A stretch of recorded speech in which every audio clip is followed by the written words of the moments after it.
waiting for it to initiate because of Unit 207.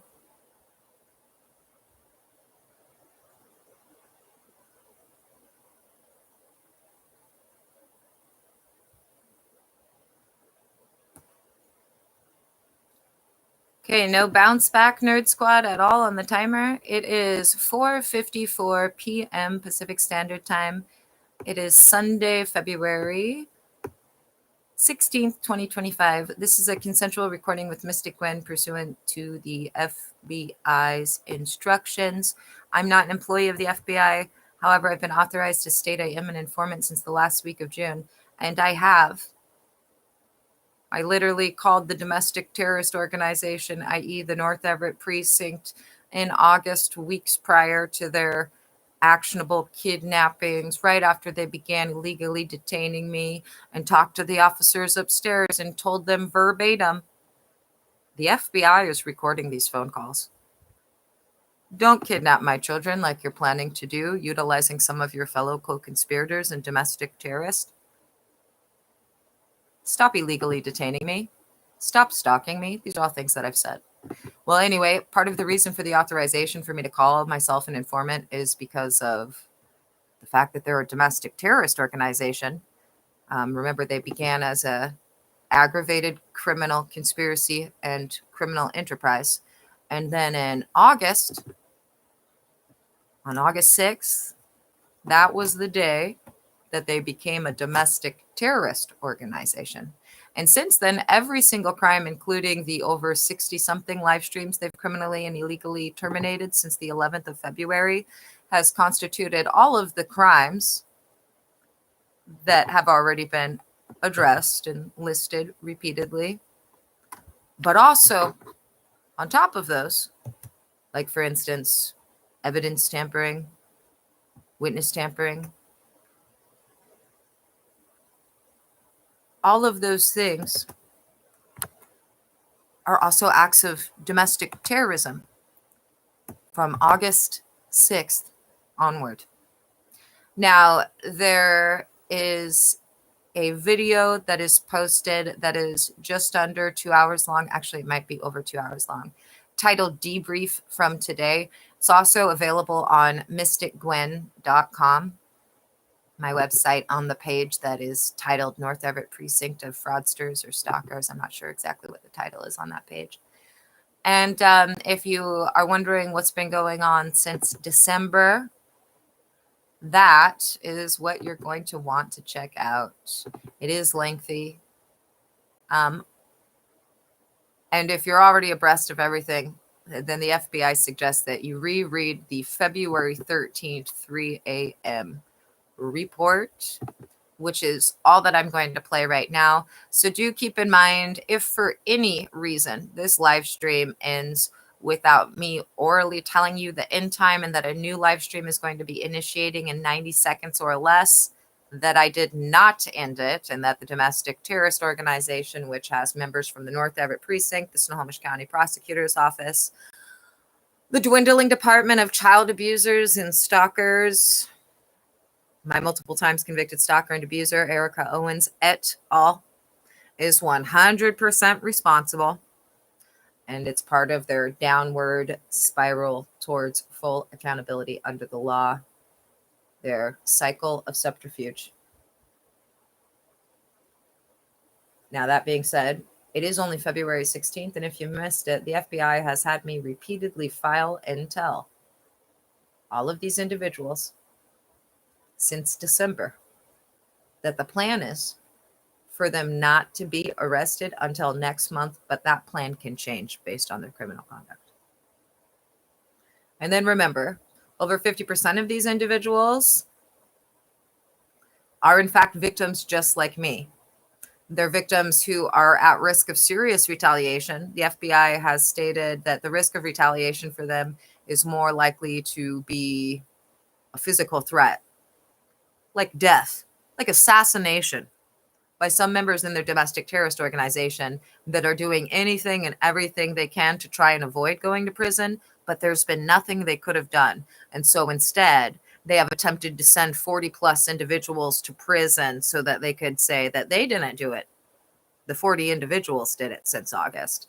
And unbeknownst to them, although my sense on this is they're starting to realize the gravity of the situation. Unbeknownst to them, the FBI has zero interest in putting those 40 plus individuals in prison. Not if they're willing to testify about the individuals that told them to do it. Now, there were 27 people facing federal imprisonment in September. That number went down to 7. Then it went up to 9. Then it went back down to 7. Then it went up to 10. They've literally gotten another person who's going to prison because of their involvement in the domestic terrorist organization as of last month. And I haven't gotten a count since then. Either way, though, it's still good that over 50% of the people blew the whistle and will be testifying. But they are also going to be detained during what the FBI has referred to as a blitz sweep. So not only are they at risk, they've been told that they follow unlawful directives. There's no immunity. That's not an excuse. And then they're surrounded by their fellow domestic terrorists, many of whom are in positions of power because the FBI has stated repeatedly just in the last few weeks that they are looking forward to, they are excited, they are feeling happy about abdicating, quote, that's the word, abdicating those in positions of power that are involved in this. There's also been, per the FBI, and this was even true in September, according to the FBI, well over 50% of the people that have blown the whistle all have basically the same story, and this is a paraphrase. They told me to commit the crime and that they would take full liability and that I would have full immunity. And that hasn't been true for any individual, not ever. So again, the domestic terrorist organization, which has those members I discussed, was not always a domestic terrorist organization. For instance, there's a woman upstairs that's been stalking me since March 2023 and perpetrating a series of crimes. She's been going around telling people she's part of an operation. She's never been part of a legitimate operation. She has been part of an aggravated criminal conspiracy that turned into a domestic terrorist organization on August 6th. And every fraudulent court document implicates everybody who has it in a series of felonies.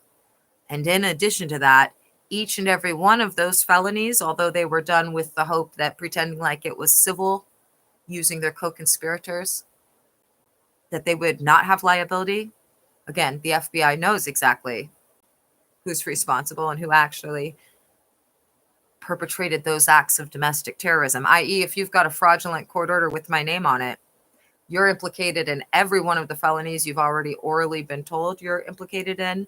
And each one of those felonies is an act of domestic terrorism because it was done in an attempt to make it so the FBI would look at the fraudulent documents and not put them in prison. But the FBI has been investigating these individuals for far longer than I knew.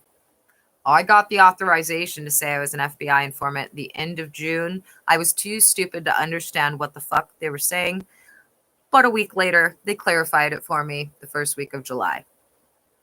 That being said, many of the felonies I've been the victim of were first reported to the FBI in 2017 via who made the threats, which were high-ranking officers at the North Everett Police Department, my multiple times convicted stalker and abuser, a guy that works for DCYF that pretended that he was, or he is currently, married to the woman that's upstairs in Unit 207 who attempted to illegally and criminally enter my home a couple of years ago with the woman that he claimed was his wife. That very guy has been in my house before in 2017, more than once, twice, and was reported to the FBI in 2017 along with everybody else. And an attorney that I used to have a sexual and romantic and friendship relationship with prior to him ever being my attorney. That's a big deal. It's not criminal when it occurs prior to them ever being your attorney. Anyway, all of these individuals were reported, and per the FBI, every one of those individuals is a member of the domestic terrorist organization, except for one. There is one individual reported in 2017 that is not involved. So that's where we're at. Anyway, this live stream would normally roll for about 12 hours. I say normally because since February 11th, if you've missed it, domestic terrorist organization upstairs, the aggravated criminal conspiracy, the criminal enterprise upstairs, in Unit 207, i.e. the North Everett Precinct, which the FBI referred to as the Precinct of Fraudsters and renamed last month in January the Precinct of Stalkers. Anyway, they'll be responsible for any termination of this live stream if you don't hear me orally and explicitly telling you an end time and that a new live stream is initiating in 90 seconds or less. This is important because the premeditated and illegal final breaking and entering an attempt to unlawfully and illegally arrest me and or commit me and or kidnap me was always premeditated to be concurrent with them terminating a live stream. And if you've missed it, since the 11th, they've terminated over 60. And they've done it when they've known and been told repeatedly that they have no immunity. Now, that being said, back to the whistleblowers. Not only are the whistleblowers are at risk of severe retaliation, they're in a complete pickle. They can't quit.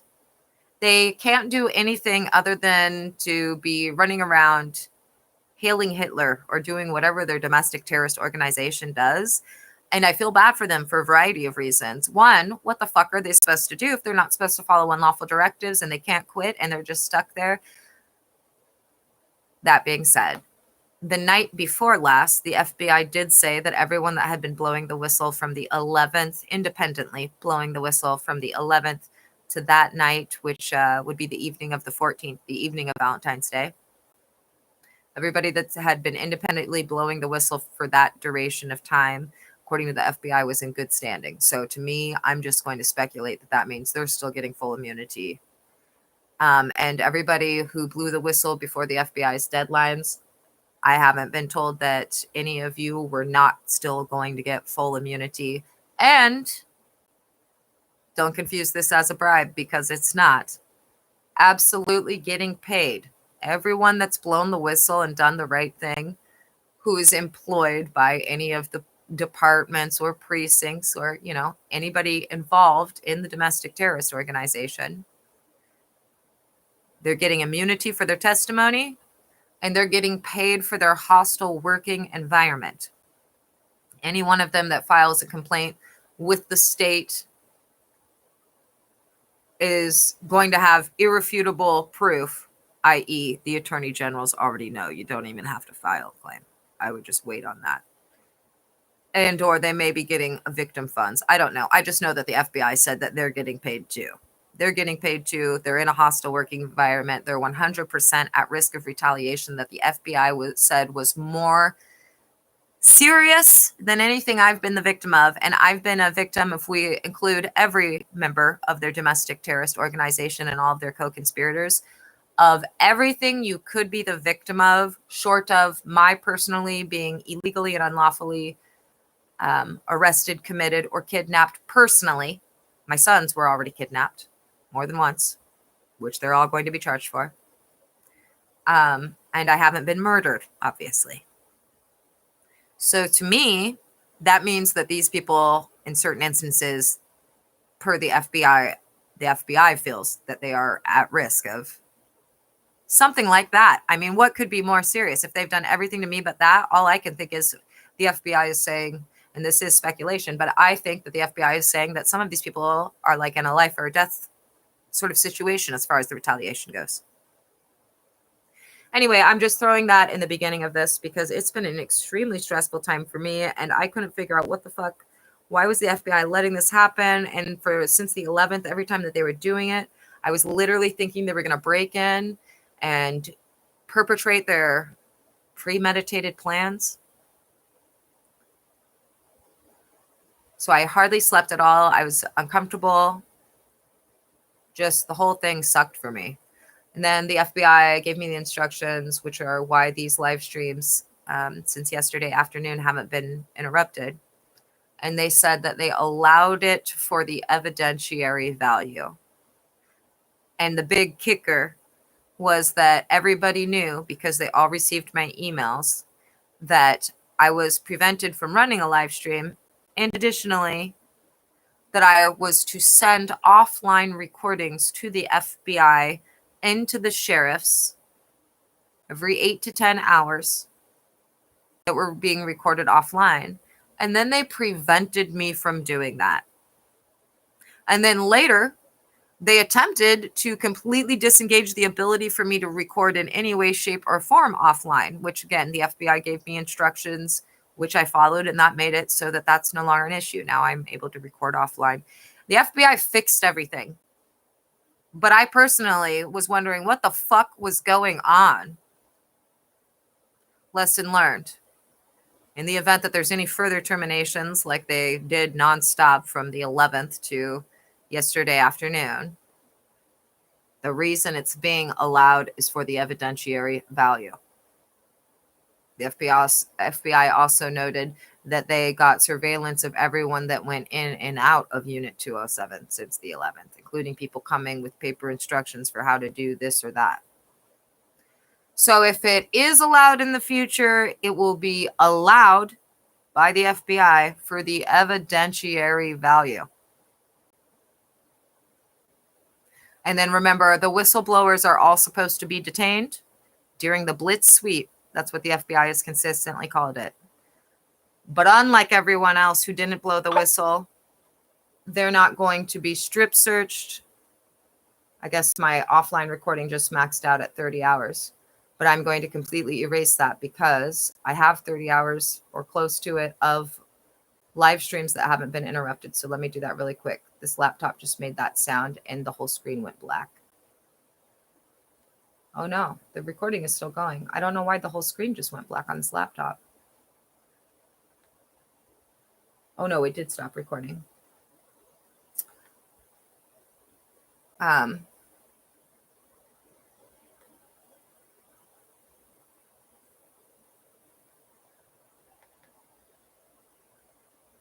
It stopped recording, and it appears that they made it so that there is no file. They erased the offline recording without me erasing it. That's kind of funny. It's kind of funny because I was about to erase it anyway. That's on Indy's laptop. So we'll open back up the camera. Good to know. Anyway, all of the whistleblowers are going to be detained during the blitz sweep, just like everybody else. And that is most likely, this is speculation, most likely because of the fact they're at risk of such serious retaliation. Oh, they completely erased the 30-hour offline recording, and now they're not allowing me to record on Indigo's laptop anymore. Coincidentally, that was the same crime I was just discussing that they did previously. Anyway, all of the whistleblowers are going to be detained during the blitz sweep, and I am speculating that so that they're not at further risk of crazy retaliation from anybody who may be considering it. And they're going to be brought to the King County Jail with everyone that will be booked in the King County Jail and strip searched at the King County Jail and brought to their arraignment and given their indictment. But the whistleblowers are going to be met by some federal marshals at King County Jail. And they're not going to get strip searched. And they're apparently not even going to go into like a cell with beds. They're going to go to a 5-star hotel and have an armed guard outside of their door and get a couple $100 a day in per diem to be like me, illegally detained in a hotel room, but a hotel with excellent food and booze, which sounds amazing right now to me because I'm very, very, very, very, very hungry for produce, bread, and butter. Anyway, just saying that because I don't know if anybody else has felt as stressed out as me because of everything since the 11th. But just a friendly reminder. The FBI knows, also every individual that told higher ups and others involved, this isn't legal, we can't do this. And they are fully aware of who said, shut the fuck up, we're doing it. So just remember, the whistleblowers are victims just like me, and also like me, they're going to be paid. And I speculate, since the FBI is so excited about abdicating people in positions of power, again, this is completely speculation. Nobody has said this to me. I speculate that that means some of these individuals are going to be getting promoted. Particularly those that tried to do the right thing and were told by those that the FBI is excited to put behind bars at this point. Anyway, enough of my talking. It is 5:14 p.m. PST, again, February 16th, 2025. I am going to click on the preceding live stream, and I am going to have us all listen together to the February 13th, 2025 addendum to the February 4th judicial notice. So you're going to hear probably what sounds like a repeat of what you heard in the beginning of this live stream, because I'm going to have to fast forward to make sure that I get to the right spot. I'm not sure exactly where it is. I think it's at the beginning of this live stream, though. So this is the preceding live stream, the 2/16/4:56 a.m. live stream. Don't forget, if you're wondering what's been going on since December, there is a video that is 2:16:3 a.m. debrief judicial notice. That's what you need to search on my channel here. And that will bring you to a video that runs for 1 hour and 50 minutes and 24 seconds. Alternatively, you can go to mysticgwen.com and click on the page that is dedicated to the North Everett Precinct of Fraudsters, and you'll find that video. All right, so this is the preceding live stream. Give it a moment for me to get to that February 13th addendum, and that's all we're going to go over. Okay, good morning, everyone. It is now 4:57 a.m. PST. I attempted to initiate 2 preceding live streams just since I ended the prior 2:16:3 a.m. debrief video. Unit 207, criminally and illegally, hacked onto my account upstairs from their own devices to view and to obstruct the initiation and commencement of both of those live streams in an attempt to criminally and illegally terminate them and shut them off, and just, to perpetrate more acts of domestic terrorism.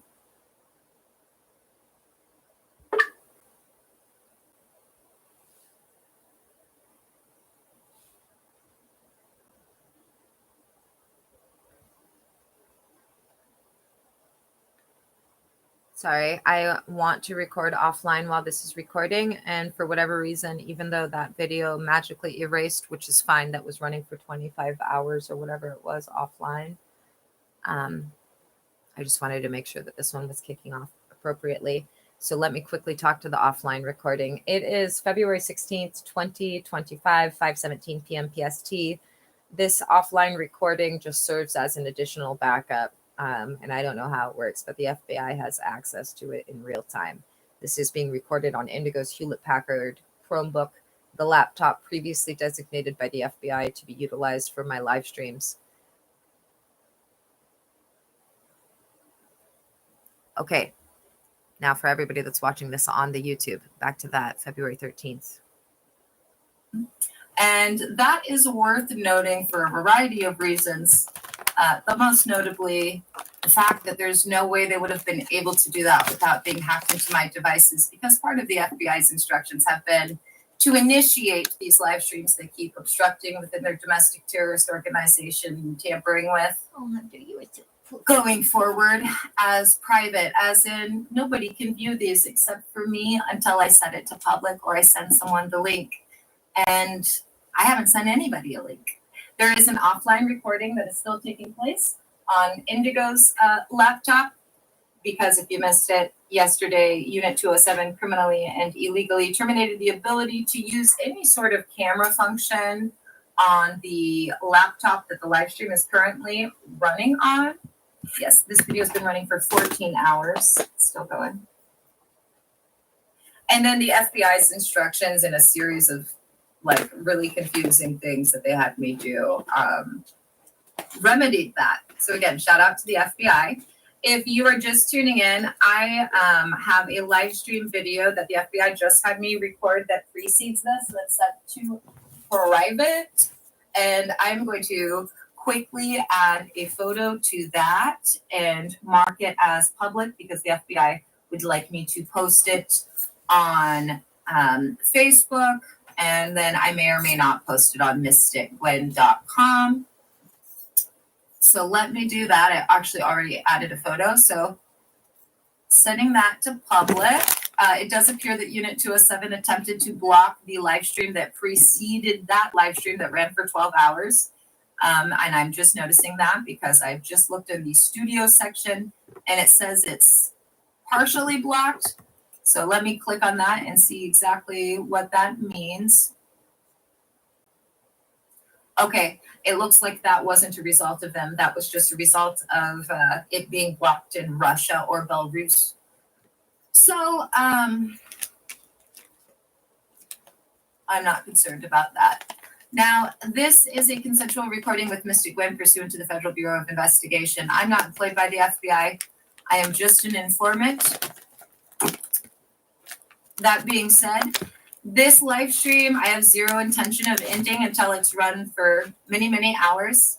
Unit 207 obviously has different ideas, as has been evidenced by their domestic terrorist organization's ongoing crimes, most notably from the 11th to present, and also the crimes that I just told you occurred with 2 prior live streams that were attempted to be initiated beginning at 4:53.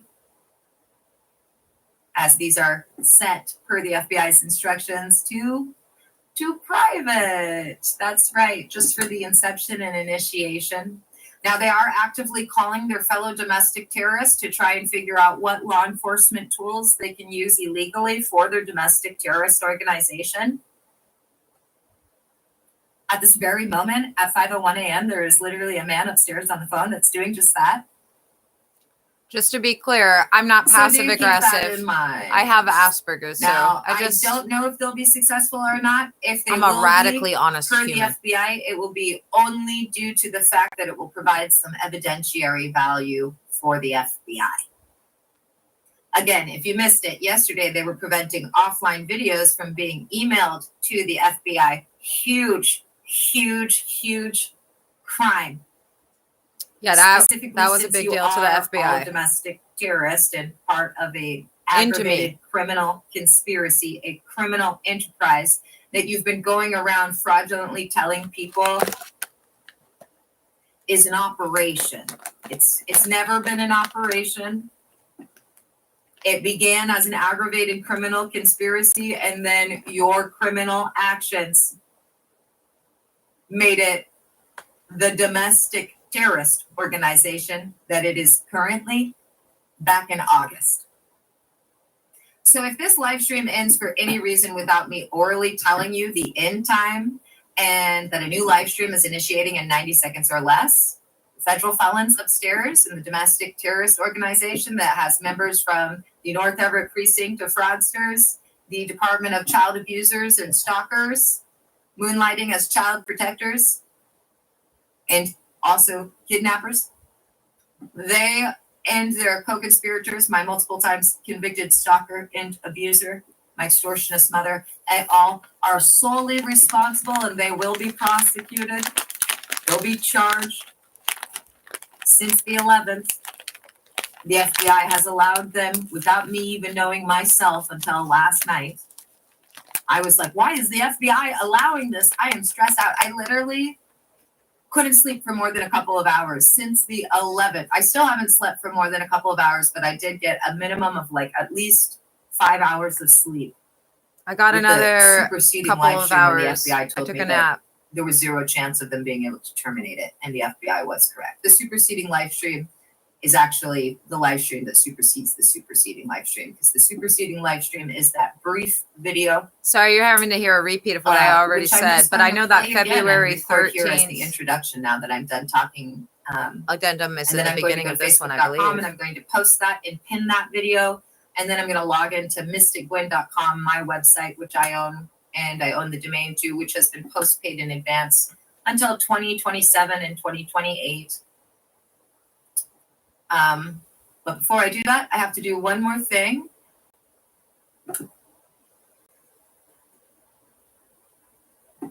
And Unit 207 is, once again, already actively attempting to terminate this. They're calling their fellow domestic terrorists. This is the prior really recording at 5:24 p.m. Live stream that preceded They're this, not. that's before the brief that ran for almost 12 hours. There was a live chat in there, and the domestic terrorist upstairs made threats for tomorrow. Threats that haven't been reported Monday. And I'm not going to bother reporting them only because if you missed it, the FBI said last week that all of them are going to be real grumpy this week. That was specifically the So people I going am to just prison. Speculating that means that the plans that they were threatening last night for tomorrow, Monday, aren't going to work out, especially because they are so obsessed with doing the very crimes they've been perpetrating without abatement since February 11th, with 2 or 3 exceptions prior to the FBI telling me do this, that, and the other last night, and not to worry and to go to sleep and know that the live stream wouldn't be terminated. And again, the FBI was correct on that. So I am going to press play on the preceding live stream and just let that play while I do the Facebook posting. And you will hear me orally talk over the recording from the debrief, because when I'm logging into the Facebook and whatnot, I have to inform the FBI like I have since August.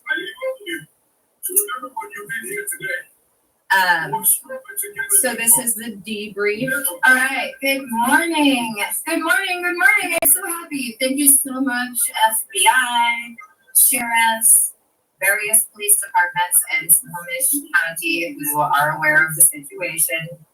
That unfortunately there's going to be an exodus of the North Everett Precinct, and that unfortunately the North Everett Precinct stopped being a police precinct and became an aggravated criminal conspiracy in March of 2023 and became a domestic terrorist organization in August of 2024, and now as of 2025, in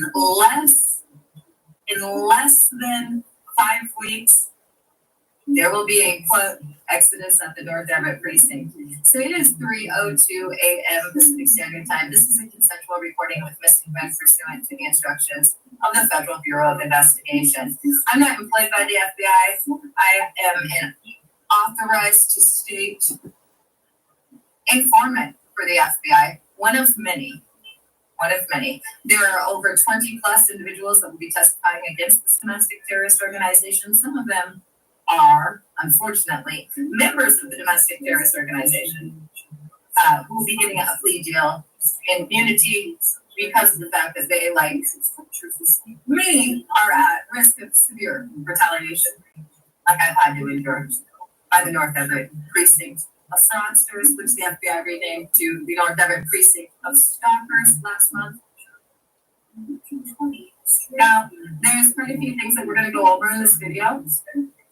Since then, but since I've had to go over them, like, I don't know, over 80 times or something like that, how many live streams have they criminally legally shut off since February 11th? I lost count once it got over 50. This makes sense. Anyway, we're going to begin by going over the February 13th, 3 a.m. report / addendum.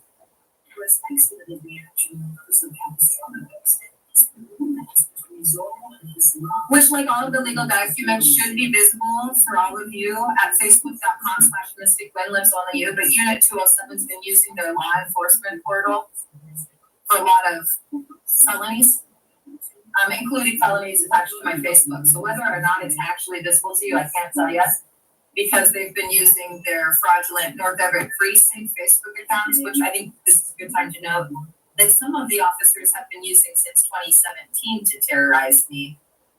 If you missed it, part of the reason the FBI has full jurisdictional authority is because in 2017 there was a series of crimes that were perpetrated against me and threatened, which were reported to the FBI, as the threats came from police officers at the North Everett Precinct, the multiple times convicted stalker and abuser, some friends / drug users of the multiple times convicted stalker and abuser, DCYF employees, reading poetry of all things. And a lawyer of mine that I used to have a sexual relationship with, who I was friends with before he was ever my lawyer, and had a relationship with before he was ever my lawyer. And then the domestic terrorist organization upstairs, in an attempt to create that non-existent federal defense, you know, the one that was reported about in the August 13th court plan, where all the remaining felonies that they were hoping to perpetrate were also recorded. Well, according to the FBI, every one of those named individuals that were reported 8 years ago for the very crimes your domestic terrorist organization perpetrated, well, get this. All of them except for one individual is going to prison with you guys. Woo! They're all part of it. Part of the reason why the FBI has full jurisdictional authority. Hoorah, baby! Again, we're going to go over that February 13th report first. And for that, I am going to play a preceding live stream. One that they criminally and illegally shut off on the 13th. This is from the live stream on my channel that is titled 2-13 4 something a.m. in the morning. I'm going to the YouTube channel right now. I'm still recording offline on the laptop where they didn't disengage and disable the camera.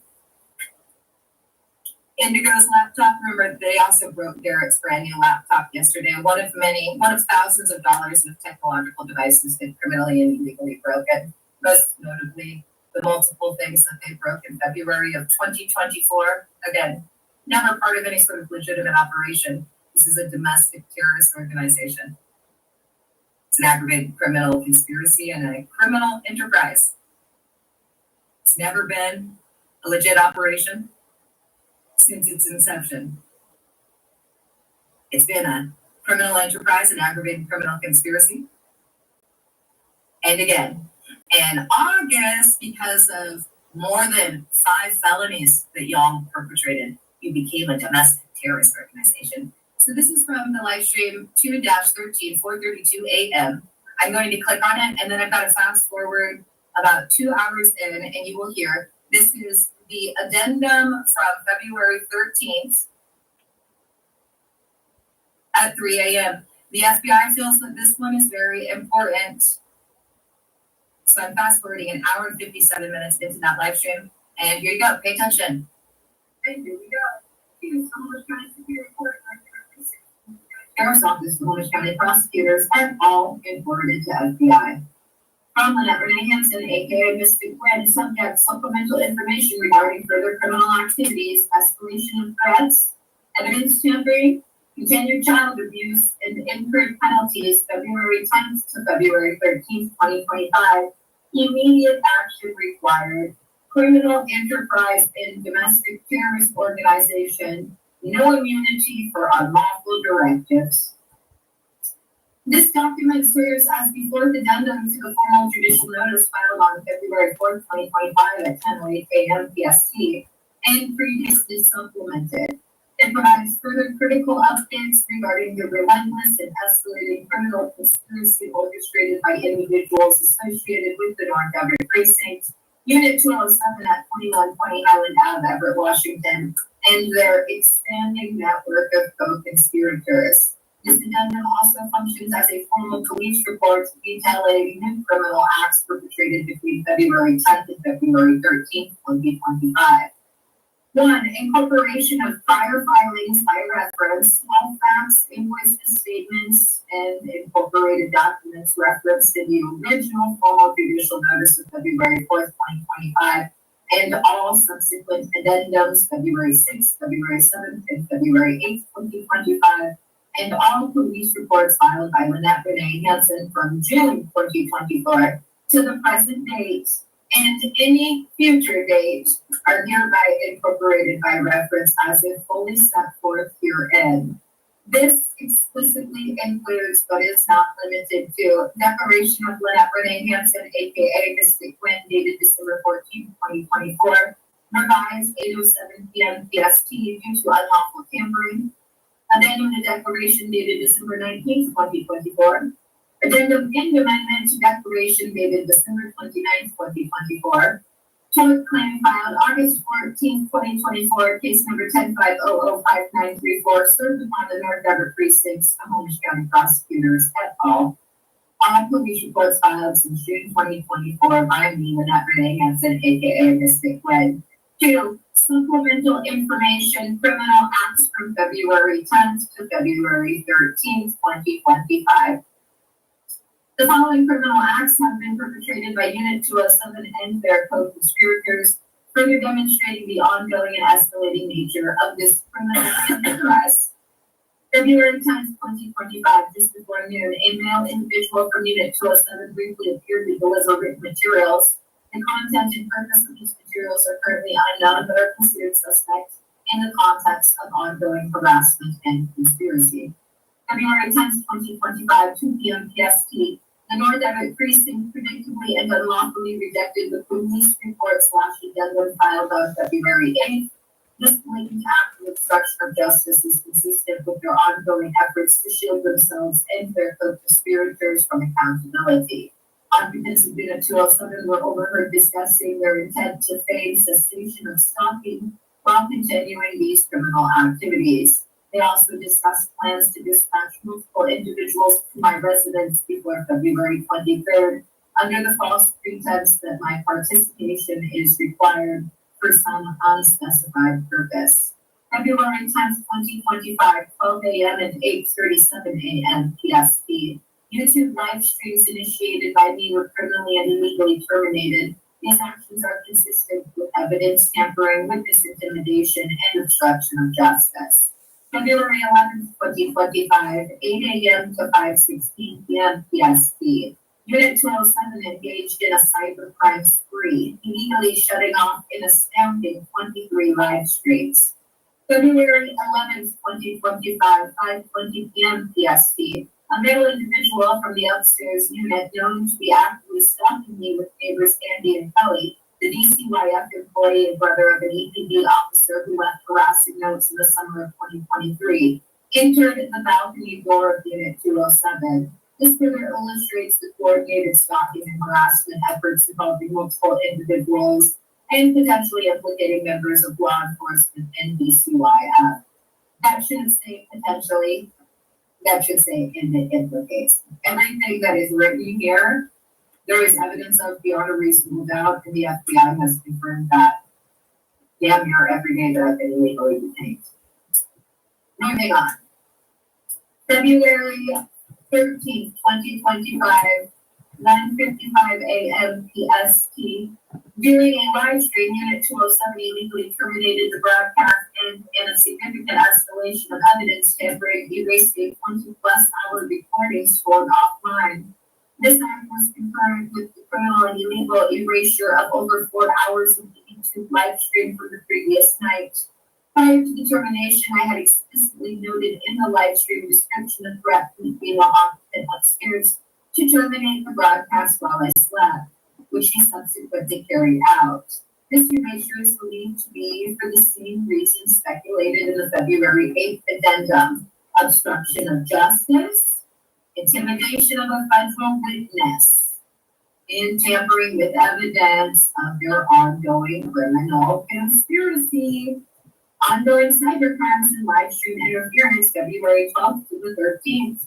February 13th, 1:55 a.m. PST, live termination, as noted above. February 12th, 9:11 p.m. PST, female felons in upstairs unit explicitly planned to terminate the live stream while I slept. This note was typed into the live stream description in an attempt to preemptively deter their criminal actions and document their intent. February 12th, 8:57 p.m. PST, female felons engaged in further cyber tampering, illegally cutting and tampering with the live stream. February 12th, 8:02 p.m. live stream terminated from 7 to 6 p.m. to 8:02 p.m. February 12th, 7:51 p.m. update. Unit 207 activity since noon indicates female felons are anticipating imprisonment and express high expectation for next week and further crimes. Believing, quote, court, quote, will favor them. They also suggest co-conspirators are, quote, even more excited for next week. February 12th, 9:02 a.m. Logging into PST. my real Facebook Unit Nerd 12 Squad, is 5:19 created a.m. by PST. February 12th, 6:43 a.m. to 7:43 a.m. PST. Unit 207 engaged in extensive planning out and conspiratorial. There we go. Unit 207 engaged in extensive planning and The federal felons upstairs are actively hacking my Facebook with the law enforcement portal. Continuing as of 7:44. Remember, You can always PST. confirm it's me. This is the preceding live stream. It's 5:40 p.m. I'm not on that account or anything.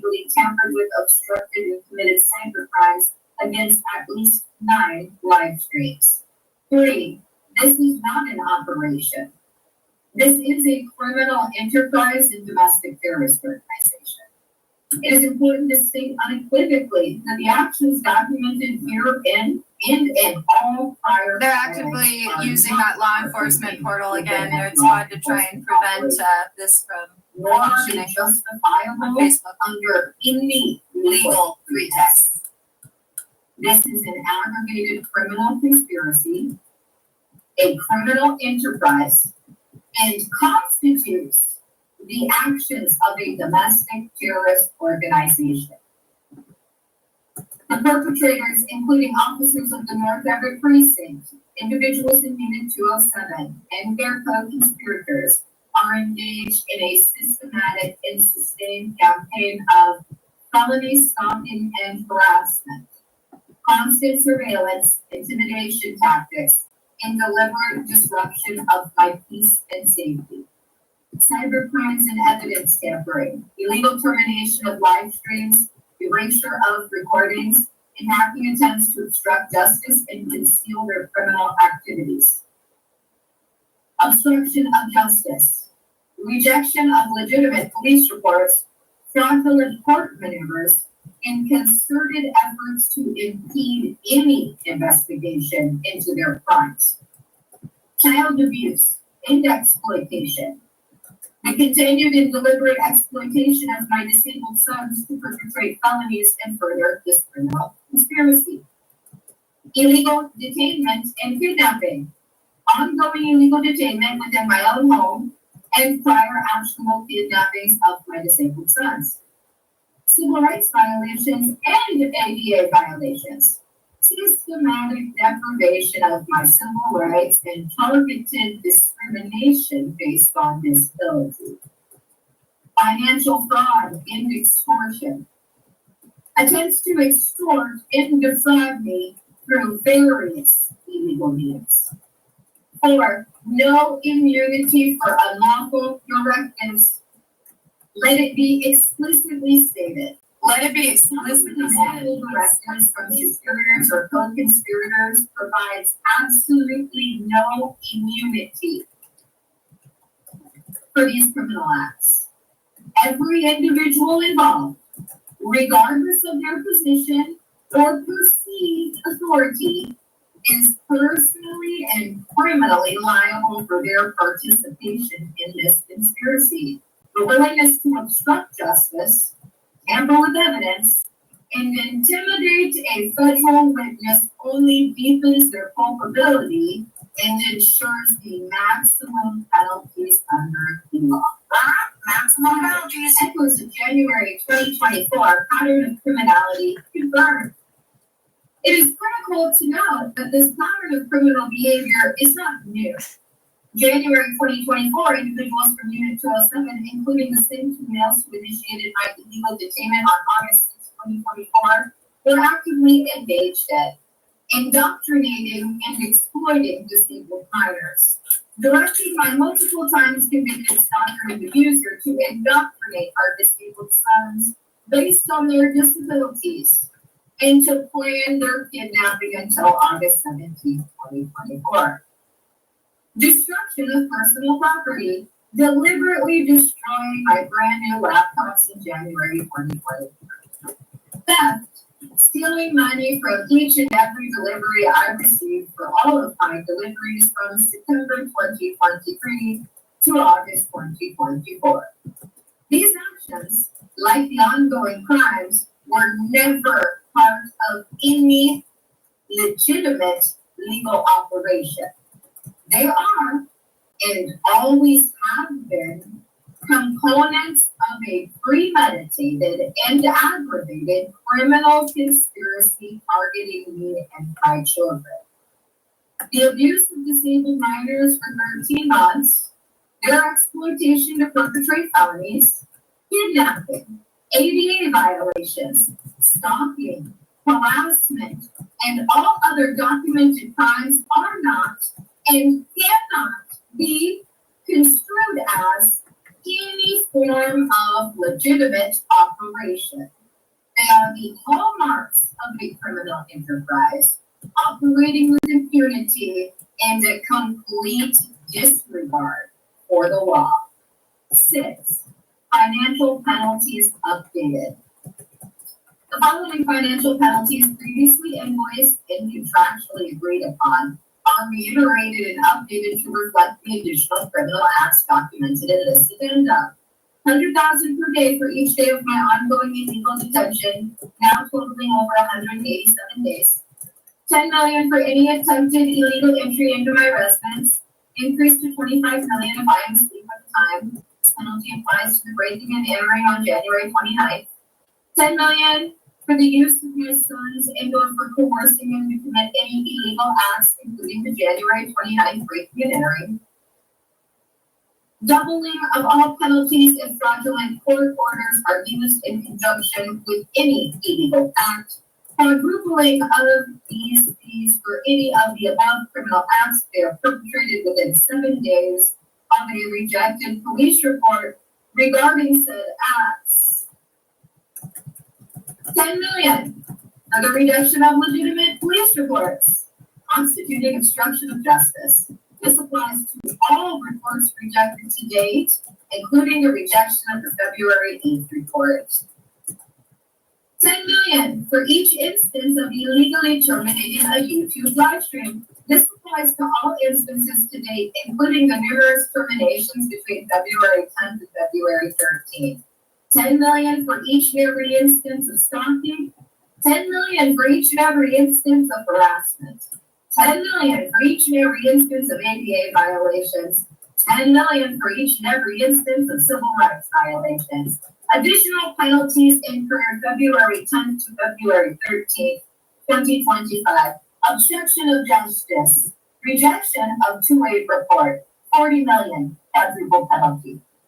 Live stream terminations February 10th to the 13th. At least 30 terminations times 10 million equals 300 million. Ongoing stalking, harassment, and cybercrimes penalties continue to occur daily and per incident. The criminal actions documented in this fourth addendum alongside those previously reported and consistently rejected by the North Everett Precinct further and exponentially increase the financial liability of these conspirators. 7. Conclusion. This fourth addendum provides further damning and irrefutable evidence that the North Everett Precinct, Unit 207, and their co-conspirators are not engaged in any legitimate operation, but rather are actively perpetuating an aggravated criminal conspiracy, functioning as a criminal enterprise in a domestic terrorist organization. Their actions represent a grave threat to my safety, the well-being of my children, and the integrity of the justice system. The FBI is fully aware of these rapidly escalating developments and the increasing egregious nature of these crimes. This document serves as formal legal notice. Note Squad posting the video, and thank you, tagged all the police departments and the FBI, set the location as FBI DC office, posting now at 5:28 a.m. and will pin it. For these actions, and the perpetrators will be pursued to the fullest extent of the law. I declare in the penalty of perjury that all of the aforementioned is true and correct. Sincerely, Lynette Renee Hansen, aka Mystic Gwen, date February 13th, 2025, time 3:49 a.m. EST. Now, I don't have any intention of ending this live stream anytime in the immediate future. Unit207 may have internal ideas, but for the FBI's latest to do that now. Okay. So pinned now, Nerd Squad at 5:29 a.m. That was the February 13th report, which is Okay, that's everything that we need to go over with regard to that stuff. Nerd Squad at 5:49 p.m. PST. I have opened up this live stream and I'm seeing no viewers because Unit 207 5:49 forgot to fix a hack. A guy up there jumped on that, so now I can see it. Okay, it is 5:50 p.m. PST. I am now setting this live stream to public. It has been set to private for the first 55 minutes. Whenever Unit 207, who's hacked into all of my accounts, allows the interface to load. Now it's reflecting as me having viewers I don't have, or rather, now it's reflecting Unit 207 watching, which they've been doing the whole time in real time anyway.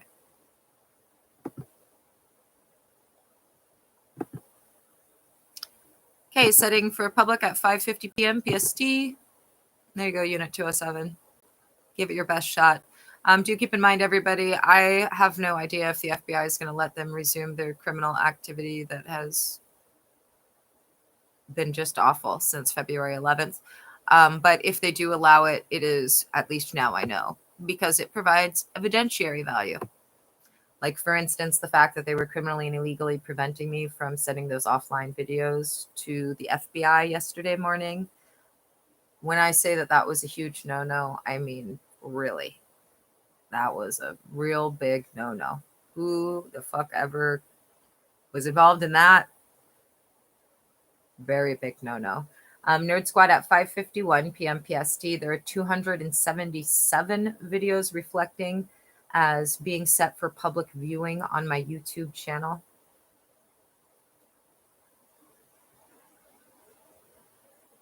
I'm attempting to take a screenshot, but okay, now it's working on Andy's laptop.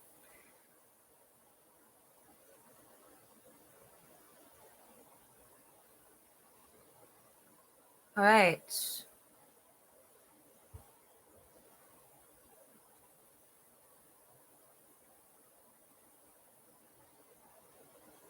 Network. This episode was written by Andrea Clausen. It's perfectly brown, it's melty, it's sweet.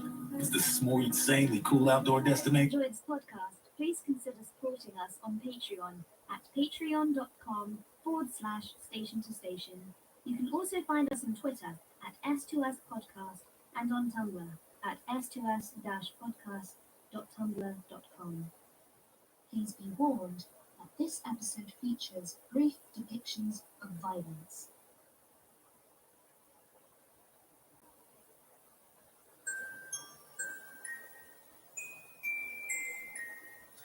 Oh, yes, dude. I'm switching podcasts. I've never heard of this, but dude, the About has me. It's called Mission to Zykes, an improvised science fiction sitcom following a team of ambassadors as they attempt to establish diplomatic relations with planets in the remote and chaotic Zykes quadrant. Here's why it got me. Better known as the, quote, ass end of space. So I am abandoning ship with the podcast I'm currently listening to and pushing play on this. I'm surprised I haven't heard this podcast. There is a podcast called Let's Make a Sci-Fi, which I really enjoyed. If you haven't checked that out, you should check that out.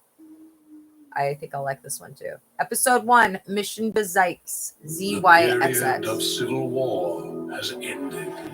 In the aftermath of the Battle of Sistu, the rebels have overthrown the evil galactic monarchy and in its place established the just and benevolent Federated Alliance. It's definitely an improvement and totally not a lateral move. Now, to restore diplomatic relations between systems, the Federated Alliance has deployed teams of ambassadors throughout the galaxy to bring a message of peace to every inhabited world. The pay is 6 kroons per hour, which seems sort of low, all things considered. In the farthest reaches of the Tremillion sector, a young farm boy named Plek Decksetter embarks with his crew on his first assignment, a daring journey to the remote and mysterious Zix Quadrant. Aboard the starship, the Bargerian Jade, they set out to explore astounding new worlds, discover their heroic destinies, and meet weird bug creatures and stuff. This is their mission, a mission to Zix.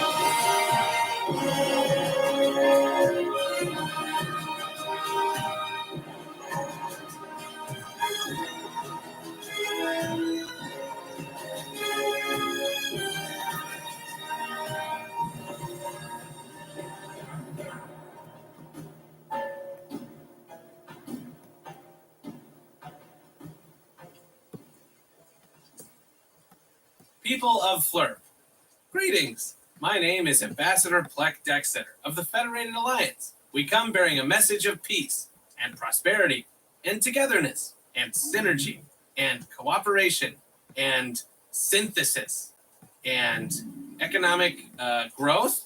Ambassador Decksetter, have you misplaced your cards? I went to the last one about disarming the guards, and I don't think I should do that right now. No, that would be too soon. So please, disarm your guards and share with us freely the great resources of the planet Flurp. Thank you, and all hail the Federated Alliance. All hail the Federated Alliance. Are you fucking kidding me? What? You come down to my planet, talk to me, the Gula of this planet, And what? and you come down, oh, you don't even know what that is? I mean, Do you not know what a Gula is? it's like king, right? Ambassador Decksetter, I gave you a file to read. It's actually a war chieftain. It's very different. Do you even know what synergy means? I think I have a pretty good idea. Tell me what it means right I mean, now. synergy is like when you make your business go to the top, as far as I'm concerned. That is not what's agreed. Where are you from? Well, we represent the Federated No, no, Alliance. no. Where are you from? From Rangus 6, Oh, okay. farm planet. Yeah, wait. So you come all the way from Rangus 6 Yep. to my planet. Uh-huh. And you think you can tell me what to do? This is the Zix Quadrant. Yeah. Do you know how things work in the Zix Quadrant? Sort of. If you bring a blaster, we bring an ion cannon. If you bring a laser pike, we bring a laser staff. If you bring a starship, we bring a bigger starship. That's how it works in the Zix Quadrant. Okay, we don't have any guns, so you don't have to worry about that. Oh, all right. What is a laser pipe? It's a It's a modified. long stick with a laser. It's a, Does the laser shoot out of it? No, it's pure shit. yeah, the droid is great. Ambassador Decksetter, give me one good reason why my honor guard cannot obliterate you in this moment. Oh, you know what? I got this. Dar, please present him with our Federated Alliance gift. You think this is our one good reason? I mean, it's pretty. Ambassador Decksetter, This, my friend, is an official Federated Alliance koozie. What is this? it keeps a hot beverage hot. It keeps a cold beverage cold. When would I use this for a hot beverage? This is a hot, humid blend. When would I ever use this? I guess. Well, it's great for cold beverages. Guards, open fire. Okay, so let's go, guys, run!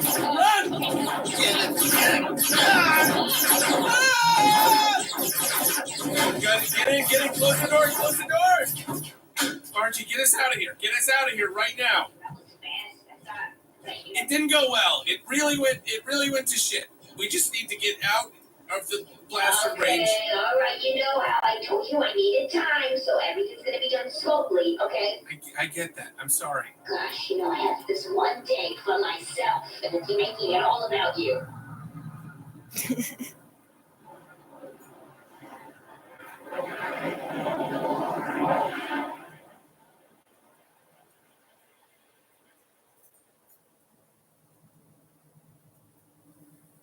Ambassador Dexter, I regret to inform you we have an incoming transmission from Junior Missions Operations Manager Nermit Bundaloy. Okay. Hey, Nermit. Hello. What's shaking, Nermy? What's shaking is a big stack of paperwork. What? No, come on. Listen, I'm sorry. I know that mission didn't go the way that we wanted it to, but it's fine now. There's We're off no the planet. question on the form which is satisfactorily answered by the statement, I'm sorry. Okay. So here we go. Because Security Officer Dar was shot in a very questionable way, Okay. now we all get to fill out some forms. I'm sorry. Dar, you were shot? By you. Oh boy. In pushing his way out of the Grand Kula's palace, Ambassador Dexter caused a energy rifle to misfire and strike Security Officer Dar. I'm sorry, did you pull the rifle out of the hands of an enemy? Because none of you were issued weapons. I would describe it more as a blind panic. Okay. There were a lot of weapons going off, and it really could have been any of us. All right, Ambassador Dexter, please state your name and position. Blackjack Setter, Ambassador. Great. And please state your mission on the planet Flirp.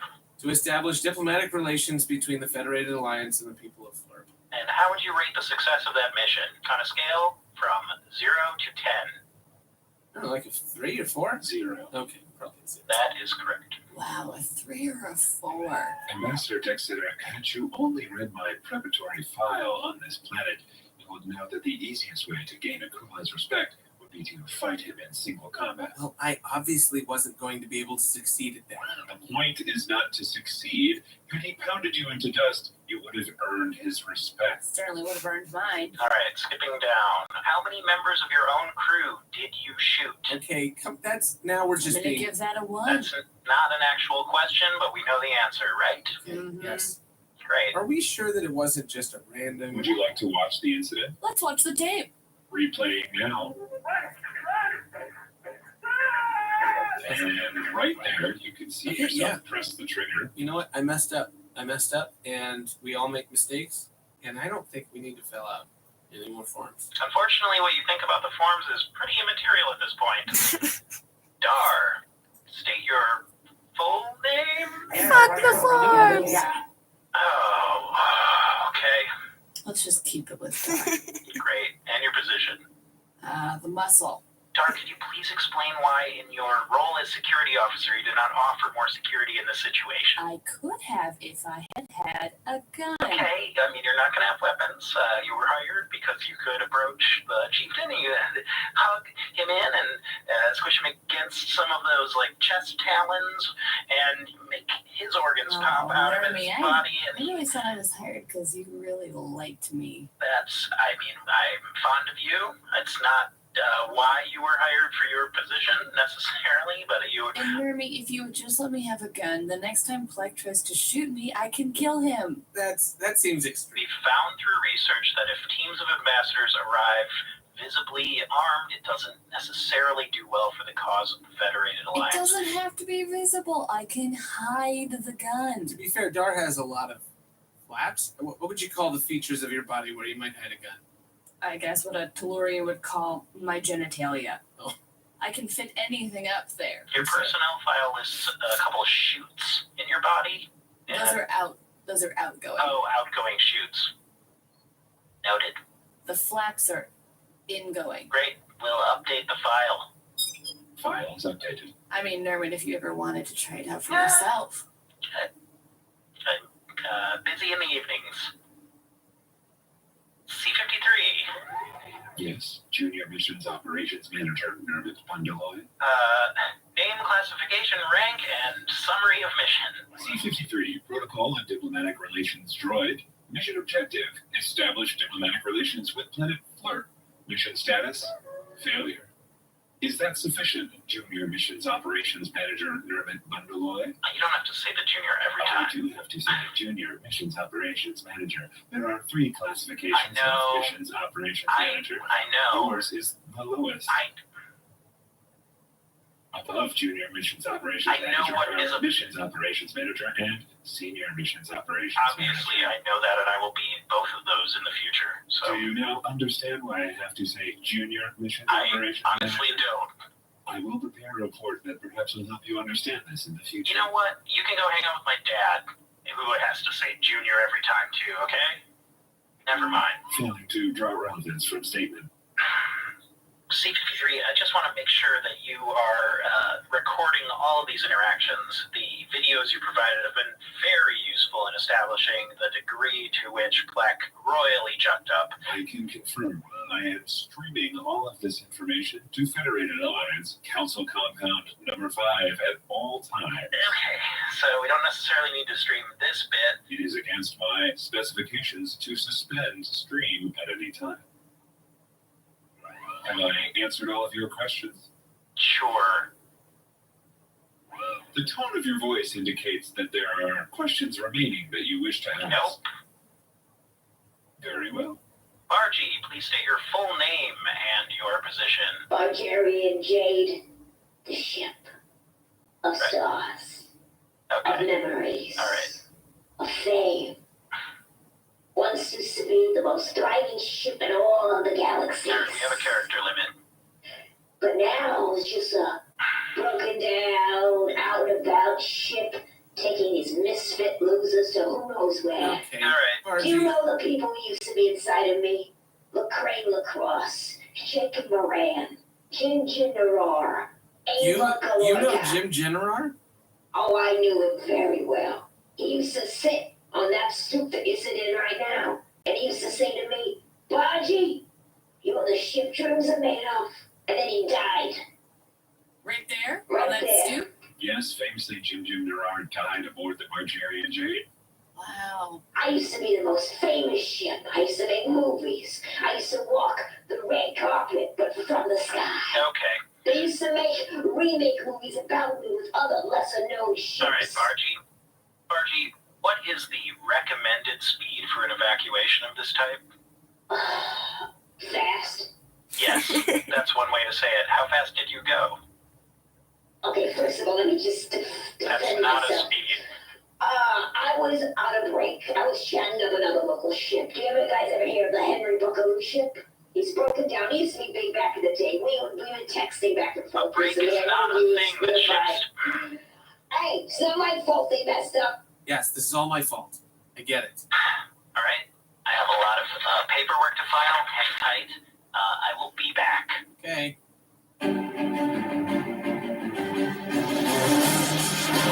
Attention.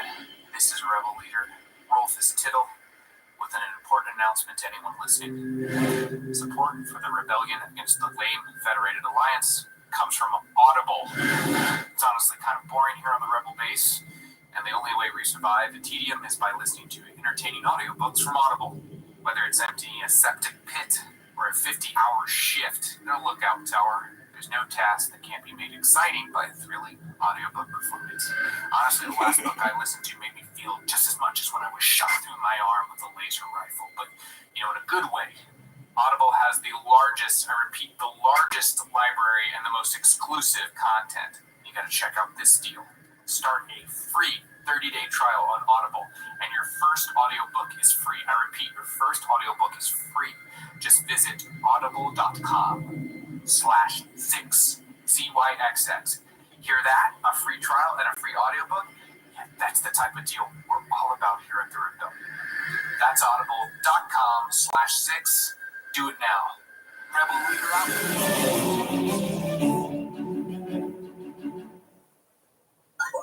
Ambassador Dexter, I have an incoming transmission from Junior Missions Operations Manager Margaret. All right, here we go. Okay, so I've got the paperwork in, and the word is it's not technically the worst mission that's been That's logged. great. So What's the worst mission that's been logged? there was a ship that exploded in the hangar. That's bad. Now that's a 0. Huh? On a scale? You mean on the scale? A scale from what? Ambassador Dexter, it seems cruel to give a number to these poor members of the Federated Alliance who lost their lives. I'm sorry. Hey, I'm sorry to interrupt, but there's another person on my ship.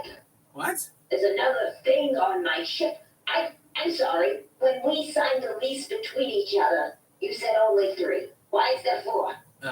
There is supposed to only be 3. I'm afraid Bargy is correct. There are 3 life forms and 1 droid aboard the ship. Where? What? Hello? Hello? Hi. Who are you? I'm the daughter of the Grand Kula. You're the Kulata. I am. Are you kidding me? I'm a Kulata. Oh, You boy. abducted a No, princess? listen, this was a mistake. Well, What? I'm actually the War Chieftain's daughter. It's not a royalty. What the juck is happening right now? Listen, I am so sorry. I don't know how you got on this ship, but we got into a sort of an argument with your father, and we had to make a hasty exit. So Why didn't you fight him? I tried, but I sort of hit my security officer. Yeah, he prefers to fight people who work with him. Ambassador Dexter, you were not at any point fighting. You were running away. We've talked about that a lot, and I know you're correct technically, but I would just like, when history is written, we'll say, look, there was an altercation, I shot someone, and that's all we really need to say about it. Why would the historians of the future not just use my video record of the event? Okay, yes, Wow, when you zoom in like that. It almost looks like you turned to aim the gun at dark. Excuse me. Oh, right. The only reason I came here is because I saw the Bargerian Jade. Oh my, that's so nice, isn't it? You know her from the movies? Yeah. Thank you. It was a long time ago. They're the silent ones, the ones with talking. They're all amazing. You want to sing? I can. You know what? You want some gas? Oh my, yes. All right. Bargy, do not eject gas inside the ship again. The Bargerian Jade has covered the Kulata in a thick stream of her own gas. Oh, this is the Bargerian Jade's gas. I cannot. There you go, sweetheart. A little bit of me for you. None of my friends are gonna believe this. Oh, you want to take a picture inside of me? Oh, Come on. can I? There we go. Oh my, this is gonna be so amazing because honestly, when my father comes with all his warships, he'll be obliterated. But like, Wait, this is amazing. This is the exact control panel from Ship Please. Yeah, you remember you're a real fan. That's a true fan. Ship Please, you guys don't even know what Ship Please meant to me. Because I'll be honest with you, Bargy. Mm-hmm. I was going through a really tough time. Yeah. And I was just like, what? Yeah. What? Mm-hmm. Do you know what I mean? Yeah. It wasn't even that there was anything really happening. Yeah. But I was just more like, what? What? Yeah. Do you know what I mean? Like, Yeah. what? What? And my friends were like, but you have every... Shut up! Shut up! Shut your mouth! I'm sorry. I'll tell you this, my father will pull out your entrails and floss with them. What? Why? Your dad doesn't need to kill us. We're the good guys, okay? We're the Federated Alliance. Wait, who the juck is the Federated Alliance? I'm so glad you asked that. The Federated Alliance defeated the evil galactic monarchy in the Battle of Sistu. A team of rebels flew a fighter into this. History is boring. Oh. It's boring. Okay. Chuck you. Okay. Chuck you. Okay, I'm sorry. My father is going to destroy you. Okay, we've established that. You'll be the first to die. I will ensure that you will be the first to die. I don't... My father will rip you apart. He will rip you limb from limb. Listen, can we just take you home? Can we just take you home? What? I'm having a good time. But I don't want your father to kill I'm us. having a good time. Having a good time. Can someone cover the Kulata's ears? Creating a zone of silence. I know this might sound harsh, but I think we should eject the Kulata into deep space. What? We can do that? There's this loophole because there's honestly a lack of data on this particular species, so we don't technically know that she can't breathe out there. Yeah, let's watch it. Margie, let's open the hatch. No, come on, Barney. No, don't do that. Don't do it. No, close it. Locked her outside the ship. No, open it. Bring her back in. No, bring her back in. Hey, listen, sorry. What the juck? I am so sorry. What the juck? There was a misunderstanding. You ejected me into space. Her own tears are frozen to her face.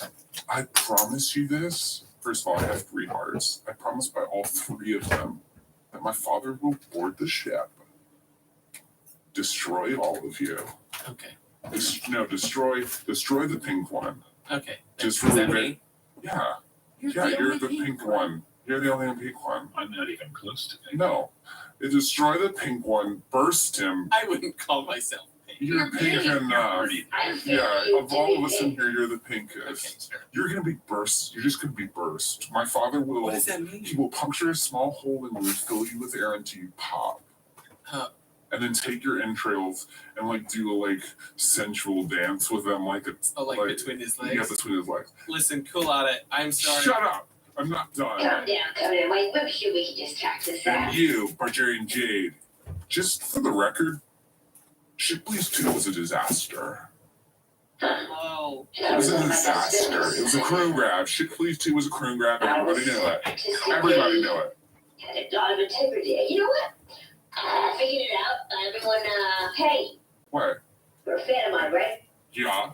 You like my work, right? Yeah. You probably always wanted to be your own spaceship, right? Yeah. Now's your chance. No, don't. Be a spaceship. Oh, I'm a spaceship.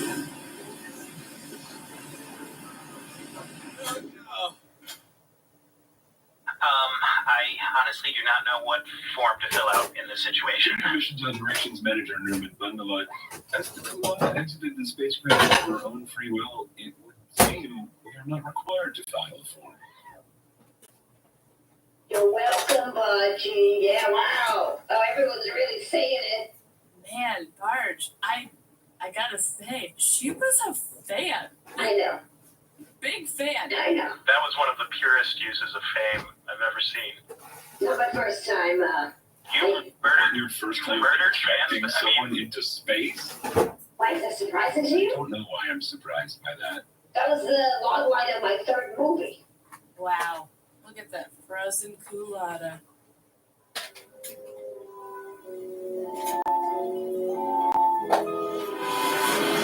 This is Rebel Leader Sisu Gundu with an important announcement. Please listen up.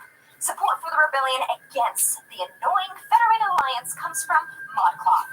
When people locate our secret rebel base, which is rare, one of the first things they say is, "Wow, you are incredibly well-dressed rebels." Okay, here's our secret. We get our outfits from ModCloth. ModCloth is the source for unique women's fashion in a broad range of style for every season. Summer, fall, Zistarkatar, etc.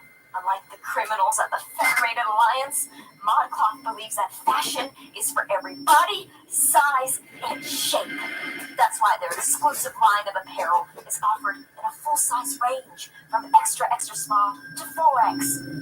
Here's what you do. Go to modcloth.com. That's MODCLOTH.com and enter promo code 6 CYXX at checkout to get 30% off your order of $100 or more. Are you kidding me with this deal? Modcloth.com. Promo code 6. Make every day extraordinary at Modcloth.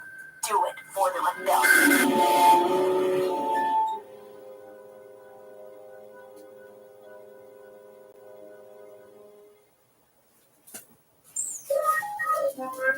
Hey everyone, not the greatest news. Just received orders that this ambassador team is suspended until further notice. Without pay? Over and out. Without pay. Guys, look. Ambassador Dexter, incoming transmission from Junior Missions Operations Manager Newman Bundelot. Hello. Good news. Suspension lifted. Apparently they are of arbitrary length. Could have been years. Wait, they're just a different length every time? Yeah, it's a randomizer. Does this mean we get to go on another mission? Absolutely. Then let's do it. Buckle up. I gotta talk some gas. Wait, why? Why do you have to? That's the way you move. Yeah, isn't that important to you? How do you think I keep this figure? I mean, come on. All right, till it over, talking gas.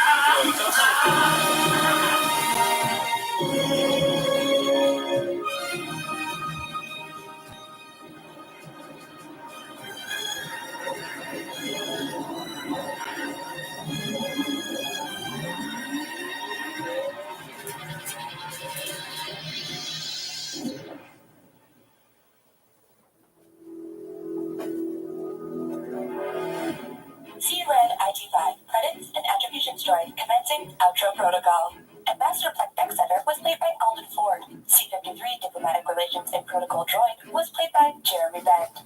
Security Officer Dar was played by Ali Kokesh. Bargy the Ship was played by Mujan Zulfikari. Junior Missions Operations Manager Nermit Bundaloy was played by Seth Lind. The Grand Kula and the Kulada were both played by Winston Knoll. Mission to 6 is recorded at Bronze Studios in Greenpoint, Brooklyn by engineer Shane O'Connell. This episode edited by Alden Ford with sound design and mixed by Shane O'Connell. Music by Brendan Ryan. Opening crawl narration by Jeremy Cretchley. Ship design for the Margerian Jade by Eric Goyce. Mission to 6 is brought to this galaxy by Audio Boom. Thanks, Audio Boom. Have a question for the crew? They have email. Send an email to crew@mission26.space.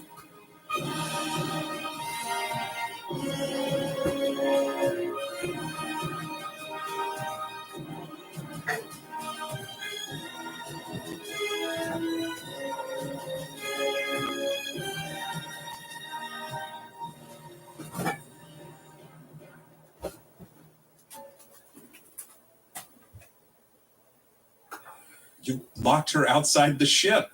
No, open it. Bring her back in. No, bring her back in. Hey, listen, sorry.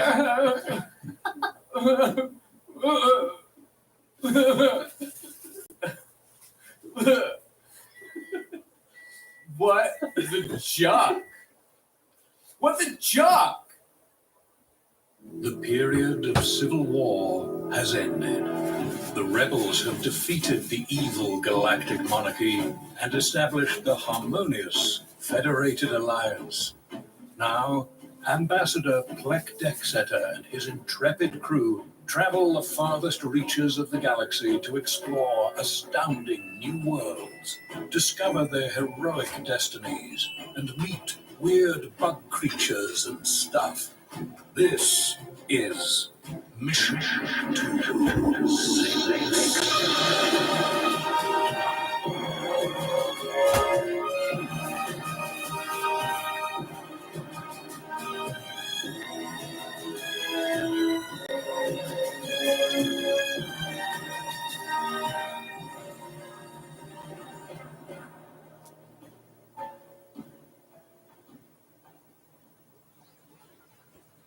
Hey, Dar.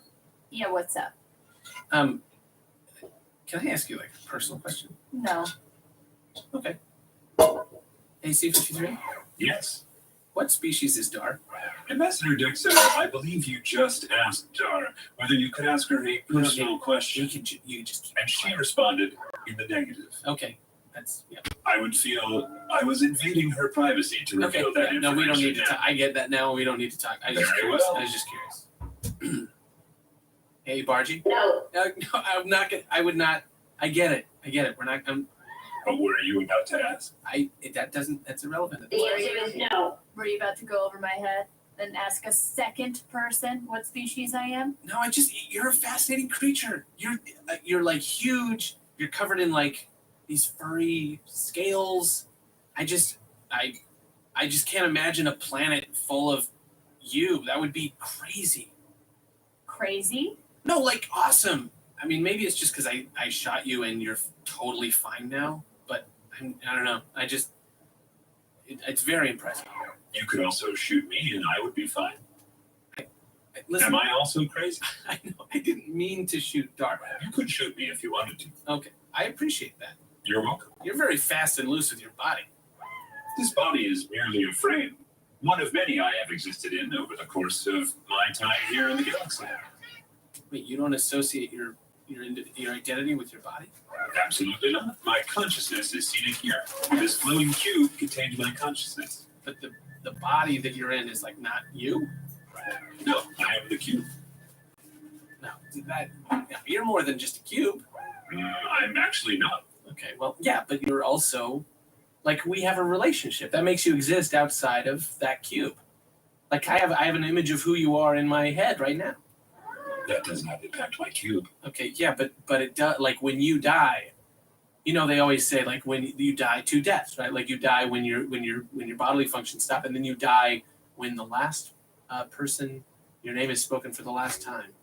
I could create a subroutine that would continue my name being spoken until the end of the galaxy. Oh, Would that ensure my immortality? Yeah, hell yeah. Yeah. Let's all do that. Uploading subroutine now. Put my name in there. Very well. Thank you. Your name and mine will be echoed until the end of the Federated Alliance. This is great. Ambassador Dexter, we have an incoming transmission from Junior Missions Operations Manager Nermit Bundlehoy. Hey, Nermit. Hello. Wow, is that a new shirt? Thanks for noticing. I like it. They issued these to some of the people in the department. It's actually to indicate that I've had 5 demerits, but luckily it's a nice shirt. Does your species traditionally wear clothes? Yes. What kind of question is that? We're not a planet of nudists. I'm a nudist. Right. It's very rare for ships to wear clothing. It tends to burn. Back in the day, I used to wear the shortest skirts. Oh, You had a skirts. You had a skirt? And the cutest little tiny tops. I am projecting some old pictures of Bargy. Wow. Yeah, yeah. I like it being around the engines like that. Yeah, they used to call me Double D Baji. What did the D stand for? Diesel Oh. and disease. And disease was the other D? Diesel and disease. These pictures are very popular on certain Silge websites. What does Silge stand for? I'm afraid it is not safe for work. Junior Missions Operations Manager Nermit Bundlehoy, am I allowed to continue? It's a request for information. It's within your protocol. Ships I'd like to eject. Oh, boy. Okay. Wow, That would not have been authorized if I knew what I was Let's doing. just say many people did. Bargy, when you would leave atmospheres, would the clothing burn up? They were painted on. Oh, okay. That makes way more That's really sense. clever. Thank you very much. Of course, each time I would go through atmospheres, the paint would come off. So what you did ask me is true. A similar problem. I would be paintless, and it's caused a lot of decay. That's why I have all these weird boils and bubbles. Oh, I'm sorry. And I have to get surgery upon surgery upon surgery. The skin you see now, not skin. How do you say? Oh. Right. It's not mine. It's synthetic. It was not synthetic before? No. Oh, that was original Hull. Yeah. Right. Bargy, I promise we will keep this information confidential. It's all right. I already wrote an autobiography about it. Very well. Now, Nermi, on this next mission, how many demerits do we need to earn to make you lose that shirt? Oh boy, I mean, I think that's just 5 more. But we're all in this together, and let's go get them. Who are we going to get? Well, it's actually pretty exciting. You are going to the forest moon of Greenland. Now, this is a location that has been giving off life readings, but so far, the Federated Alliance has not been able to locate the actual life forms on this moon. However, very exciting development. The Alliance has intercepted a signal from Greenland requesting a visit by Alliance ambassadors. So this is great. Welcomed with open arms. We can figure out if there are valuable resources there. It's a beautiful, verdant, kind of almost magical place, and I think we scored on this one. Projecting images of the surface. Check that out. Yeah, wow, it's gorgeous. And sort of adorable. Lush. Well, let's give it a shot. Bargy, let's head in. All right. Do.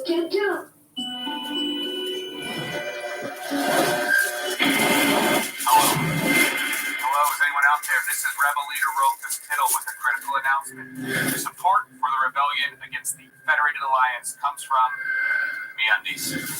When I'm on a speeder ride to collect potable water or crouched hiding from Alliance soldiers inside a ventilation duct, there's nothing worse than uncomfortable, chafy, righty-uppy undergarments. That's where MeUndies comes in. MeUndies will be the most comfortable pair of underwear that you will ever own, made from sustainably sourced fabric that is 3 times softer than cotton, unlike Alliance-issued skivvies, which are like 5% as soft as cotton tops. And MeUndies comes with a 100% satisfaction guarantee. You will love your undies or get your money back. Order now and get 20% off your first pair, plus free shipping. I can't imagine what they're spending to ship these beauties to the Zig Squadron. Anyway, your junk deserves wonderful covering. Go to meundies.com/6CYXX for that special offer. That's meundies.com/6.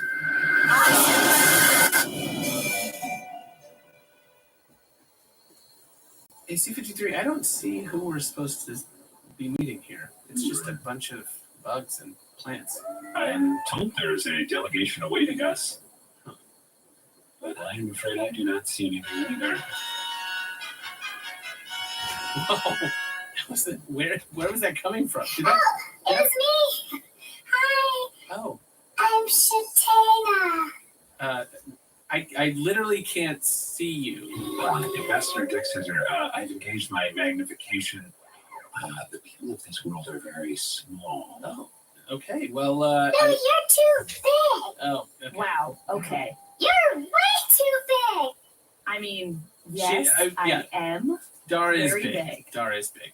I can say that. You can't say that. Okay, well, sorry. Ambassador Dexter, allow me to project Shatana. Oh, hey, wow. Hey. I like your wings. Thank you. I just got them done. Really? Yes, I got them fluffed and bedazzled. That's beautiful. It's beautiful. It's because it's my wedding day. You're getting married today? I'm getting married today. Wow, congratulations. Thank you. That's why we invited you. It's very kind of you to allow us to join you for your wedding day. Well, it's actually because one of you is supposed to be my husband. One of the three of us? Yeah. Well, let me just take myself out of the running first. Why? I would love to know what it was like, believe me, but I would squishio, turn you to dust. You don't have to worry about that because we have this machine that can shrink you. So you can be as big as me. Oh, yeah? Yeah, I'm pretty big. I'm a princess. Oh, that's amazing. Yeah, that's why the horn went off. Oh, right. I remember that. The horn. Of course. I am a princess. Congratulations. Well, I mean, I didn't do anything for it. I was just born. Oh. My dad's a king, and yeah. my mom's a queen. Right. Well, you say you can shrink us down. Should we do that? Would that be easier for us to talk? Yes, please. Let's do it. I mean, C53 how does that work on your circuits and stuff? I think it's fine. Everyone usually stays okay. Your inside should be the same. Usually. We have some slip-ups, yeah. But Could you define a slip-up? death.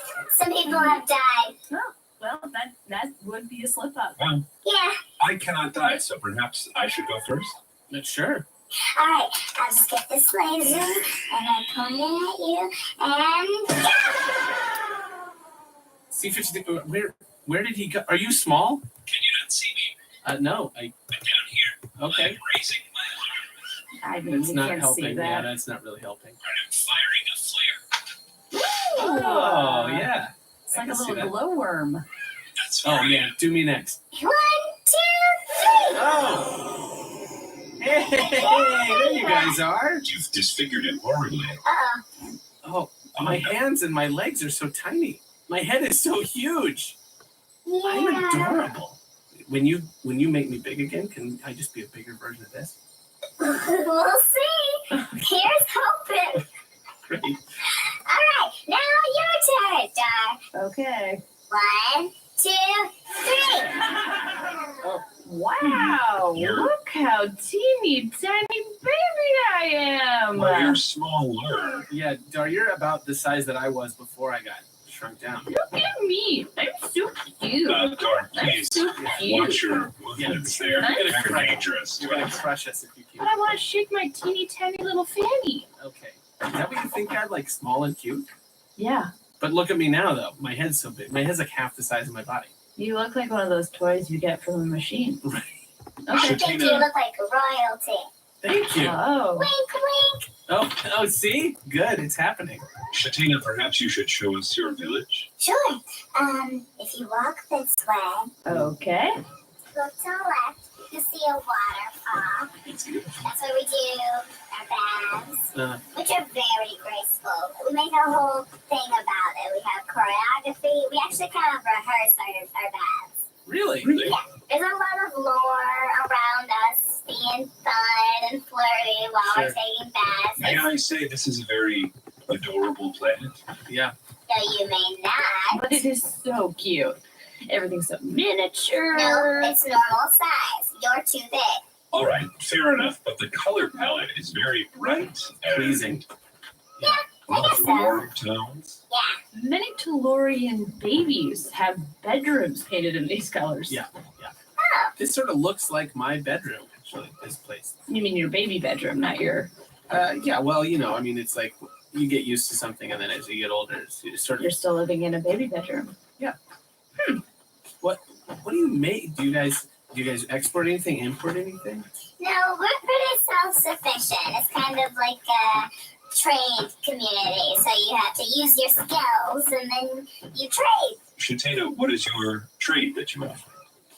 Kisses. Oh, I think that's pretty cute. Oh my goodness. Do you feel like we're fixating on the cute thing? It just feels patronizing. We take ourselves very seriously, but everyone who comes here. Oh, Hunter, I'm so sorry you only have the icky kitty food. I'm also feeling so sorry for myself as I'm sitting here looking at more fucking lentils.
Good afternoon, my darling sons of bitches.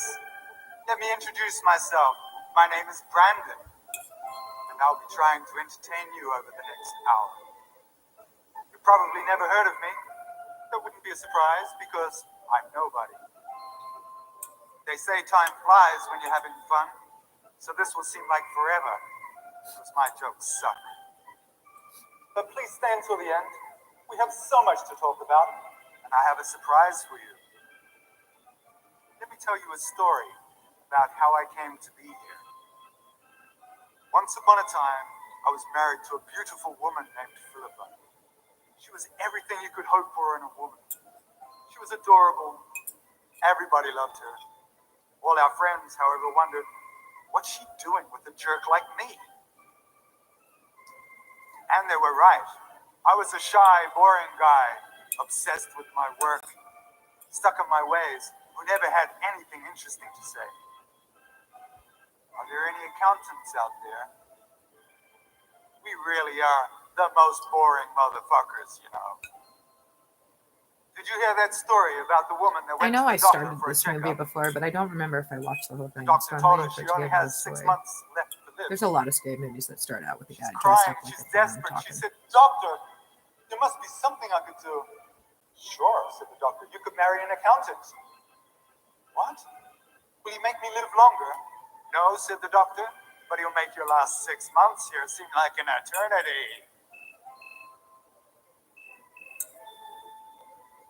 So one day, Philippa woke up and thought to herself, "They're right. I am beautiful and adorable, and I do shine like a star on a cloudless night. What am I doing with this jerk?" So she dropped me like a hot tamale, and this tamale fell far. I'd never been with another woman besides Philippa. And when she left me, I was alone, hopeless. Then one day, I found a flyer on the ground that said, "Stand up." And here I stand.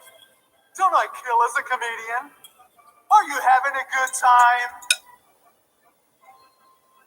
Let me tell you a story about George C. Parker.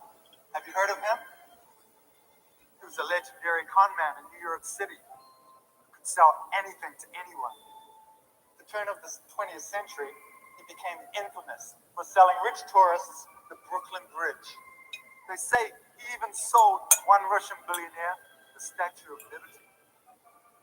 Well, right now, I feel like George C. fucking Parker.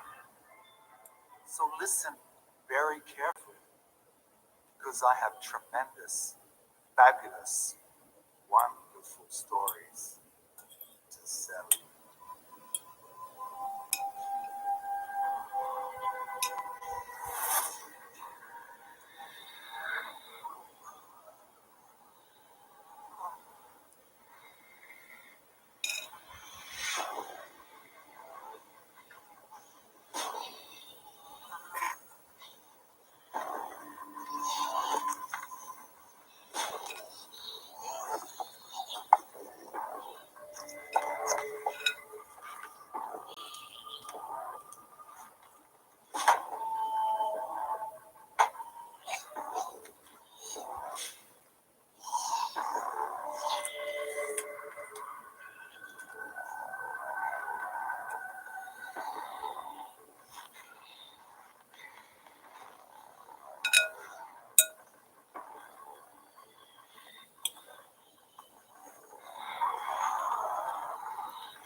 How was that? Is that like too much gurgling or? Oh yeah, I did see this. I remember this. No, I just no, watched this recently too.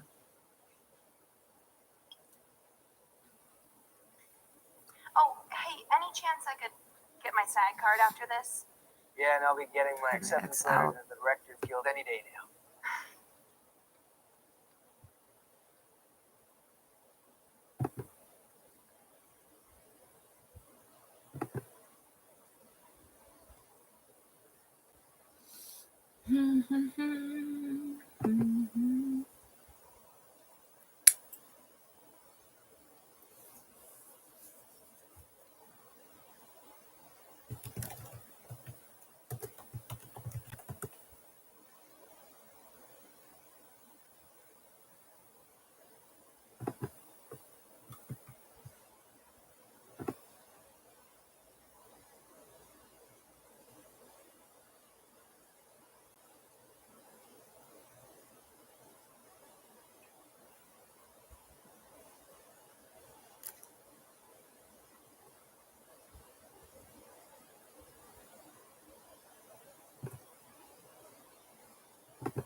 I don't know what to watch. Let's try this one, guys.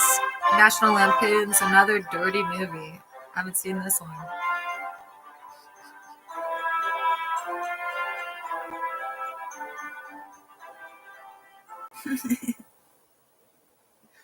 Agreed. And the Comicus for Best Feature Film Comedy goes to Another Dirty Movie. I want to thank my Uncle Erwin for helping us, my dear friend Morty, my mom who's at home watching. Welcome back to Deep Inside Hollywood. I am on set with the young creative geniuses behind the runaway hit Another Dirty Movie. And I am so excited to be here on the set of your next project. This is fantastic. Thanks for taking the time out to talk with me today. It's our pleasure. Pleasure is ours. I just want to ask you what every American is wondering right now. How do two absolute nobodies with nothing going on turn into these mega movie makers who win the biggest award in Hollywood? How does that happen? Well, where this all really started, we were in film class. We were studying Charlie LaRue. I was inspired by Fifi. Fifi's a dog? Fifi was this hot French girl in our class. I wanted to fuck her. I can see why. But I don't think you can say on television. Can I say shtup? We were taking this class on Charlie LaRue. Yes, Charles LaRue, the visionary filmmaker who tragically died in prison under very murky circumstances. Tossed salad. Some say he paid the ultimate price for his art. We were studying his absurdist comedy, Dirty Movie. Yes, this is the movie that is nothing but dirty jokes, right? Top to bottom. Let's take a look, shall we? Oh, that was good. I really gotta go now.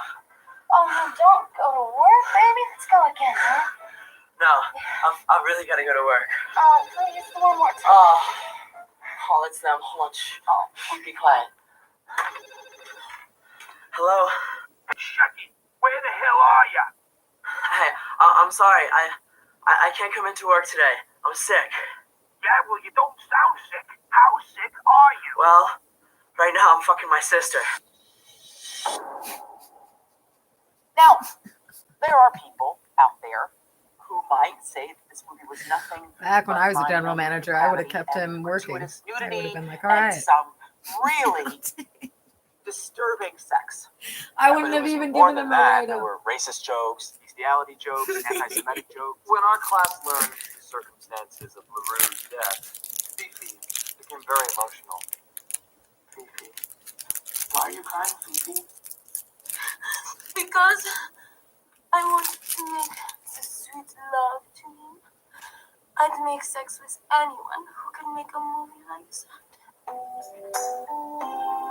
I'd make sex with anyone who could make a movie like that. Je t'aime.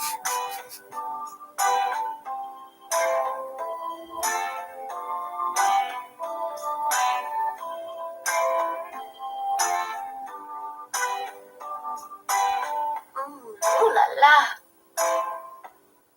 I'd make sex with anyone who could make a movie like that. And there was something about those tears that really compelled us to make this film. So then what did you do? We made a sequel!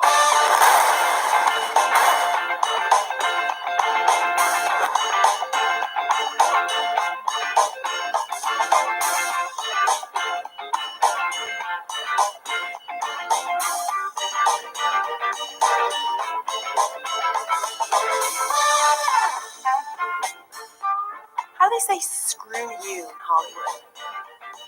Trust me.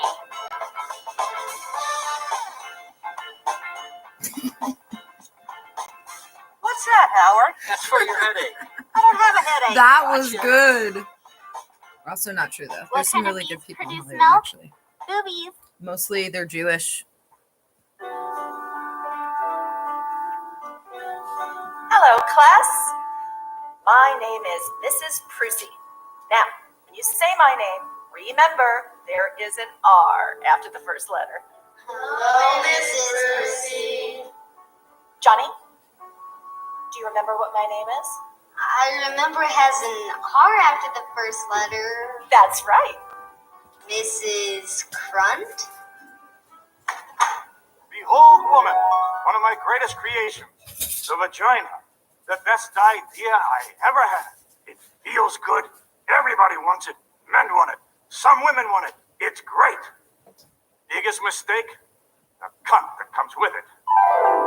Mrs. Jones, overall you are very healthy for a 45-year-old. However, there is one slight problem. You are overweight, bordering on obese. So I would suggest that you start dieting now to avoid complications in future years. I'm sorry, I demand a second opinion. Okay, you're fucking ugly.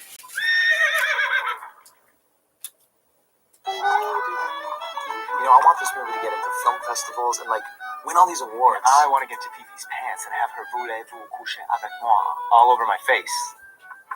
Then what's in it for me? I hear she has a really dumb and beautiful twin sister. How's we?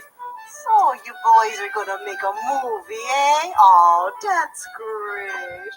I always knew my little Patrick was going to be famous. You should make a musical. Ma, it's a comedy. And then my Make a musical comedy then.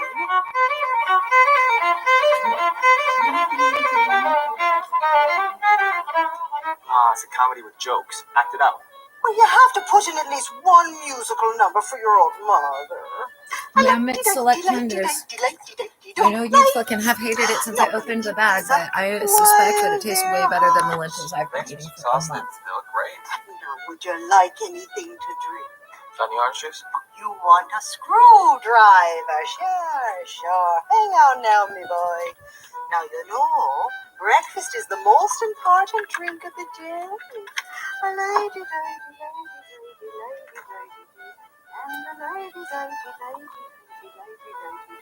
Drink up now. So, Patrick, what kind of a movie is this going to be? Well, Ma, it's a comedy. It's going to be really funny. Yeah, really funny with art and integrity. And sure, there'll be some jokes. Oh, dirty jokes? Some? Oh, I love dirty jokes. Nothing makes me laugh more than a good dirty joke. There's going to be dirty jokes, religious jokes. Jew jokes. Well, I want people in Hollywood to see it. Oh, Scientology jokes. Well, we definitely want people in Hollywood to see it. No, I love this. Do you have any jokes about the black people? Mom. Oh, you know the darkies. I've got a million of them. Miss McSauce, this is kind of a sequel, and though the original film did have those kind of jokes, the director went to jail, so... Well, shite. You can't make fun of anybody these days without them getting all upset about it. Now, would you like a little more screw in your driver, boy? Nah, I'm okay, really.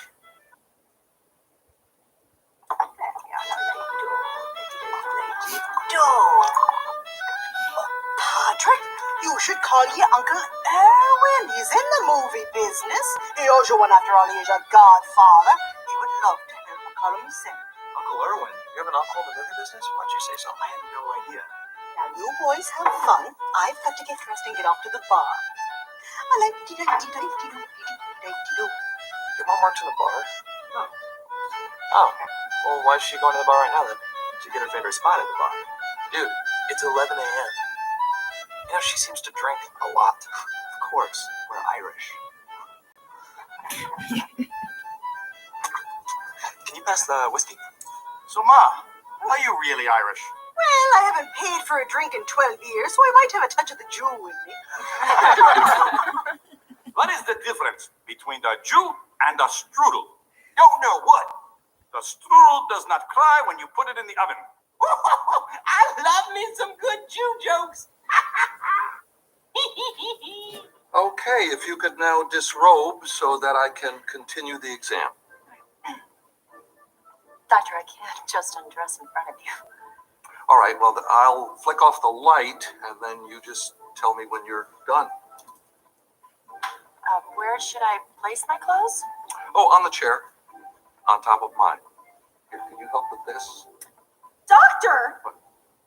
Oh, God! Oh, God! Why does every whore have to scream my name during sex? I can't get a good night's sleep. Shout somebody else's name.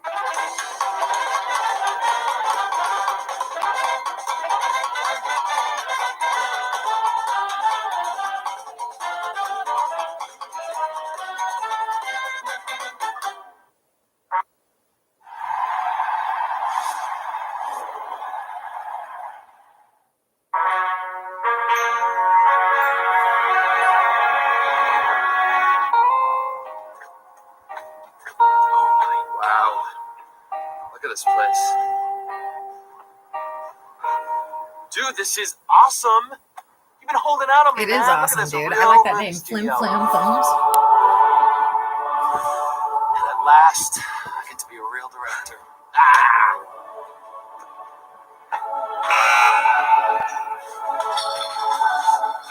Hey, come on in. Glad you guys can make it. Erwin, they're here. Okay, so you two fudge packers, go over here, get naked, and get ready. Huh? We're not gay. Sorry, didn't mean to offend anybody. Sorry, guys. So what is that you'd rather me call you? We queers, homos, frequent visitors to the House of Brown? How about nothing, because we're not homosexuals? No. Yeah, come on. Is this okay? A lot of straight guys do gay porn. Porn? Gay for pay. We're not gay for pay. Well, you're not gay for free either. Listen, all we care about is that you two bop each other while the cameras are rolling. It's as simple as that. Screw you? Nah. Hey, maybe when I was younger, but look at me. Who wants to see me get bopped, huh? So for this movie, you two guys you just hump your friend, huh? No. Okay, then your friend can bop you. No. May I please speak with Erwin Southburg? Yeah, he's the director. He'll be on the set in a minute. No, he is my uncle. Can you please go get him? Erwin's your uncle? Yes. Wow. Okay. Hey, Erwin, your nephew's here for the shoot? I'm so into you. So, you the dudes for the threesome shots? Erwin, I'll do the one in the glasses first. Why is he touching us? Didn't touch me. Son, do you know how they separate the men from the boys in Appalachia? How? With a crowbar. Oh my goodness, it's my godchild, Patrick. How long has it been? Look at your boy chick. How long has it been? Oh, I'm your nephew, Patrick. Oh my goodness, it's my godchild, Patrick. How long has it been? Look at you, boy chick. How long has it been? I don't know how long it's been. How old are you now? 21? 21. It's been 21 years. My goodness, how time flies. Last time I saw you, you had a little umbilical cord coming out of your puppet. Gross, this guy's your uncle. How is your darling Irish Rose of a mother? She's drunk. That's nice. What does she do all day? She gets drunk. Bless her emerald green liver. So you're related to my mother how? She's my sister. I love that little tzatskala. I didn't know you were Jewish. Me either. Well, Patrick, I don't know if you're Jewish. You might be Irish, like your mom. But you're Jewish, right? I am not Jewish. I'm just kidding. Of course I'm Jewish. I'm cheap. I make a lot of money. I'm Jewish. Your mom drinks. She's got bad teeth, so she's Irish, see? So what is he? Huh. I don't know. All right.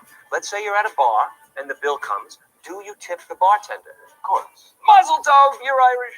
How can you tell? Well, if you were Jewish, you'd get someone else to pay and tip, or you'd own the place and you'd hold the mortgage. Some weird way that actually makes sense.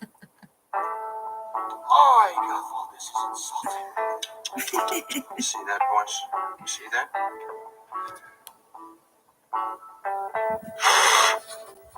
So, you want to make it in the movie business, huh? Yes, Mason and I are going to make a movie using the most offensive jokes ever told.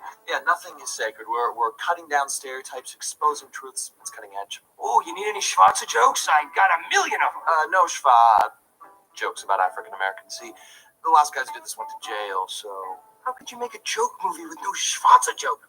it's going to be tough, but we can do it. Got any Arab jokes? No. Do you want them? I mean, maybe. Yes, we will. Yes, Yeah. yeah. Okay, I'm in. How can I help? Shuvu, ya halwin. What is the difference between a catfish and the Arab woman? One has a whiskers and stinks, and the other is a fish. It's a fish. Hey, how come the Fuhrer only had one testicle? Because the other one was Adolf. You're waving to all the time. Stupid.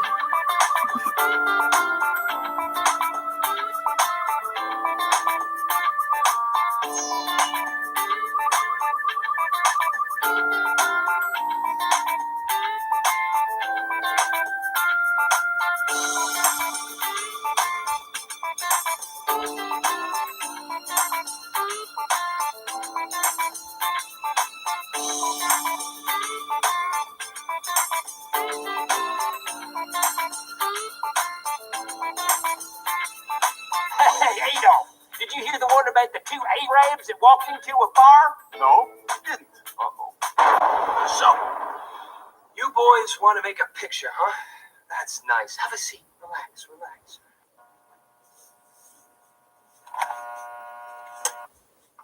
Such a great feeling, you know? Writing a script, getting the actors together, saying, action! Oh, yes, saying action. Big thrill. Definitely a big thrill. I remember my first picture like it was yesterday. Oh, cool. What was it called? Morty, what was the name of it, the first picture? The Legend of the Bermuda Vagina. The Legend of the Bermuda Vagina. Careful. You could get lost in that thing. We made a nice profit on that, if I recall. Oh, yes, indeed. We did. Made it for $132.57 and grossed over $1,000. And then I made buttloads. Of money? No. That was the name of the picture. Buttload. Oh. And buttloads, too. Buttloads 3, buttloads 4. We made a bunch of buttloads. That was buttloads 12, a baker's dozen. Story of a petite little pastry chef who didn't know what to do with her smoking hot buns. So you guys make porn? Ah! What did you say? Never use that word again. I make art films. Art. Total class. Total class. Very classy. Well, it sounds like porn to me. I'll have you know right now, I am producing and directing a period costume drama about Catherine the Great. Well, look who finally decided to come to set. Okay, everybody, place it. Fluffer! Jesus Christ, where is the goddamn fluffer? No worries, I got this. We're old friends. You boys want to watch? No. All right. Suit yourself. Action! Harder.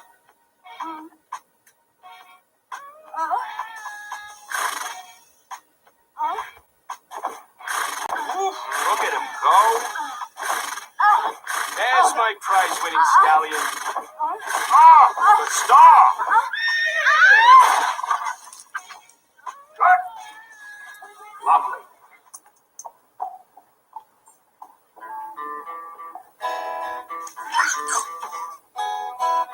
Did you know humans are the only species in which the female achieves orgasm? Oh, yeah. Okay.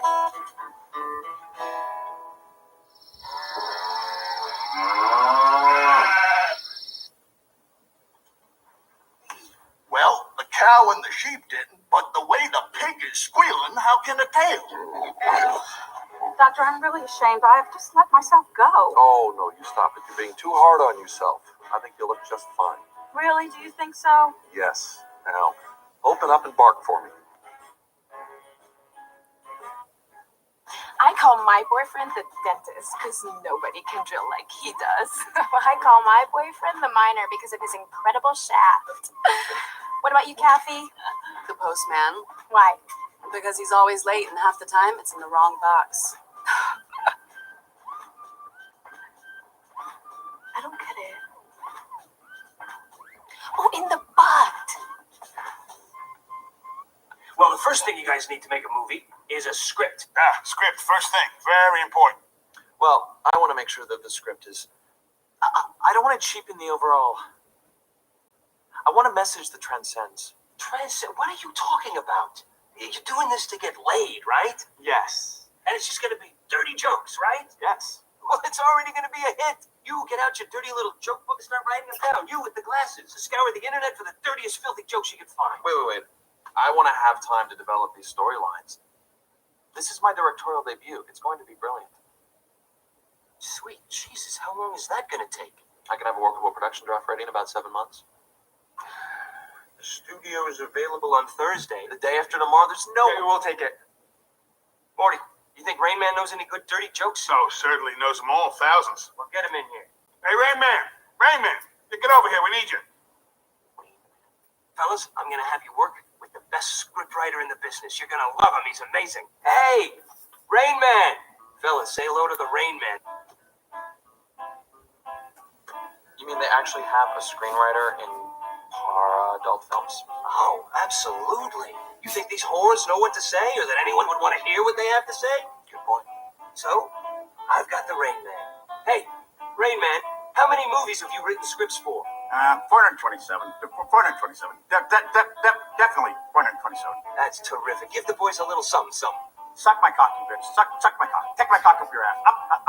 Up your ass. Come on your face. Can this guy really help us, though? We need jokes, not just sex. Dude, Right. Rain Man, that you know is the any best good character in the jokes? movie. Yeah. Lots of dirty filthy jokes.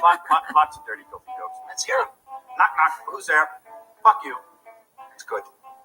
Wow, that sounds really promising. Except it sucks. Yeah. What kind of pussy does a priest get? What kind of pussy does a priest get? None. I like that. That makes me Oh, I'm pissing in my pants. Yeah, as the director of this film, I don't know if I can really work with this guy. He's kind of weird and strange. Dude, he's I hot. don't really get it. Knock, knock. Who's there? Fuck you. Knock, knock. Who's there? Fuck you. What? Hey, it's 7:08 p.m. Did you pay today, federal funds? I don't get it. You get it? Oh, in the butt.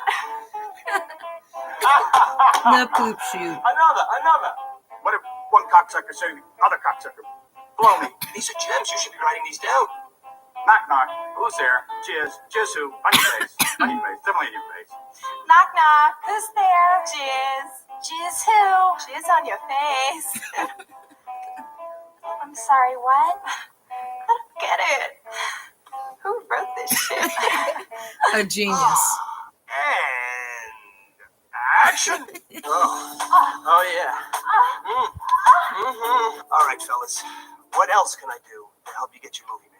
Well, I think we need a star too. You got any big time contact? Stars are vital. Fuck stars. They mean nothing. Stars aren't vital. Fuck them. Really, I want this film to find an audience. I don't want it going directly to DVD. Aren't stars what people want to see? Bull crap. You know what people really want to see? Enlighten me. Tits. Oh, yes, tits. They want tits. And ass. And ass. Goes without saying. Tits and ass and tits. Tits and ass. Yes. Indeed. It's a proven fact. Tits and ass. But even with that, don't we need a star for foreign pre-sales? Oh, what, you think foreigners don't like tits? And ass? Wow, I guess I never thought about that. Well, think about it. Think about it. Everybody likes the tits. And ass. You go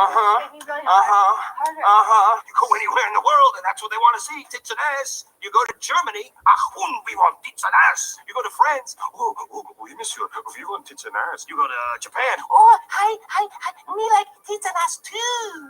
You know, I was in New Guinea a few years ago with my church group, and I have to say, they do like tits and ass. That's what I'm talking about. See, everybody likes it. So we don't need stars.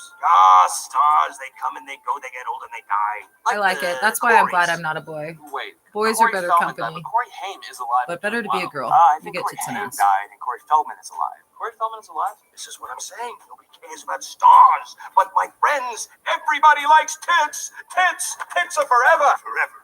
Like diamonds. Veronica, come here, honey. Come here. Now you see these tits from back in the day? Now look at these tits from now. Then, now. See? Tits don't change. Tits are forever. Okay, sweetheart, go back to work. I'm sold. Can you get us titties? And asses? Well, when it comes to getting tits and ass, it's as easy for me as well. Dude, this guy would be my Tits and favorite ass. uncle if he was my uncle. Tits?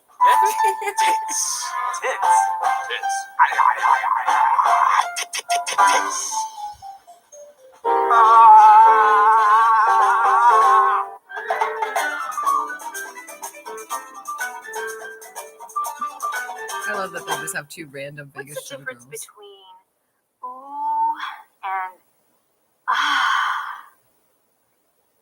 about 3 inches?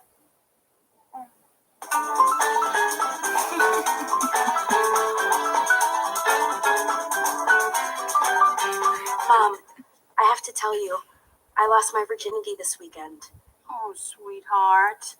I'm not surprised. It was bound to happen sooner or later. I just hope it was a romantic and pleasurable experience for you. Well, yes and no. I mean, the first 8 guys were great, and then my pussy got really sore. Okay, if you could just hike up your gown a little bit. Alrighty.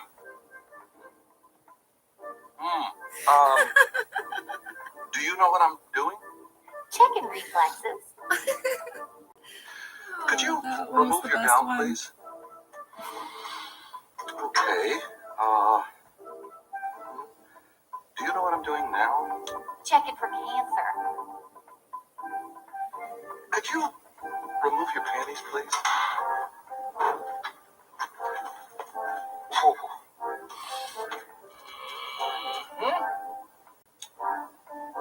know what I'm doing now? Getting herpes. That's why I'm here. Mom, I have something. It's scary. The Gordon Ramsay's here. Disastrous restaurants. Dysfunctional. Shocking. No! Jim Gordon saved them. We're in trouble. And we're going to get out of trouble before it's too late. Kitchen Nightmares. All new Tuesdays on Fox. Watch anytime on Hulu. It's easy to save on car insurance with Insurify. It's the best price hands down. Kimberly saved $200 a month. And Justin saved hundreds of dollars. David is paying 25% of what he used to pay for the same policy. Customers are literally paying half the price of other sites because it's easy to save on car insurance with Insurify. Don't wait. See how much you can save today. Something to tell you. I lost my virginity last week, and oh, sweetheart, I'm not surprised. It was bound to happen sooner or later. I just hope it was a romantic and pleasurable experience for you. The first 8 guys were great. Then my pussy got really sore. So you're saying we just filmed one dirty joke after another dirty joke? That's what he did. Yeah, Charlie LaRue had his actors perform the characters in the jokes, and that was the whole movie. It's really quite brilliant. But it's just jokes. Are your movies just sex? Hey, we got stories. We got well-developed stories. I mean, I've seen your kind of movies before, but does anybody really pay attention to the story? Well, actually, our research indicates that some people do like to watch a story. See, they like to know how the 2 or 3 or however many people actually came to be stupid. Miss Jones, I just finished mowing your lawn. Oh.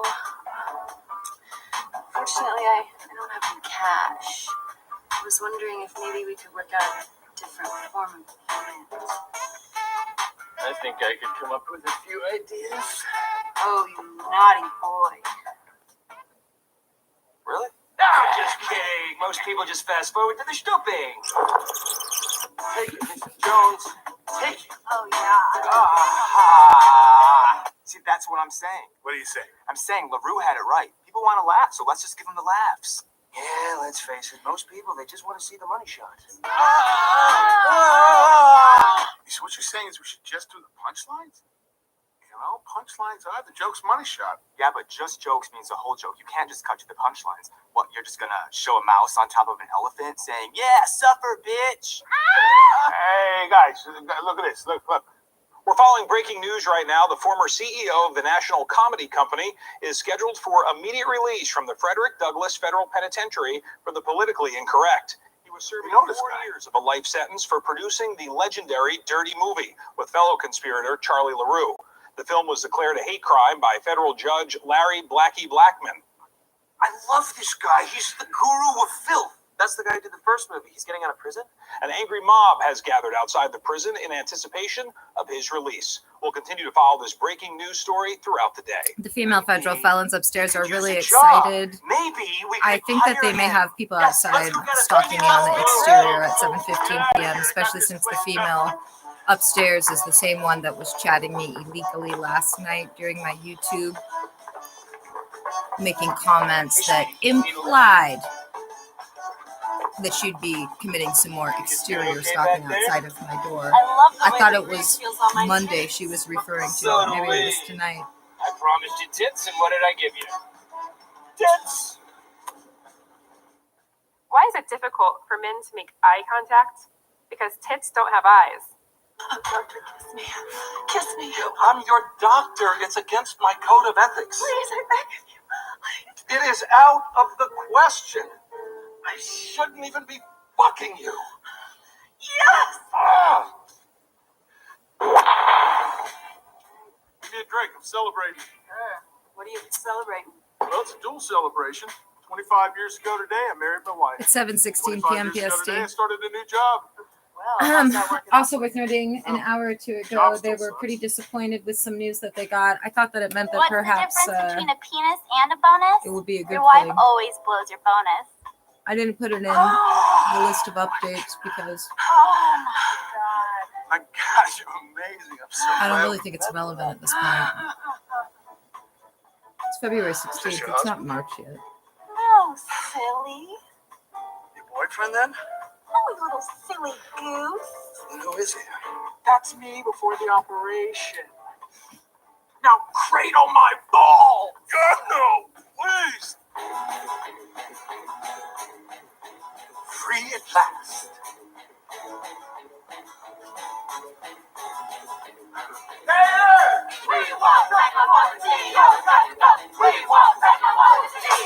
There he is. There he is. Hey, hey. Come on, we got it. We got you. We got you. Let's go. Oh my God.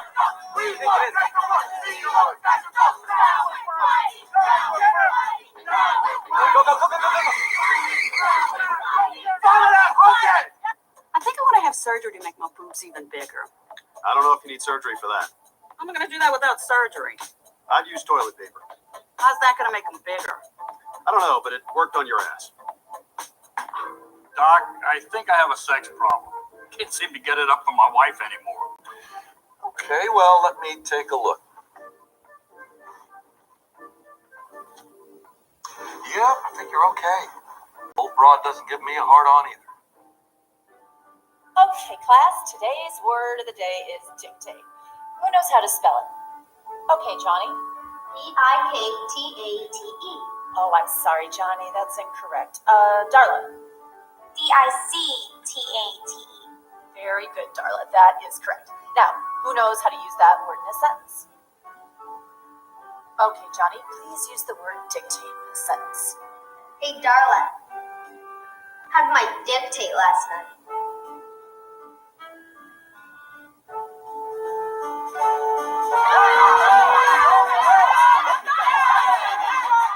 How'd they get in so fast? Here we go again. Oh, Unit 207 may have just been trying to terminate the live stream, which they may have done. I don't know. They look angry. Let's see if it's still reflecting as having a red circle on the other laptop. From the blacks here. That's why I was a skinhead in prison. That's still a You were red a member of circle. the Aryan Nation? No, my cellmate was. And as his bitch, I had spousal privileges. My cellmate was. Okay, everybody, let's just keep smiling and walk in nice.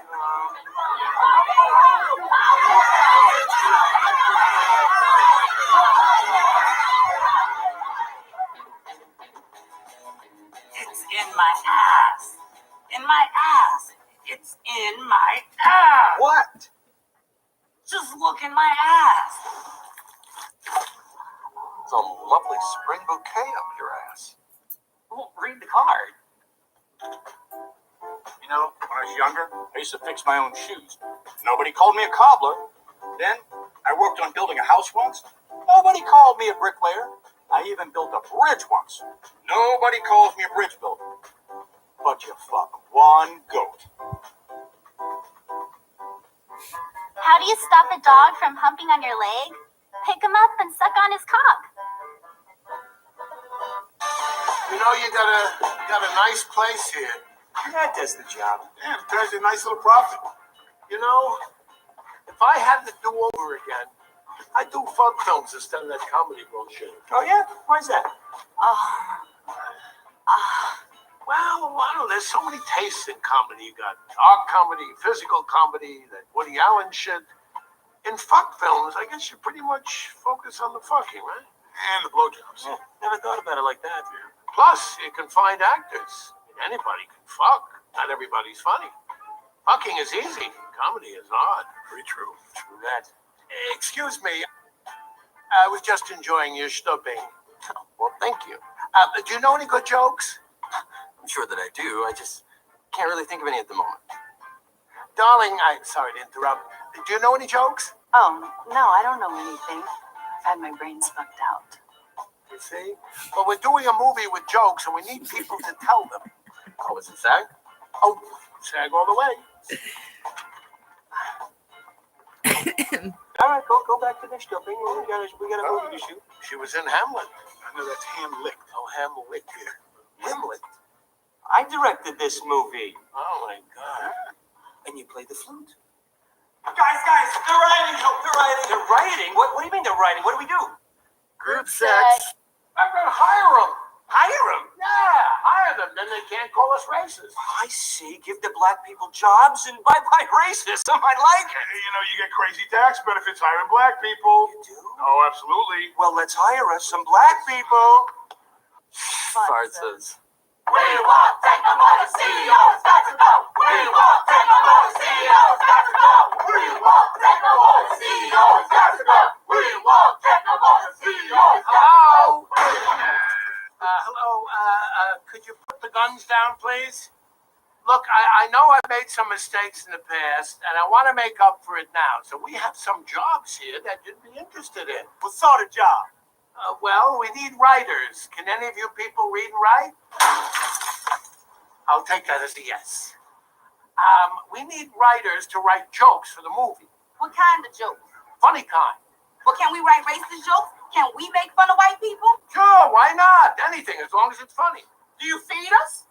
Yes, I think we can. We can find a chitling, whatever a chitling is. Well, I am Ed. I'm hungry. You know me. Me too. Well, I got some serious whitey jokes. White America. That's your ass now. Hey, Paul. Stop screwing me. Hey, quit show business. What have you guys been doing? We are killing 6 million Jews and 2 circus clowns.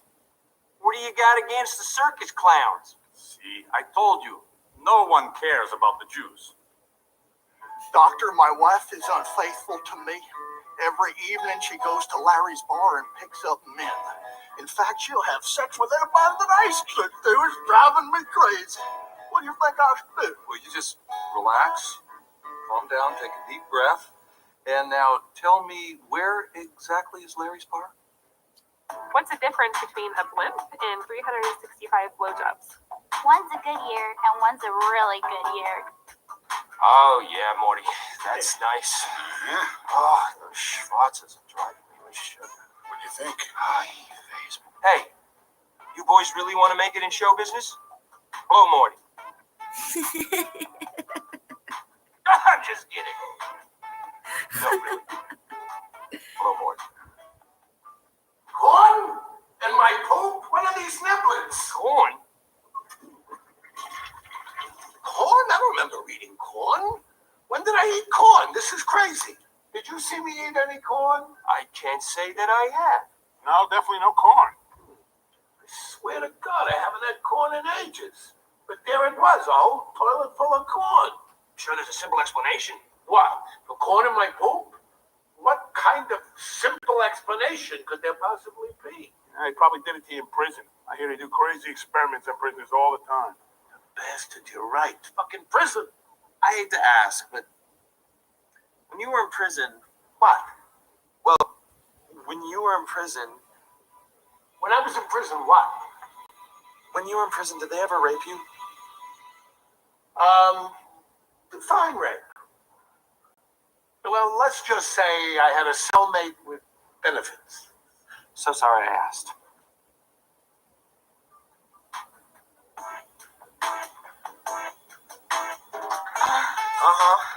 Ride the big bad pony. You like the pony? There you go. A little louder. That's nice, Chachkula. And... Cut! What did the blonde's right leg say to the left leg? Nothing. They haven't met. Well, I am very sorry, but I am going to have to perform surgery. Oh my God, the pain is so awful. I'd rather have a baby. Okay, well, make up your mind because I'm going to have to adjust the chair. And action. Good, good. Now put your hand on the tit. No. Your hand, her tit. Oh, you gotta do it. That's right. Okay, I think we have enough jokes about priests, so now we need to cut some jokes from the bar. Well, maybe you could ask your mother. Why? Because she spends a lot of time in the bars. Got that right.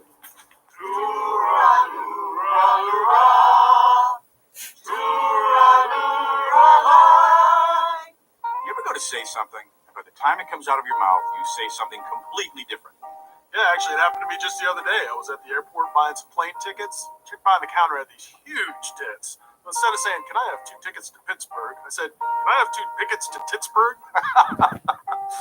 The other day I was having breakfast with my old lady, and I meant to say, "Would you pass me the sugar, please?" And instead I said, "You ruined my life, you fucking bitch."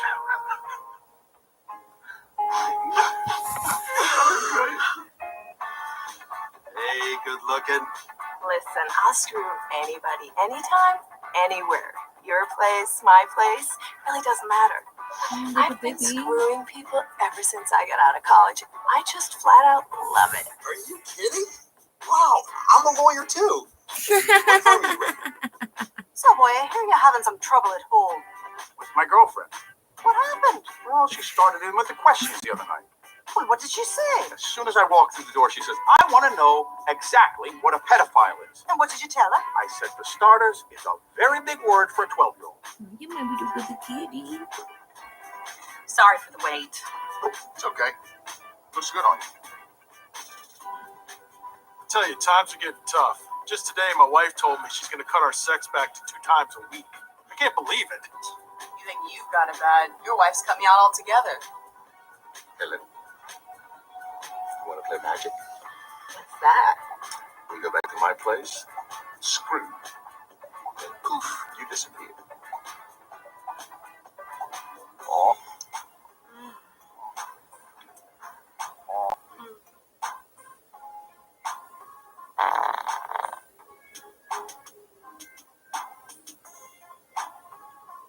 You farted? What? Did you fart? Well, of course I did. What do you think? I smell this way all the time. It's true. He usually doesn't smell like that. God for that. Anyways, I got an idea. What about fart jokes? Oh, no. No, please. No fart jokes in the movie. But fart jokes are very funny. Sort of hip, in fact. No, fart jokes are just disgusting and cheap humor. But very funny. I won't have them in my movie. I agree with him. We can make fun of the Spicks and the Spear Chuckers and the Micks and the Kikes and the Butt Pirates. Fart jokes? Crosses a line. Where we went wrong last time is we had no line. But now there's a line. That line is fart jokes. No farts. Oh, those are the Jersey Turnpike. You farted? You know I did. Damn, that smells like barbecue. Oh, Damn, ribs. You had baby back ribs. you know her grandpa makes the best ribs ever.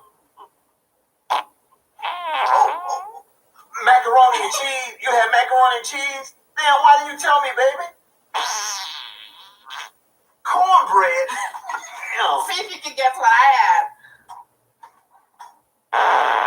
You had Kentucky Fried Girl. And mashed potatoes. And the diet soda. In the drive-thru. Okay, now I'll try.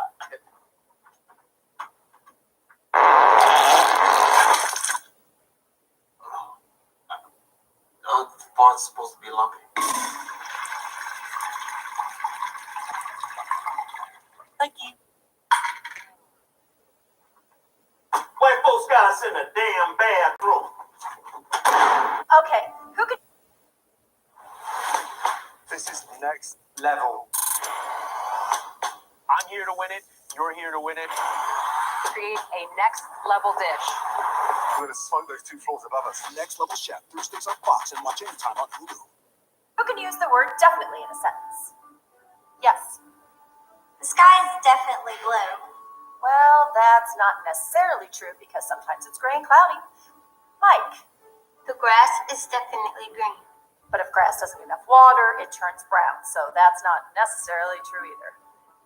Do farts have lumps? No. So now I definitely shit my pants. You know, guys, when you first get married, you have house sex. That's where you have sex all over the house, on every piece of furniture, in every room, every nook and cranny. You're having sex in it.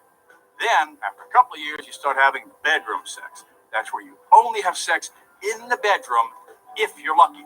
And eventually, there's hall sex. That's where you just pass each other in the hall and say, fuck you. Analyze this. Take one. And action. So, how do you see the industry going? I mean, with so many amateurs in the mix and all. Yeah, that's a good question. The key is to make movies that are unique and different, so the public has to buy them from my company. So then what's your niche? All right, can you boys keep the secret? Sure. Kitty porn.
Earlier tonight, Ellington County Police responded to a domestic violence call at the home of Elizabeth and David McMichaels and found a gruesome murder scene.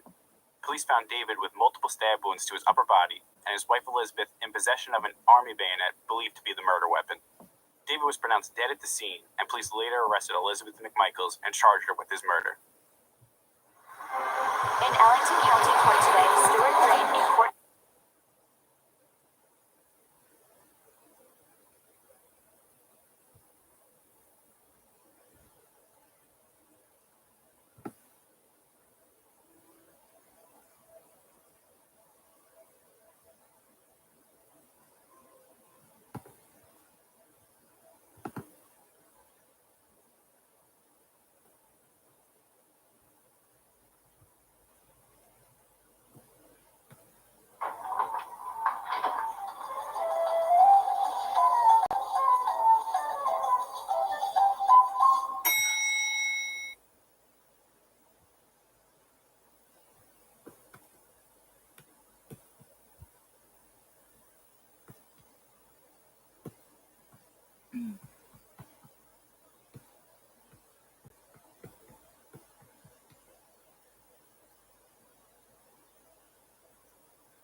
Baby, you're confused why you fell off the chair again. It's because you were sleeping right here on the edge and your little head popped you over, baby.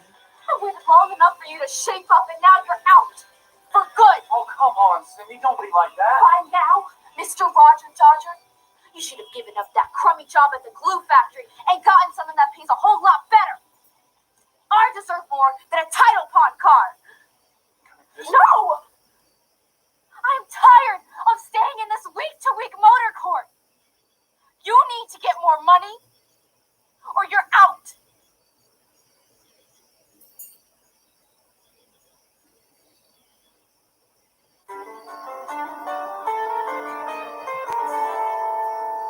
May I help you? Our space buggy's about to crash. This is a really cool scene. Space buggy? What space buggy? That is our space buggy! It looks like your space buggy just pancaked Cindy's Super V. Yeah, gnarly splashdown. Who was driving that thing? Oh, I was. Our space buggy is equipped with a time-advanced ejection system. In the event of an imminent crash, it transports passengers to an earlier time frame, away from danger. I could have used something like that a few times myself. You've totally wiped out my car. I hope you guys got some good insurance. We do not have insurance in space. You're not in space anymore. Here on Earth, you've got to have insurance. You girls had better wait in my room while I call Al Sharko.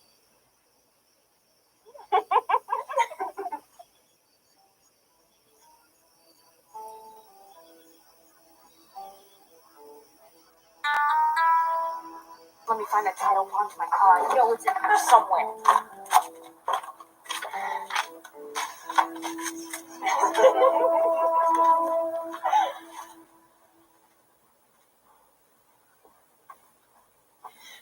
What is your name, you dreamy hunk? Oh, I'm Roger. Roger Dodger. What a sexy name. My name is Ileana. My friend's name is Minoria. Some kind of groove. You're Roger Dodger, baby. Well, it's certainly a pleasure. Smooth vibes, Daddy-o. So, what are you girls doing crash landing your space buggy in this parking lot? How come you didn't land that thing over at the airport? Moisture condensation caused our rear stabilizer to freeze as we entered your stratosphere. I totally lost control for a while. After the servos thawed from atmospheric heat, I was able to get enough control to set it down on open pavement.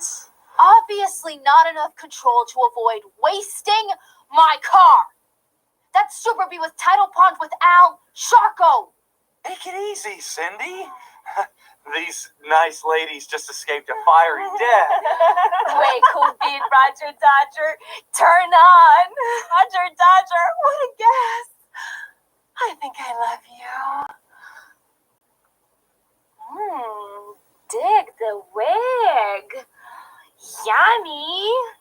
Look, I don't know what planet you girls are from, but around here, girls leave other girls' boyfriends alone. Oh, I'm not really her boyfriend anymore. Cindy just threw me out. Oh, no! He's not exactly a permanent throwout. I was just trying to motivate him. We've been cruising the galaxy looking for boyfriends.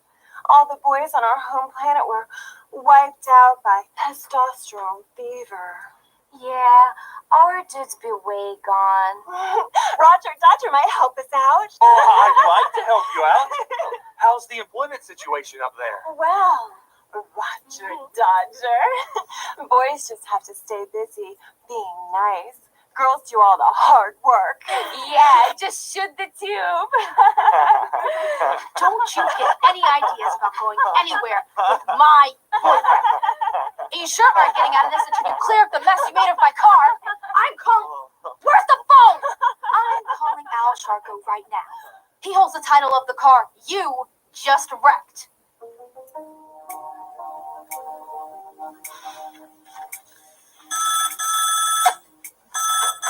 Oh, Hunter, you are the cutest. Just look at you.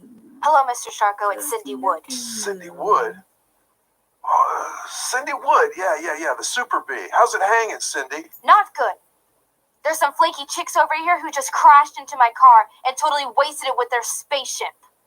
Some flaky chicks wasted your car with a spaceship. Sure did. They say they don't have any insurance. You'd better come over and talk to them about it. I'll be right there.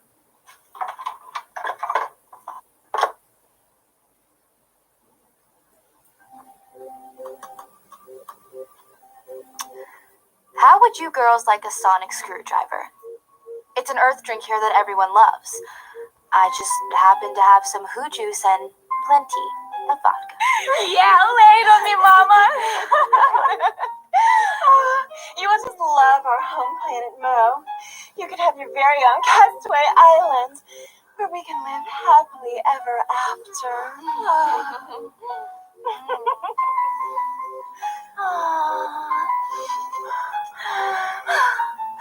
Purr my fur. Oh, baby.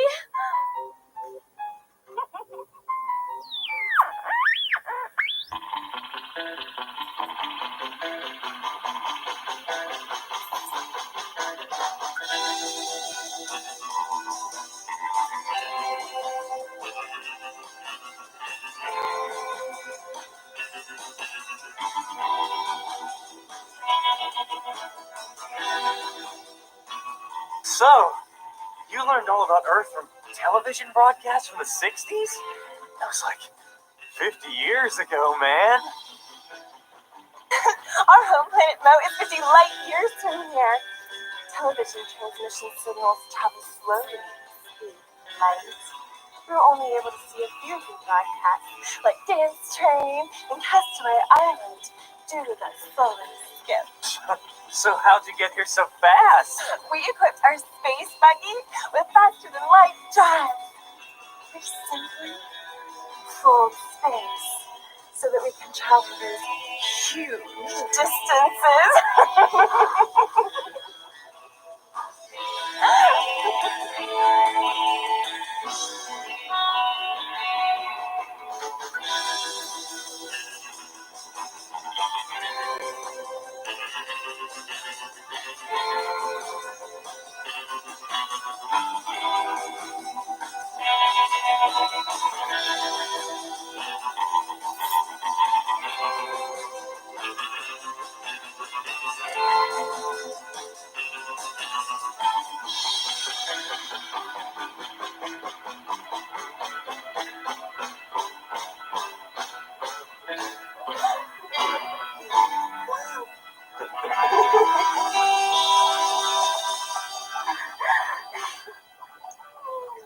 Those dresses are way too short. You like them? We were watching American Dance Train. We wanted to dress like Earth girls so boys here would like us. Oh, me live. You would. Those girls aren't even wearing any underwear. We were supposed to wear underwear? Totally groovy. Sonic screwdriver. Oh my.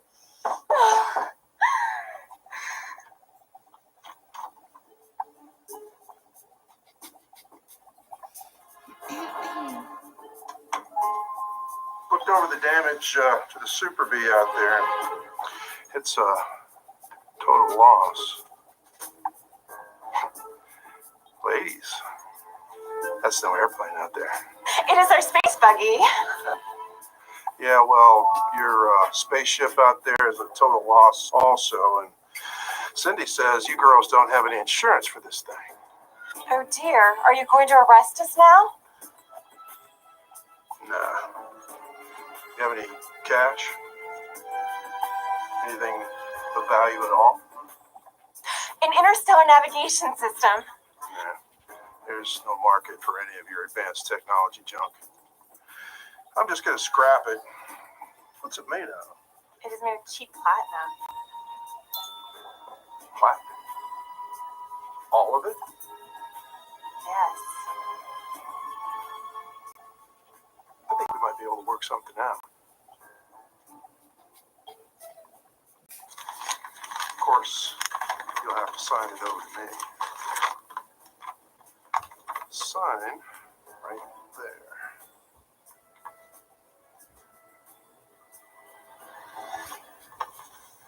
It is a real pleasure doing business with you.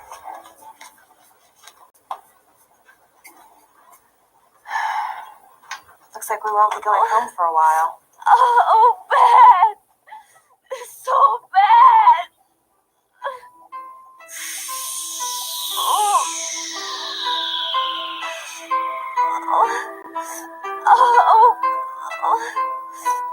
Looks like you can't hold your liquor, girly girl.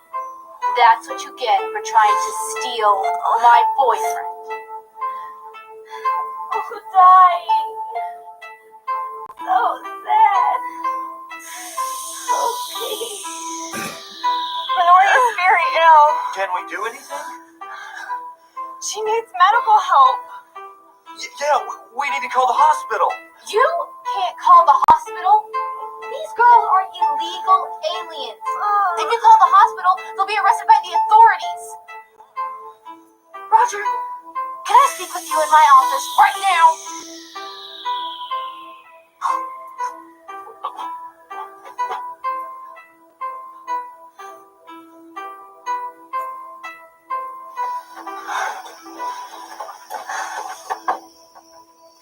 We can't call the hospital because I think I overdosed her. You think you overdosed Minoria? What? How? I put some birth control pills in the sonic screwdrivers. They were only supposed to make them a little sick. That girl in there is very sick. How many pills did you give them? I only put my monthly pills in the blender. They're only birth control pills, for crying out loud. Well, what if I would have tried to drink it? Of course I wouldn't let you drink it, silly. They're just birth control pills. They're not poisonous. Sometimes just one little pill can make you dead dog sick. A whole month supply? Who knows what it might do to an alien? Don't be such a horn dog, Roger. They're the enemy. They were gonna abduct you, take you away, use you for their own selfish pleasures. You didn't want me anymore.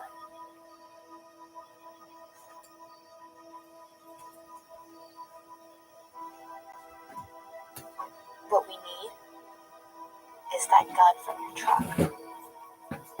That one alien, Aliana, she didn't drink her sonic screwdriver. So we need to do something about her before she radios the mothership and gets reinforcements from outer space.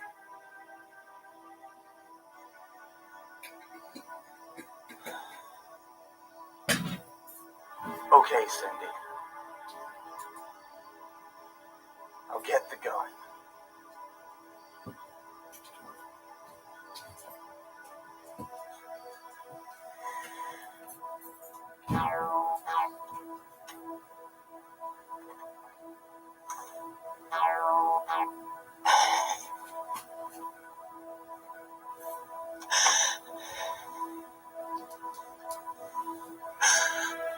She is dead.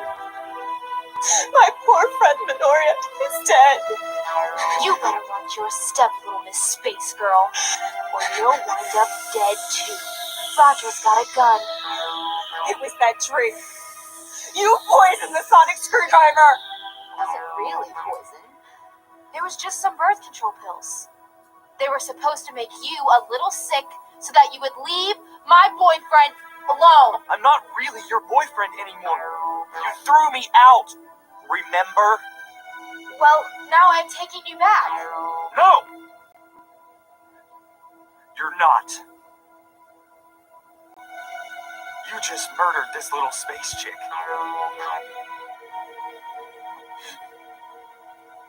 It's not murder. She's not human, so it's not murder. It is murder. It looks like she was way more human than you.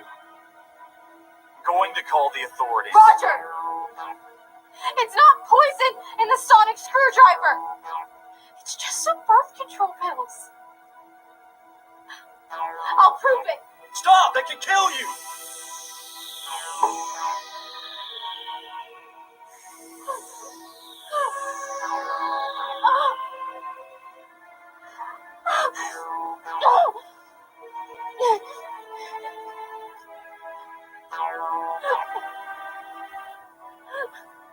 Calling the hospital. Do you really have to call the authorities, Roger? I really am an illegal alien. I'm afraid the authorities will arrest me. You won't have to be here when the ambulance shows up. Where will I go? What will I do? I do not know anyone here but you. Right now, you can just hide out in my truck until the paramedics split. No one will see you there. Oh, Roger. You can be my steady boyfriend.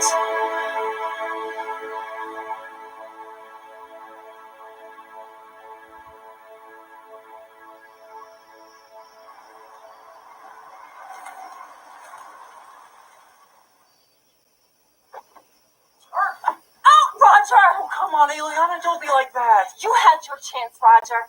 Now I'm gonna get mine. Please, I can get better. You're not getting any better. You didn't get a better paying job, and you never have enough money. Money is not everything. Yes, it is. I am tired of living in a sleazy motor court, and I want my own paid-for car with a clean title.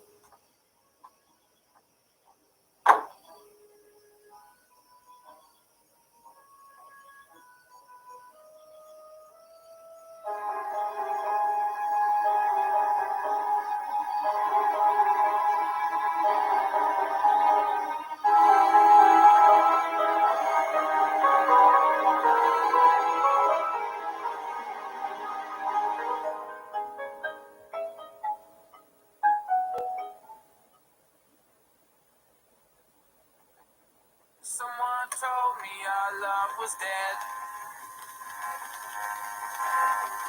but I know it's out there in your sleepy head. Days and hours, they seem to fade.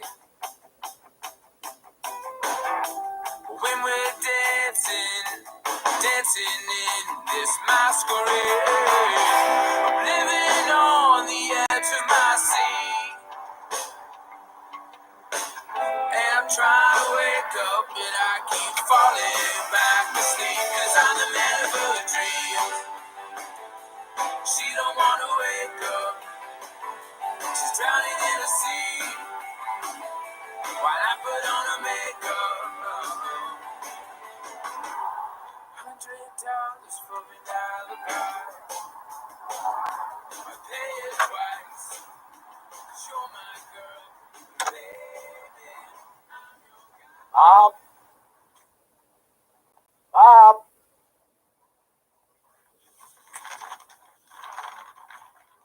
Hey, Bob? What's happening? Bob, wake up. You okay?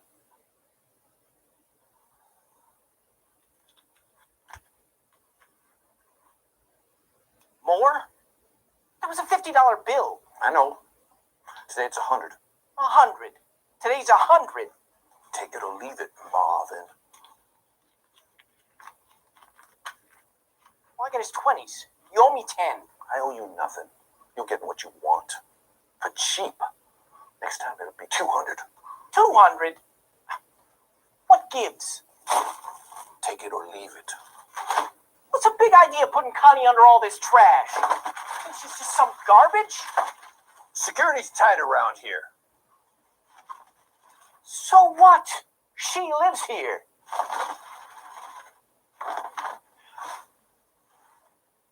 Next time, we're putting all this trash on Connie. She can wait out in the open like everybody else.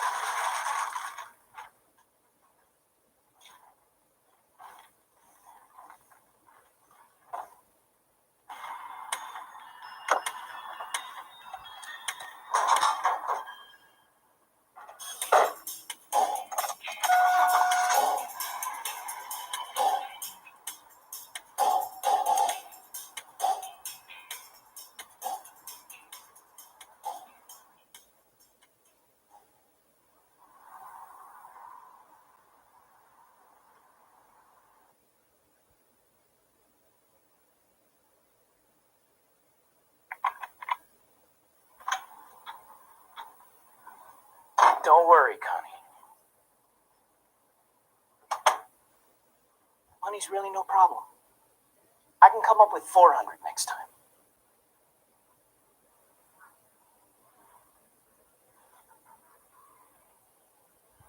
The important part is, we're together now. You and me.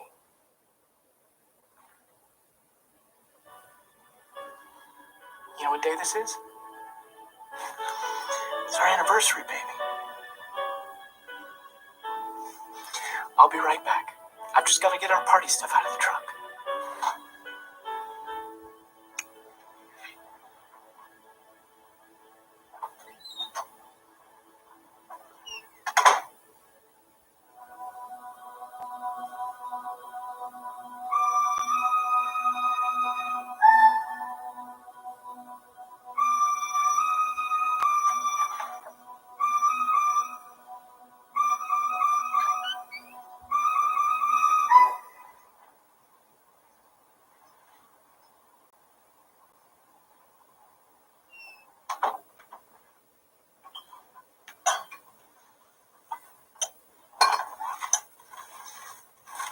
Brought you some flowers.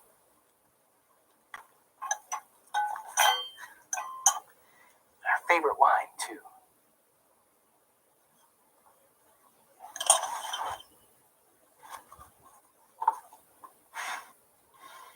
Yep. We were married 7 years ago today. I'll bet you even remember that funny little preacher that married us. Showed up with a shiny black eye. Said his mother hit him with a skillet. Your father now one is getting married. You know, later he told me your brother wanted to show up with a shotgun and stop the whole thing.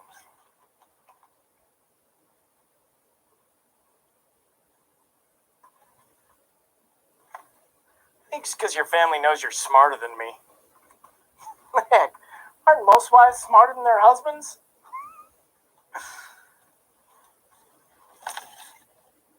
They all thought I wasn't good enough for you. We showed them. After 7 years, we're still together.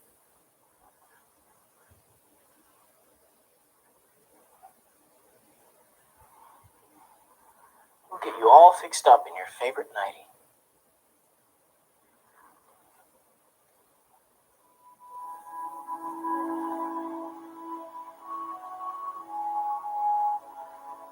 You look stunning.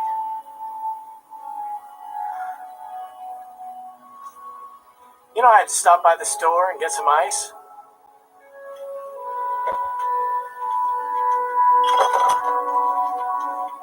Ice machine in this motel never works.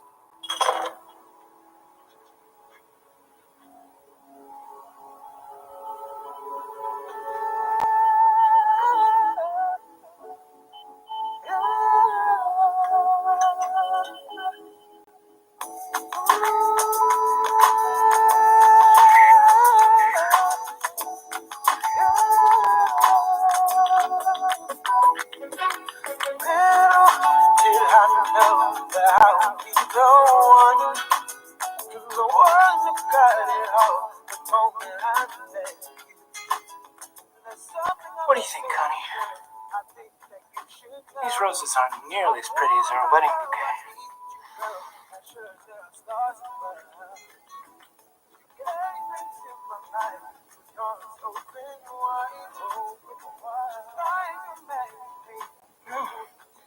That's some good stuff.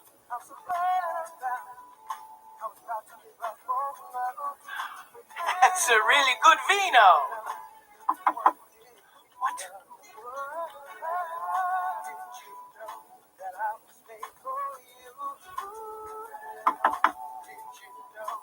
Excuse me, this is some kind of mistake. Wrong room!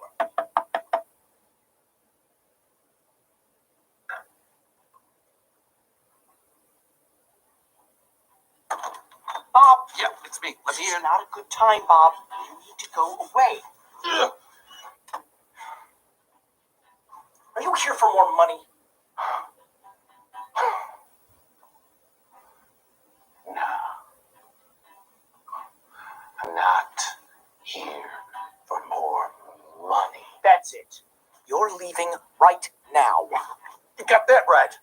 I am leaving right now. And I'm taking Connie with me. Huh? Connie and I are in love. We're in love. We'll get married. Connie is not in love with you. You get an idea like that. You know, working nights, I was no one at that nursing home and said, Connie and me, her and I got to know each other real good. Connie is in a coma. How is she supposed to be having these conversations with you? Well, we just did. I know what she's thinking because I'm thinking the same thing. She speaks to my mind, man. You've been working midnights way too long, Bob. It's done stuff to your mind. You need to take your little flowers and go back to the convalescent center. We have to get married. It's only right. How's that? Connie's having my baby. Your baby? How'd that happen? Usual way. We got to be good friends at first. And then one thing led to another. Connie can't be having your baby, for crying out loud. She's in a coma. She may be in a coma. She can still reproduce.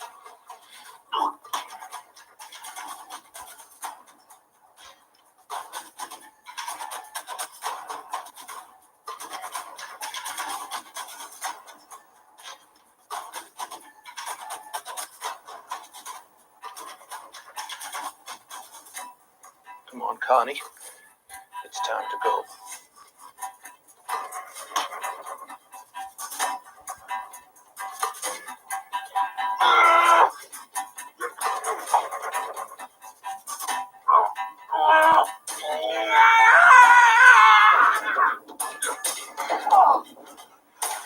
Let her go easy, Marvin.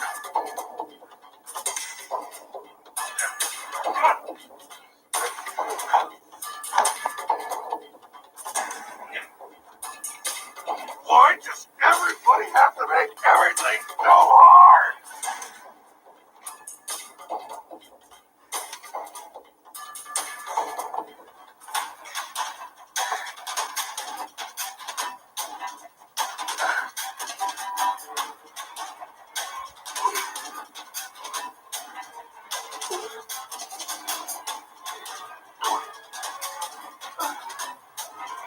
When a man's in love, he's got to do what he's going to do.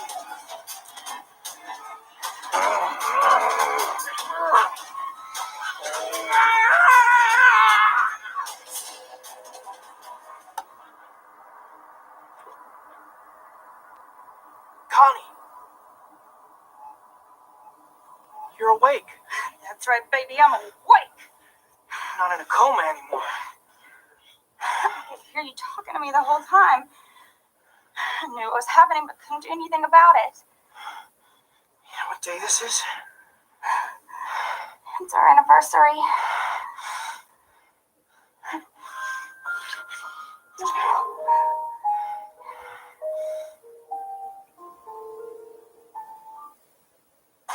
Dr. Larson has no recollection of the last 8 years.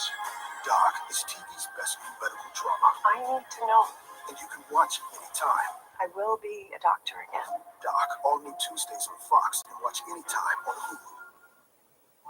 Sometimes a comatose patient will regain consciousness for a short while, only to relapse into a vegetative condition once again. However, this patient will never regain consciousness.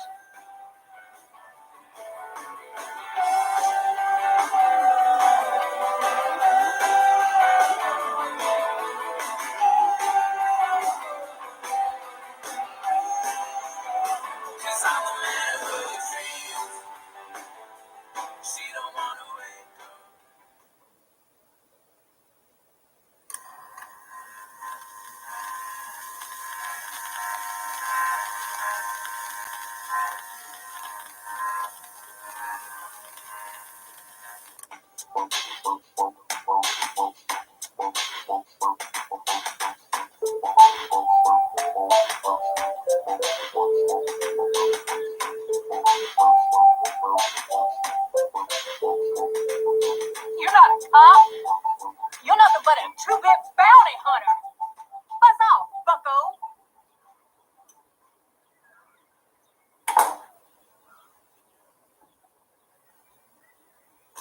Not a bounty hunter.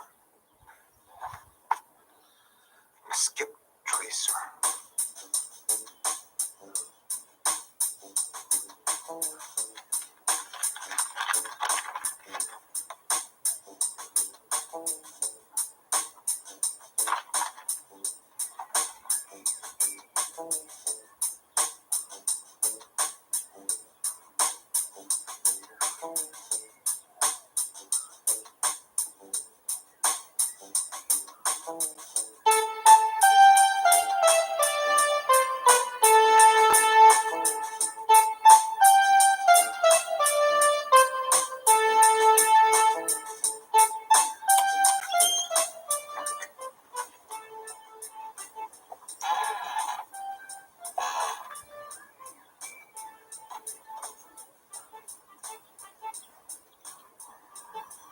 Don't guess I need to offer you a light. Not for this piece of junk. You got any real cigarettes? No. I decided I better give them up for good when they made possession a Class D felony.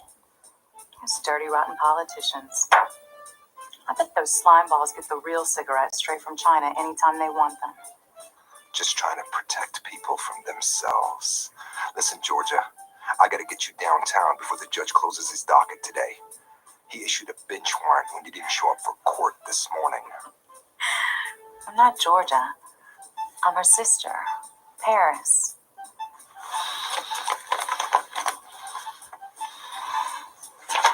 Come on, Georgia. Don't mess around. The judge is already unhappy with you. Really? We're sisters. We're like identical. You're twins? Well, quintuplets, really. There are 5 of us, all identical. Quintuplets? Yeah, for some sort of government experiment to make human clones. The project became totally unpopular, so we got dumped out here. Identical clones? All cloned from our mother.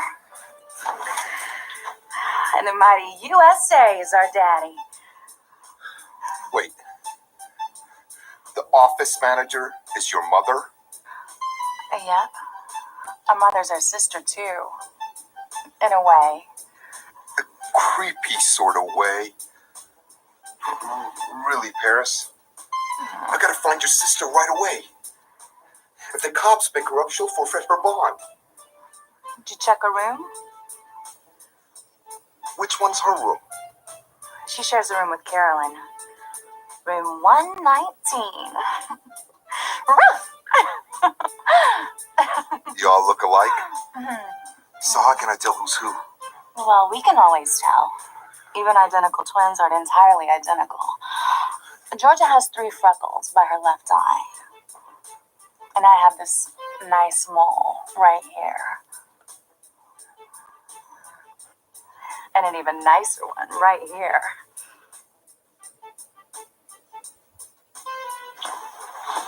Room 119, right? Yeah. Carolyn wears glasses. We all need them, but she actually wears them. Do you want to see my glasses? Maybe some other time.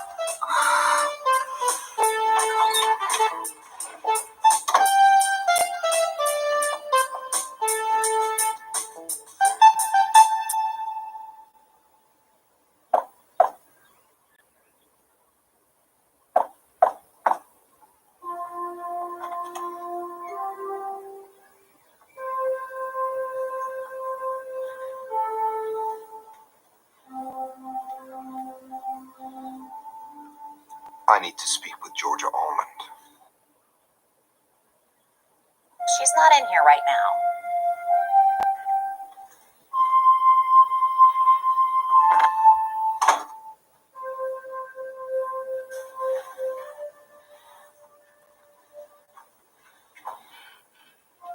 I've got to find Georgia before the judge gets really upset and revokes her bail. Georgia didn't do it.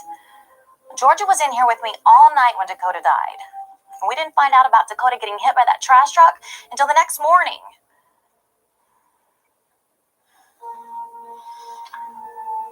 The police think Dakota was also shot in the head. That's why they think it was a murder. Yeah. They say they found Georgia's little gun under the corner of the dumpster.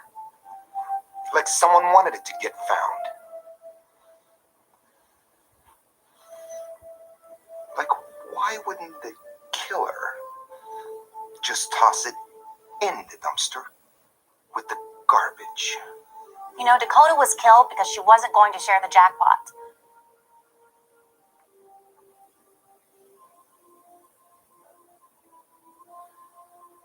The lotto jackpot? Dakota won the big one. Yeah. The whole family plays that silly game except for me. Someone wins a little something, they split it up. The winner gets more, of course.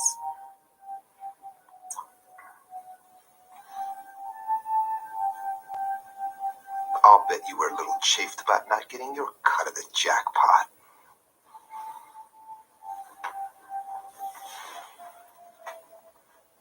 I don't get a cut. I don't play that stupid game. Sure. Dakota wins the big one and decides not to divide it up. Dakota and Georgia wanted to move to Oregon and buy a dairy farm. We said we could all move out there too and help with the cows.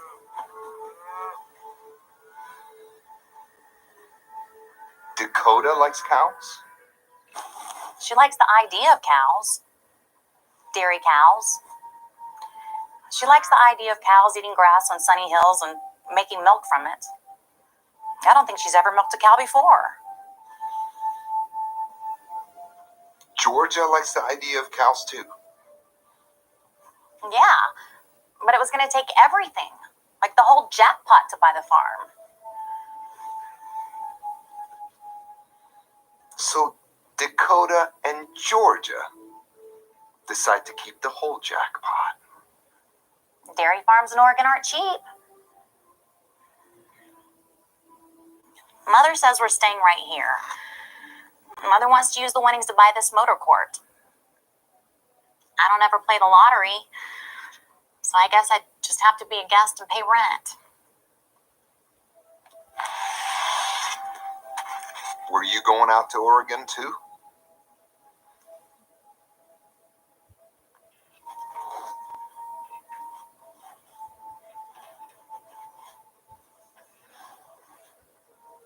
Yeah, I guess so. Dakota was my best friend. And I really love Georgia too. I figure they have books in Oregon. But I sure don't dream about messing around with cows. You know where Georgia is now? Georgia said her stomach was upset. She wanted some ginger root tea. I figure she went over to Elizabeth's room. What number is that? It's room 333. She'll have to hold your nose.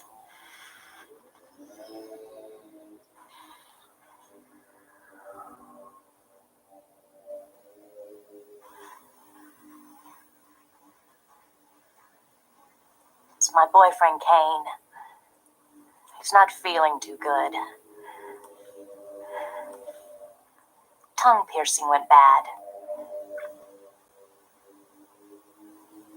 He doesn't look too sporty. His disability check comes in today. But after that, he's out of here, okay? Hey, I'm just a skip tracer lady. I'm only looking for Georgia. She's here, man. She's really here. We're all here. This is it, man. This is it? Center of the universe. We're all here. Right now, man. Oh, jeez. I gotta find your sister so I can help her. A question! A cosmic inquiry.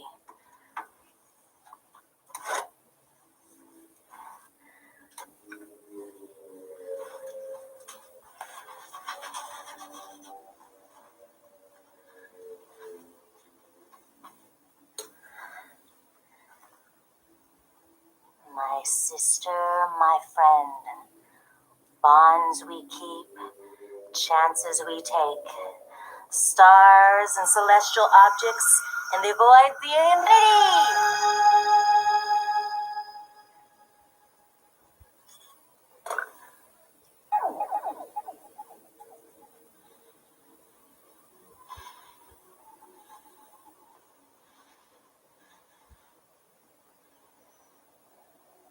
It's a hairball.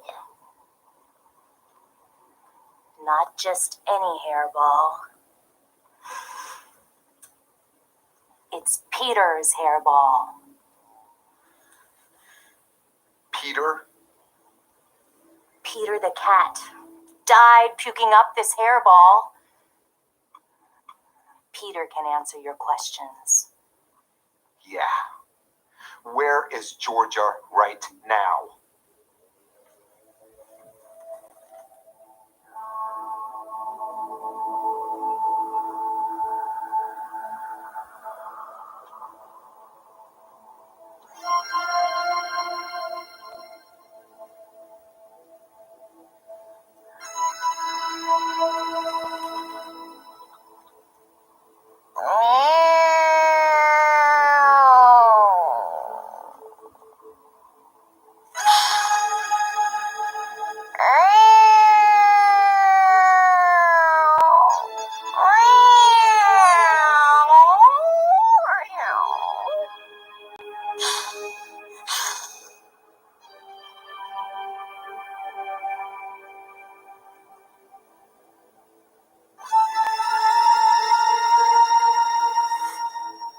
Georgia is with Mother.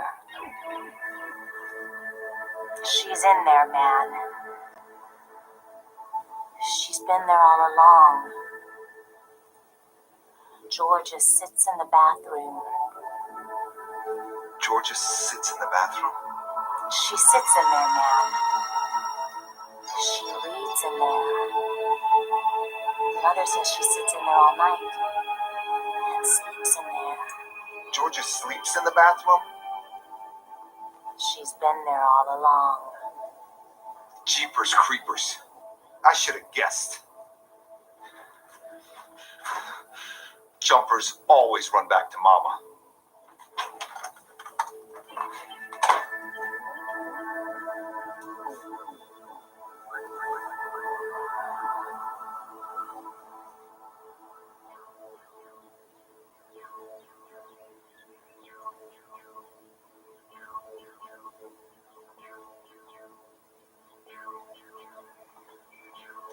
Mother's got a gun. You're not going anywhere with that man.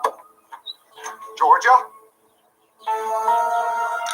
Mother!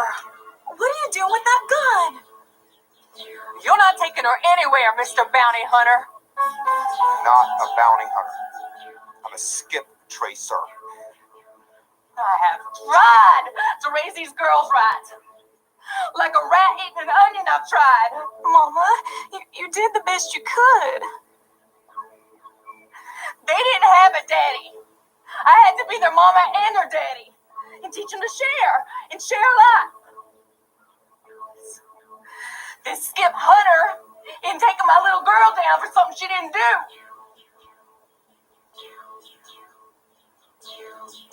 I did it. I shot Dakota that night out by the dumpster. Mama, you shot Dakota? Why? She wasn't gonna share. And I had to teach you girls. You all need to learn to share. There's nothing to share. This ticket's no good. What? Dakota didn't read the numbers right. She confused a 5 with an 8. Needs glasses. We all do.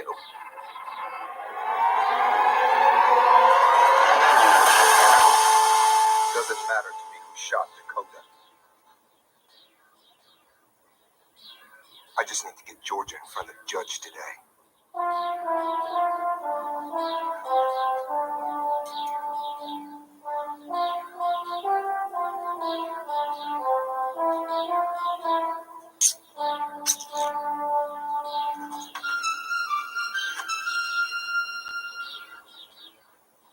Yes, I should ride along and talk to that judge myself. You can if you like. He'll make you get a lawyer.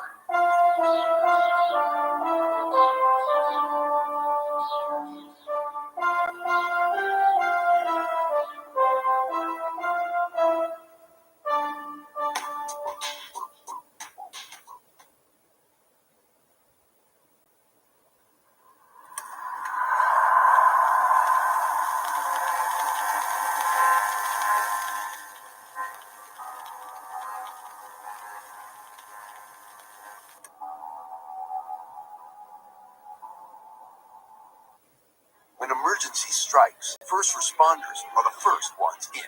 But on outdated networks, the crucial technology they depend on is limited. That's why T-Mobile created T-Priority, the only solution built for the 5G era that can dynamically dedicate up to 10 times the capacity for first responders. T-Priority, built for tomorrow's emergencies. Ready today.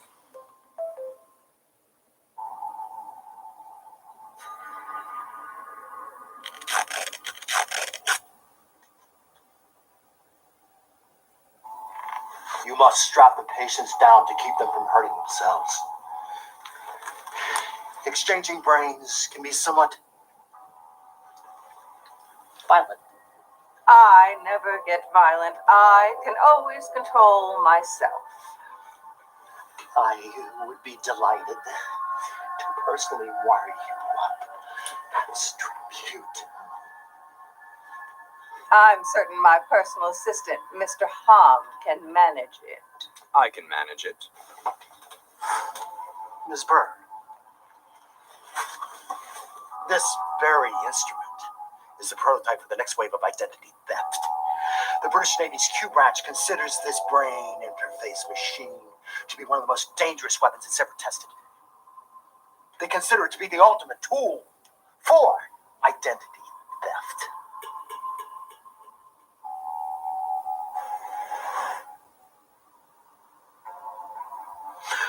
Are you planning to steal someone's identity?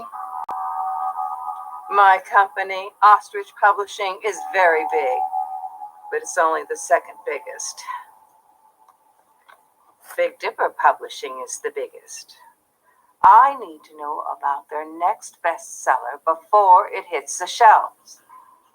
A young editor over at Big Dipper has agreed to work with us. So, you're going to implant your brain into a young woman's body. A double agent you can trust completely. I never trust anyone. That is why I am more successful than everyone. Oh, by the way, Dr. Skipfly, Mr. Hom did ask you about your special spray. I do market the spray I formulated myself. It's instantaneous and untraceable. It can kill a raging bear dead in its tracks. I can let you have this one because you're already purchasing the brain machine.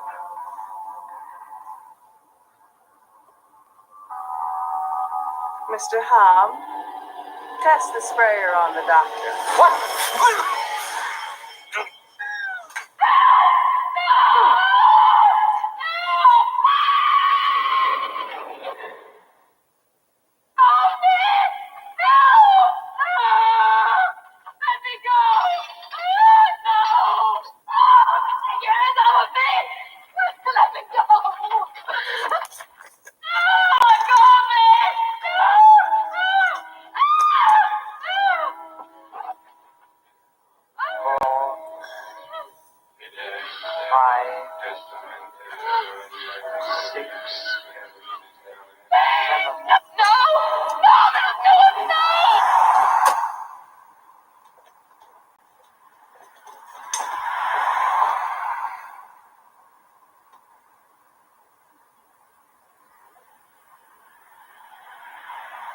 Thank you for meeting us in this place, Miss Sylvia Bunch.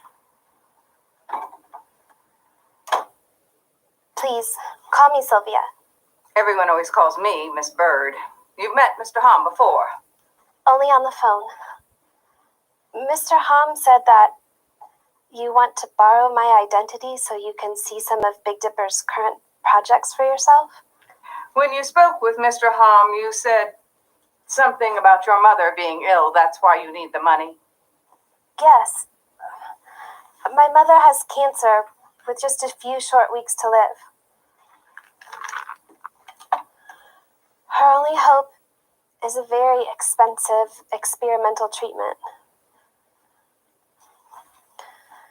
You have to understand, I really am desperate for the money, or I would never do this awful thing to Big Dipper. I also have a mother. That is why I am so understanding. Did Mr. Hom tell you how I plan to use your identity to gain access to Big Dipper's boardroom? No. He just said you have the latest technology for using my identity. Hom, show her the brain machine.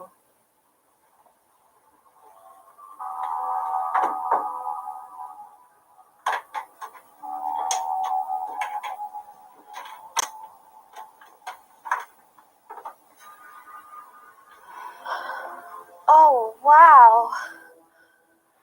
Mr. Hom will connect us up to this little piece of technology, and it will simply swap our brains. You will become me, and I will become you. Do I need to sign some kind of contract or something? Oh, my, no. What we are doing here is entirely beyond the law. My cash is my contract. I'm ready to get started.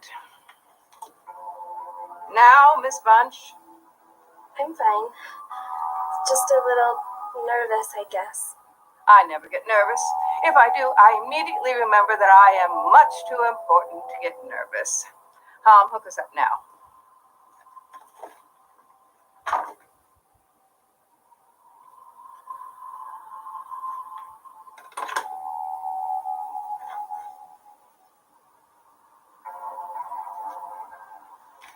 Her hair is going to interfere with the wires. You need to shave her. No, wait. That is going to be my hair. The hair is fine, leave it alone.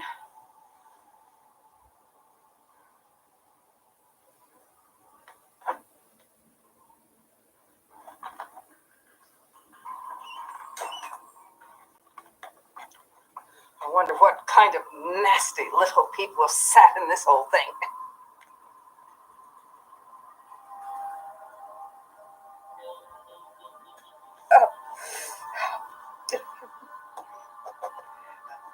Okay. I'm comfortable now. No, wait. Let me set up a little bit more.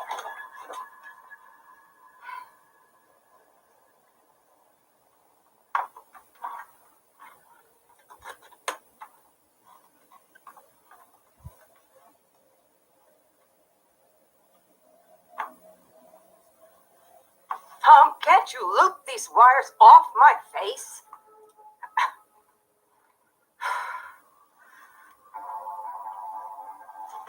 I can control myself without those.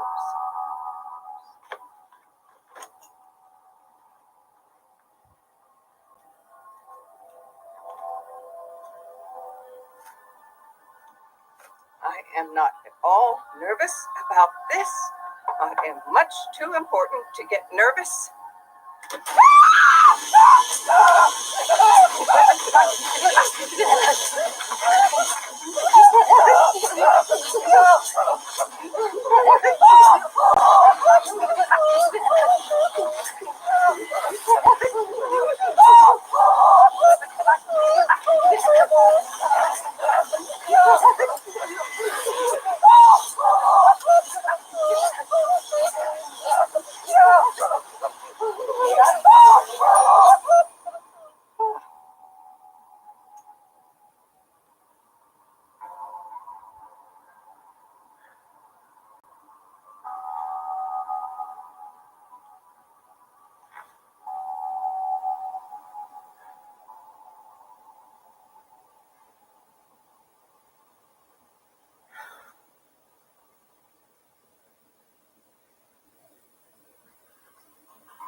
Get me off this floor. Ugh.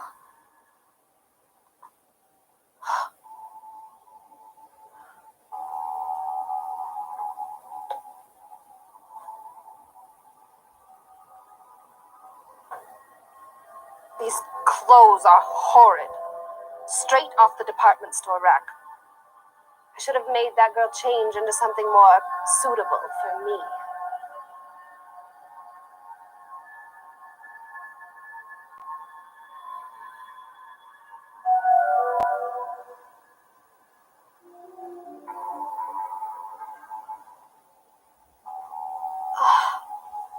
My teeth need to be whitened. I'm going to have to get them done right away. I just can't be seen with these yellow teeth.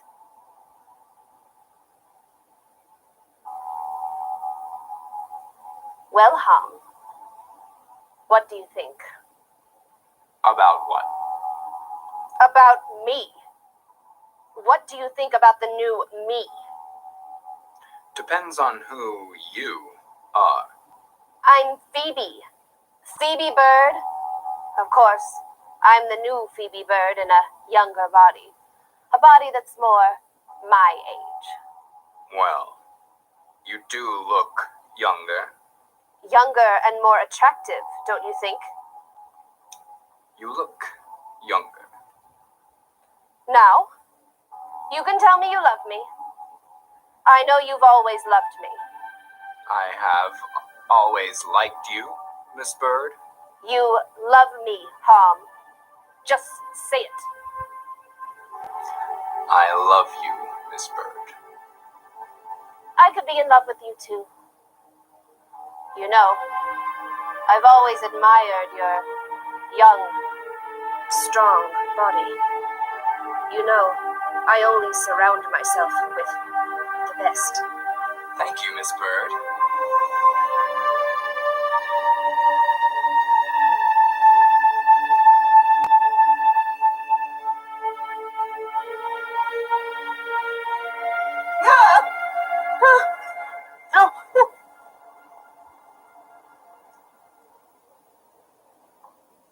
Did it work?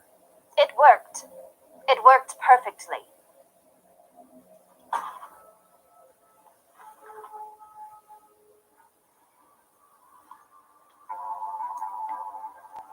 I see you made it. I made it great. I knew I would. I always come through everything great. It's like I'm talking to myself in some weird mirror.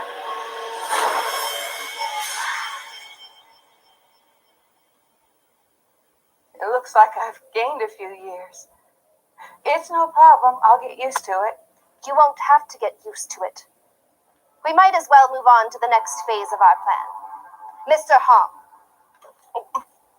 Hom, what's your problem now? I don't know. I think you need to turn the little green valve on the tip. I knew that. These things aren't rocket science. Well, he shouldn't have gotten his face in the spray. This was meant for me.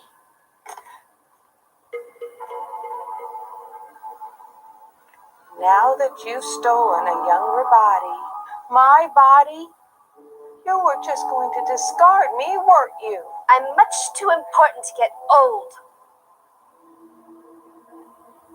Miss Bird, you have indeed stolen my body. Unfortunately for you, it isn't the lease on life you were expecting. Everyone needs me. I can't get old. My mother wasn't dying of cancer. I was. It's in that body you've stolen from me. You have cancer. Cancer? What cancer? The doctors only gave me a few weeks to live. Oh, you are going to need these. Probably all of them and more before the end. I can't die. Not me. I really was desperate for that money. My last-ditch hope was that experimental treatment, but I really didn't think it was going to work. I was gonna die of the cancer in a few weeks, just like the doctor said. that machine. I have to switch back. I must have my body back this instant. You can't just let me die from your cancer. Oh, I can.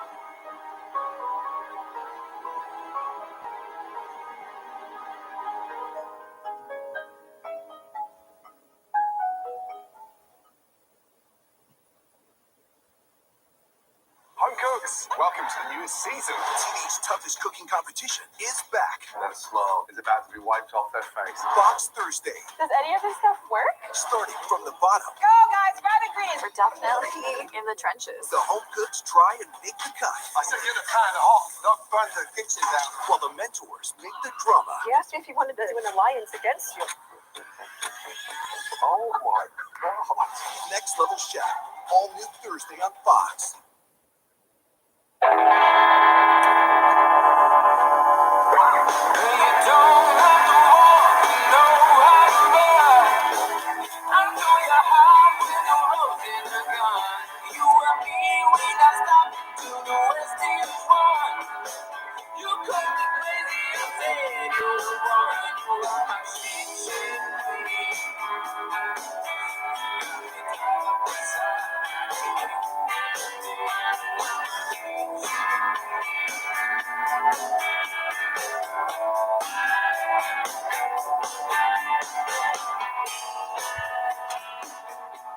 So, Sid, why'd your mom video Luke killed?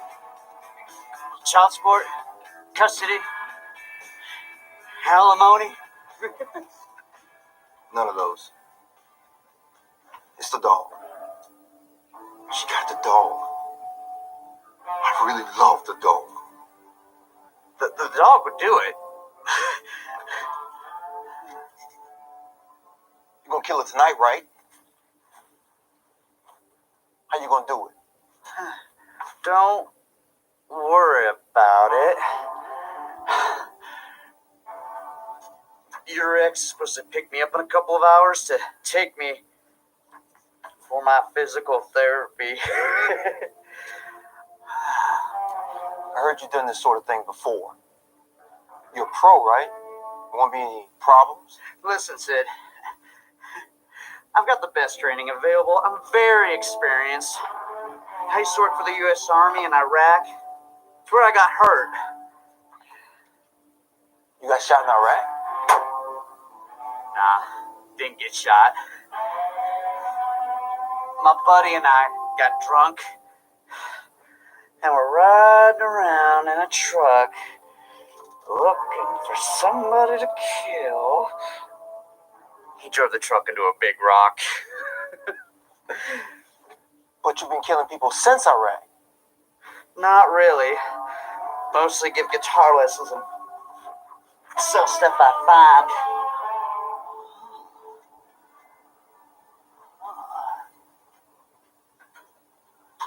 Have you killed anybody since Iraq? I've been trying to work my way back into it.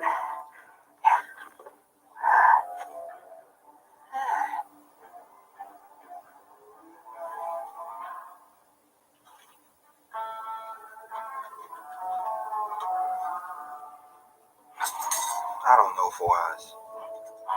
If you hadn't killed anybody in that long, you might have lost your touch.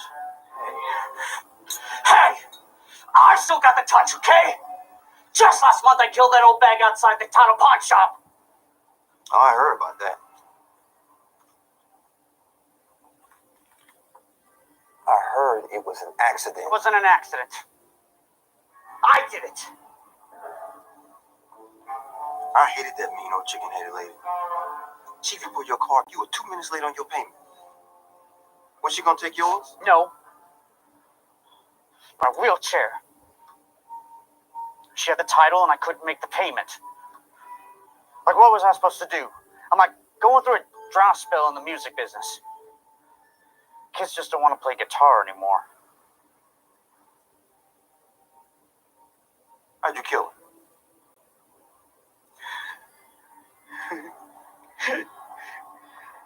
Backed her into one of the big dryers in the laundromat she runs. Locked her in. Put in some dimes.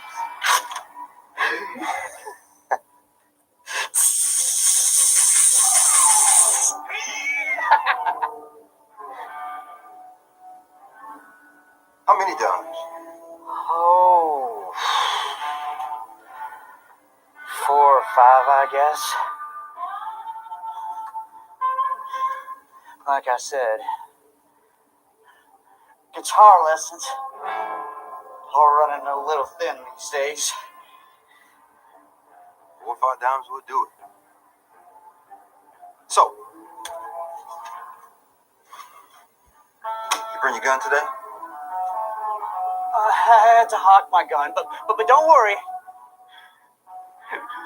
I'll think of something.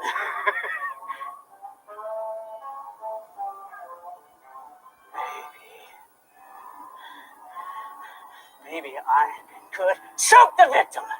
You know? Really crush her windpipe if I can get her dead on the floor.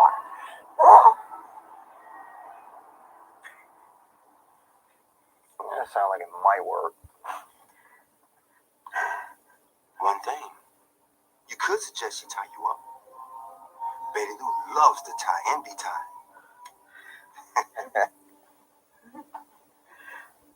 I don't know. How am I supposed to choke her if I'm all tied up? You're not the one getting tied up. That's just what you say. Betty Lou will insist on being tied up first. Trust me. I've been there. She'll want to go first. I don't know. I don't have any ropes or that sort of thing. You don't need rope. Use the pillowcases. You get burns from using rope anyway. So let me get this straight. I need to tie her up with the pillowcases, like while she's on the bed? No big deal.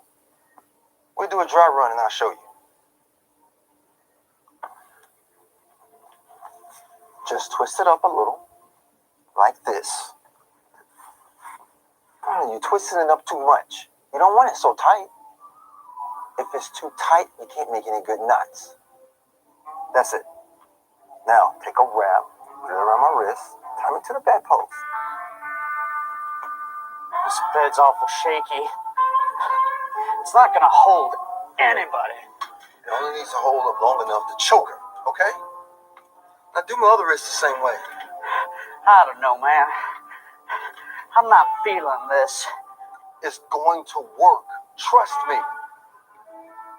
This old bed's not designed for this. It's made out of steel tubing. It'll hold up fine.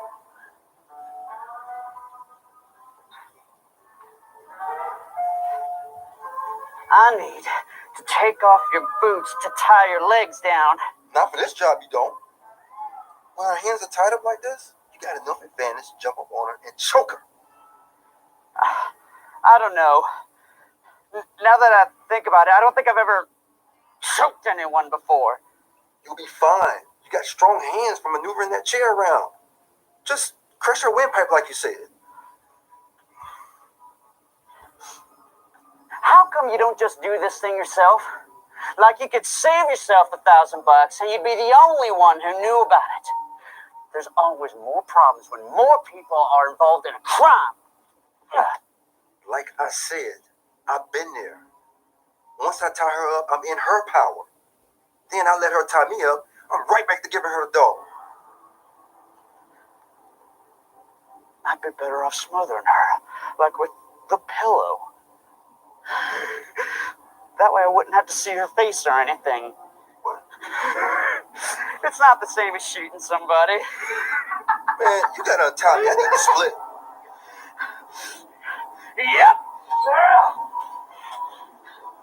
he smothered the victim with the pillow.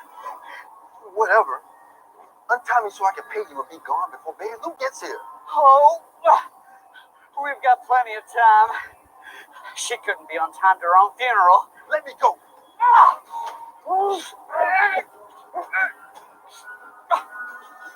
You brought a little money with you. You think I'm an idiot? Don't worry about paying me. I'll grab the cash on the way out. Nope. Limiting. Exposure. To witnesses. The hitman's not like the yard man. He doesn't just go in until the grass is mowed.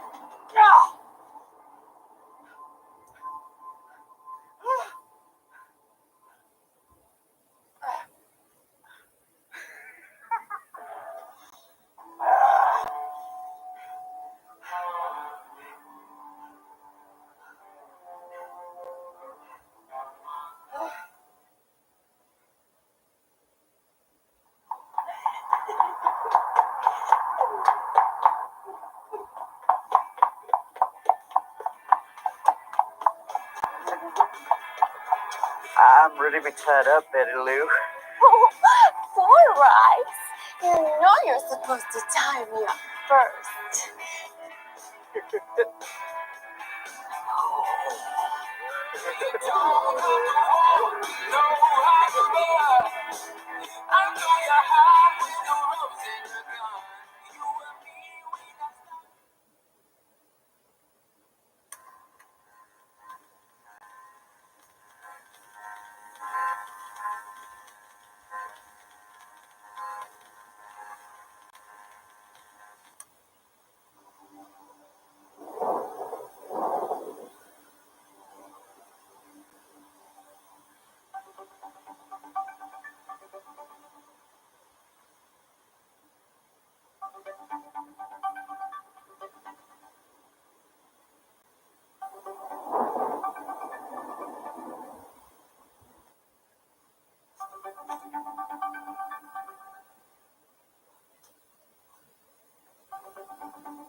$18 a night. Extra towels are extra. Phone's not working. Maybe the lightning zapped him. Happens all the time. Cell phones around here quit when it's raining. Say, you young ladies look like you could do with a little something to take the edge off the storm. Moonshine? Cool. $2, solid coin. Zoe. Plus 18 for the room. Solid coin, no giga coin.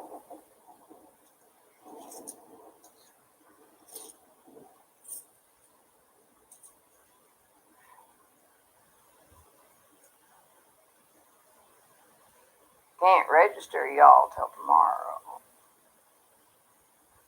If I can remember.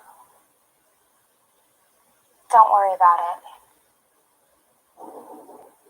Bad memory is part of my charm.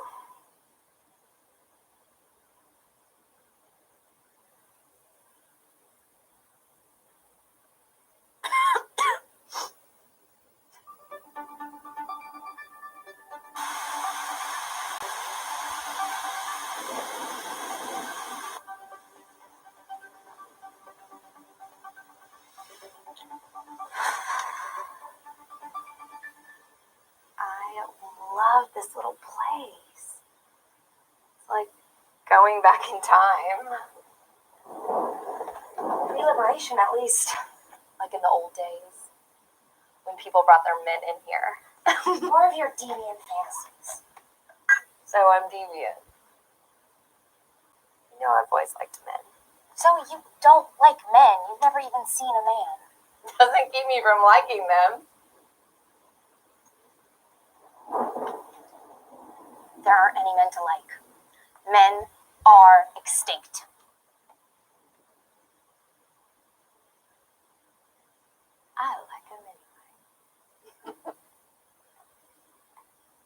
Men are the reason for all of the bad things that have happened in the old world. Men are evil. Ugh.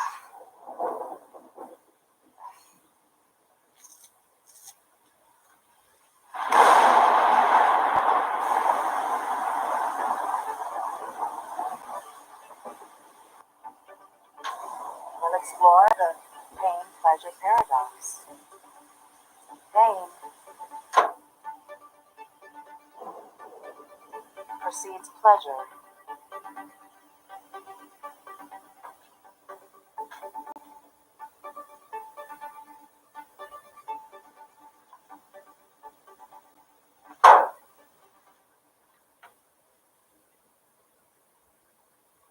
$18 a night.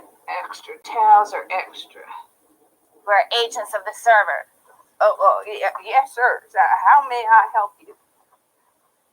We need a room.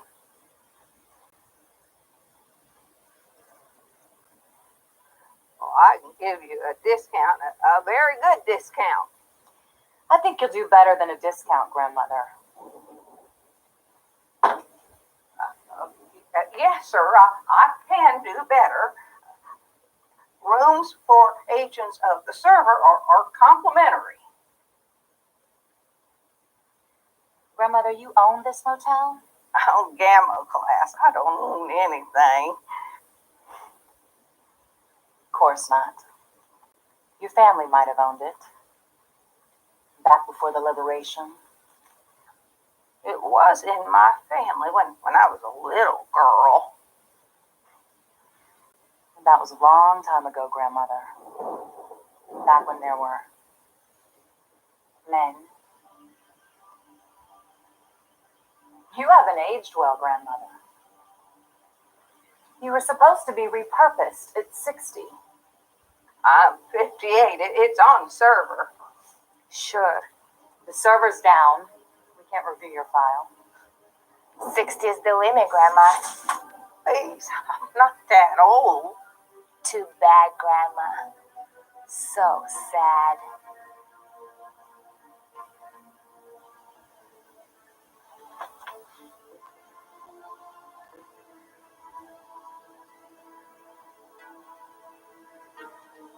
Looks like you got some foil under your phone, Grandma, huh?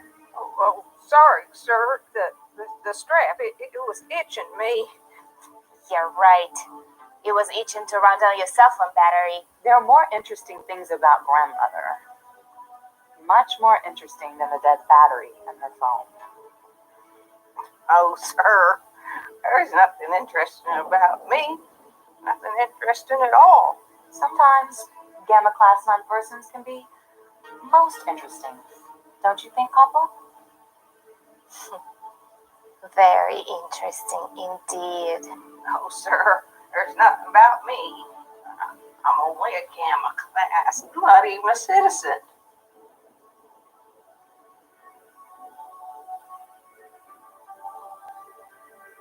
I think we're going to find out just how interesting grandmother really is.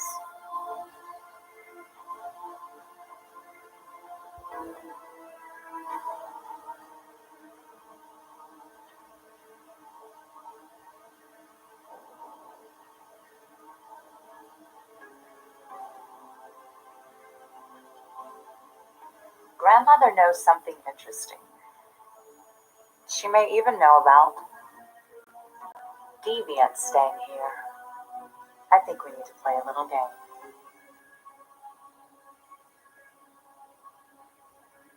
Let's take a walk. Have a seat, Grandma.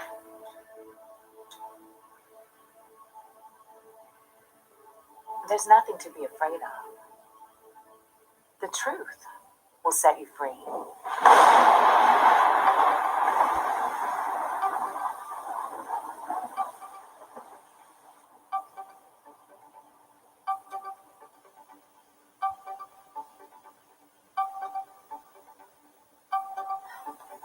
Don't you just love this, Alice? The server doesn't know where we are. Like, can't see us or anything. The server protects us. If something bad were to happen to us, the server could send help. Something did happen. The server went offline. When the server does come up, it'll see we're not at the fertility clinic. I wish the server would go offline forever. Zoe, that's blasphemous. Alice, I don't want to get pregnant at the fertility clinic. Everybody wants to get pregnant at the fertility clinic. It's a privilege. Getting impregnated with a turkey baster is no privilege. That's how people get pregnant. Or a man could love me.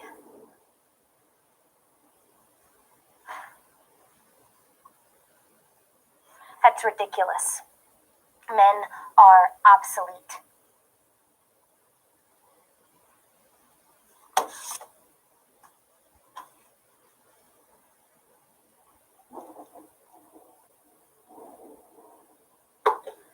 Still offline.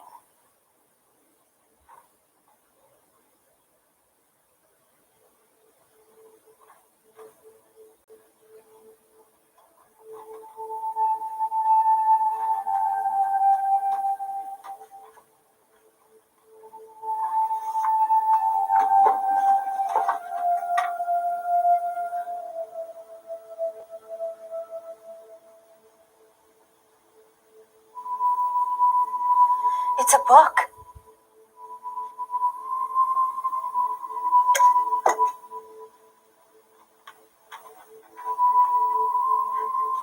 Whoa. It really is a book. It's actually a book from the old days. Paper.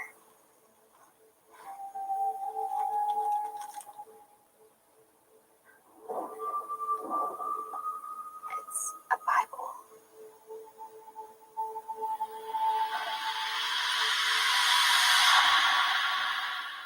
Playing Jim Rummy by yourself, Grandmother?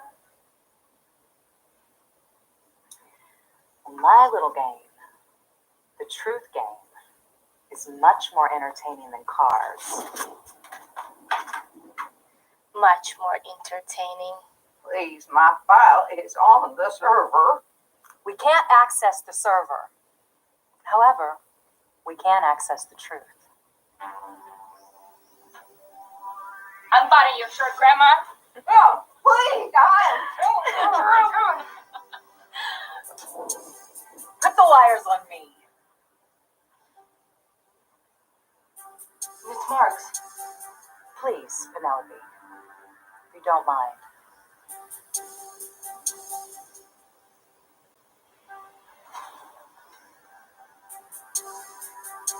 To do this properly, you must know exactly how it feels. Hook me up.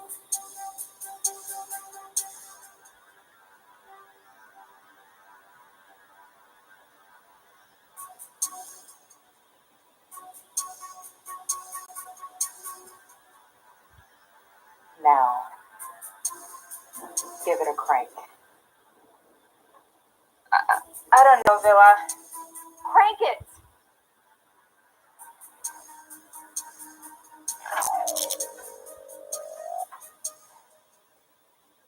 What was that supposed to be?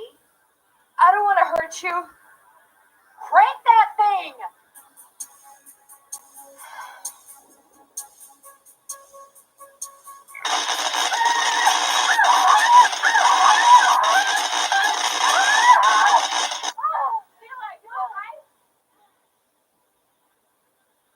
Becoming impatient, Lieutenant.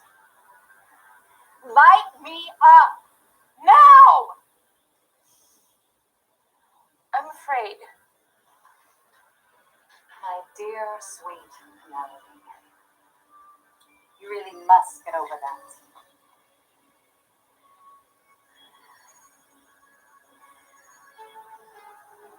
No one does it like I do it.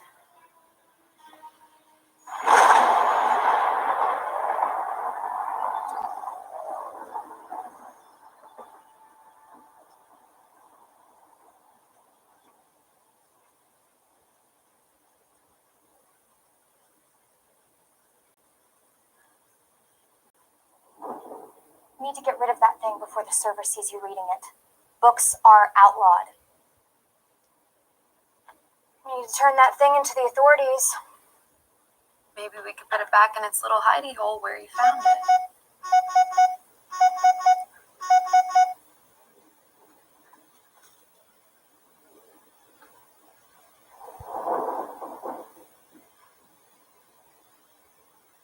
Zoe, I thought you got rid of that pencil.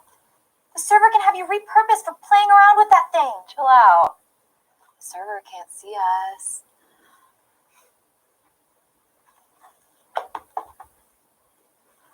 I drew a picture of a man.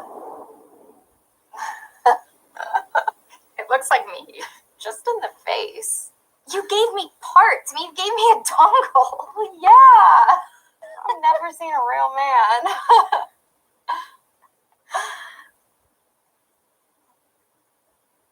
It looks like a fish.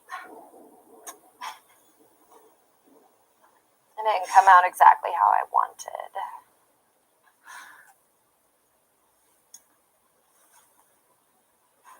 When we left, I timelined all my friends that we were going to be in Atlanta. Everyone's going to be worried about us. All those friends on your page. You know, they don't give a flying rat about you. They wouldn't even notice if you never posted again.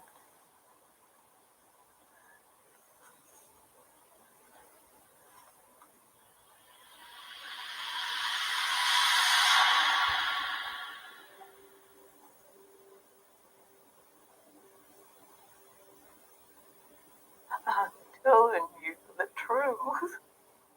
It's all my fault, Grandmother. I just haven't asked the right questions. I'll tell you anything you want to know. I'm sure you will.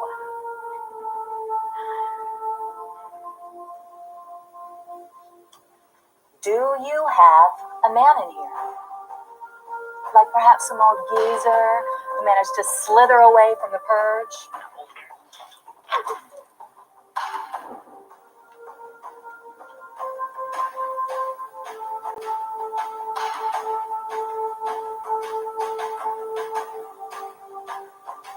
There's no extra doors in here, Grandmother?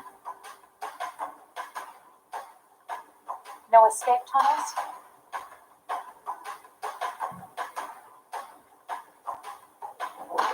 So, the old man is still in here with us, right under our noses.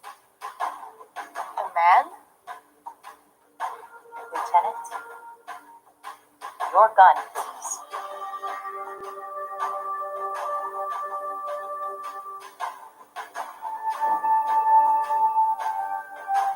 A true leader never asks her subordinate to do something she wouldn't do herself.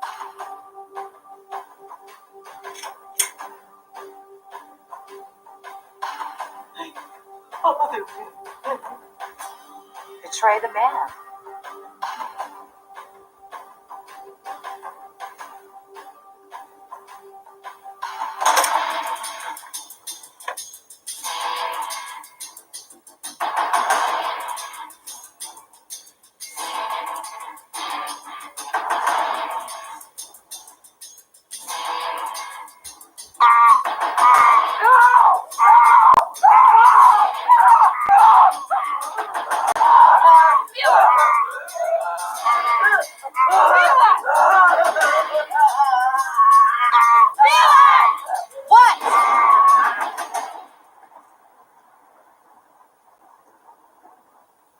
What's your hurry putting that thing on? The battery? I could use a charge. It'll survive a little longer. You know, the server can have us repurposed for unmonitored intimacy. Don't you just love how it feels when we're totally alone?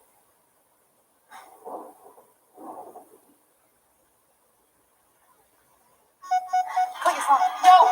You're draining my life force. I don't want it on me! Zoe, stop! You're gonna break it!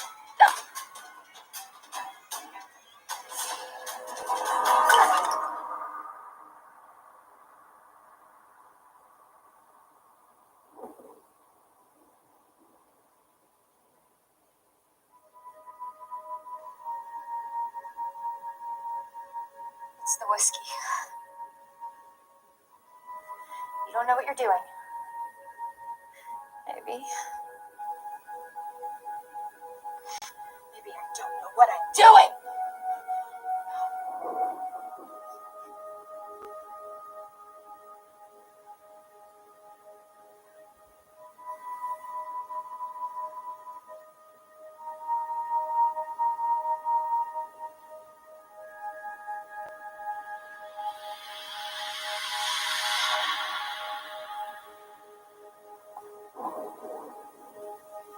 Death by broken hearts.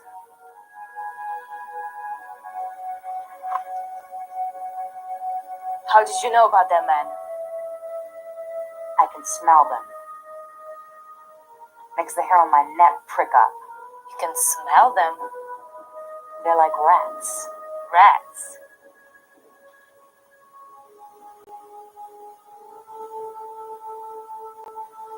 When you see one, there's 10 more you don't. We need to check the rest of the motel rooms.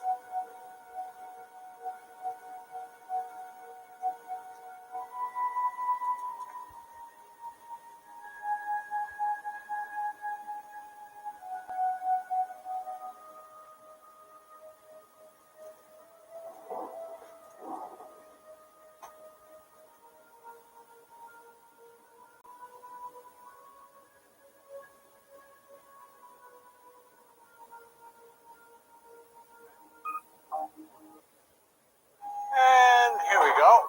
Your consumer cellular tower. I didn't know they built towers. They don't. Consumer cellular uses the same towers as big wireless, but then passes the savings on to you. So I get the same fast nationwide coverage if I switch? Yep, save your money for something else. Speaking of, I ordered us some Thai food. Thank you.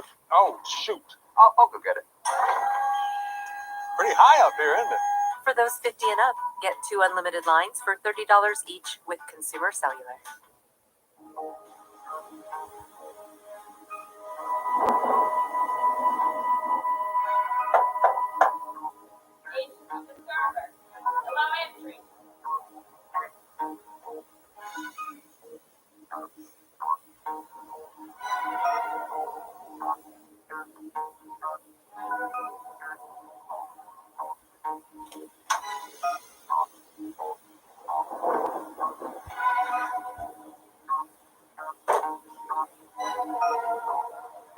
We're investigating criminal activity in this district. I didn't. I broke the cell phone. Destruction of server property. Second level felony. Move it, Lieutenant. We're not here for this.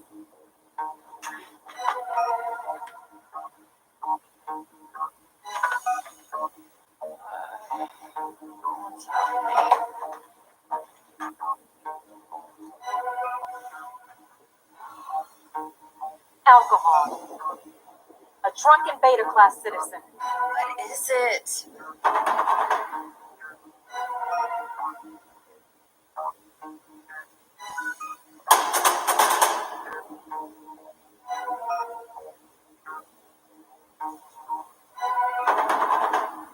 What are people doing to Alice? Miss Marks, I found this.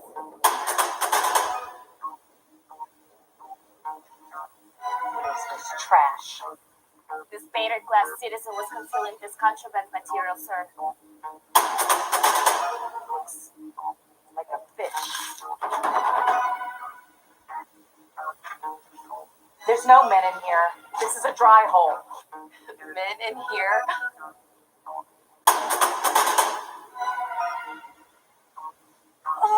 Paper's not yours, sister. Neither is the phone. It's my phone. She was lying to protect you. They're both guilty.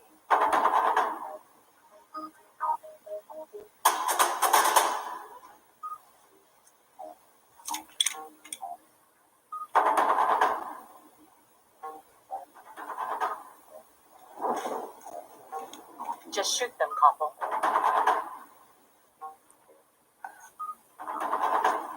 Only second level felony, sir? Well, then, just shoot one of them.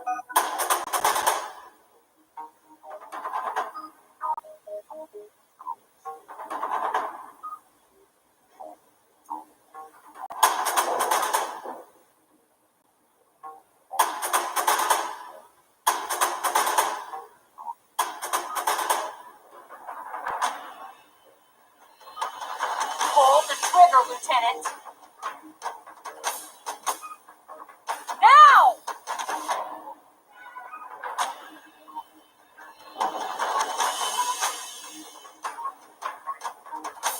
Now!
I don't know what to do. First I'm all in love, then I'm terrified of you. You're like Dr. Jekyll and Mr. Hyde, it's true. Used to be Prince Charming, but now you're the boogeyman. I don't understand. Got me jumping and I'm screaming like a scary movie. You're like a thriller in the night. What you doing to me? The more I walk away, you tiptoe a little closer. Ooh, you like the roller coaster, keep going up and down. Creepy ghosts and goblins lurking in the night. That's what you remind me of. You, but you frighten me when you turn into the monster you are. You're a monster. I can't believe I've fallen in love with a monster. I'm scared of you. It's only because you're a monster. I don't know how to run or escape from you. Every time you catch me, you chew me up.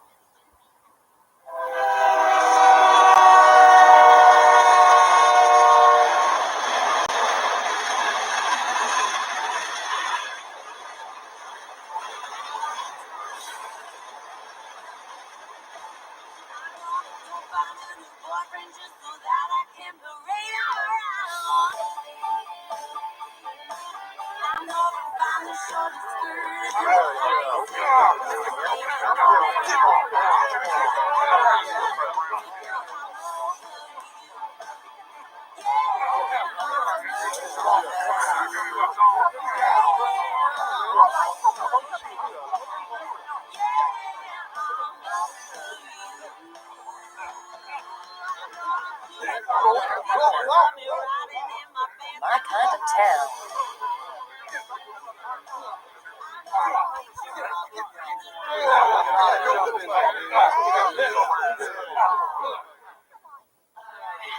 You're a monster. I can't believe I've fallen in love with a monster. I'm scared of you, it's only because you're a monster. I don't know how to run or escape from you.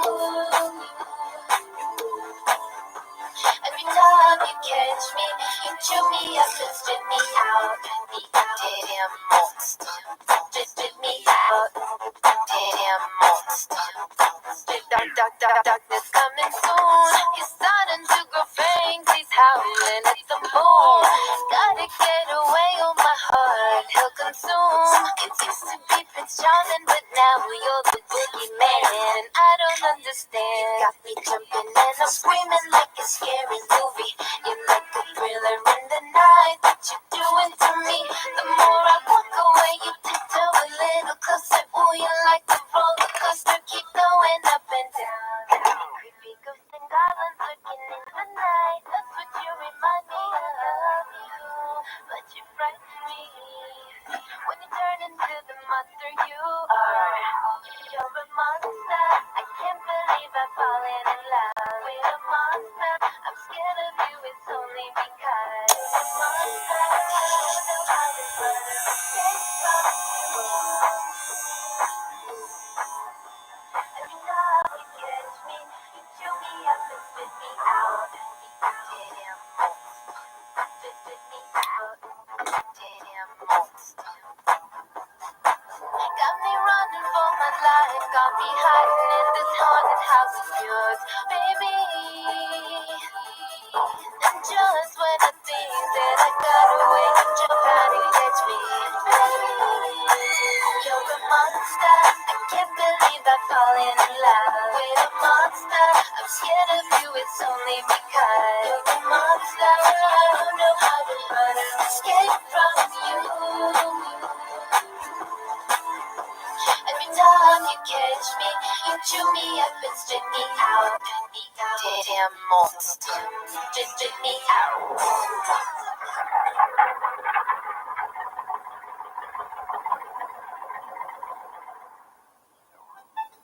In a way. Creepy sort of way.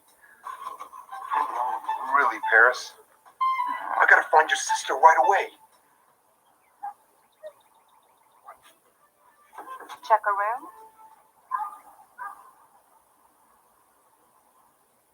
Which one's her room? She shares a room with Carolyn. Room I 119. got a nice quiet room. 2 beds for $18. Got anything cheaper? I got singles for 12, but it's only got 1 bed. That'll do.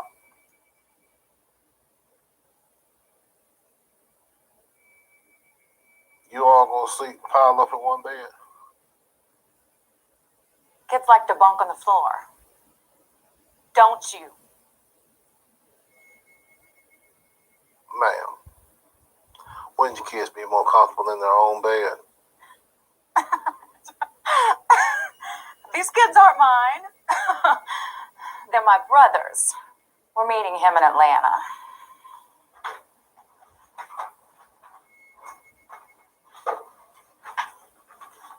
He's been roughnecking out of an oil rig in the Gulf. I can't wait to get these kids off my hands.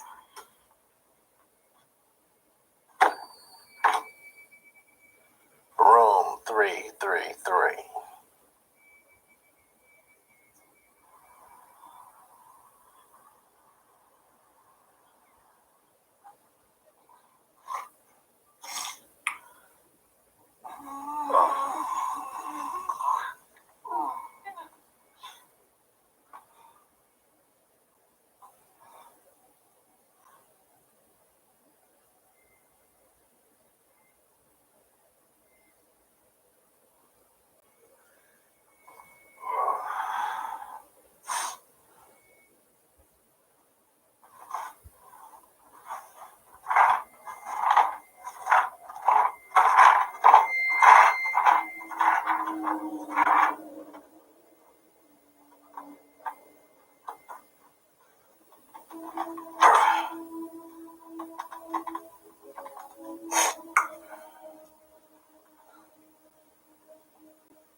bedbugs.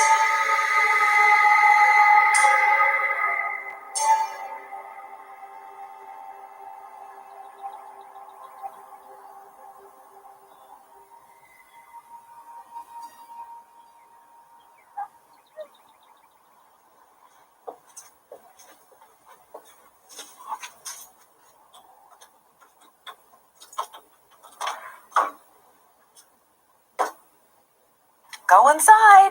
I'm afraid. I'm afraid. Mario, Abby, just get your whiny butts inside.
It's my heart medicine. Bit of wine a day keeps the doctor away.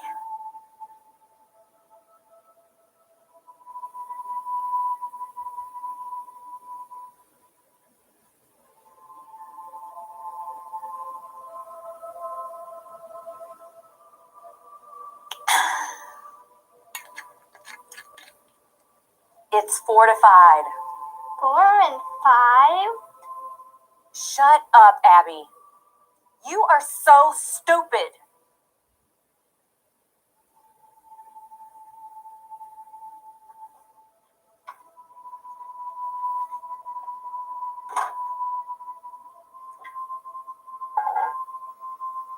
I am sick and tired of riding around with you little kids. Tonight, I am gonna ride around with a couple of grown-ups.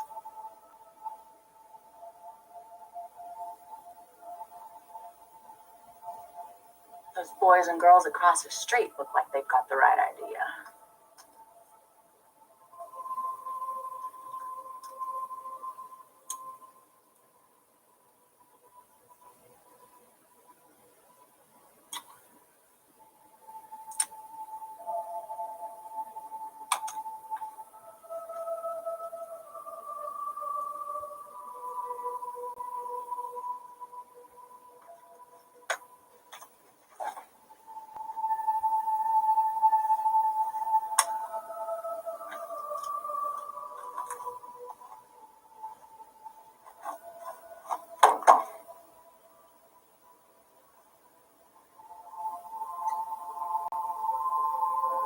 Might as well get a little buzz going on. Save some cash at the bar.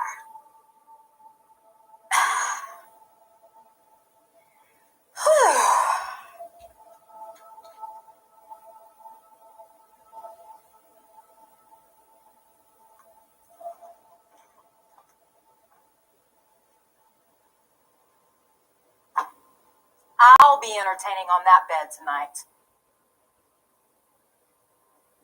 Runts, stay out of my way.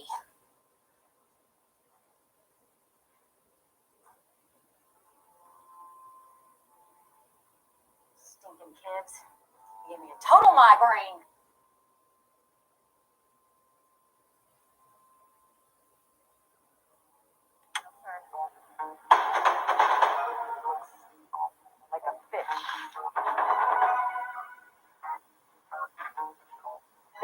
in here.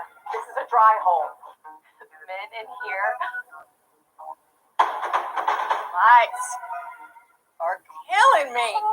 Paper's not yours, sister. Mario, turn off that light.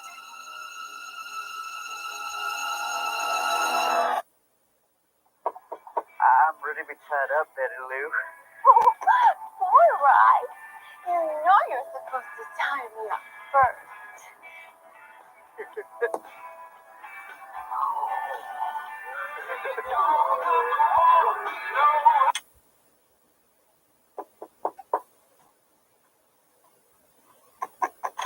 Reba? Gizmo? Yeah, Ferd, can we come in? I don't know. What you want? You know. Bugs. I don't know, man. I guess I got some. Well, like, can we try a little? You've had your free sample. You know what it does. Yeah, but Kato hasn't. And he wants to try a little. Something for nothing because he's a noob. This ain't no charity. You want bugs, you pay for bugs.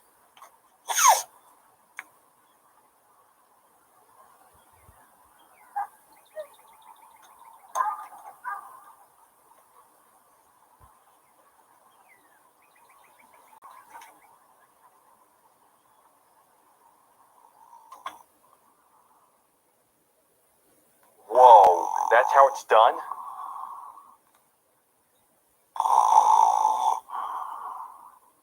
How many?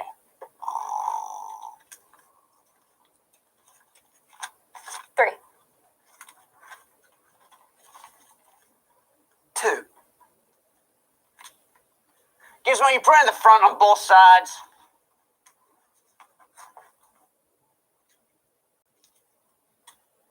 Sorry, Ferd. 1, I guess. Like, how do we know it's the real thing? You smoke it, you get off, it's the real thing. You put it in a real cigarette.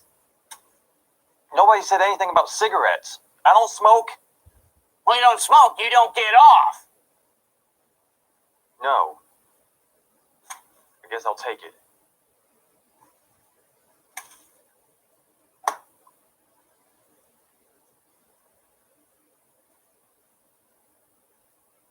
It's just ground up bug powder. It's not illegal. How's it work anyway? Bed bugs secrete a venom, so they can bite you while you're asleep. Now that venom is narcotic. Keeps you from waking up. When you smoke it, the venom gets you high. Way high.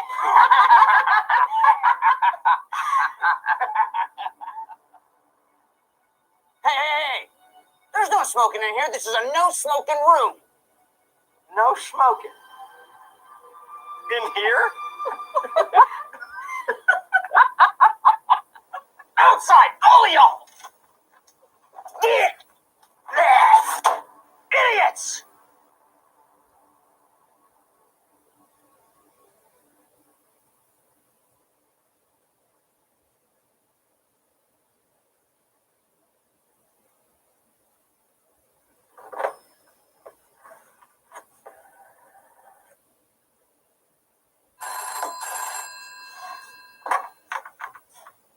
Yeah.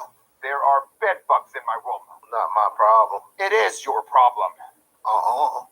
Carnivorous cooties are cutting me up while I sleep. They're making my sweat bloody. My sweat is valuable. People pay me for my sweat. Women use it as an aphrodisiac. I could spot you some bandages. I can't go to competition with bandages all over me. Those little vampires are gobbling up all my growth hormones. I've spent a fortune on my roids. Well, sounds to me like chicken would have been cheaper.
legs are getting way bigger. I noticed that too.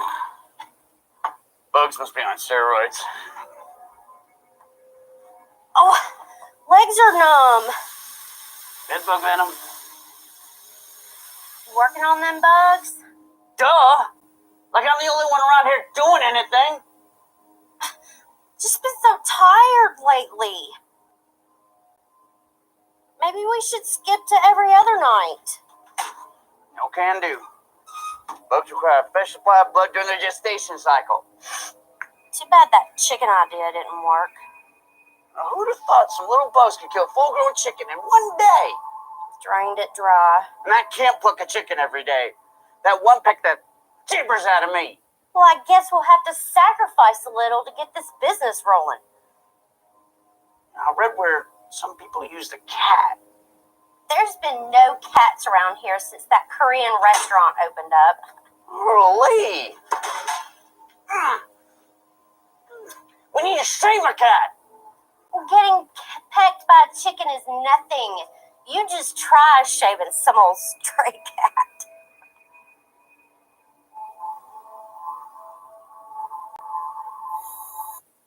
Vehicle breakdowns are costly. It started making some really weird noises. If your check engine light comes on tomorrow, the repair could easily cost thousands. Is that transmission? But with Endurance, you could never pay out of pocket for a costly repair again. They covered a $14,000 engine replacement. $1,400. Endurance paid it. Who's going to pay for your next car repair? You or Endurance? Call right now to get $300 off any plan. Call now.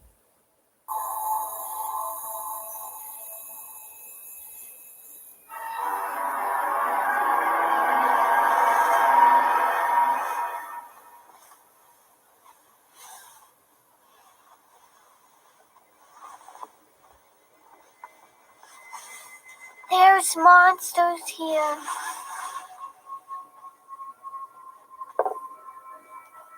I know. They're in the walls. I'm afraid. I'll build a fort. They won't bother us there.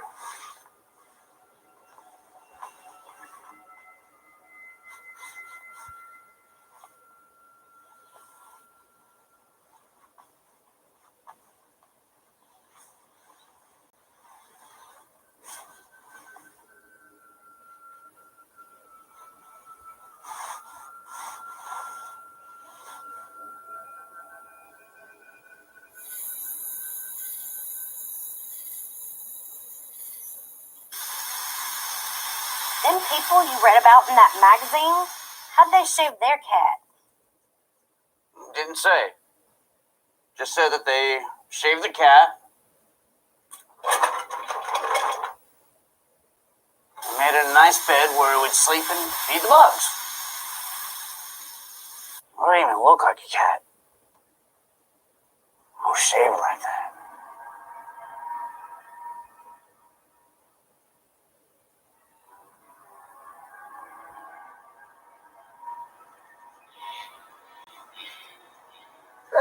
I need to go to the bathroom.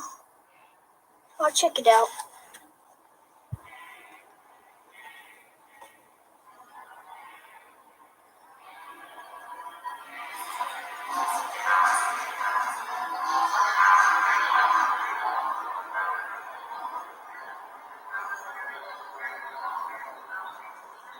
It's okay.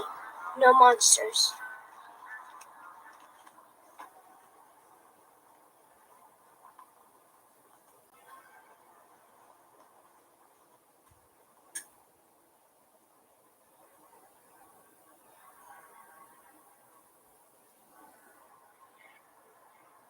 Mario, turn off that dapper light.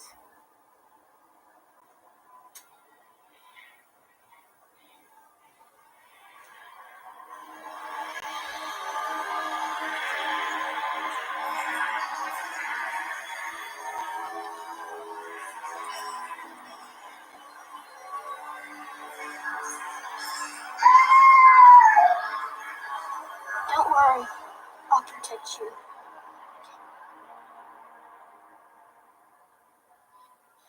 These bugs are way bigger than yesterday.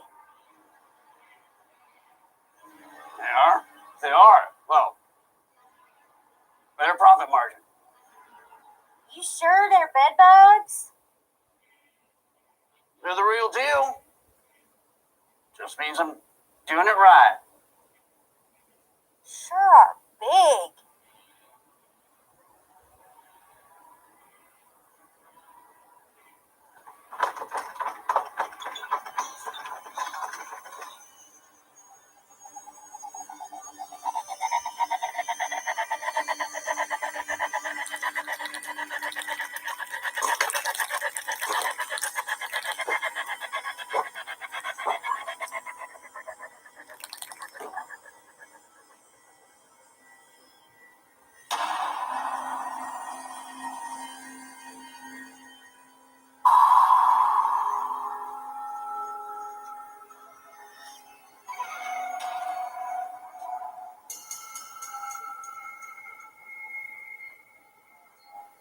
I'll go stretch out on the bed.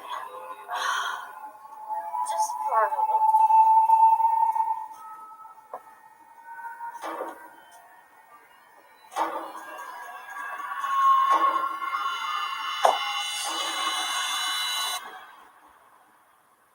Me too.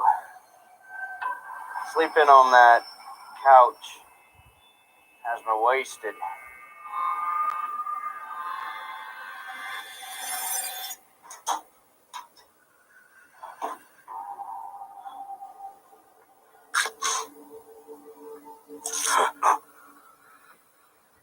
Oh, Lord. Drop that one.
I'm hungry.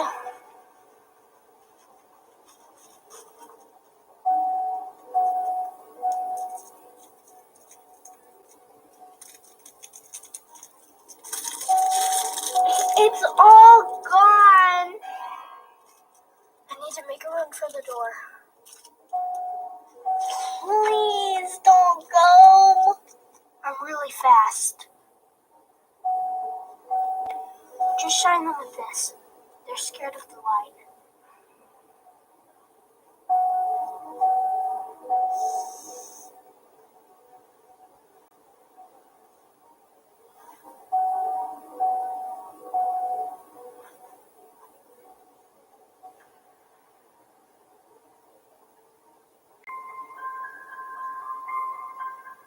Aunt Mimi?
some strange guy in a playback motel like this?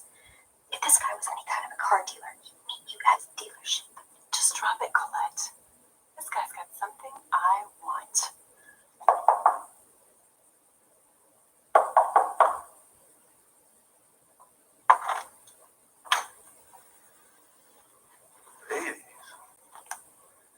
Miss, Gray. I'm Doreen Gray.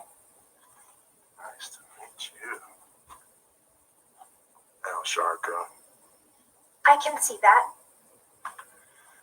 Okay. Well, let's see what you pretty ladies got here.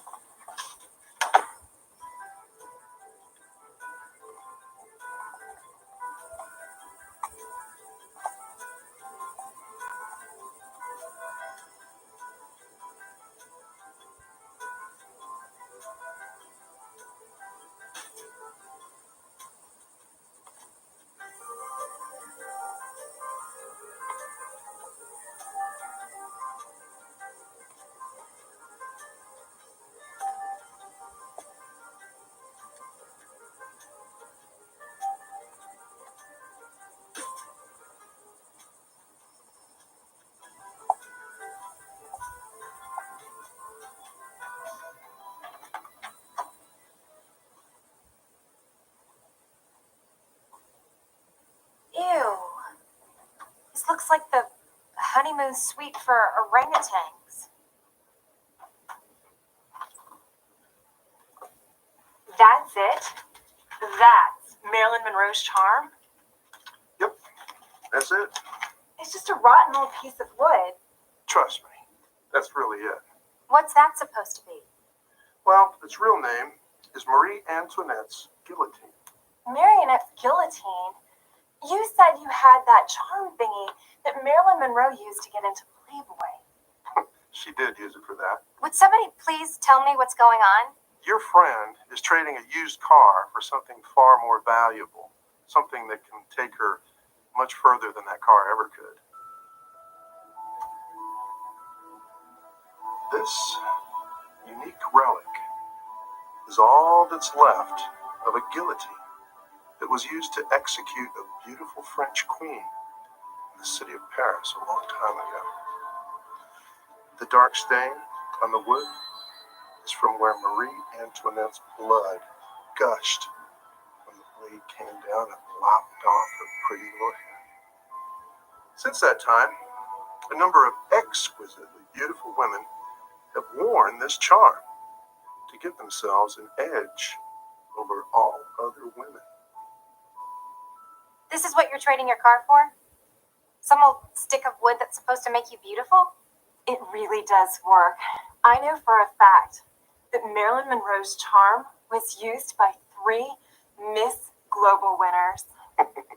Marie Antoinette's guillotine is definitely what you need if you really do want to win a beauty pageant, sure.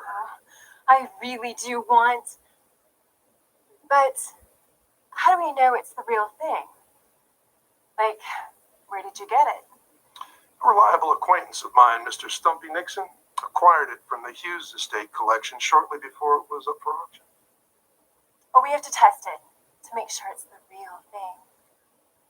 Sure. Let's take it for a test drive. Not on me. On her. But put it on Colette. Putting it on me wouldn't prove anything.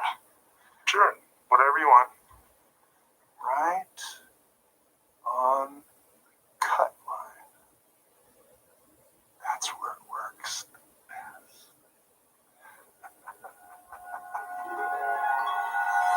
Oh, looks to me like that is exactly what you want. No doubt about it.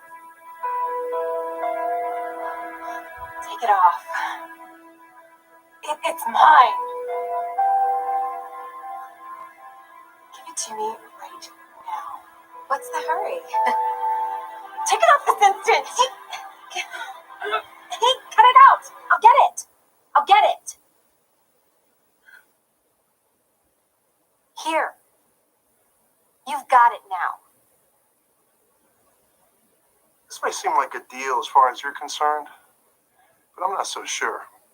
Looks to me like I'm getting the short end of the stick. What do you mean, the short end of the stick? You called me wanting to trade it for the car I won fair and square in the SEC pageant. Problem here is that you misrepresented that car. You said it was in mint condition. I beg your pardon, Mr. Sharko. That car is in great condition, and you know it. Yeah, that car's in great condition. Well, let's just say you're going to need something more than that old car to trade for this valuable item. How much more do you want? That's something a little special. Oh, definitely not. Why do men always have to act like men?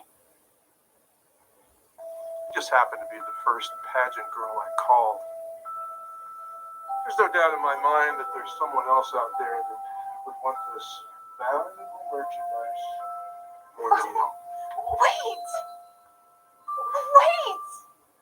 Please, let me try it on. Just let me test drive it.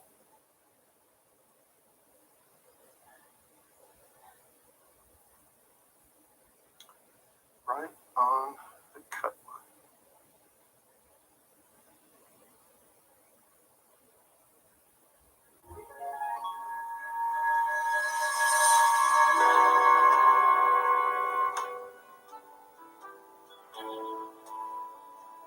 So, big guy, you were wanting a little something extra.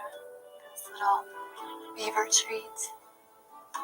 Yeah, that'd be so nice. How would you like a nice kiss? Love it. No, absolutely not. What's the big deal? Well, if you're going to do it, you've got to kiss him from across the table. Like, no hugging. I see what you mean. How about it, big guy? With a little kiss from across the table?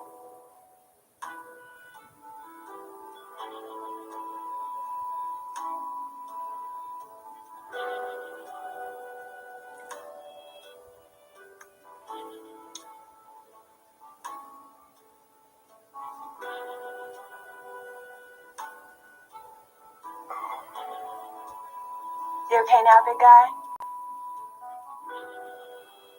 Here are the keys to the car. See you later, alligator. Alligator.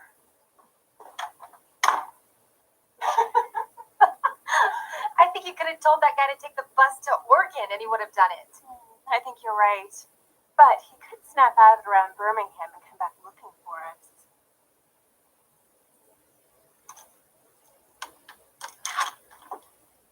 I'm going to report the car stolen anyway. I can collect the insurance and buy me a brand new luxury car.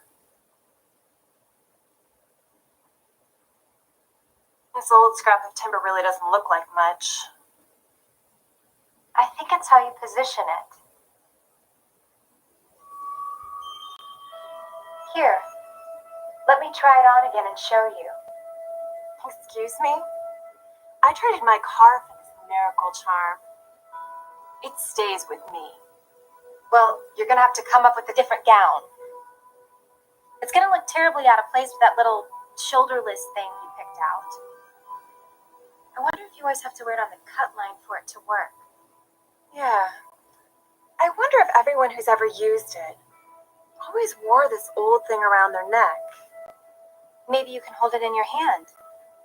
I'm not going to be able to walk around with it in my hand through the whole competition. You know, it seems a shame to only use something that powerful just to win a pageant. With your looks, you could probably win the contest anyways. I'm the one who could use a little help. Maybe when you're not using it to win beauty pageants, you could loan it to me once in a while. I don't think so. It's mine. And it's only meant for me and my needs. Well, you'd still be the owner and all. Forget it. You won't be using it at all. Not ever. You are such a self-centered prima donna. You know that's why everyone hates you. I'm beautiful. And everyone loves me. You even love me. You said so yourself. Let me tell you, I've done nothing but work and sacrifice to help you. How can you be so totally ungrateful? You wouldn't be anything without me. I didn't need your help then, and I don't need it now. I can do quite well without your help. You have always needed my help, Doreen. What have you ever done for me that I couldn't have done on my own? I wax all that monkey hair off your back and thighs every week. If it weren't for me, you'd be nothing but a curly-haired chimpanzee in a swimsuit. You cheap slut. You swore you'd keep my little hair problem buried forever. Looks like you're gonna need my help to keep this little secret buried too, Miss Monkey Girl. That little termite trap is stolen. And I'm sure the real owners would love to get it back. If you tell anyone, you'll be in just as much trouble as me. I don't think so. I'm not gonna be reporting my car stolen to collect the insurance money. I haven't done that yet.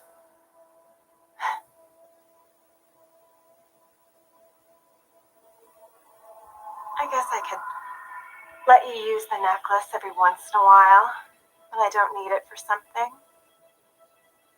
Would you like to try it on again? Like right now? Right now? Sure. Here, let me hook it on.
If I had a penny for every time you told the truth, oh boy, I'd still be broke.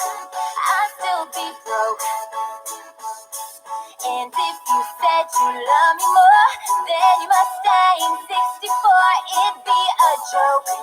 Boy, you're a joke. When we first met, you were so sweet, made me feel so special, made me feel so comfortable, made it easy to let go. Let's talk about the next day, when you forgot to text me. You little trick I knew, I should've never loved you. Oh, oh, oh, oh, oh, I should've known about you. You little trick I knew, I should've never loved you. Oh, oh, oh, oh, oh, I should've known about you. You little trick I knew, I should've never loved you. Hey, Johnny Ray. You make an easy delivery on your way home? I guess, Mr. Cassidy. It's just Cassidy, no mister. It's just this. I'll make you earn your delivery charge. I mean, as long as it's not too far out of the way, you know I live out past the Big Chicken. This guy lives in a motor court off Highway 41. Why doesn't this guy just come pick it up himself? He's a hermit. He's been shut up in his room for years. No one's ever seen him. No one? 4 or 5 years ago, he called asking for the very same book. I took it over there. He paid cash. Good tip. Want me to leave it outside the door? I'll bet you I can get a look at him. Tell you what, you get a look at him, I'll double the delivery charge. You keep the tip either way. Hey, can I borrow those old crutches in the storeroom? Take them.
Bookhouse delivery.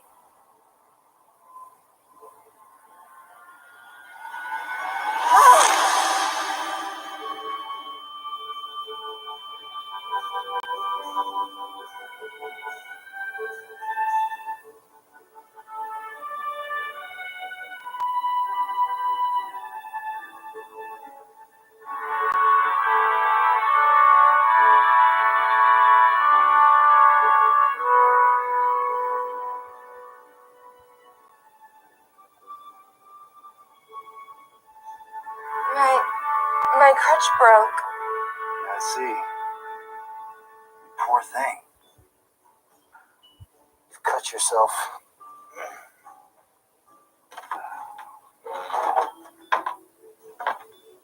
Oh yeah. I guess I'm bleeding.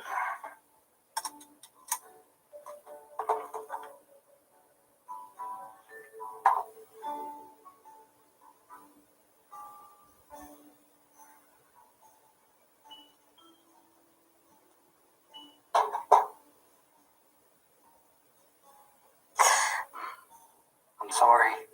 It's okay. It's really just a little cut. I'm Johnny. Johnny Ray. David Jonas. But everybody just calls me Davey.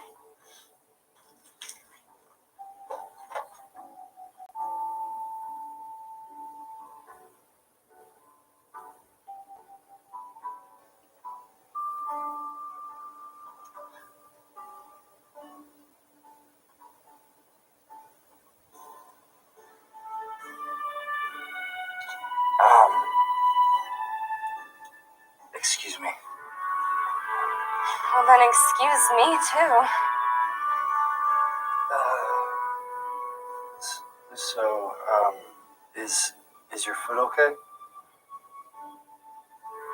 It's fine. What's wrong with this foot anyways? Nothing really.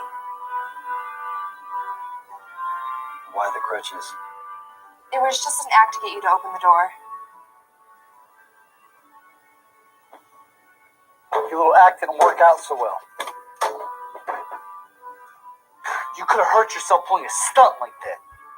I really did hurt myself. I hope it was worth it. Got me in to see you. Well, yeah. Now you got a nasty cut. You might even get a black eye. Did all this just to see me. Yeah. And to get a tip. A tip? A tip, is that really all you care about? Well, I had to try something. My boss said you don't open the door for anyone. That's true.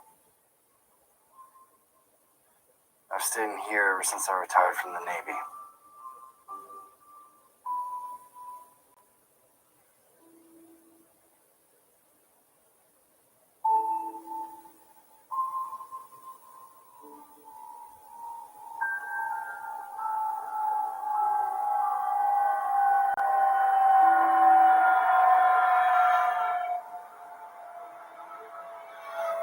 What'd you do in the Navy?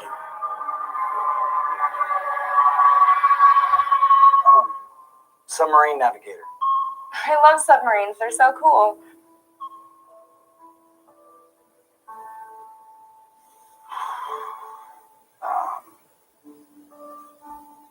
My boat sank. Your submarine sank? And you survived? Half the crew survived. Submarines have at least 2 complete crews. While one crew is at sea on patrol, the second crew is topside. I was in this room when the boat sank. I didn't find out until I showed up to duty at the base.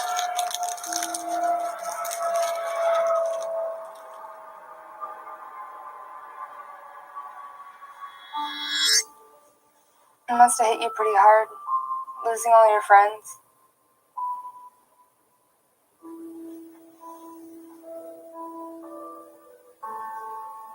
Yeah.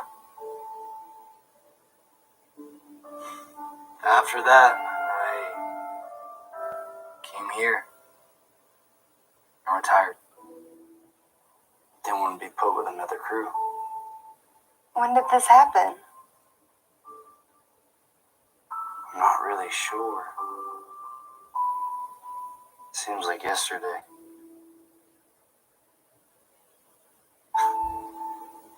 I guess I don't keep up with the days. I just stay on my regular shift. Your regular shift?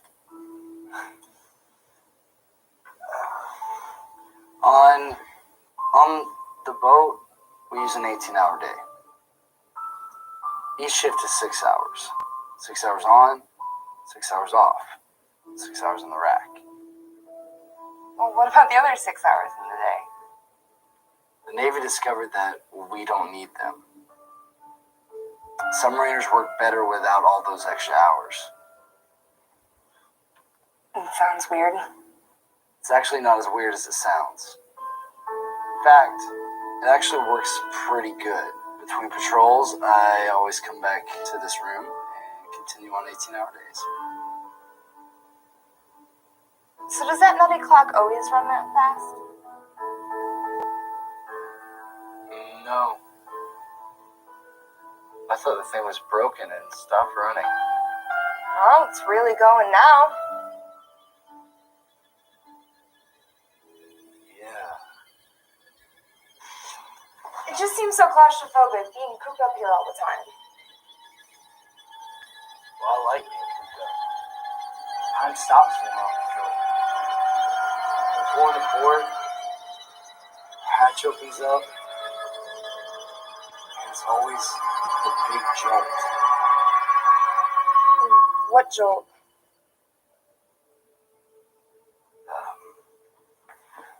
I hated getting back and finding out about all the things that happened in the world while we were down. Married men getting off the boat expecting to see their wives. Discovering they're now divorced. Did that ever happen to you?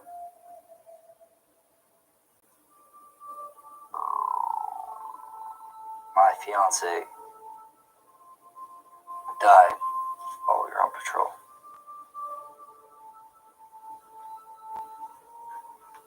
When we tied up, she had been buried for 63 days. Davey, I'm so sorry.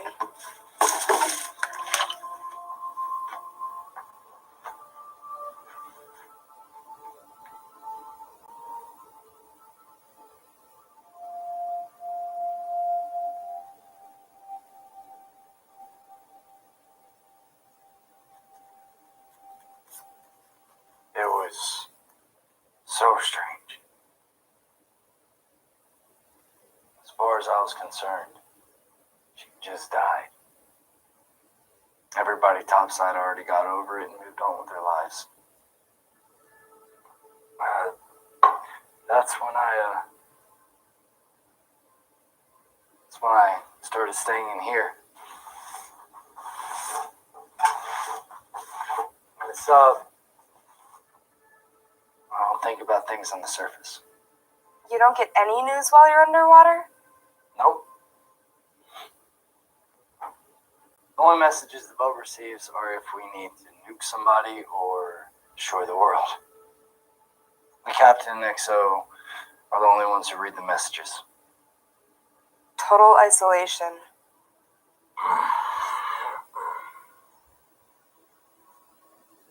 I was just reading my book. I don't want to know what's happening in the world. As long as I'm in the submarine, the world doesn't change. I guess not. Nobody in it but you. You're a coward, you know. You're really just afraid of falling in love and being loved.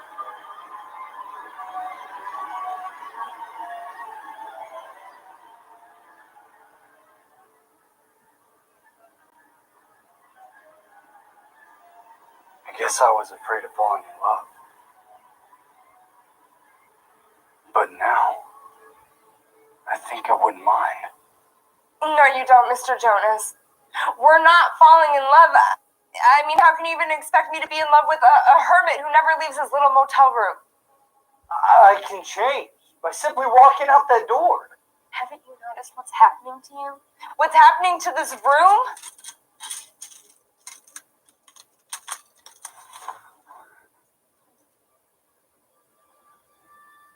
You seem to have gotten grayer. You've stopped time somehow. Time doesn't move. Time doesn't move. It's moving now. I mean, it might not be that easy to just walk out that door. You can stay here with me. This room is falling apart. We can easily build you an extra bunk, and you don't look like you eat all that much. It wouldn't work. I mean, I can't live like a hermit reading the same book every single day, and besides, I eat more than you think I do. Johnny! I can change.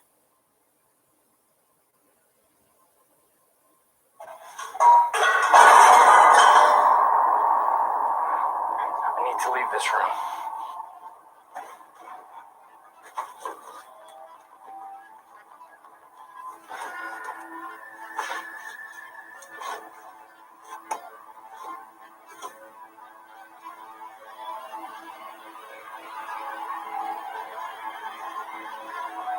Looks like time's already catching up to me. I don't know about this. Everyone knows I'm around.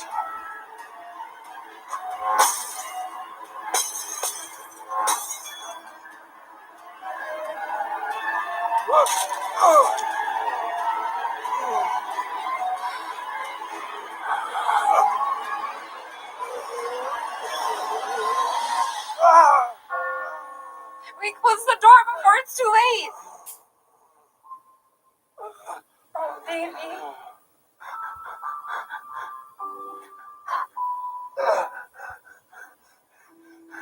There's no time for love.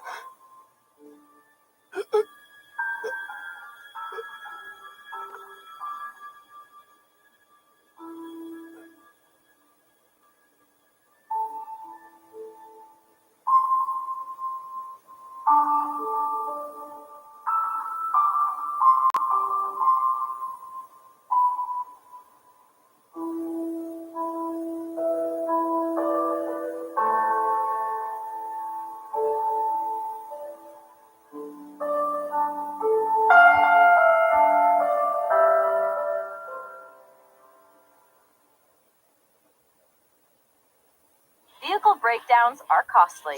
It started making some really weird noises. If your check engine light comes on tomorrow, the repair could easily cost thousands. Is that transmission?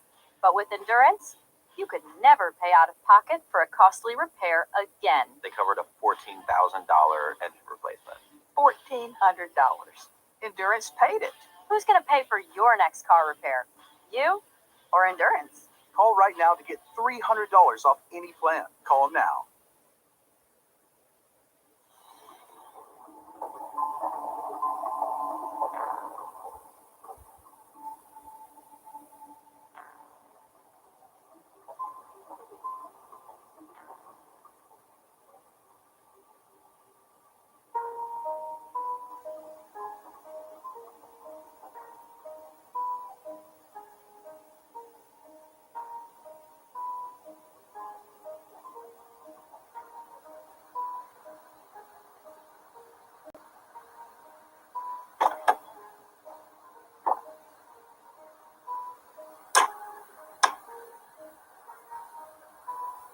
Hold that.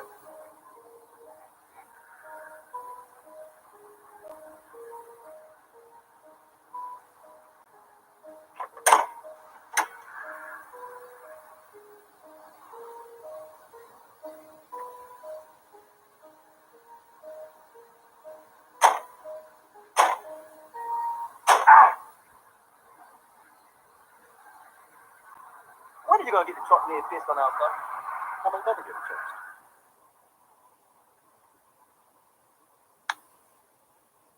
And it's not our car, it's my car. And I may just buy a whole new ride after this deal. Cycle the old lead sled back into the system from whence it came. Yo, you could always just let me have it. Like to sweeten up my end of the deal a little bit. Got to learn to live within your means, T. That old rust bucket still gets by on its own power, which makes it worth at least $100. I ain't just gonna give it away. Oh, well, remember you promised me $100 to watch your back. Yeah, I won't forget. I don't miss any details. Yeah, you'll forget if it suits you. I won't forget your $100. Riding shotgun for you isn't the safest activity I can think of. Look, T. I've already done all the dirty work. I located the goods and done the breaking and entering. I acquired the merchandise and made the getaway. All you gotta do is be around during the transaction so the buyer doesn't get any funny ideas.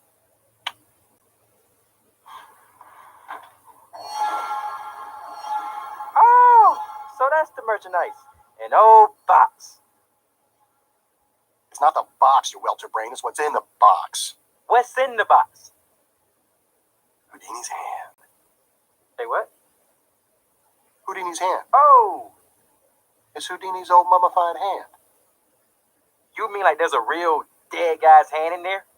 Like from that old dead magician? Yeah, somebody cut it off his body after he died. Well, so what? I mean, who do you want some old dead thing like that? Lots of people. Oh, lots. And what would they do with it? It's got uses. Huh? What kind of uses? Like, what uses? It's dead. I tell you, I stole it off of Stumpy Nixon. Me, the one-armed burglar down in Atlanta? You stole that dead hand from Stumpy Nixon? Yep, sure did. See, he left it in his flat when he went to go visit his girlfriend. So when I go pay him a visit, I realize he's left his door unlocked. So I just pop in and lift it. He even left a bag for me to carry it off with. You stole that hand off of a one-armed burglar. Yeah, I guess it left me a little short-handed.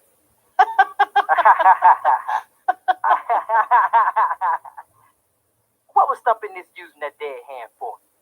Well, I heard he was using it to unlock doors and safes and stuff. I'm telling you, this thing is valuable to the right people. How does he do it? You know, like, how does Stumpy Nixon using an old dead hand to open doors and safes? Man, I don't know. He just does. He inherited it from some other old dude that was using it for the same thing. Somehow they use it. Have you seen it? What, the hand? Yes, the hand. Have you seen the hand?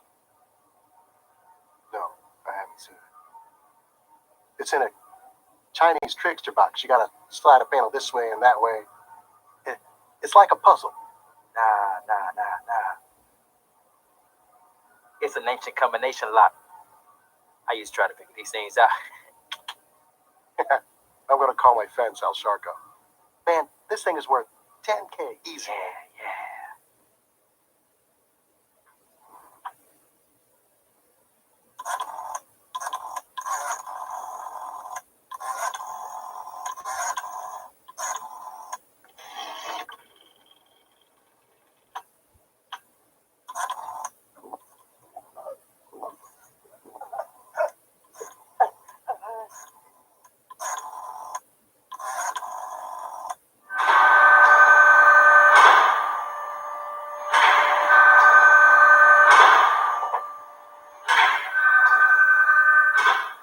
Sharko's Body Shop. Hey, Al, it's Rufus. How's it going? What do you want, Rufus? I'm here with my mother. Tell your mom I said hi. My mother despises vermin like you. What do you want? Man, your mom is hard. Listen, I got something you want. I doubt it. Really, Al? I managed to get my hands on something quite valuable. You gonna tell me what it is before I die of old age? Check this out. I have in my possession Houdini's hand. Are you talking about that thing that Stumpy Nixon uses to open safes and stuff? Yeah, picked it up right out of his flat. Check this out. Stumpy Nixon left his door unlocked. Stumpy Nixon always leaves his door unlocked. It'd be a waste of time to lock his doors with that hand thing in there. That's what I'm trying to tell you, Al. This thing opens stuff. I figured you might know someone who wants it. Stumpy Nixon might want it, and you'll be lucky if he takes it back without a lot of trouble. Man, I ain't afraid of that one-armed safecracker. Well, you better be plenty worried. Nobody messes with Stumpy Nixon. Even the cops leave that guy alone. A couple of years ago, a detective got on his trail. He woke up one morning with his nose lopped off. Only a complete imbecile like you would steal Stumpy Nixon's hand.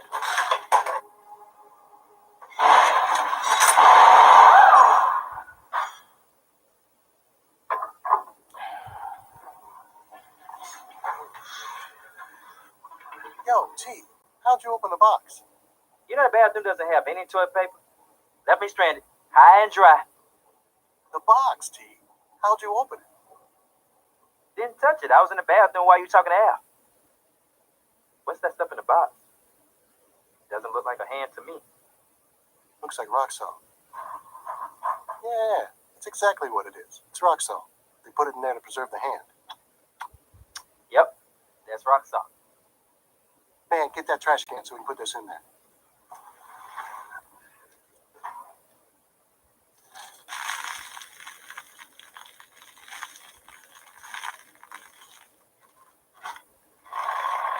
No hand. There isn't anything in that box but rock salt.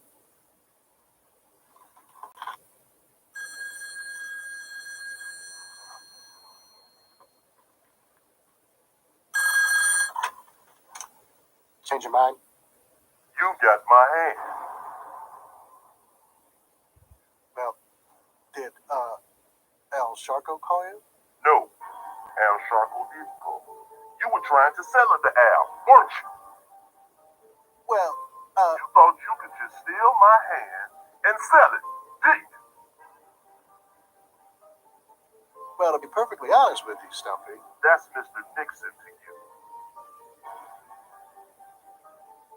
You've never been perfectly honest with anyone in your whole miserable life. You got my hand, and I want it back, with interest. Okay, Mr. Nixon. I have what you're looking for. What's it worth to you? What's it worth to me?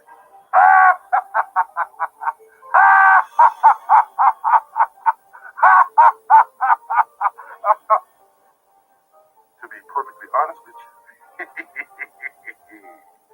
I tell you what it's worth to you. The way I see it, you took my hand. I want my hand back, and now I want one of yours. What? My hand? You're crazy. You guys better seriously consider my offer. And remember, I I want my hand back, and I want one of yours in interest. And listen, Rufus, I'm on my way over there to get it.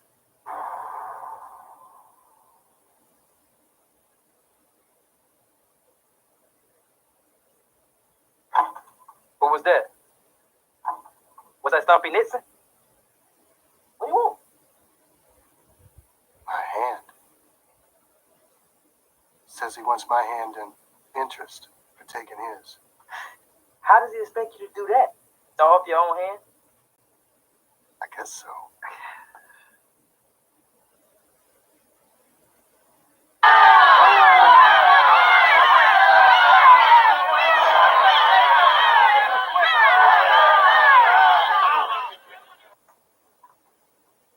You think the hand did that?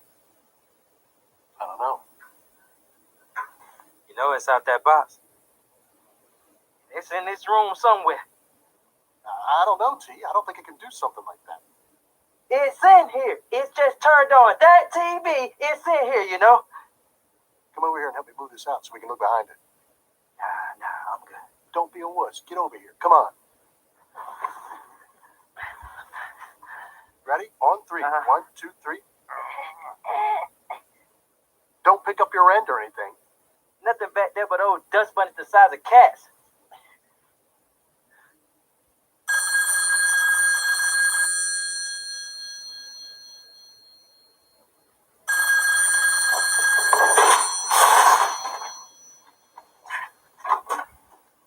Tyrone Thaddeus. So you're watching Rufus's back for a measly $100? Yeah, how'd you know that? I know a lot, Tyrone. I know that after Rufus gets through settling up with me, he's not going to have your measly $100. Rufus is the one who's going to come up short-handed.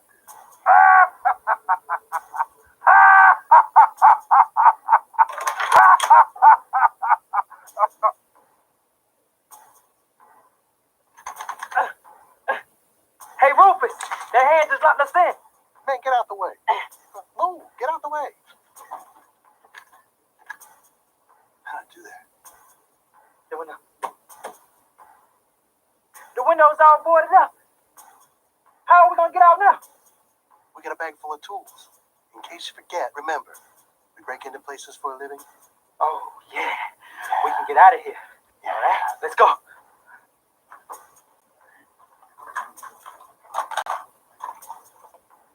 Hey, Rufus, where's your crowbar?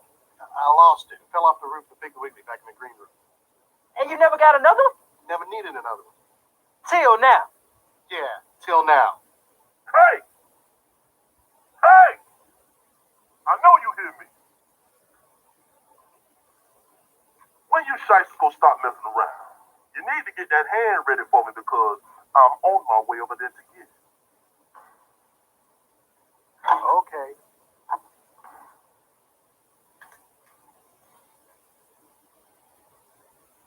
Hey, Rufus. What you gonna do with that saw? Hope you're not thinking what I think you're thinking. No, I'm not thinking what you think I'm thinking. And the one thing, we need to figure out a way to get out of this room before... The hand is hanging around this table. Tyrone. Tyrone. Tyrone. I know you hear me, boy. Is that you, boy?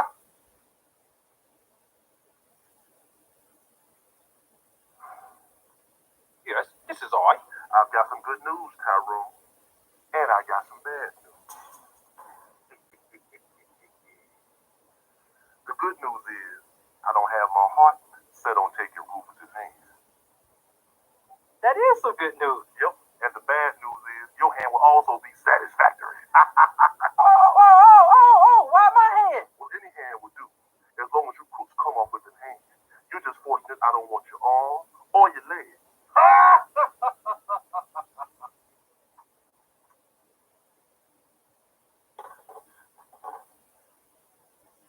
We've got to get out of here.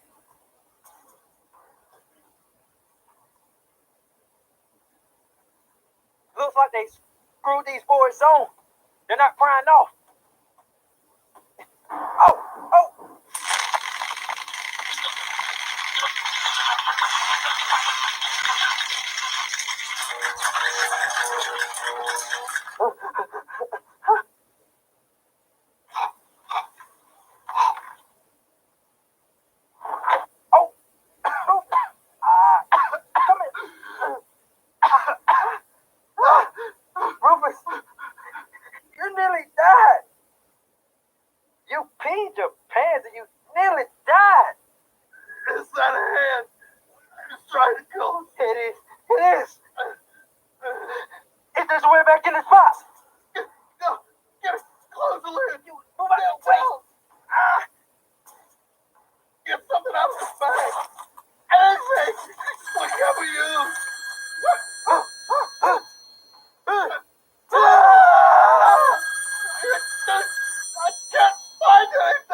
when Stumpy gets here.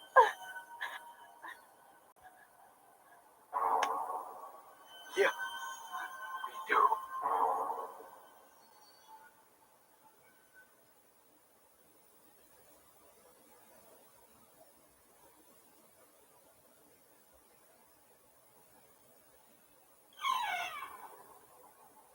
I see you had a little run-in with my hand. Tell me, Tyrone, what did you learn from all of this?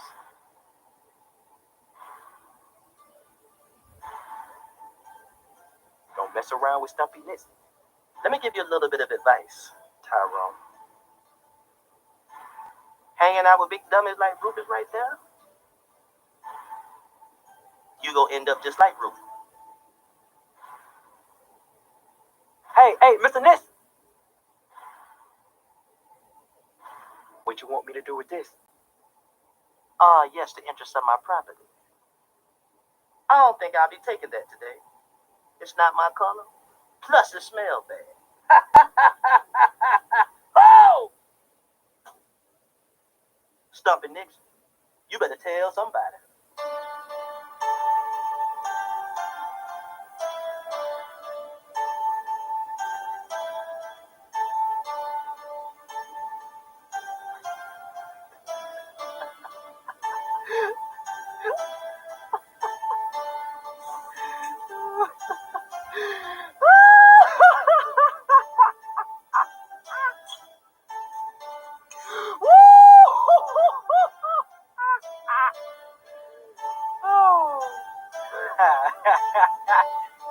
Oh.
Pressure. It can do strange things to a man. Some drink, some do drugs, some despair, and others just go off the deep end. However it hits you, you just have to hope it'll be over soon, as you're about to find out in the first of tonight's Fever Dreams.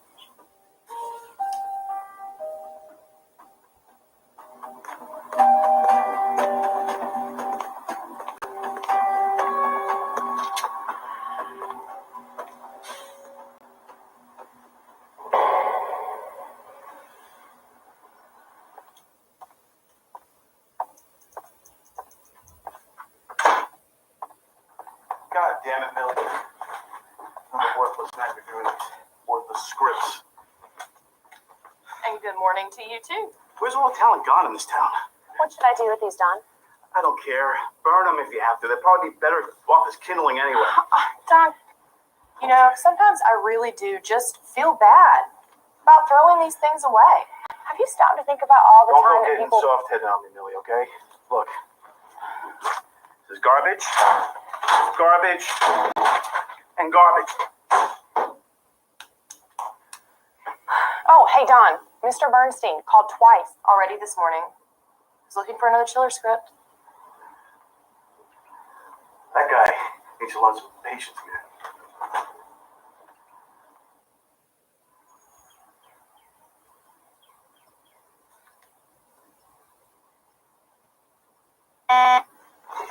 What? Don, it's Mr. Bernstein calling again.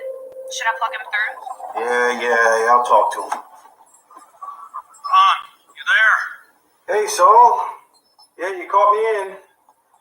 What's up? For Christ's sake, what do you mean, what's up, Don? I've been calling you for 3 damn days. Where's my next chiller script? Saul, I've been drowning in a sea of crap over here. Haven't seen anything worth filming in weeks. Damn it, Don. We're out of time on this. I mean, I got the studio on my back. We're supposed to shoot an episode midweek. I'm telling you, brother, you gotta get me something and fast. Well, let me tell you, brother.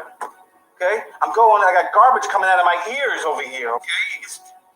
Don, we're out of time on this. Give me a few more days. You meet me at the Dubliner at 6 o'clock tonight and bring the best thing you got with you. Yeah, all right, but, Don, I'll see you there.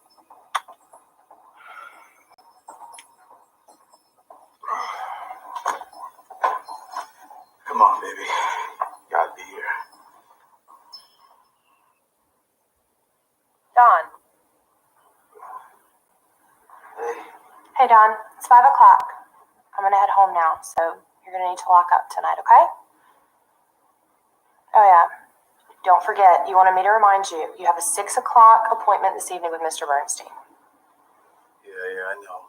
Just go home. Get out of here. Well, good night, then.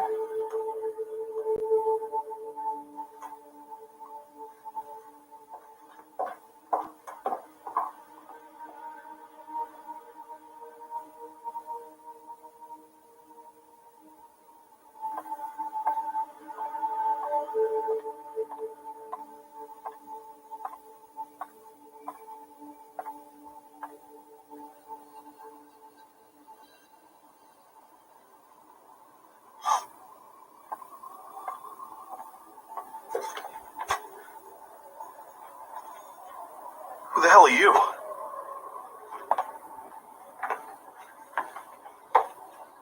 What are you doing here?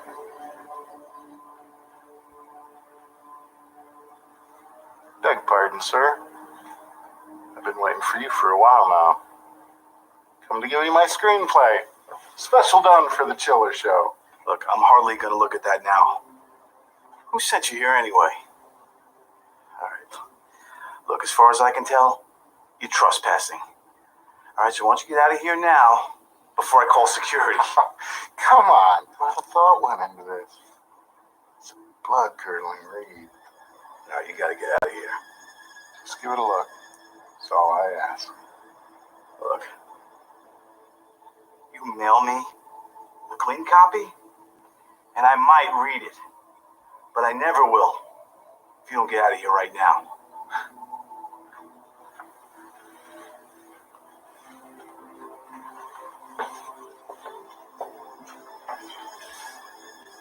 I'm telling you, cuz. This is the goods. Get out.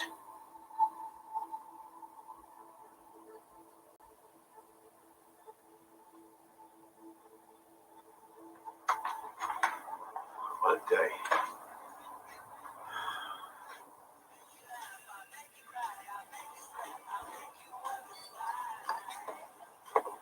You're late.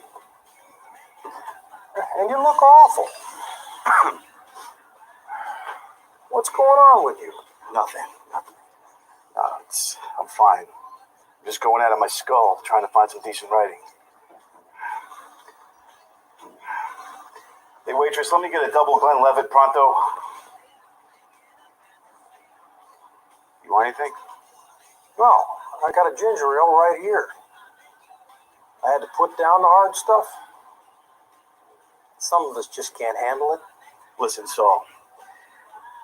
I got a dozen scripts in this afternoon, promising stuff. Several from writers that I know. I'm going to have you a script by tonight. I could feel it. You had better, Don. I wasn't kidding about needing something yesterday.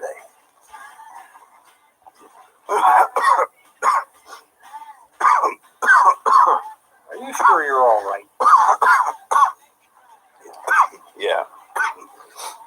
I'm fine, Saul. Don, listen. I hate to do this, but if you don't have me something by tomorrow morning, I'm going to the Briggs agency. Hey, can I get another one of those, please? The Briggs agency? The Briggs agency? Come on, Saul.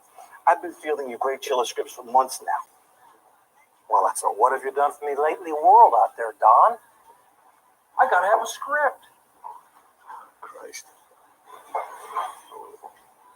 Ah, jeez. All right, look. Let me get out of this. Be right back. I gotta take a piss anyway. But you'll get your script by tomorrow. All right, I promise you, Saul. Wait, I gotta split. I got no time to socialize. And I suggest when you're done in there, you finish this last drink, get the hell out of here, and find me a script.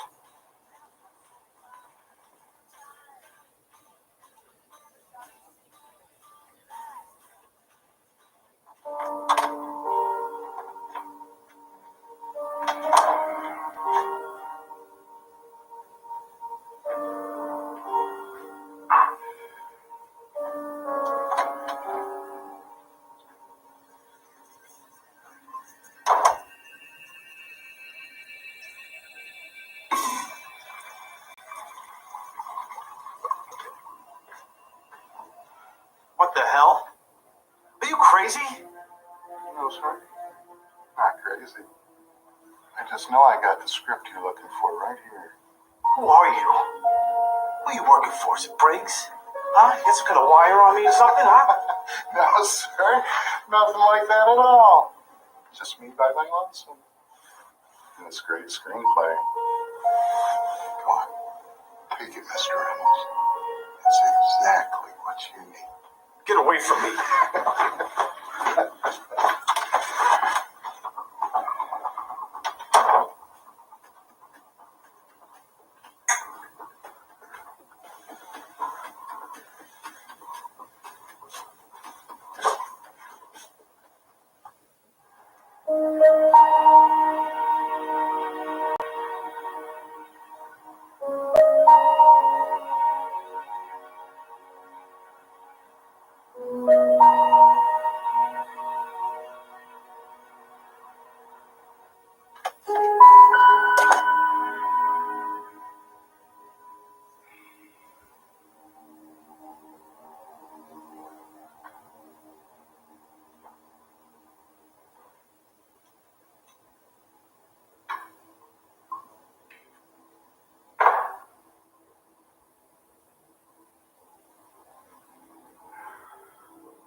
Another piece of brick. What am I gonna do?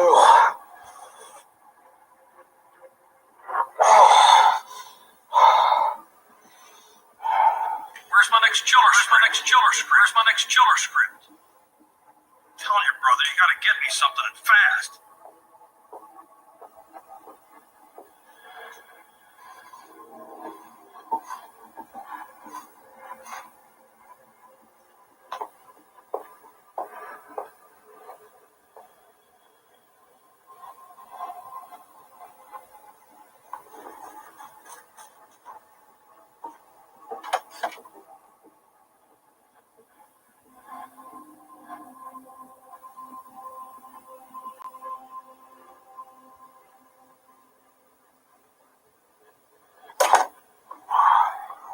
What's to lose?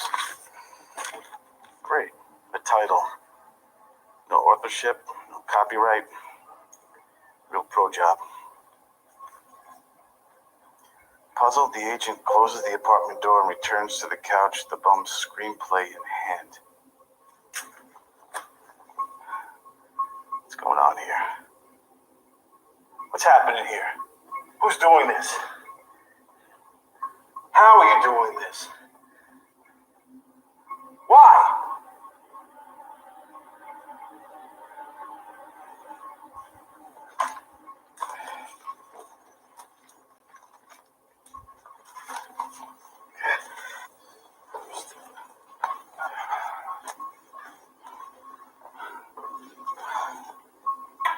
I just gotta calm down.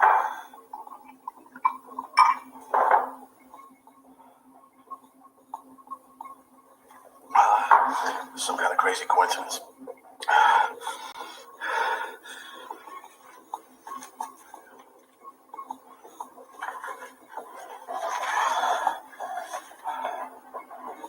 Just gotta calm down. This is some kind of crazy coincidence.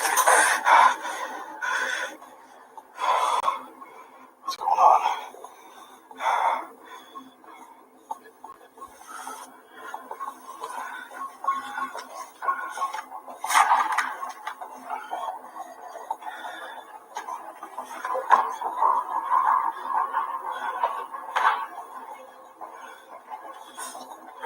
Just gotta relax. It's gotta be pressure. Too much pressure.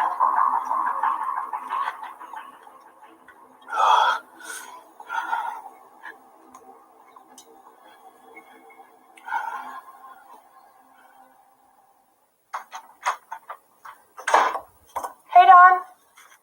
Don. Are you alright? You don't look like you slept at all last night. Yeah, Billy, I'm fine. Hey, has the tramp who brought this in has been back here? What tramp, Don? He was sitting over there yesterday when you left, and he brought me in this nightmare. No, Don. There was no one here when I left last night. Are you sure? Because he said he was here all day waiting for me. Yeah. I'm absolutely sure. What is this all about? What is this? This is a screenplay, Billy. It's a script that the tramp said he wrote for Chiller. But he wrote it about me. About you? Yeah, it's been following me, following my every move and writing about me. Okay, Don. I know that you have been under a lot of strain lately, a lot of stress, and I know that, but maybe just a lot of stress. I understand. I know. A lot. I know that, but maybe. Damn it, Billy, I'm not bullshitting you. Okay? I'm not bullshitting you, okay? This tramp was here. This guy is driving me crazy, and he was here. And he is real. Don, I don't know what is happening to you. This is some kind of joke. Is this a conspiracy you're involved in against me? Is that it? Don, you need to see someone. You need to see someone who can help you get your head back on track. Wait, Millie, wait. I could show you. I could prove it to you, okay? Just read this. No, Don.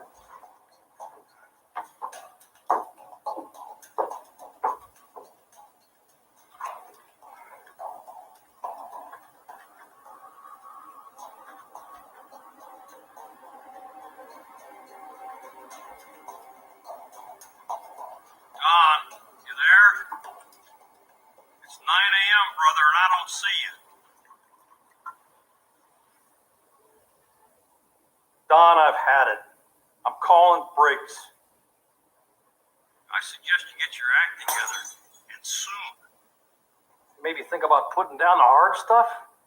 I mean, it's killing you. I know you're there. Get some help. There's nothing else for me to say.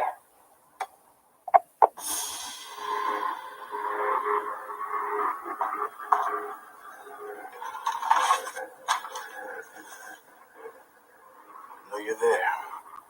Get some help. There's nothing else for me to say.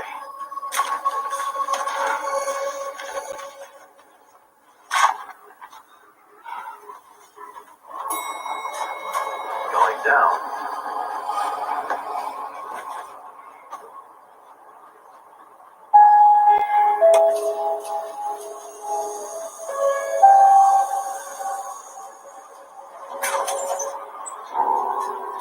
Going down.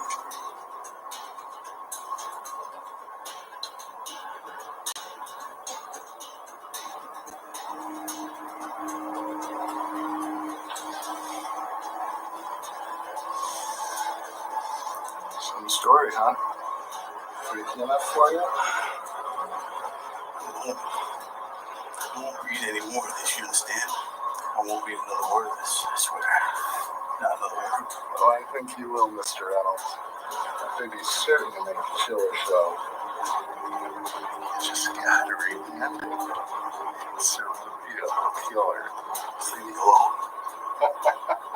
Just leave me alone, will you? Going down.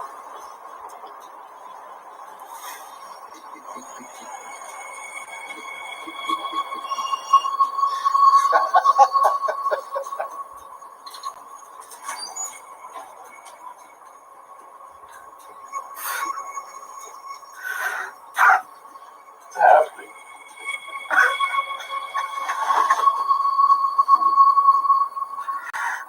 What's going on?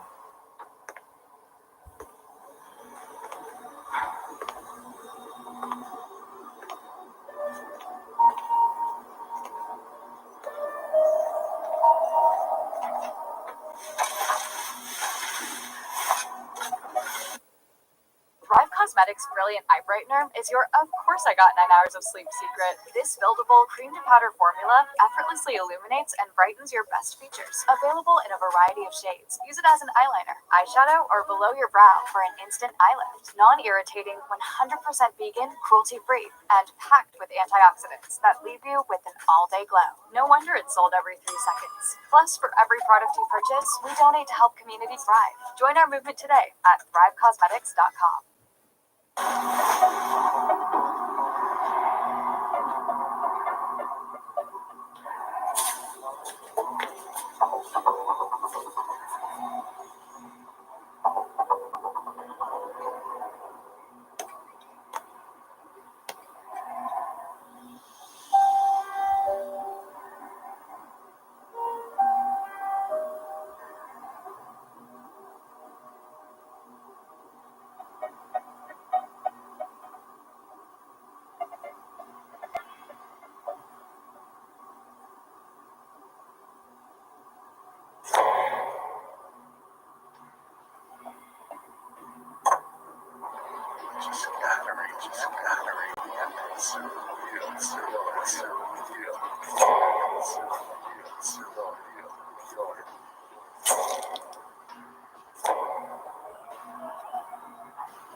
All work and no play makes you a dull boy.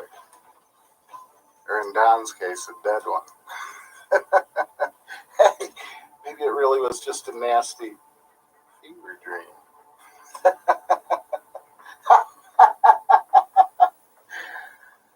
Ah, true love. Not the stuff for nightmares, you say? Well, our boy Bob might just surprise us in this next fever dream.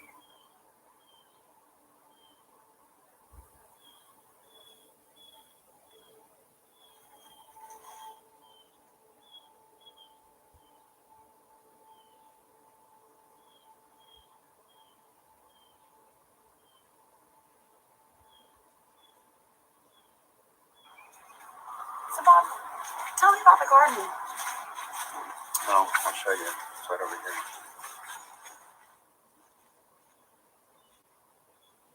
She did amazing things here.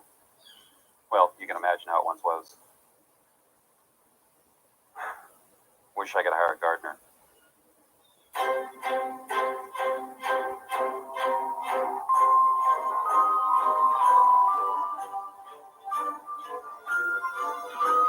Can you hear me?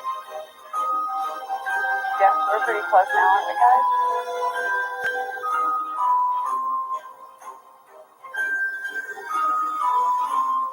Leave it alone, please.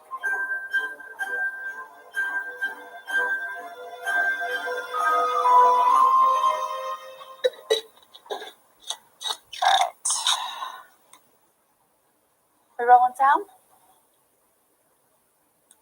Okay. Bob, tell me some more about this service. Well, it's a new company. What they do is really new.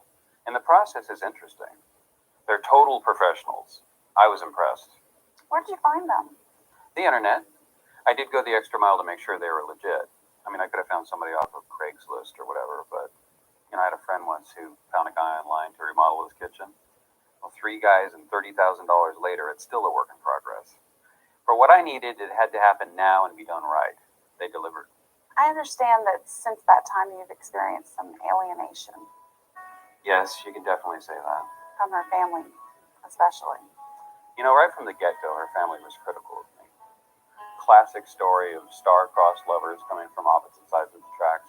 I mean, 2 months is a short courtship, I understand that. But true love, it can't be denied. What her family would prefer is something way less than what her love is worth. At this point, they consider their daughter gone and buried, rather than what this is. It's a new beginning. And your friends, how have they responded? For the most part, good. I mean, you really get to know who your close friends are when times are tough. Bob, I'd like to talk now about the accident, if we could. Okay. Well, everyone was taken by surprise. It was sudden. And at the hospital, it wasn't any easier. She looked fine, like there wasn't anything wrong with her. At that time, everyone was very supportive. Isn't there a current lawsuit pending filed by her family? Is that right? Yeah, it's making its way to the state Supreme Court. And what is it that they're hoping to accomplish with this suit? They're looking to sue to get their daughter's estate back. Which she inherited from her grandfather, is that correct? Yeah. So it's been 6 months since the accident. How are you doing now? Well, with close friends and the ever-present spirit of my wife, I'd say I've been slow to heal, but I am healing. Have you considered dating? I've warmed more to the idea. This Friday. Oh, yeah. I'm supposed to be meeting a lady this Friday. It's sort of an unofficial date. Will you tell it? Tell her? Well, you're not exactly married anymore. Hey, I'm public about my love for her. I'm a PDA man. That's public display of affection. Thank you. That's right. And there will always be a place in my heart for her. So when you go out this Friday, how will you tell her? Oh, I'm not going to tell her then. So how can you keep it a secret? No, it's not a secret. It's just that, well, first date is the first impression. I mean, no one reveals their deepest secrets right off the bat. She might think I'm emotionally unavailable. Anyway, if she has feelings for me, then I'll tell her and she can make up her mind to share my love. You keep your wife's memorial covered. It makes me wonder if you don't want people to see her. I don't know. I suppose if you put it that way, I might sound like I'm a little crazy, like I'm making something up, like, oh, I keep my wife in my coffee table or something. No, I mean you keep a cover on it. Oh, I'm no. sorry. Well, I suppose it's all right.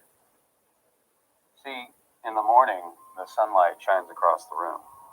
I was told not to expose her to direct light. It could damage her complexion. But here she is. My lovely wife.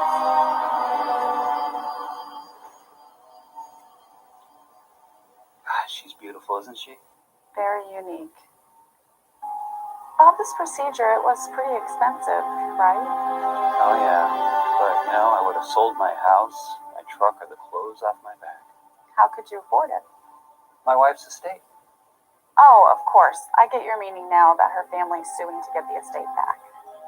Whatever money they hope they can scrape out of what's left of her estate, they wouldn't use it to preserve her memory. Not like I have. She belongs here, at home. Our home. Don't you think? What do you think they'd do with her? They'd destroy her. Like old useless furniture. Is that love? I know she'd want me to do the right thing. And this way, I give back. Profiting off of someone's life insurance is like rifling through their pockets. And if you spend their savings, it's just plain stealing. I did have to spend some out of pocket. And of course, her family didn't help with that. Well, you'll always have a deep love for your coffee table. Wife.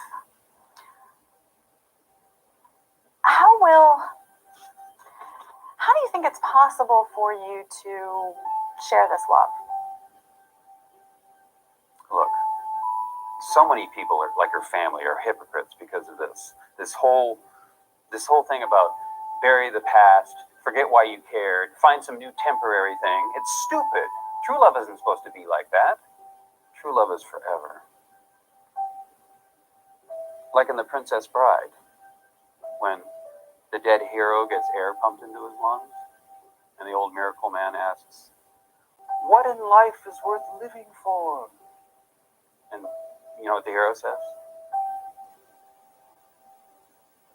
"True love." And the old miracle man thought he said, "to blave," which we all know is to steal. It means to steal. But he didn't say that. That was our favorite movie. I can see how much you love your wife, and what you've done here really speaks for itself. But Bob, how will you date again, love again, and more importantly, how will you balance the love of two women? Like the old woman in Titanic said, Another movie. "My heart is like a depthless ocean." I have this touch of my feminine side, which allows me to feel this depthless love. My wife wouldn't want me to live a life of loneliness. So what now? So now I try to liven that loneliness. I don't know. Maybe a widow would be best for a widower. Maybe I should sign up on matchmaker.com as widower. If it doesn't work out this Friday. And what if something does work out, a new relationship? What then? I'll be opening up pearly gates for both wives to share a condo with me in heaven. We'll each take our turn in the kitchen. Thank you, Mr. Smith, for opening up your home today and for sharing your story with us. That's a wrap, guys. How'd I look? Not as good as my wife, I bet? She's having a good hair day. I'd like to thank you from the bottom of my heart. I hope this brings some truth to the matter finally, We'll be in touch. Yeah? Yes, I'll let you know when we're going to air the story. Okay. Off the record, I'm just curious. Why a coffee table? What, don't you like it? Oh, no, that's not it at all. It's very nice. It's just that it's an unusual way to preserve your love. This way, she's still functional. Even in the afterlife, she's a giver. She's part of the home. Interesting. I was just curious. Wait. What? You'll like this. Oh, God.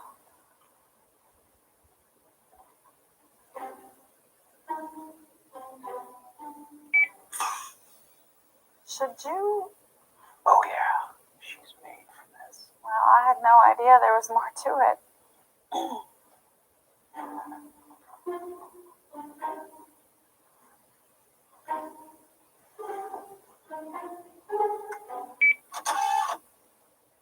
Drink holder.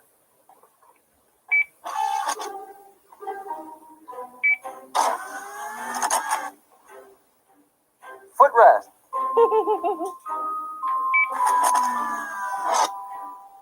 And for the holidays.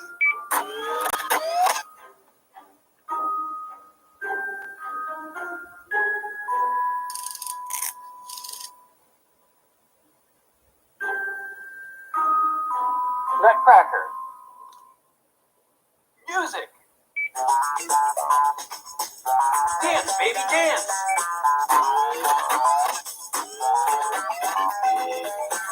Bust a move, Ted.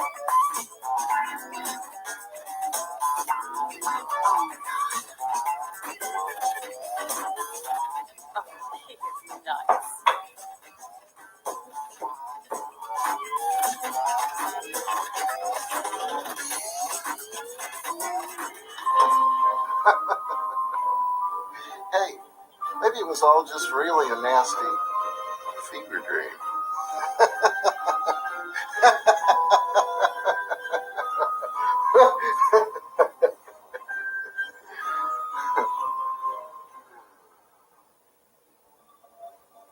Ambition.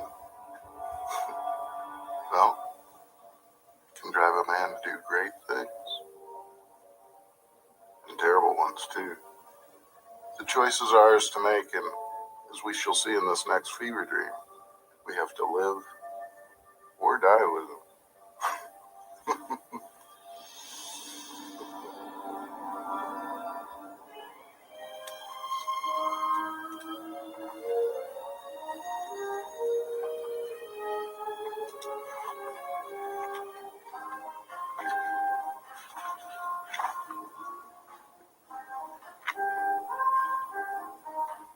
Wilkes, are you doing anything useful?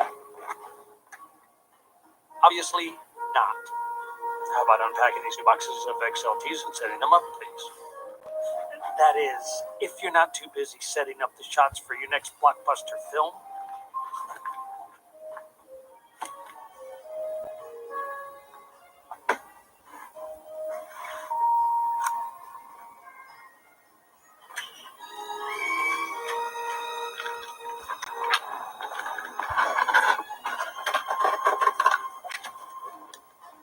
Simon, are you okay?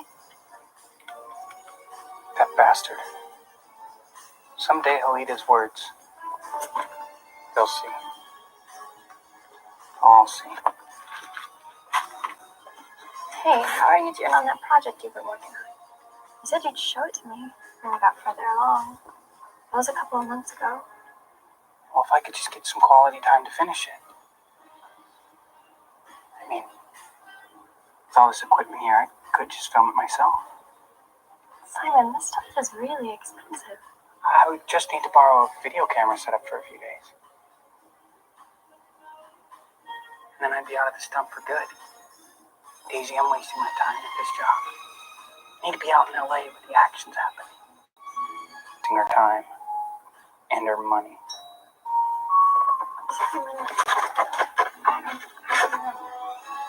Welcome to Lobos, with all the latest and greatest in camera equipment. How may I help you? Well, I think I'll just have this young man show me that DSLR there. What kind do you want, sir? Well, like I said, I'd like to see that DSLR. Honestly, for a little bit more money, suggest you a more higher quality camera. The DSLR, the color toning is much to be desired, and honestly, it controls pretty terribly. Look, son, I didn't come here for professional advice. I've had DSLRs for years. I know them and I trust them. I understand that, but just like with automobiles and wine, sometimes they have a bad year, and That was a bad year for the DSLR. You should definitely go with the XO. What are you trying to do? Talk me out of a purchase? I'm very sorry, sir. Of course, we'd be happy to help you, and I agree with you. The DSLR is a fine camera. You finish unpacking these boxes.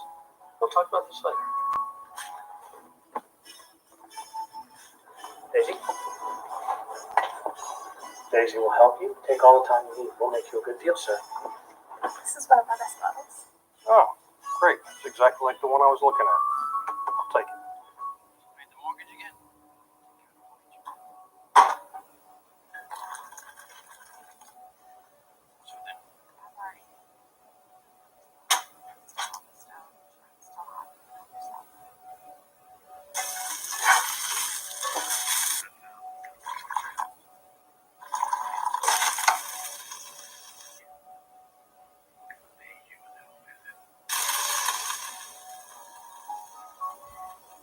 Simon! Did you want 2 or 3 something?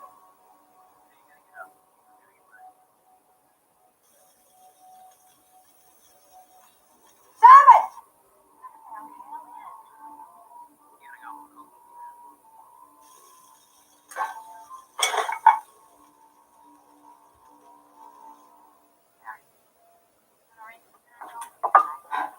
Sausages again, Mother. Well, if you hadn't spent so much of my money on that fancy TV, we could eat a bit better. Come on, Mother. You know you love watching these old movies on the TV. In fact, you spend more time in front of it than I do. And we usually watch what you want. These old movies beat the hell out of the trash you see in the theaters today. It's all vampires and robots. No plot, no character.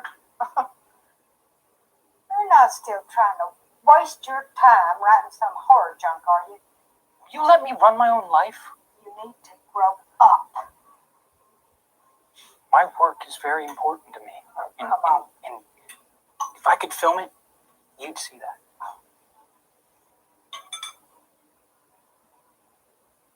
My ideas work like magic on the big screen. You are just like your father. Big dreams, not enough talent. You need to bear down at your real job. I mean, when's the last time you had a raise? Mother, I hate that job now. It was just supposed to be a starting point. My soul is starving out there. Well, damn it. My stomach is starving in here. You need to spend a little more time thinking about me and my needs instead of the state of your precious soul, for God's sake. I'd rather eat alone.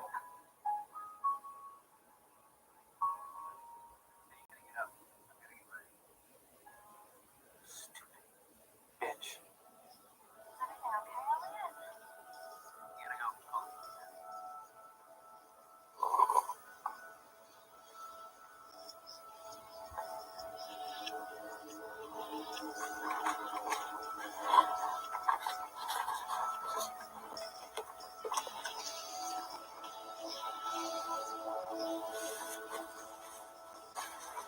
Hey, Diamond. Will you help me for a minute? I can't reach the top. Sure. Actually, will you switch the red for the blue? Yeah, no problem. Thanks. No problem. Whose turn is it to close tonight? Well, Julian did last night, so it's my turn, right? Would you mind switching with me? Mother wants to watch one of her favorite old movies tomorrow. Was wondering if that'd be okay. Yeah, I don't see why not. I mean, I didn't have any plans. Okay, great. Let me know if you want to switch sometime. Thanks, Daisy.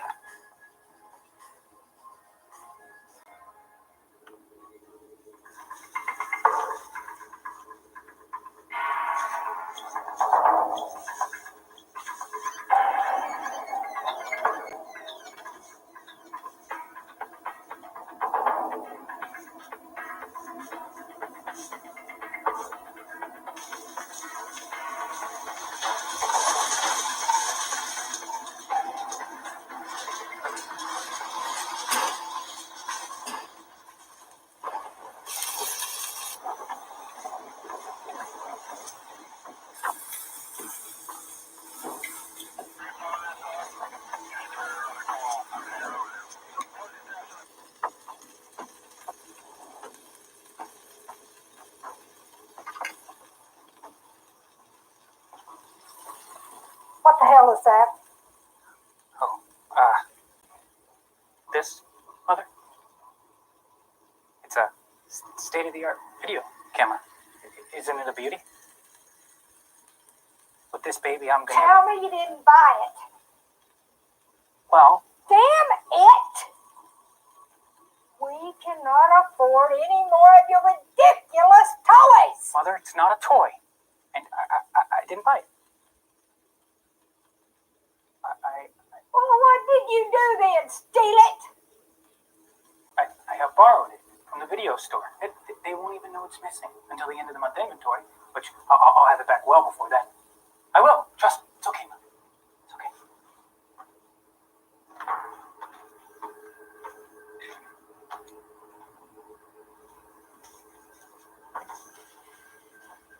Stole it.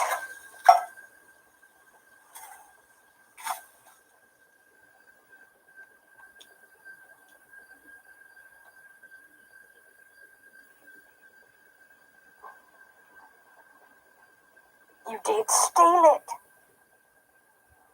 You simple fool. Do you have any idea how much trouble we could get in if you get caught? Come on, Mother. You moron! You need to get that out of here right now. Mother. I said take it back. Take it back. Take it back. You selfish bitch. You got grease on the XLT. I'll tear that damn thing apart. Mother. You Mother. useless, worthless, insolent. You couldn't break it, Mother. You're turning it on. Whoa, wait, Bruce, turn it out. No, Mother, no. You over?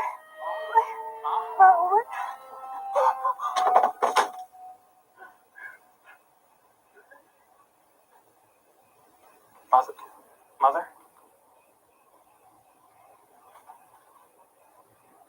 Mother? Mother?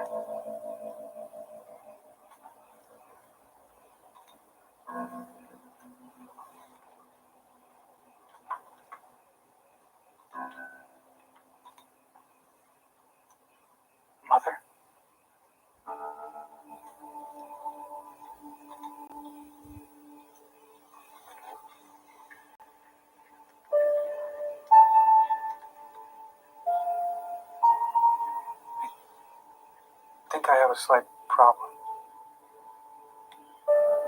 844 Oak Street. Should probably hurry. Something appears to be wrong with my mother. Simon, that's awful. I'm so sorry.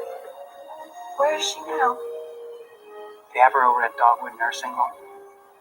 She might be there a while. Maybe even forever.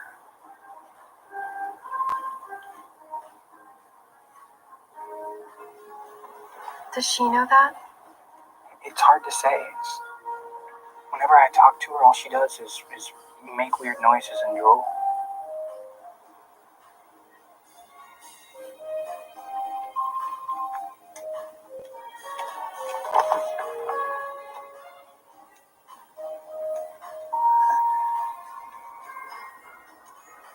How terribly sad.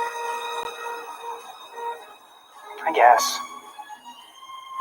Also very interesting to see what a stroke can do to such a powerful personality as Mother.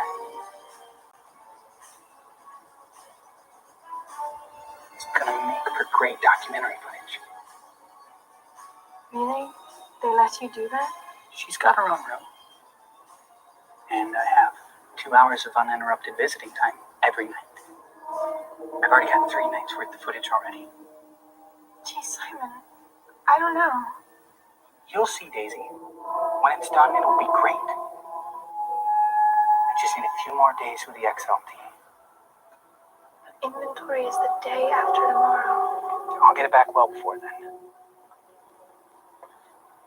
Mother won't mind.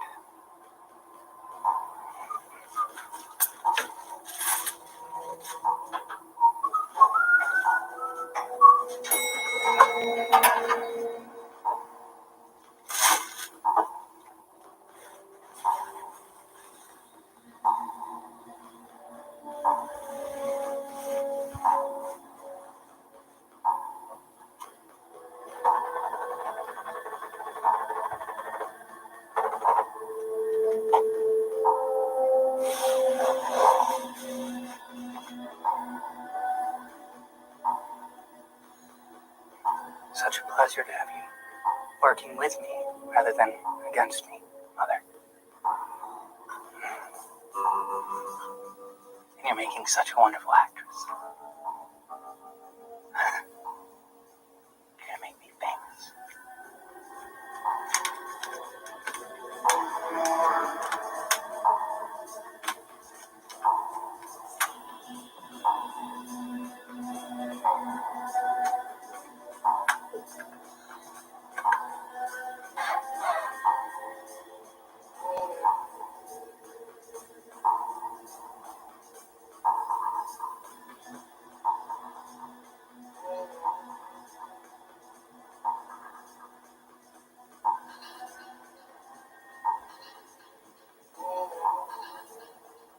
How does it feel, you old hag? You're gonna make me rich and famous. Now I'm the one in charge. I make the decision. Me. Not you.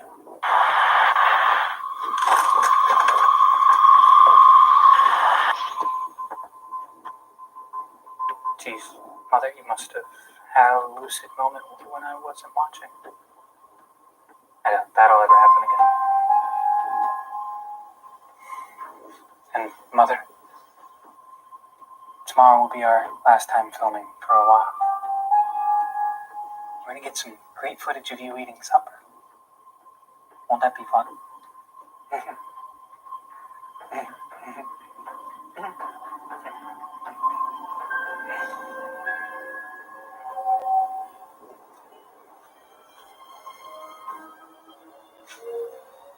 I sold an XLT after you left last night. Now the display case is empty. I know I ordered two. Now where's my other camera? I must have misshelved it somewhere, Julian. I'm sure it'll turn up. It had better show up by inventory tomorrow morning, Simon. I would hate to have its disappearance formally investigated.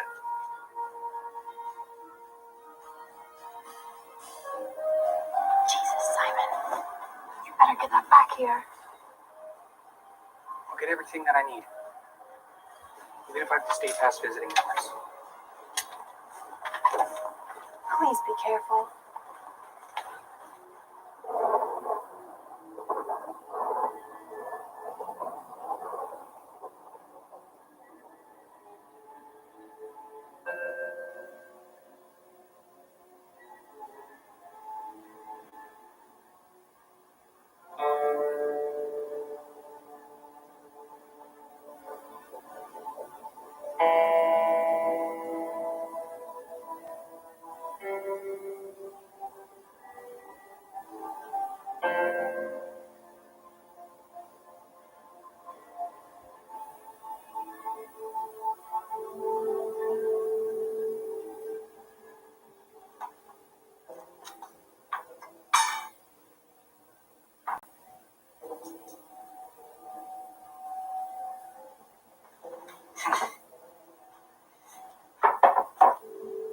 Crap.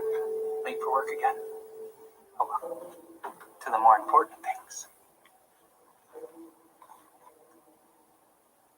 Yes.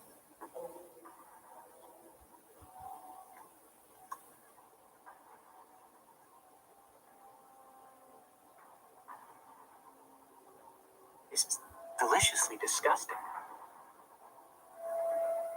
That's right. Take a bite for the folks at home, Mother. Oh, no. Mother. No. I watched you the whole time, Mother. No, you didn't do this, Mother. No, Mother. Stop. Mother.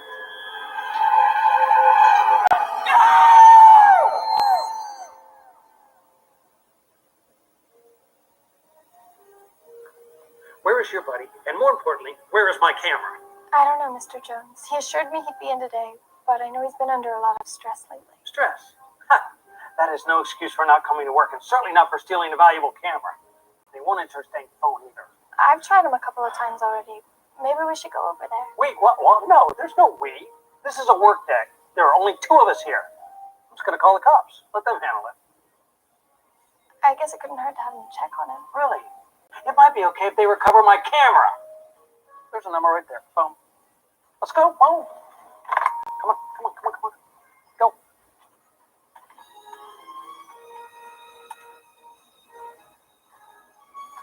Yes, this is the manager of Lobo's camera. I may be reporting a theft, and an employee or employees might be involved.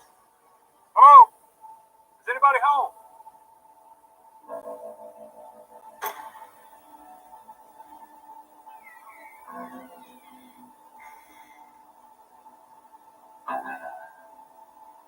Wilkes, are you in here?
Looks like somebody made a video with that camera. I think that's the one missing from the Lobo store. I think you're right.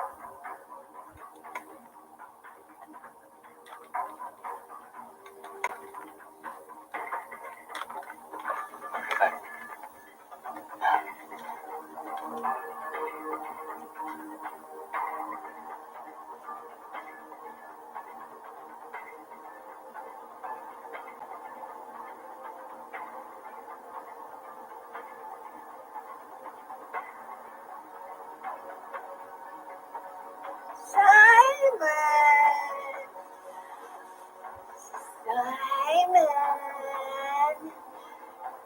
Simple Simon.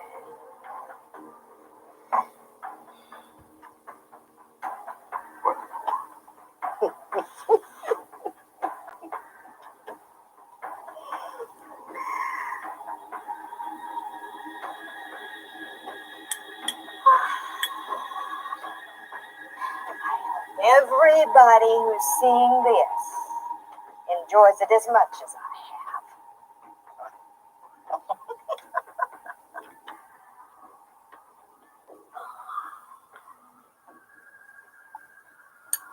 Oh, see those eyes.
Sometimes when you're willing to give up everything for what you want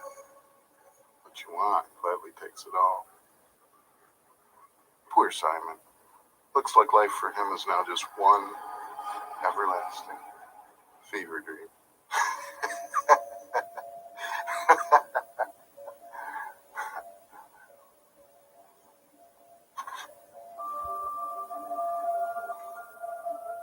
Greed. Now there's a sin. The young covet what the old have. It's the way of the world, I suppose. But what would they trade to get it? Their friendships? Their integrity? Their very souls? We're about to find out in the last of tonight's fever dreams.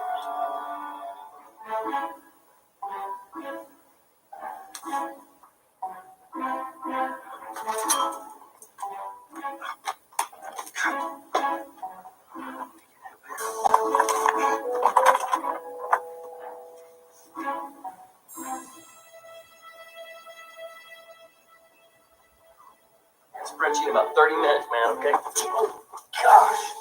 I am so sorry. I beg your pardon? Look, it's just a small spill. I'm sorry. I'm so bad. Can I make it feel it? Okay. Feel clean out.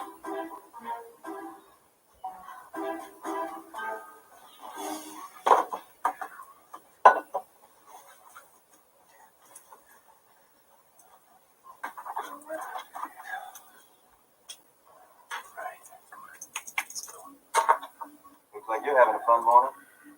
You too many brewskis last night? Nice. Sleep good. Load. Ralph. Ralph. What, Wiggs? I got work to do. What's up? Well, I thought you'd like to know. Boss lady came by about 10 minutes ago looking for you. Crap. What'd she say? She said, and I quote, "That damn Oates is late again." Oh, she did. She did?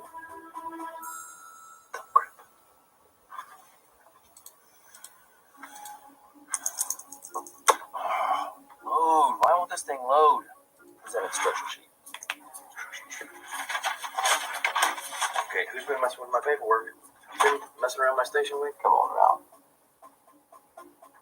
Whose is this? Did Dagny sign in on my computer? Not that I saw. Anyway, you need your password, right?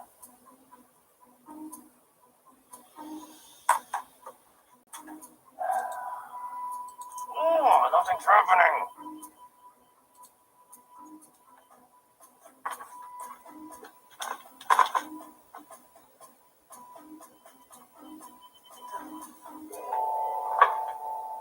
Somebody's screwing with me. Whose cup is this? Come on, Ralph. You know we always use different mugs out of break. I don't drink tea. I hate tea. God, the roach. I hate roaches. Man, you are way wound up today. What gives? Seems like more than a simple hangover going on. This is the worst monologue I've ever had. All I gotta do is bet on something one way. Then it goes the other. We all have our bad runs, man. 4 months worth. Over the summer, I was white hot. I couldn't touch a loser when everybody else was selling corn short. Yeah, I remember. The company did well overall, but some ulcers got burned real bad. Yeah, well, all those old geezers buying retirement funds. Look, I couldn't hold their hands 24/7. Yeah. But I heard some of your big customers got word from you. So I forgot them. Well, I guess if everybody sold, the price wouldn't have held up for so long. That's right. That's exactly right. But still, a lot of them took the loss real hard. If people value their money more than their lives, that's not my problem. And I know Dagny wants to get me fired. That's probably what she wants to talk to me about. I mean, what do they want from me? My soul? Come on. Tough luck. Those guys can be a pain in the arse. This cool weather stokes my engines just fine. I've been out of pistol lately. As a matter of fact, heads up. Boss lady.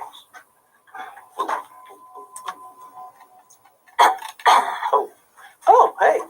This is Eric. How are you? Since I already stopped by to say good morning about 15 minutes ago, I'll save it this time. Speaking of time, come and see me. Now.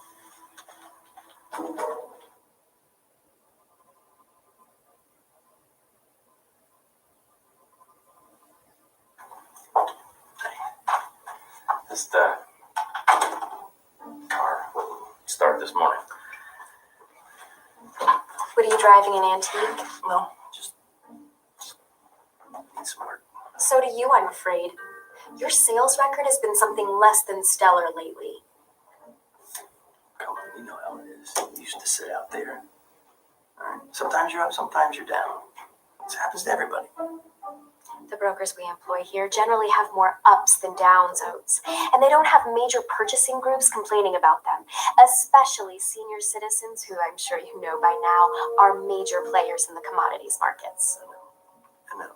But we made money overall in that corn deal, did we not? Short term, maybe, but we have long term commitments to people, not positions. Okay, look, I've been following Russia for weeks. I've been taking notes almost every hour. The weather patterns are crystal clear. I'm telling you, I know exactly what calls to make on wheat. We're going to be turning a big profit in a matter of days. Mr. Dobbs is not happy with our department notes. He knows some of our senior clients personally, and when he is pointing an accusing finger at me, I'm pointing one at you. A couple of days is probably all you'll have to make things right. Better make those days good ones. You done? Oh yeah, we're done. Dinner tonight. I know a good Italian place. Come on. Go. Come on, I'm done with you. Oh, I got it. All right, I got it. Go. Close the door. All the way. It's a really good Italian. Go. Gotta catch a break. Hey, man, you're still in your prime. You got time? I was doing so well, man. I bought the house, bought the car. Yeah, you were bragging. Bought everything outright with that big commission, no? No, just the car. House was a fixer-upper. I put down the minimum one. Flip it, make it. Big mortgage note, eh? I cannot lose that place to foreclosure. I'm not getting out of that house. They'll let you get a month or two behind before they start pushing you. Already 2 months behind. That pisses me off. Put a lot of money into that place over the last 4 months. Better get working. Boss man Dobbs is eyeballing us. Big man's son. I'd love to shoot his privileged ass.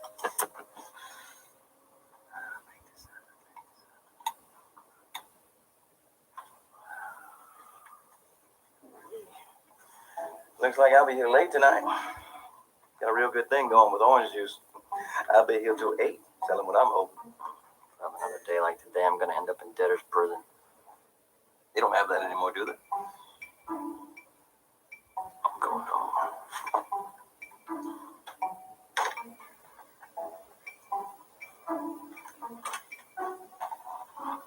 What is this? Is this yours? Who decorates with doilies? And why is it on my desk? I'm going home. I'm gonna pop a cold one and watch the Tar Heels play. Oh yeah. Oh, enjoy watching the game on that 60-inch widescreen till it gets repo. You're a dick. Takes one to know.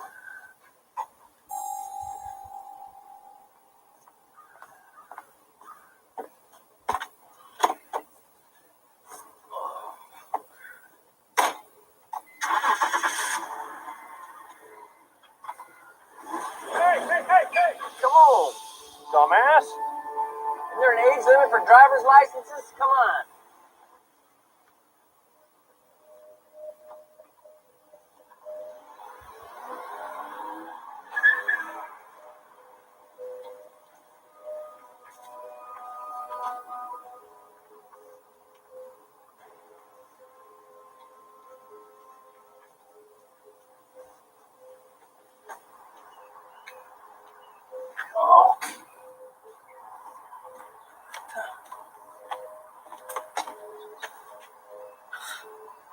Nice lost and has bad taste.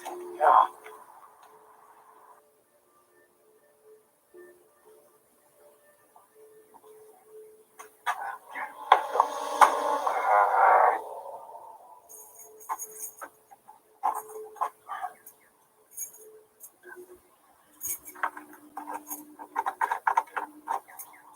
Come on, really? Hold your horses. Yes. Can I help you? Yeah, you can. What the hell are you doing in my house? Your house? is our house, young man. We've lived here for more than 35 years.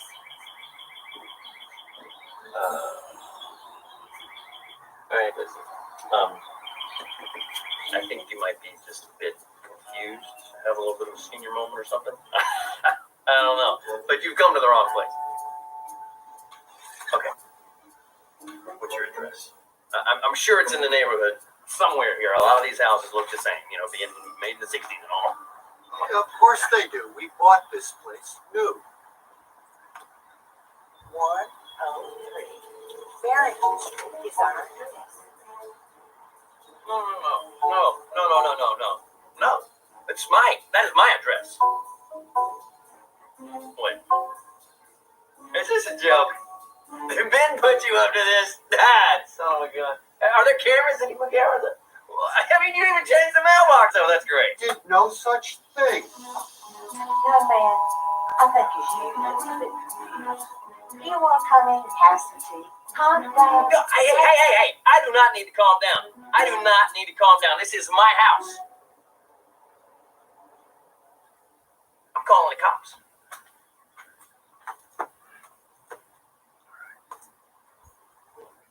Bam.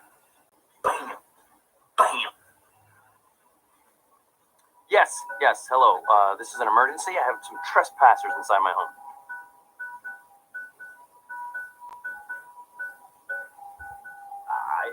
I don't know if they're stealing anything. They're just inside my house and they're saying it's theirs. It's a couple of senile old coots. I mean, maybe they got out of a rest home around here or something. I don't know. Oh, sorry. I didn't know you were a senior citizen, sir. I'm sorry. It's just a problem. They've invaded my house. No, I don't think they're dangerous. They're just in my house and they're saying it's theirs. Please send some cops over here, okay?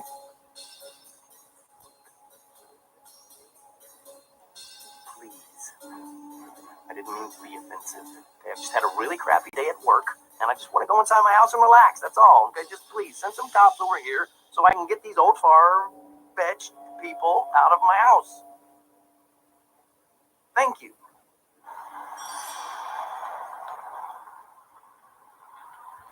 Cops are here.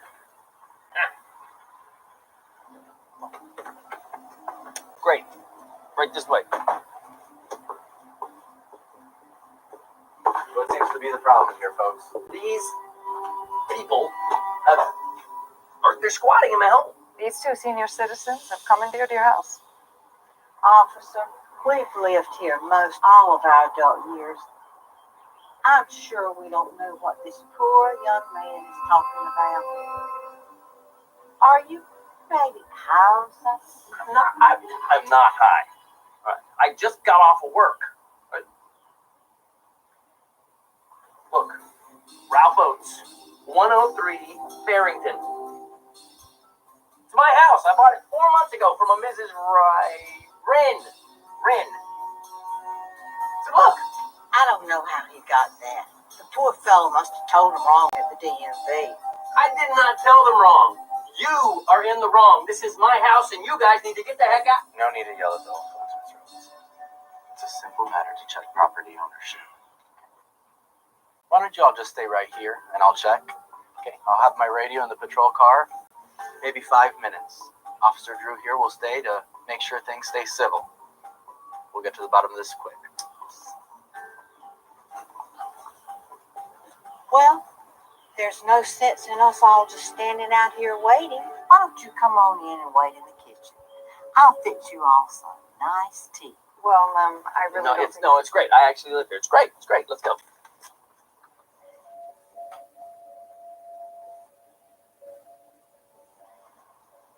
Ellis, they moved inside. Everything's 10-4. Just call me when you got an answer.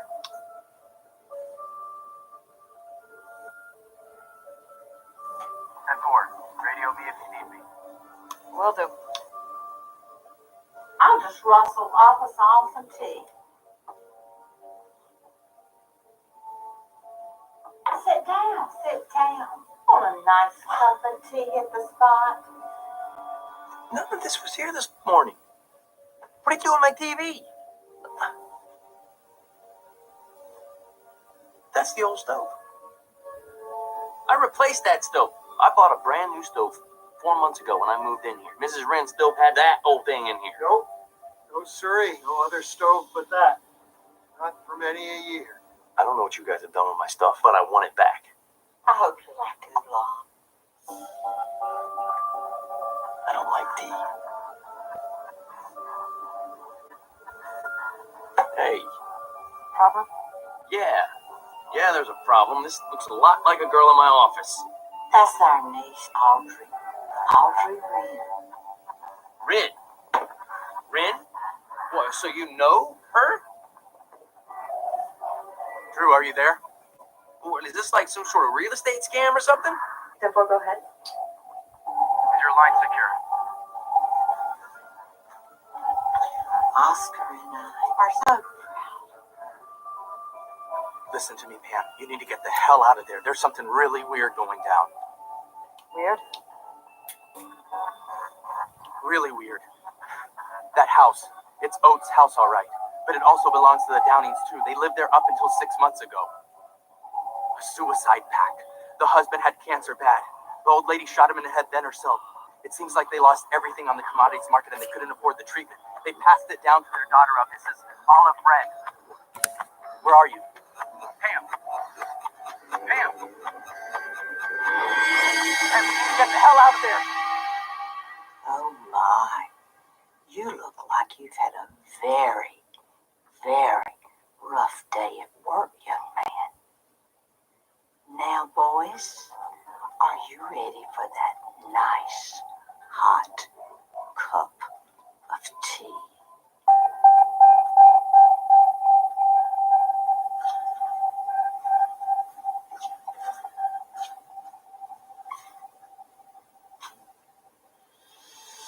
Well. Respect your elders. A lesson our boy Ralph apparently never learned. Until now, that is. Poor guy. He's got to be asking himself, am I really awake? Or is this just another one of those really awful fever dreams? Perhaps you've had enough for the night, sweet people. Thanks for watching. Sweet dreams. But remember, if you should find yourself in the middle of one of those troubling fever dreams, it's best to wake up before it's over. After all, the ending could be a real killer.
Halloween, guys. You look great, by the way. Take a handful. And what are you supposed to be?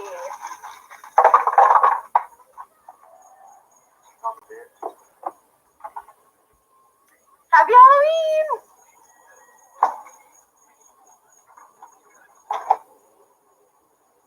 Really? Really? Does that mean I get to go to Lover's Lagoon with Josh tonight? I'm sorry, sweetheart. No daughter of mine is going to go frolicking with boys at Lover's Lagoon. I know what goes on there. Now hurry up. You're going to be late.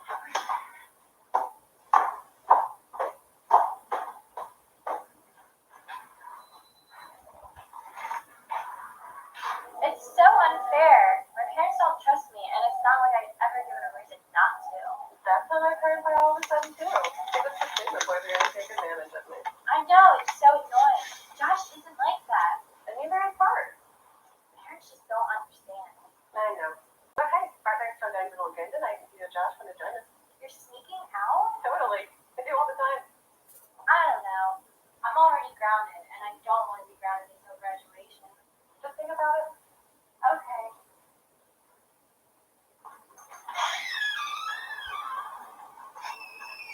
Fucking kids.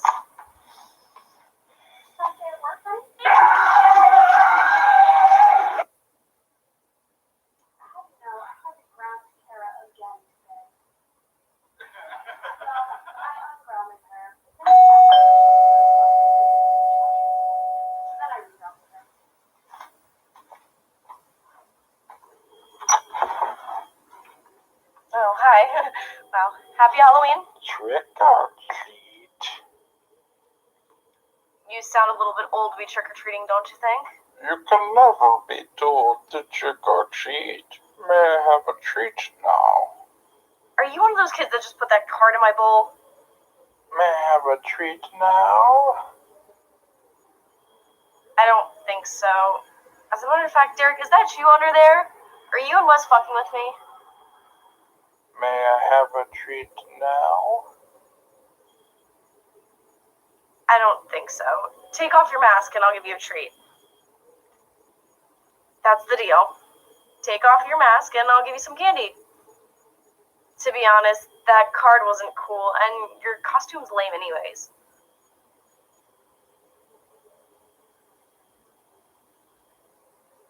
Hello? Anybody in there? Taking off your mask before the end of Samhain could have dire consequences. It goes against tradition. May I have a treat now?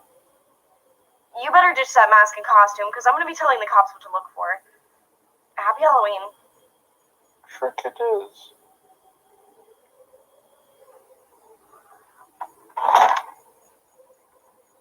You know, ever since I moved to Denham County, I always wanted to take a broad here. And there's no place I'd rather be but right here, right now, with you. Hey, babe. Sorry to bother you.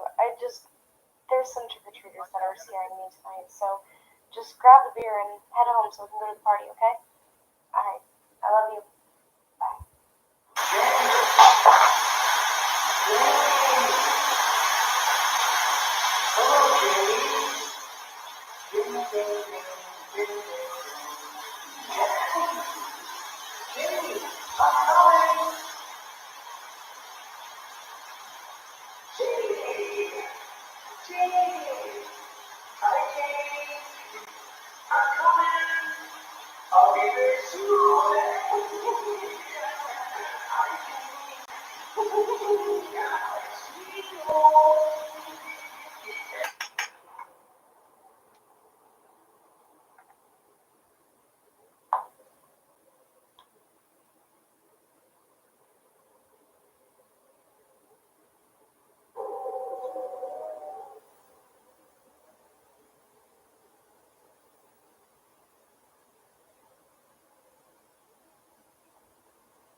out your fucking eyes.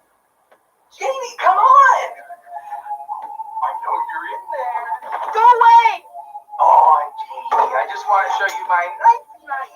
I've got a fucking gun, asshole, and I'll put fucking holes through you. Sounds fun. I'm not kidding. Jamie, I'm coming in. Come on. 1, 2, 3. Okay. You win this round, Jamie. Drop the knife.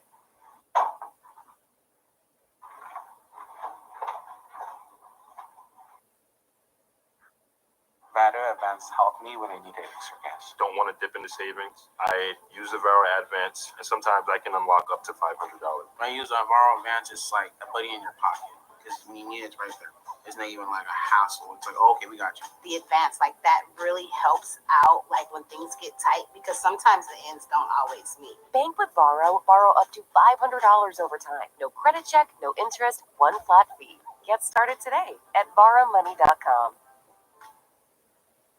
Eva, quick question. If you had to choose herding cats or building a benefits package for your team, Oh, definitely benefits. you know what a hairball benefits can be, right? Actually, with Gusto, wrangling benefits like health insurance, dental, 401k, and workers' comp couldn't be easier. Perfection. Real original.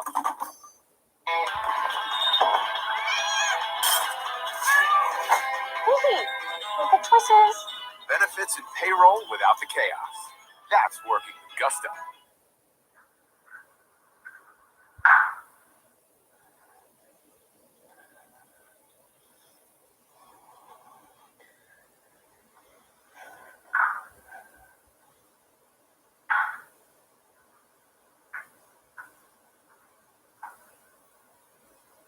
Hey, asshole, I thought I told you to fucking leave.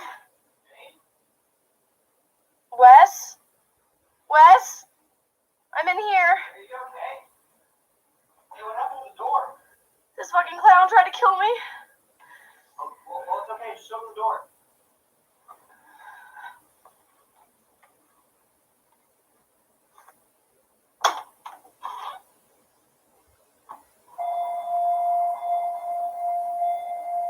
Wes?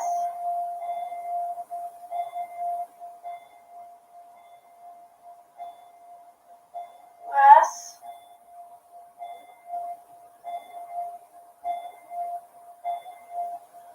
Where are you?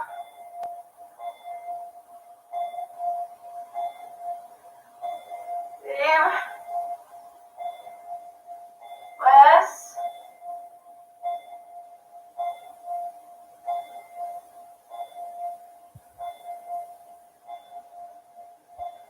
Babe?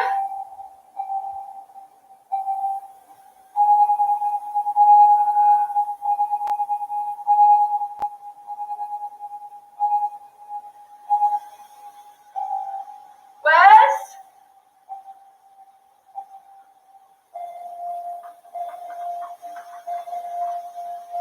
Babe?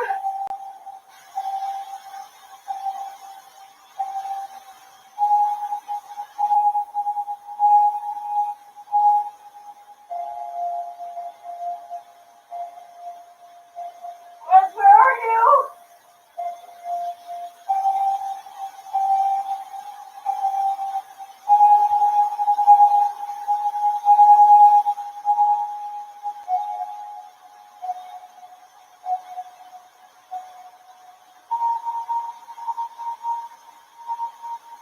I'm here, Jamie.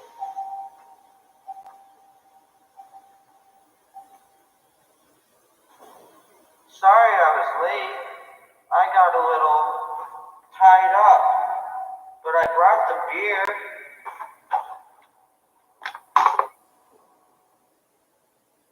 Hey, Janie, do you want to hear a joke? A guy hits a woman with his car. Whose fault is it? Well, the man's, obviously. Why was he driving in the kitchen? Ha ha ha ha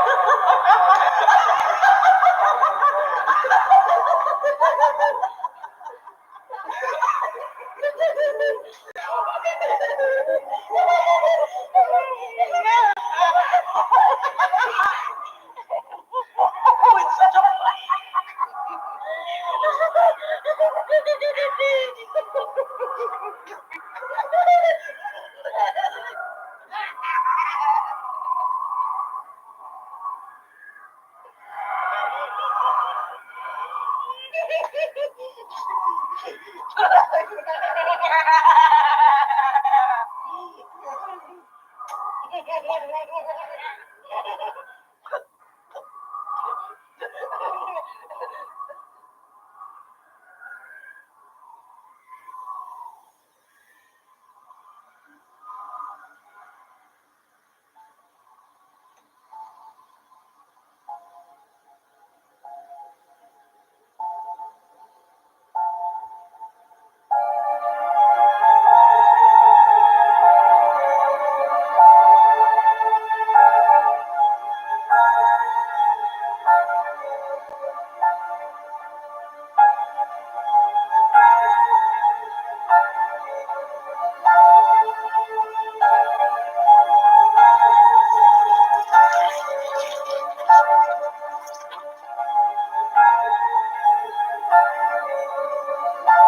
you at, little brother?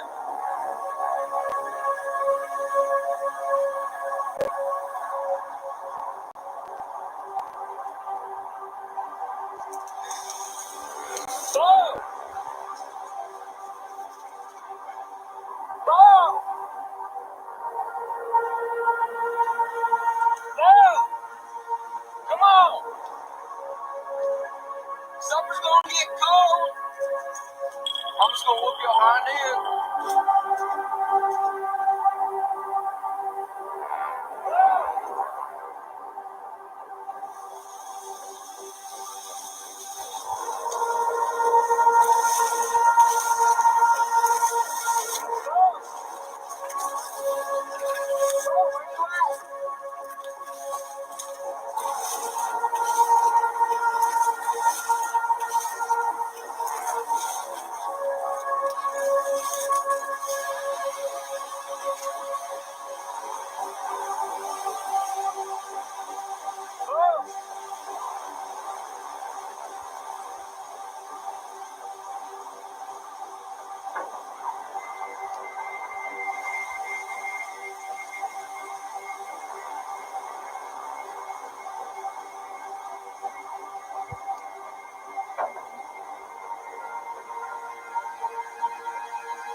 I know it's Halloween, but you can't start at me like that. I need a little bit of warning.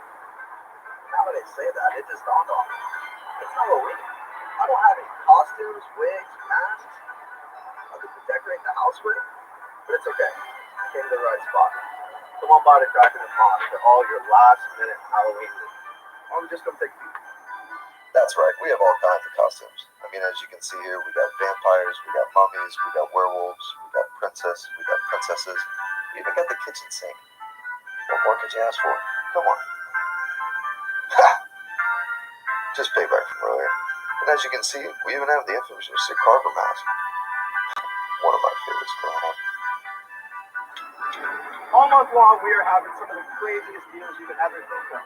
Come inside, whether it's jewelry, home decor, costumes, hats, you name it. You see something, I'm gonna catch you in deal. So come by, Crack and Pond.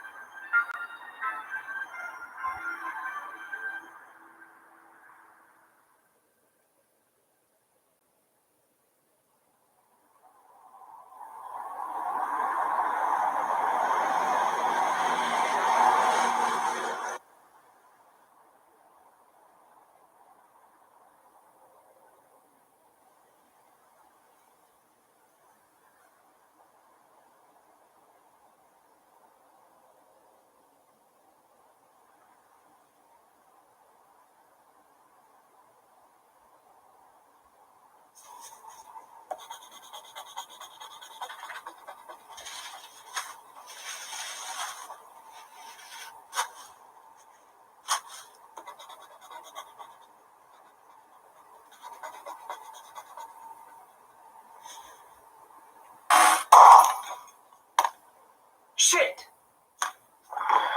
Oh, I'm sorry. I'll clean that up right now. Don't worry about it. When you get done cleaning that up, why don't you just call it a night? Looks like we're pretty dead anyway. Really? That'd be awesome. Yeah, man, I mean, you're new here, it's your first week. Go enjoy it. It's all good. I can hold it down from here. Well, looks like I can catch that carpool to the party now.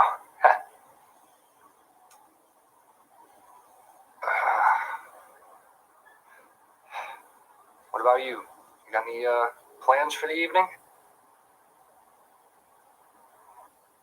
Nah, no kids, no wife, just me. I'm gonna stay here till about 9, then all tonight.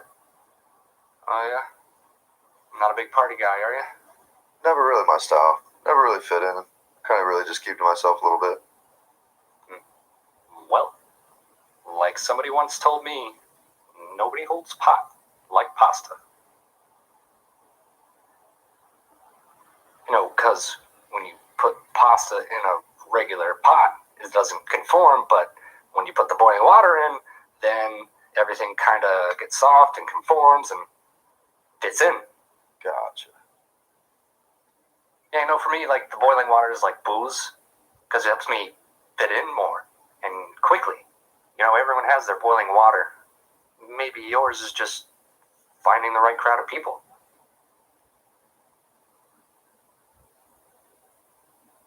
Maybe you're right. Hey, clean that up on your way out, please. Right.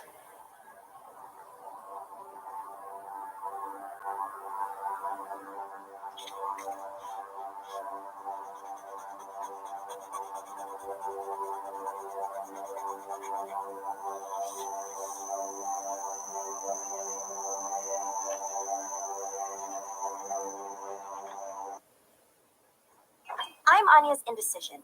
I thought we were good. Like with home projects, I used to make sure she got so twisted around, she wasn't even sure where to start. But Thumbtack changed her. With all the plans and guides and reminders, Anya's getting stuff done. And I'm getting ghosted. Indecision doesn't live here. You do. Take care of your home with Thumbtack. Download the app today.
What the fuck?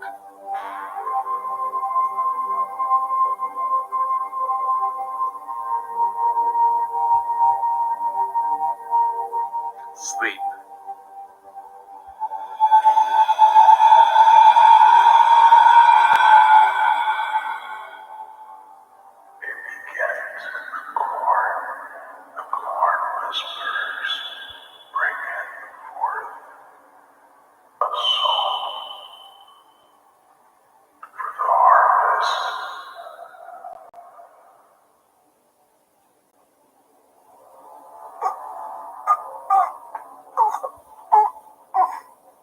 Congratulations, Mr. Where's Becky?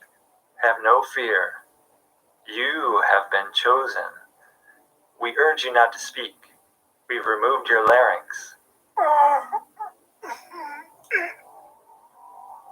It would be very painful if you tried to scream. I promise, sweet prince, this will all make sense very soon. Bring in the Solicara.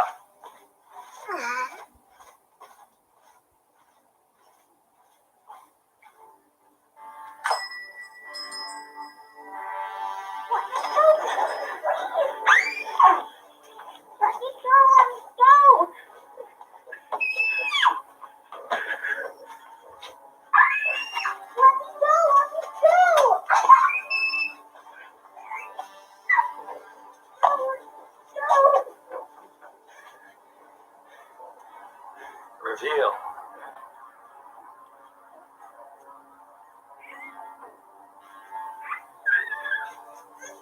You think this is funny? Imitating he? Please let me go. We'll burn this when you're by. Quiet, child. It's over. Your young life. But rejoice! For you will become part of legend. For through you, we welcome another 50 years of rule.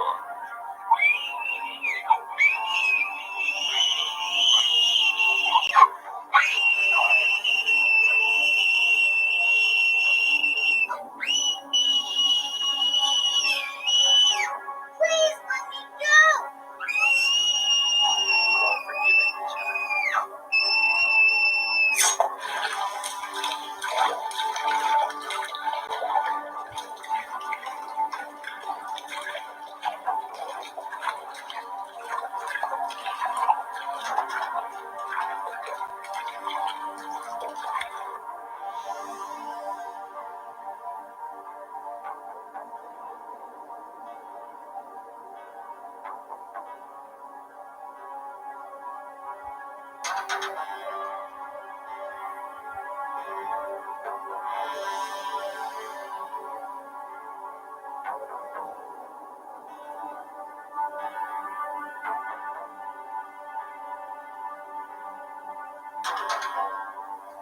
Behold!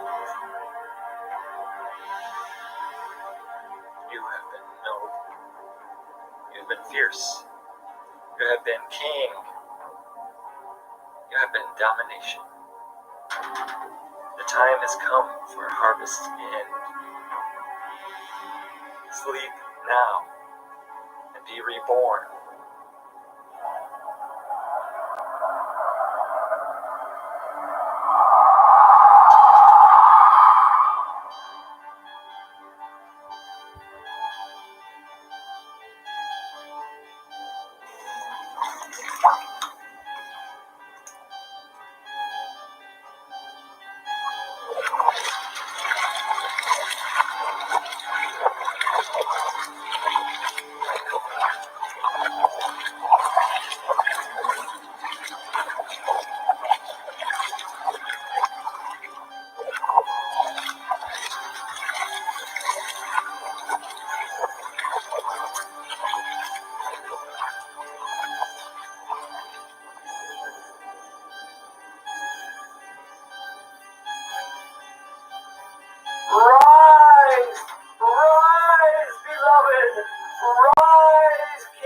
ever lost. Rise, Lord of the harvest.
You here to steal X2?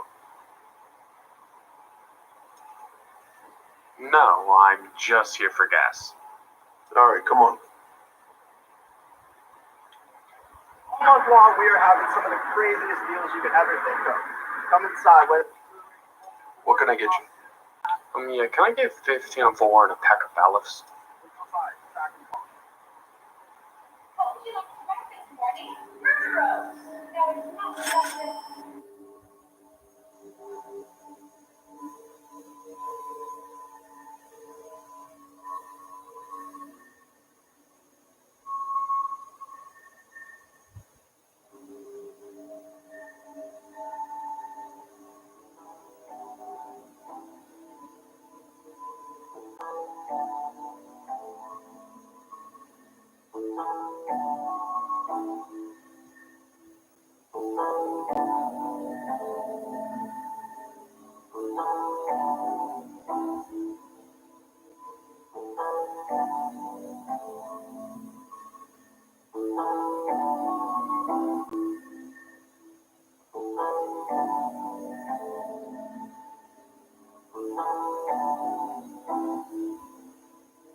brings you all the way out here? Is not much trick-or-treating to do.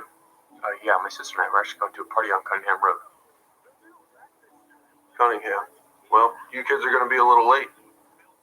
What do you mean? Major detour. You got to double back through the south side of town to get to Cunningham. Fuck, man. Yeah. There's a quick road you can take through the woods, which will get you to Towhell Road, which will get you to Cunningham.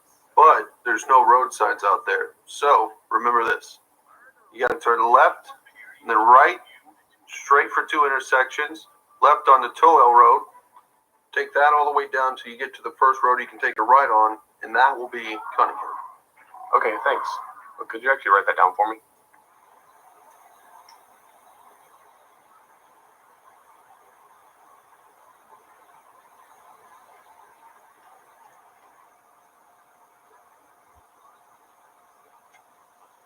Are Janie and Wes still going? Cool. Text them these directions.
What? Almost there.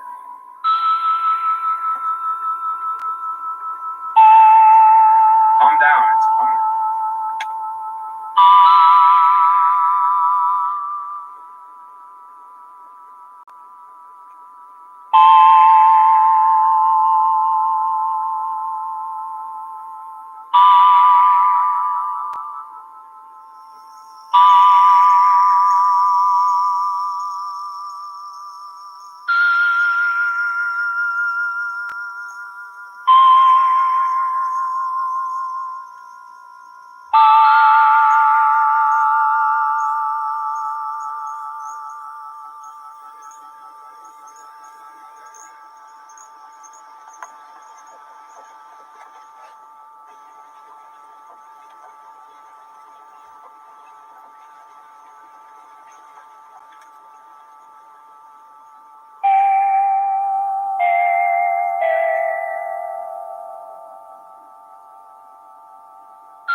Hello? Are you at the Halloween party? We're trying to find it. Is this Towell Road? We're trying to get to Cunningham. Hello?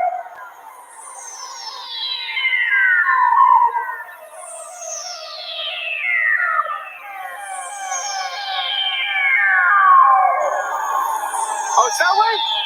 Okay, cool. Thanks. Don't worry. They must just be a part of the look.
I know I didn't hit you that hard.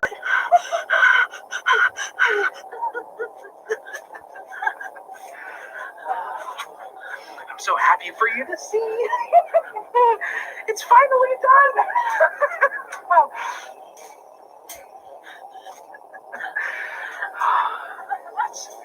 It's beautiful. You know what's funny? Now that I think about it, everyone's a killer now. I mean it. Everyone. Everyone's a killer. Horror used to be hip, but now it's mainstream. You all hate the violence. You abhor it. But then you crave that shimmery shine of a butcher knife across that silver screen. Bunch of hypocrites. You cry when a church gets shot up, but you make Ted Bundys the rock stars of the world.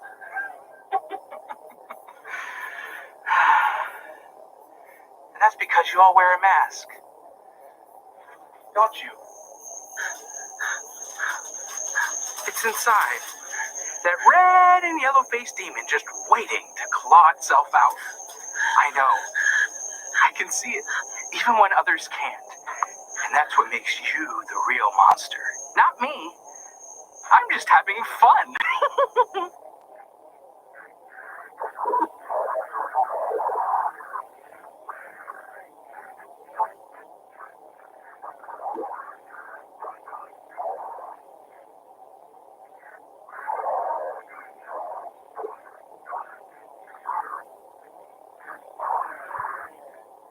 Bloodshed, for bloodshed's sake, turns you on. And I know, just thinking about it warms me up. You see, all I ever wanted to be was a clown. But not just any clown, mind you. The clown. The clown that everyone thought of when they said the word clown. Not Pagliacci or Bozo, but me. Baron von Laffo. But how can I stand out when there's no room for anyone else to?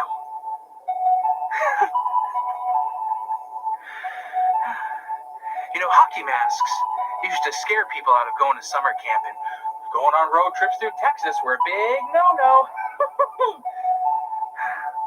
Whether it's terrorists or zombies, skeletons, or even giant fucking spiders.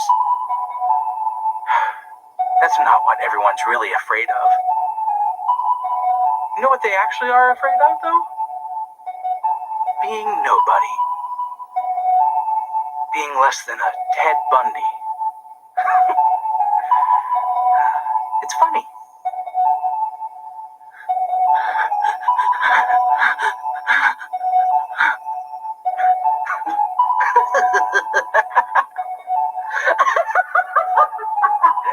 I just realized, what am I even jawing away for? It's not like you can understand me. Sorry, I don't speak much and flippity. But maybe you'll understand this. You know, I've been working on this for a long time. I have your brother to be thankful for this. It's finally finished. A masterpiece. You know, I really think it's what they're going to remember me for.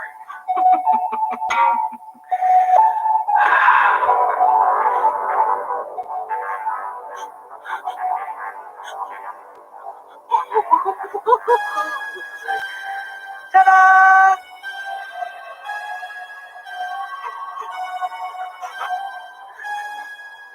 I do not have to eat my food, just as long as I jump real good. Broccoli, carrots, tomatoes, and peas. Those are the foods that disgust me. B-R-O-C-C-O-L-I. That's the food that makes me cry.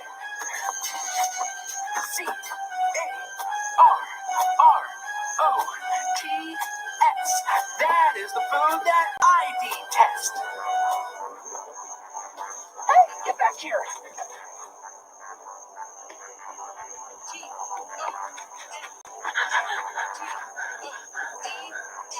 I hate this one more than the rest. P-E-A-S. They are green and make a mess.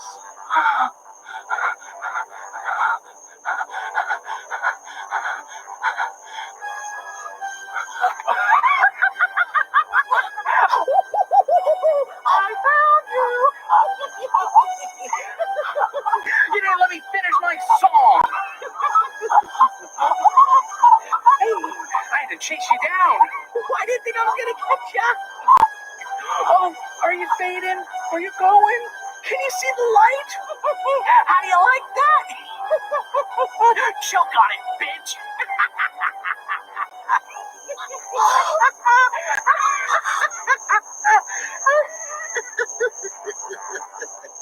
That's what you get for running away on me. I just wanted to have fun. Your brother, he was loads of fun to play with. Oh.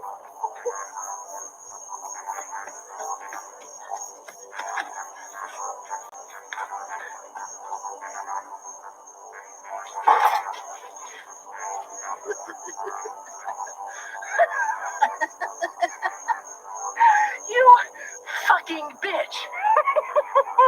You ruined my goddamn smile.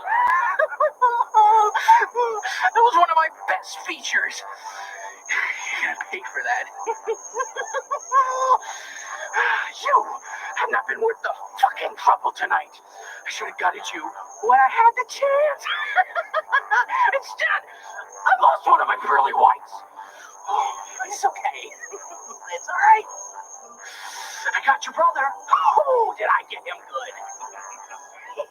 I just wanted to have a couple of laughs. But you had to go and ruin it. That's okay. Oh, the worst thing is, you can't even hear me, can you? That's okay. Because you don't have to hear me to understand this.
Fucking bitch.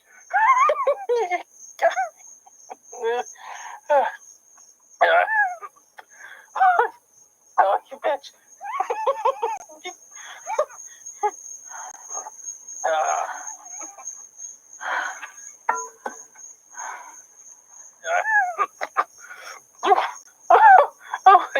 How you doing now?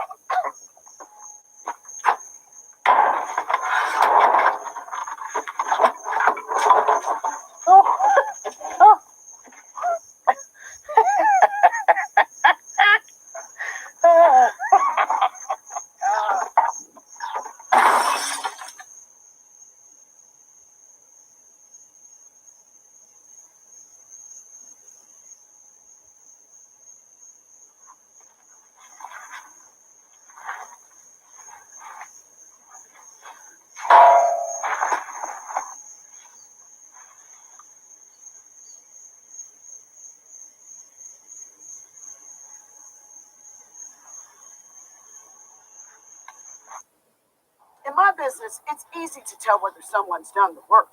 Me, I always stay prepared, like how I got a plan through CarShield before my car broke down. And CarShield administrators are the experts at getting expensive repair bills paid.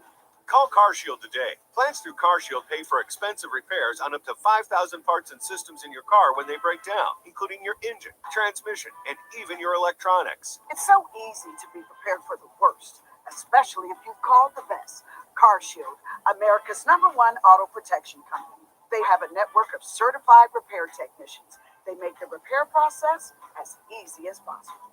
CarShield administrators go the extra mile by including coast-to-coast 24/7 roadside assistance, courtesy towing, and rental car auctions included.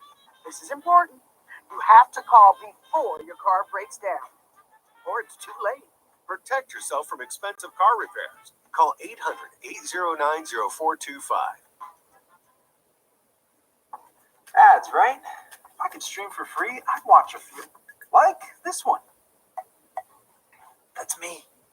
Now, what if your phone service worked the same way too? Text Now is free phone service, unlimited talk and text on nationwide 5G, plus data for essential apps, all for $0 a month. How? Simple. Advertisers cover the cost, so you don't have to. Get Text Now, now.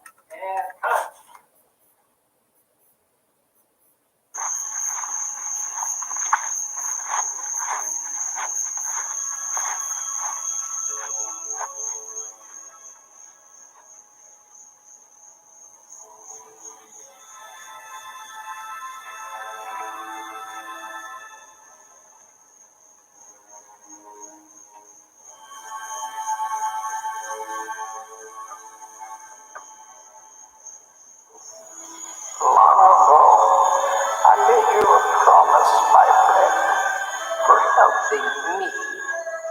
A promise that you would never grow old.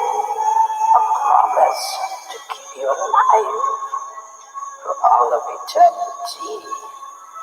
Your body is injured beyond repair, but I will keep my promise. And until I can find you a new vessel, I ask that you enter the higher realm and find yourself to my step. The night is not yet over, and there is more fun to have. Halloween is upon us.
So, Carter,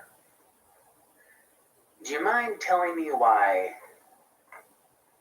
this fell out of your bag at lunch today? It was an accident.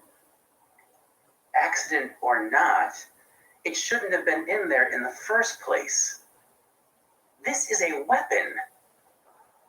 And with everything going on in our country today, how stupid do you have to be to bring a knife to school?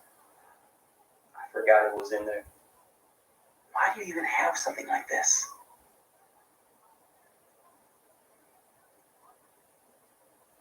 It's just a knife. This is a weapon, Carter. And neither myself nor Mr. Whitaker pretend that we didn't see it. It was just for my Halloween costume tonight. A real knife? Are you out of your mind?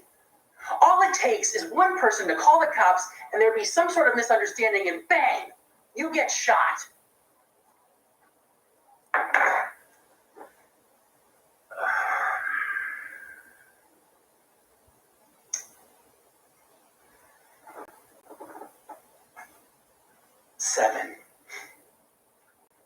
Seven times you and I have been in this office this year.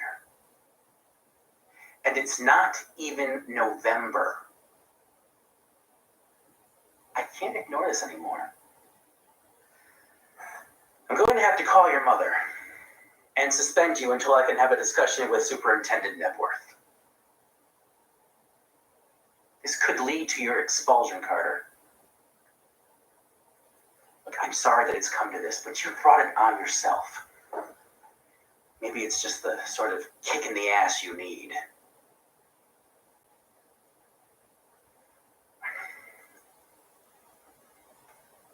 Look, I get it, okay? My dad ran out and my brother and I too. It was just us and my mother.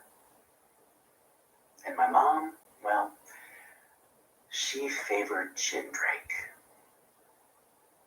He was her little darling, despite the fact we were the same age. I was the outcast. I had to forge my own path. But look at me now. I've got a great job, a beautiful home, a wonderful family, kids in college, and you can have all this too. I'm not trying to come down on you. I'm just hoping that this inspires you to Carter. Carter, are you even listening to me? Look, can I just at least have my knife back?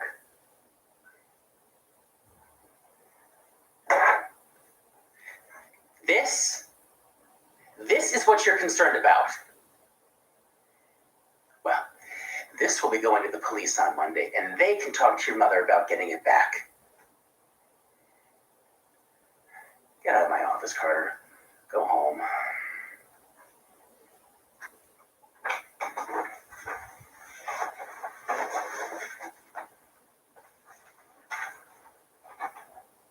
Oh, and Carter. Happy Halloween.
reality.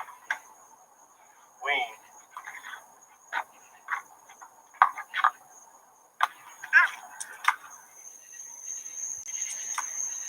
I'll find out who you are on Monday. Oh my god, that was great. Did you see? I totally nailed him. Looks like it kind of hurt. Good. That's what the asshole gets for ratting me out. How many do we have left?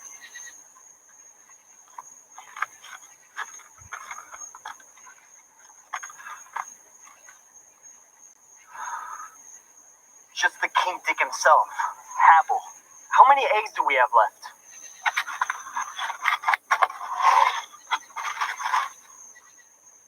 20. How far does he live? Not far. Now, come on, and put your mask back on. Can we trick or treat along the way? Look, we don't have time right now. We have to get out of here before Eggface calls the cops on us. But you said we could if I helped, and we've only been at a couple of houses. And pretty soon, it's gonna end. Don't worry. We still have plenty of time to trick or treat some more. But first, we have to finish this. Are you with me?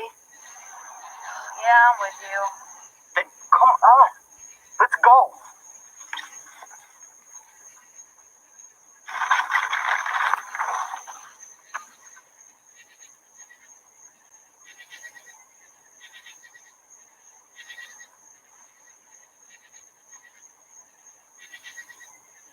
Something spooky out tonight, and I think it's you. Have you come for a treat? Or for a drink?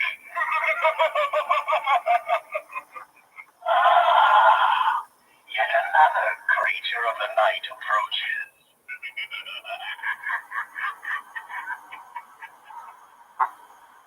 I can't believe Fuckface decorated. Why are we doing this? Why do you hate them so much? Look, you'll be there yourself one day. But high school sucks, alright? And all the teachers try to do is ruin your life. If you don't suck up and kiss their ass, they try to act like they are gods. Well, this just makes me feel better. And it's better than shooting up a school. Don't you think? Carter? Yeah? You're a terrible babysitter.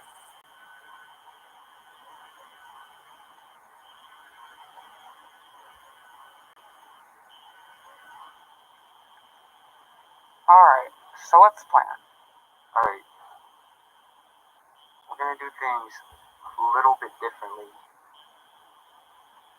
You're gonna ring the doorbell, and when Habel answers, I'm gonna ram this in his fucking face. Got it? Yeah. And can we go trick-or-treating? Yeah.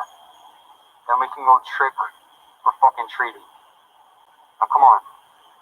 Let's go.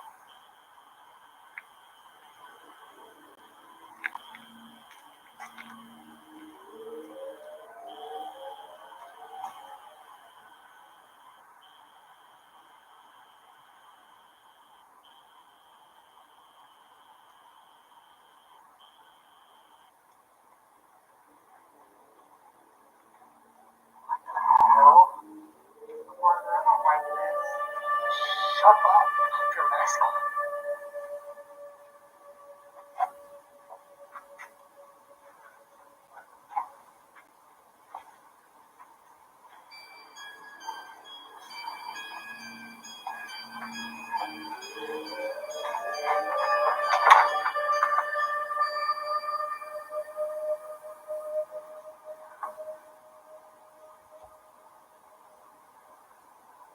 Carter, I don't like this.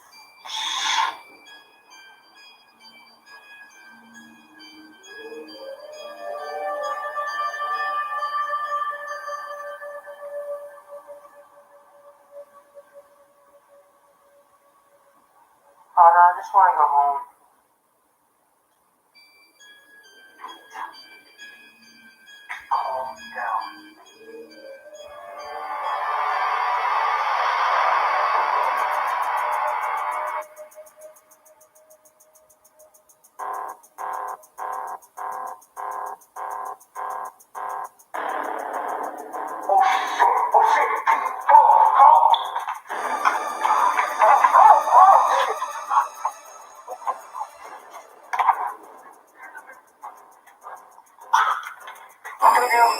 No, under the bed.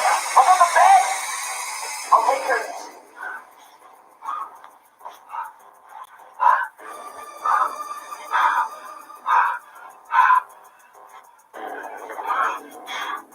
Come on, you asshole!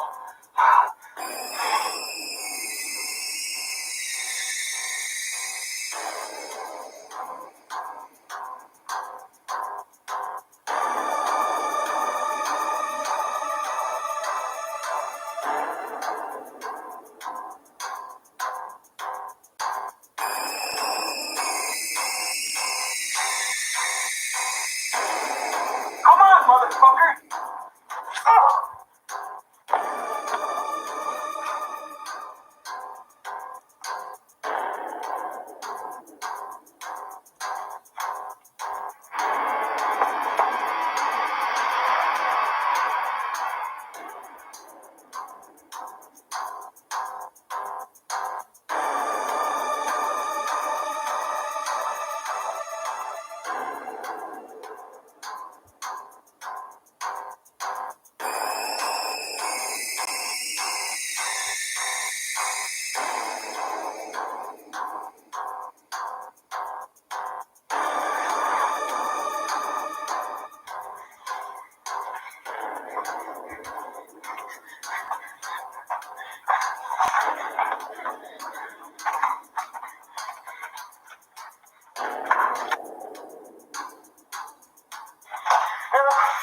Please, no.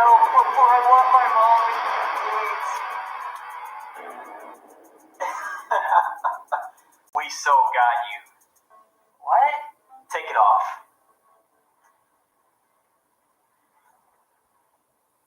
Mrs. Havel? It was all a joke? Well, a joke on you. Yeah.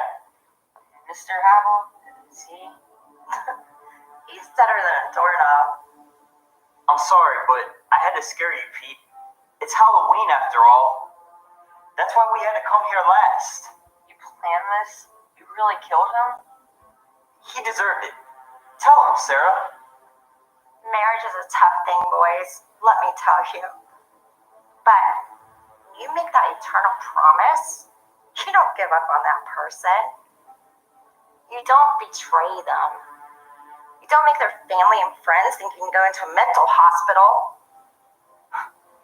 I'll hate one out of this marriage.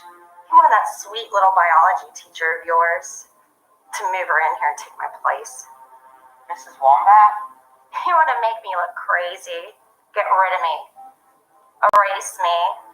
I'm not going anywhere, boys. And with Carter's help, and yours too, Pete, I can guarantee that. How? Well, the hard part's over. Now you just have to hurt me bad. Hurt me so bad the cops will never think I did it to myself. The police eventually go to that bitch's house. They'll find plenty of evidence to lock her up for life. It's only fair. That's what they plan to do to me. Now, I made you a promise, Pete. I promised that if you help me with this, I will take you trick-or-treating. Now, are you still up for keeping that promise? Because that would mean not telling anyone, and I mean anyone about this. What if I don't? Don't be like one of those bastards at school. So you're telling me if I don't tell anyone, I'll get locked in the you won't be in trouble? I swear. Me too. Good. That's good, Pete. All right, boys. Let's get to it. We don't have much time. Time yet.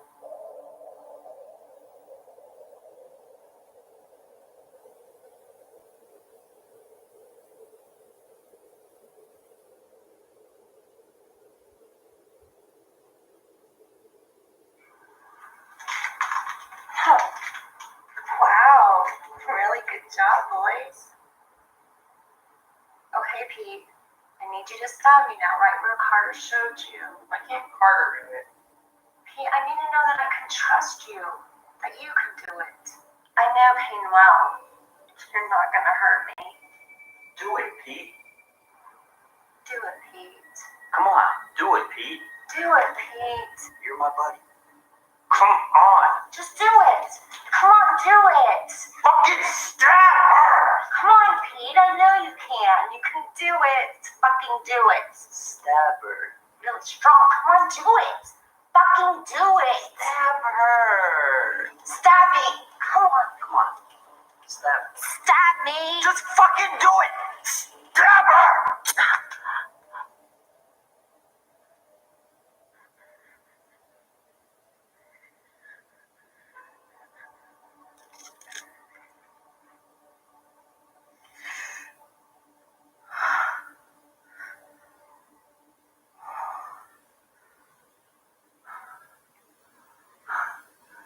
Good job, Pete. Okay, boys. Stab away. All right, all you little monsters out there. We hope you're not getting into too much mischief tonight. The Carver's Marathon will continue shortly as part of Station BVL 79's Spookathon Special. But first, some messages from our spooky sponsors.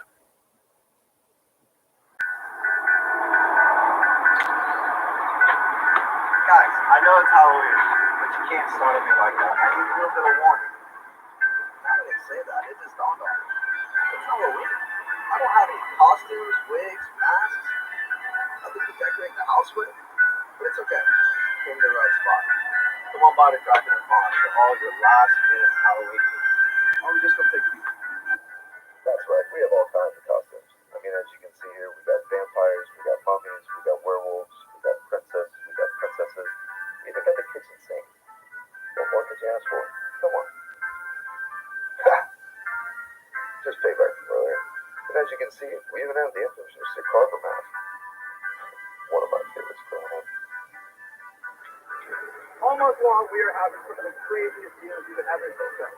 Come inside, whether it's jewelry, home decor, costumes, hats, you name it. If you see something, I'm a custom deal. So come by, Crack and Pond.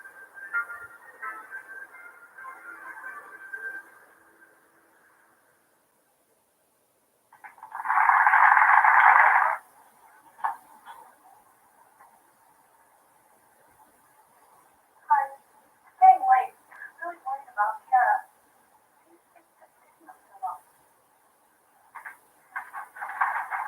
It's not like her to do this late. Maybe I should let her out from Joshua's way. Try something.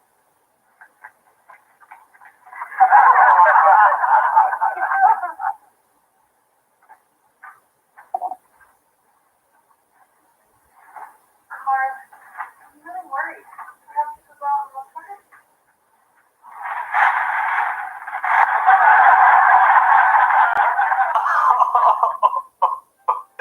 Oh, man, I love this show.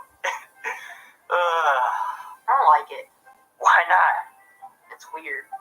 And I don't like the main character. that's just Mr. Carver. He ain't so bad. He's scary. That's because he's real. No, he's not. Yes, he is. Haven't you heard of the legend? Legend of what? Him, dummy. Don't call me that. Come on, Pete. You haven't heard it at school or anything? No. Okay, well, check this out, dude. A long, long time ago, on this very day, a boy about your age was walking in the woods when he came across this weird-looking tree surrounded by pumpkins. And the boy wasn't scared, though. Instead, he came back and cut a large limb from the tree and carved himself a mask. But what this boy didn't know was that these grounds were cursed. Cursed since the day man took his first breath. Once he was done, the spirit that lived within the tree in those grounds took him over. After that, stories began popping up all over of a cursed mask, of a myth, a legend, of the Lord of the Harvest, Mr. Carver himself. stupid name, I know, but that's what they call him online. He's like the Grim Reaper of All Hallows Eve. He's not good nor evil. He's a wanderer, and every now and again, he has to change host. The entity that resides in the mask rapidly kills its host and has to change. That's when his followers come in and do his bidding.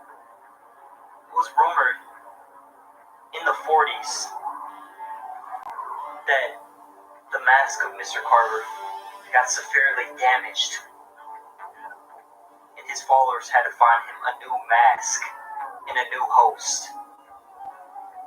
And that always involves a blood sacrifice. And it can only be done on October 31st. That sounds stupid. You're just scared. No, I'm not. Well, you should be.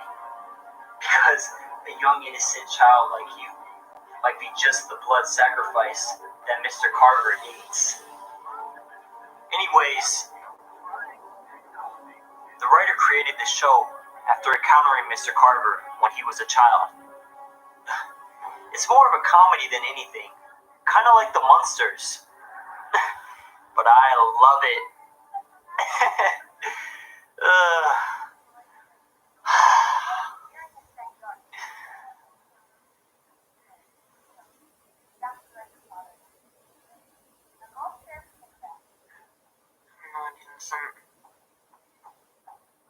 Carter? Yeah? Why me? Pete, I already told you, we are never going to discuss this ever again. Yeah, but why me? Look, Pete, Mrs. Havel told me if I helped her, I would get an A in English all year. And I'd finally get revenge on that asshole for trying to ruin my life. Look, Pete, I needed an alibi, an accomplice, and you fit that alibi. So sit there, shut up, and eat your candy, buddy. You deserve it.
Yes, I'm sorry, but we've got a flat tire and Josh had to fix it. Oh, I'm so sure. Honey, do you hear this? It's the truth, Mother, I promise. We were finished and on our way home on Tellersgrove Road. Enough, young lady. Now, we gave you a curfew, and we forbid you to see that Joshua boy. But Mother! Enough. Now go up to your room. You are grounded for a week. Daddy?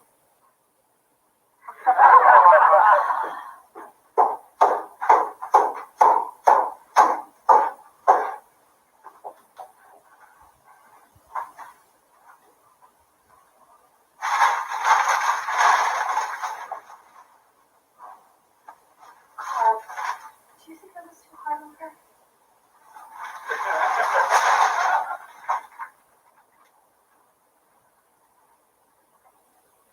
You know, I just don't like being out late with boys. It's a really dangerous world we live in. There's all sorts of sickos out there.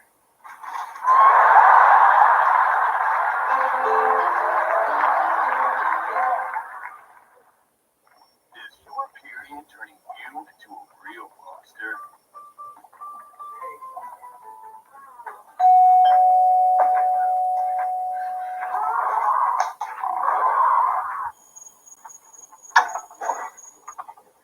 Trick or treat! Happy Halloween, guys! You look great, by the way. Take a handful. And what are you supposed to be?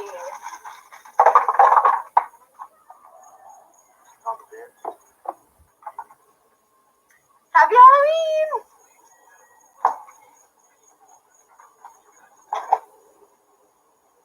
Really? Really? Does that mean I get to go to Lover's Lagoon with Josh tonight? But Mother! I'm sorry, sweetheart. No daughter of mine is going to go frolicking with boys at Lover's Lagoon. I know what goes on there. Now hurry up. You're going to be late.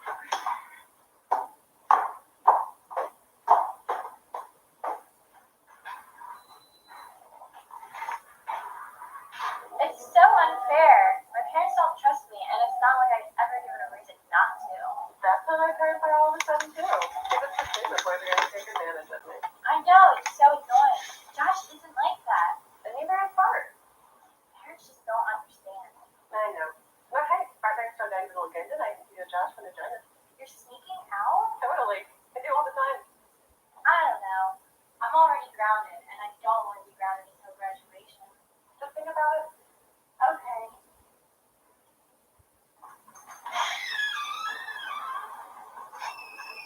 Fucking kids. That didn't work, honey?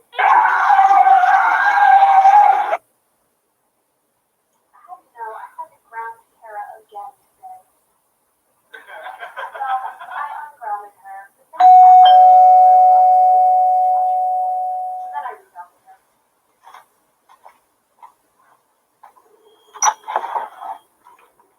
Oh, hi.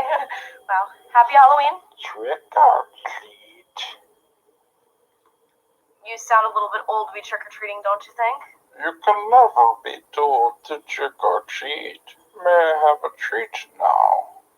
Are you one of those kids that just put that card in my bowl? May I have a treat now? I don't think so. As a matter of fact, Derek, is that you under there? Are you and Wes fucking with me? May I have a treat now? I don't think so. Take off your mask and I'll give you a treat. That's the deal. Take off your mask and I'll give you some candy. To be honest, that card wasn't cool and your costume's lame anyways.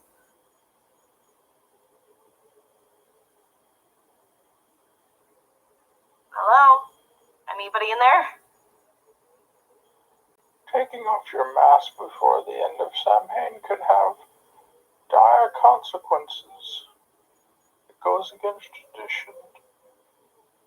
May I have a treat now?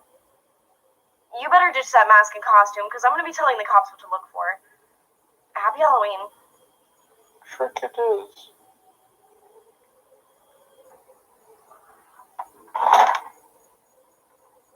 You know, ever since I moved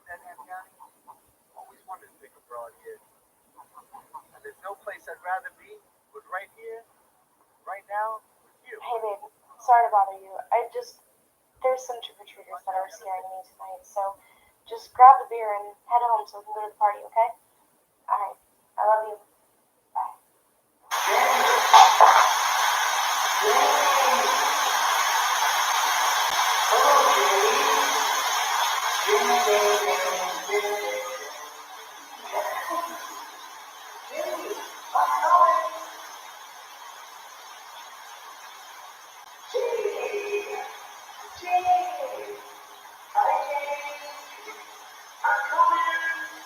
I'll be there soon.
Jamie. Yeah. Hi, Jamie. Oh.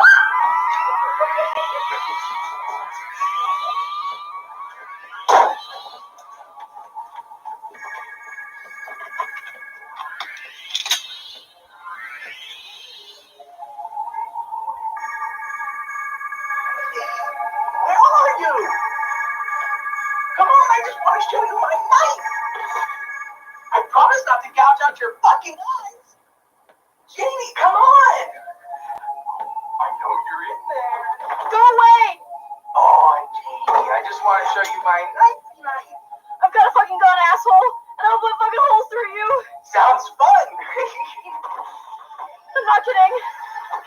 Jamie, I'm coming in. Come on. 1, 2, 3. Okay. You win this round, Jamie. Drop the knife.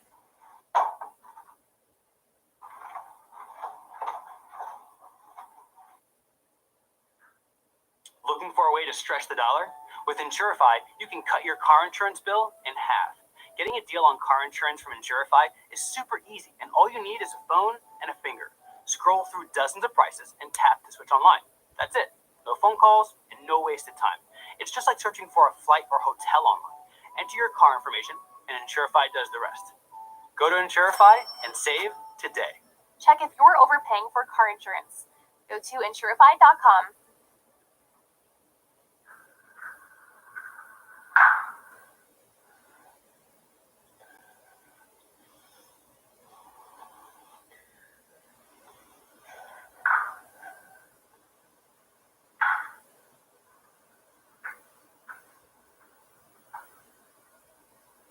Hey, asshole, I thought I told you to fucking leave. Wes? Wes? I'm in here. Are you okay? Hey, what happened to the door? This fucking clown tried to kill me. Oh, well, it's okay. Just open the door.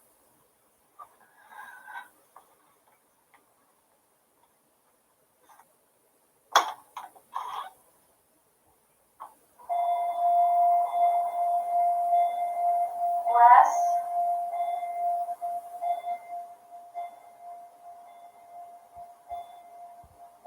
Wes?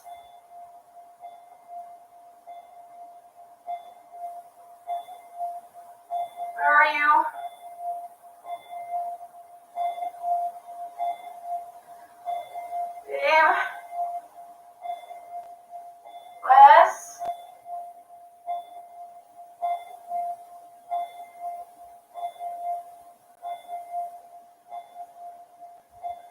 Babe?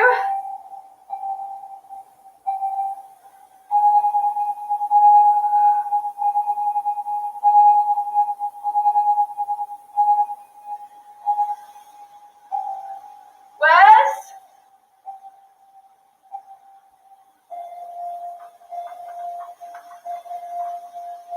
Babe?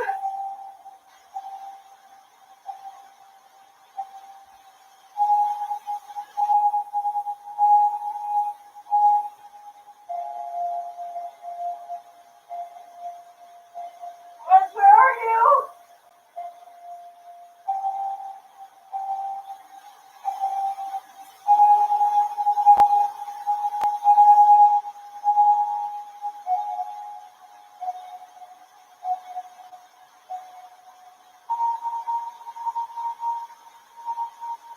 I'm here, Janie.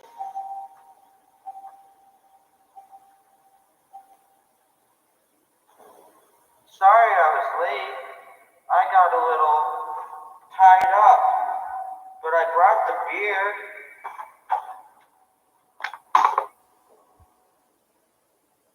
Hey, Janie, do you want to hear a joke?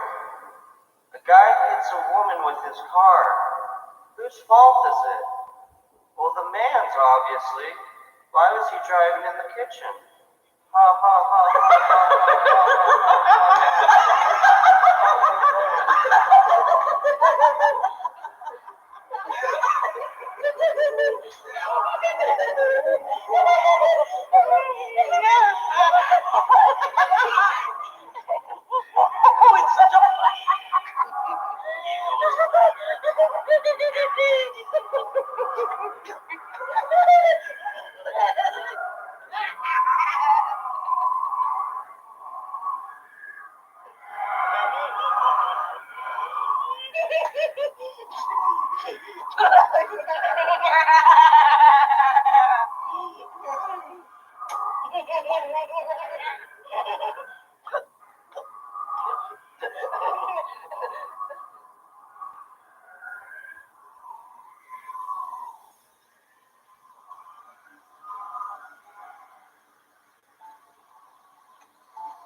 Guys, I know it's Halloween, but you can't startle me like that. I need a little bit of warning. Now that I say that, it just dawned on me. It's Halloween. I don't have any costumes, wigs, masks, nothing to decorate the house with. But it's okay. I came to the right spot. Come on by the Kraken and Pond for all your last-minute Halloween needs. I'm just gonna take a peek. That's right, we have all kinds of costumes. I mean, as you can see here, we got vampires, we got mummies, we got werewolves, we got princesses, we even got the kitchen sink. What more could you ask for? Come on. Just payback from earlier. And as you can see, we even have the infamous Mr. Carver mask. One of my favorites growing up. All month long, we are having some of the craziest deals you could ever think of. Come inside, whether it's jewelry, home decor, costumes, hats, you name it. You see something, I'm gonna catch you in deal. So come by, Kraken Pond.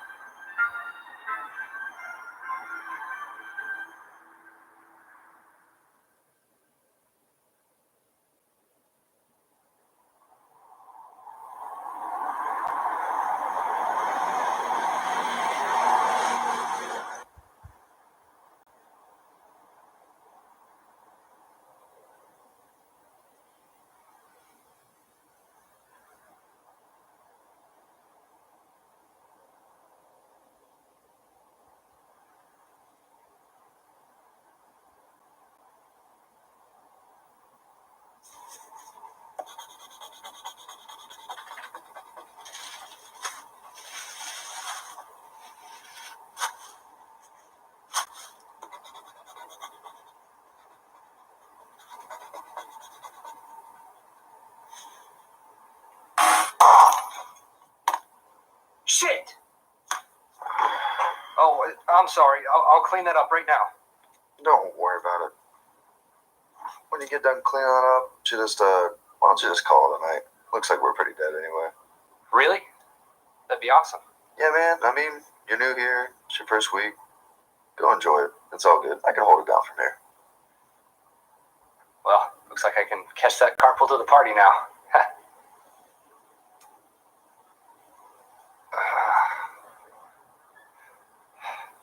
What about you? You got any plans for the evening? Nah. No kids. No wife. Just me. I'm gonna stay here till about 9. Then I'll go tonight. Oh, yeah? Not a big party guy, are you? Never really my style. Never really fit in. Kind of really just keep to myself a little bit. Well, like somebody once told me, nobody holds pot like pasta. You know, because when you put pasta in a regular pot, it doesn't conform, but when you put the boiling water in, then everything kind of gets soft and conforms and fits in. Gotcha. Yeah, you know, for me, like, the boiling water is like booze, because it helps me fit in more and quickly. You know, everyone has their boiling water. Maybe yours is just finding the right crowd of people.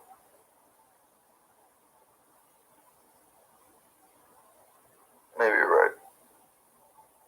Hey, clean that up on your way out, please. Right.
Sorry.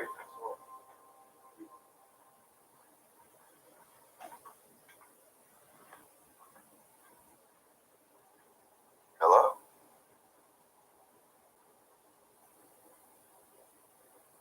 Hello?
What the fuck?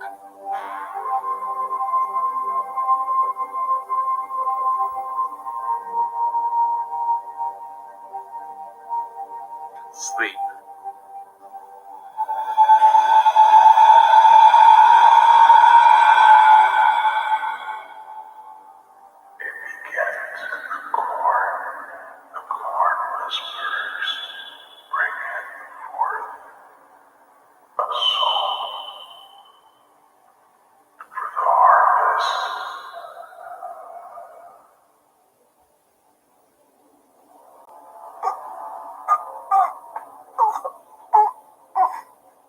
Congratulations, Mr. Where's Becky.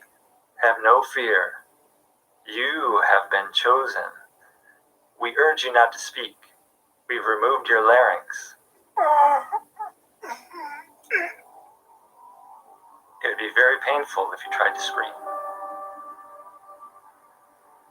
I promise, sweet prince, this will all make sense very soon. Bring in the Solicara.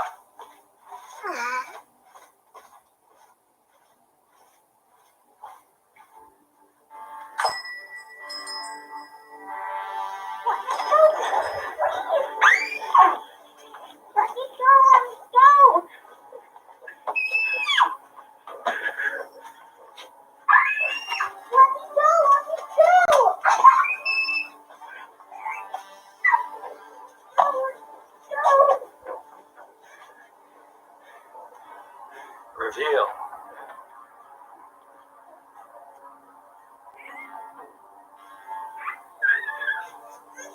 You think this is funny? Imitating he? Please let me go. We'll burn this with your body. Quiet, child. It's over. Your young life. But rejoice! For you will become part of legend. For through you, we welcome another 50 years of rule.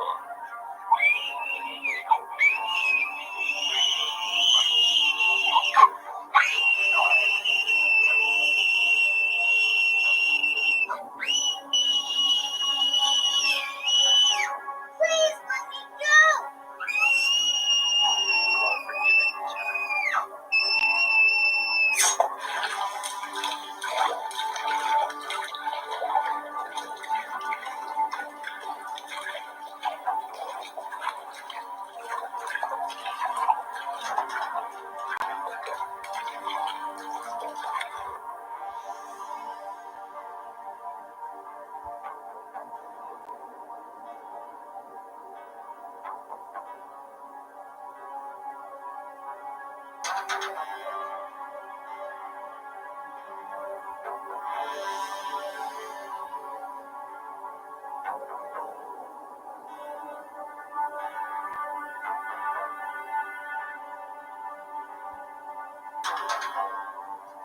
Behold!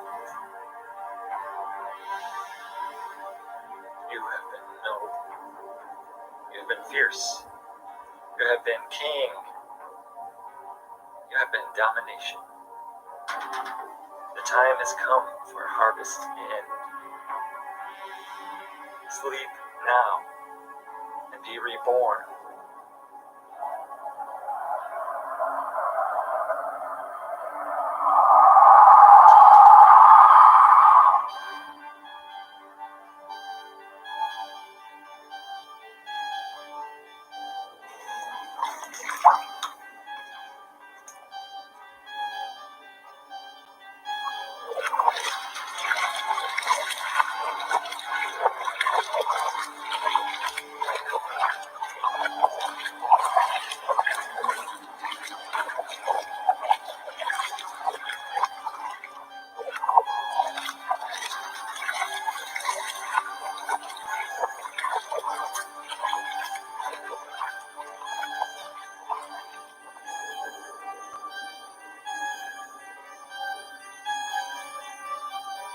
Rise! Rise, beloved! Rise, King of the Everlost! Rise, Lord of the harvest!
One second.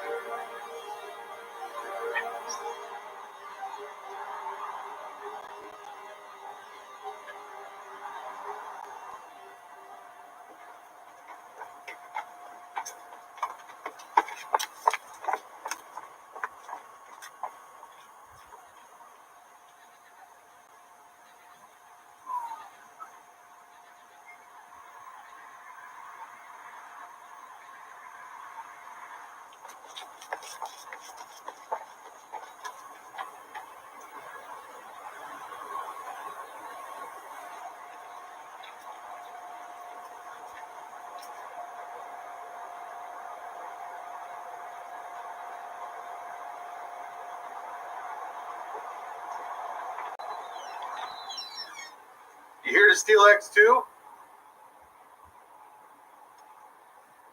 No, I'm just here for gas. All right, come on. All month long, we are having some of the craziest deals you could ever think of. Come inside. What can I get you? Yeah, can I get 15 on 4 and a pack of bailiffs?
So what brings you all the way out here? There's not much trick-or-treating to do.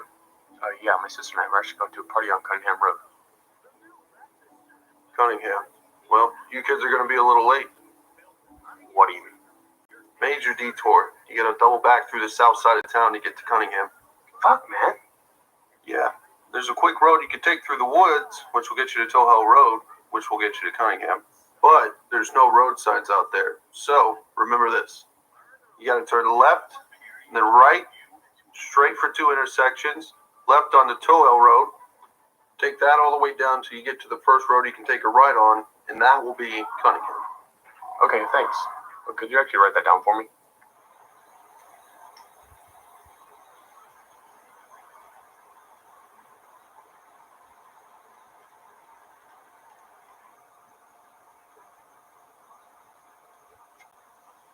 Are Janie and Wes still going? Cool. Text them these directions.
there?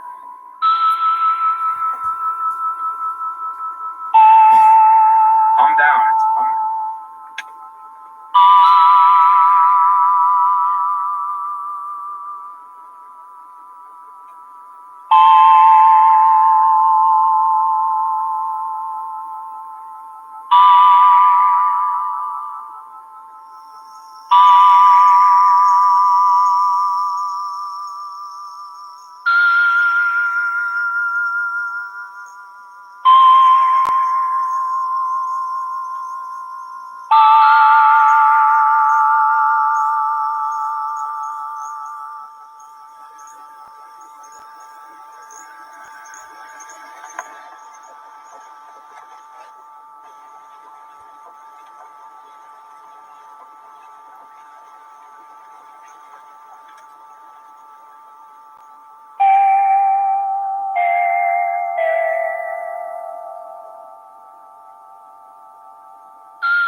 Hi!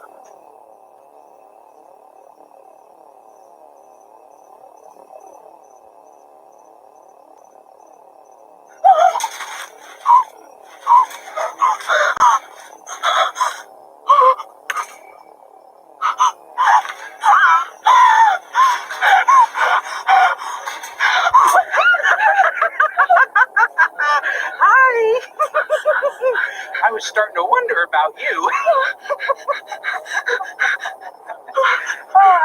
I know I didn't hit you that hard.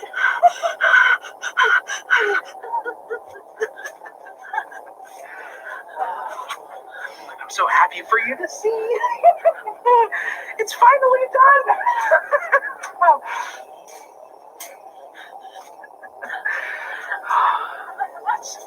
it's beautiful. You know what's funny? Now that I think about it, everyone's a killer now. I mean it. Everyone. Everyone's a killer. Horror used to be hip, but now it's mainstream. You all hate the violence. You abhor it. But then you crave that shimmery shine of a butcher knife across that silver screen. Bunch of hypocrites. You decry when a church gets shut up, but you make Ted Bundys the rock stars of the world.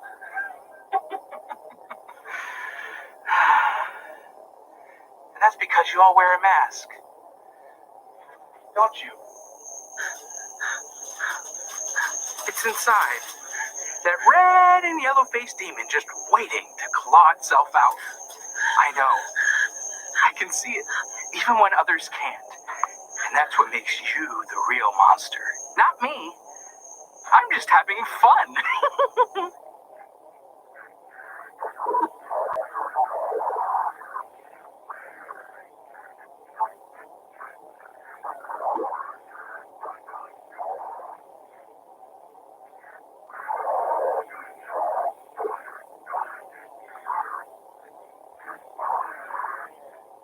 Bloodshed, for bloodshed's sake, turns you on.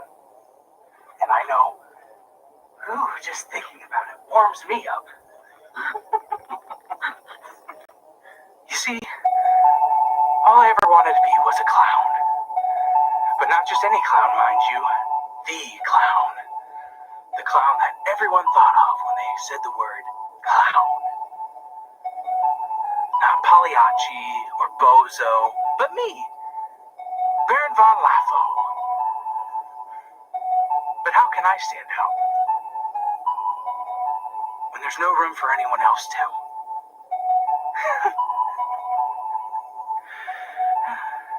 You know, hockey masks used to scare people out of going to summer camp, and going on road trips through Texas were a big no-no. Whether it's terrorists or zombies, skeletons, or even giant fucking spiders,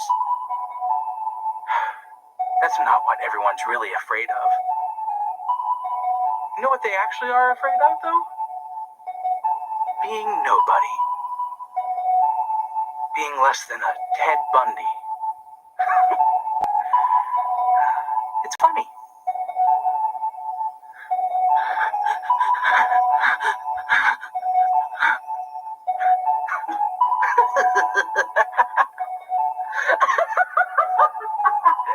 I just realized, what am I even jawing away for? It's not like you can understand me.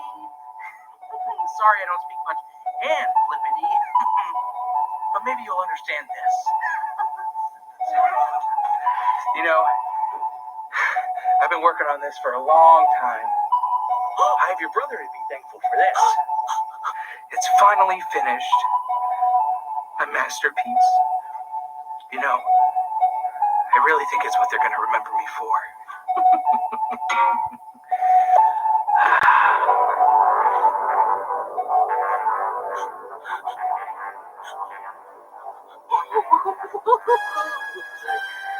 Ta-da!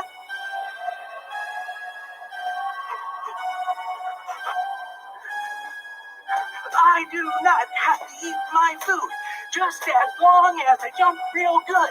Broccoli, carrots, tomatoes, and peas. Those are the foods that disgust me.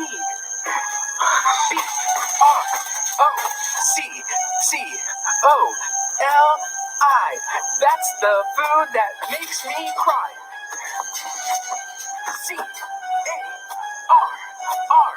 CARROTS. That is the food that I detest. Hey, get back here. TES.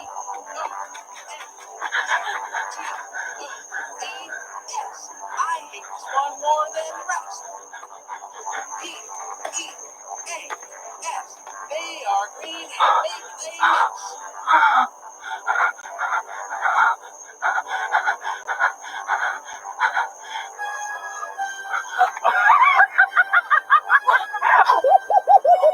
I found you! You didn't let me finish my song! Hey, I had to chase you down. I didn't think I was gonna catch you. Oh, are you fading? Are you going? Can you see the light? How do you like that? Choke on it, bitch.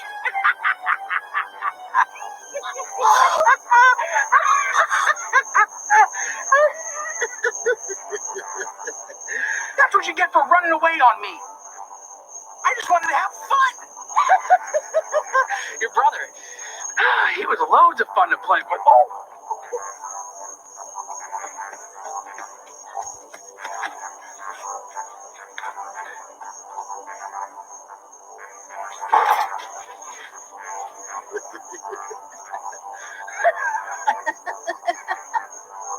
You fucking bitch. You ruined my goddamn smile. That was one of my best features. You're gonna pay for that. You have not been worth the fucking trouble tonight. I should have gutted you when I had the chance. Instead, I lost one of my pearly whites. Oh, it's okay. It's alright. I got your brother. Oh, did I get him good? I just wanted to have a couple of laughs. But you had to go and ruin it. That's okay. Oh, you know what the worst thing is? You can't even hear me, can you? That's okay. Because you don't have to hear me to understand this.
a promise, my friend, for helping me.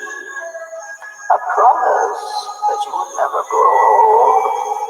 A promise to keep you alive for all of eternity. Your body is injured beyond repair, but I will keep my promise. And until I can find you a new vessel, I ask that you enter the higher realm and bind yourself to my step. The night is not yet over, and there is more fun to have. Halloween is upon us.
So, Carter,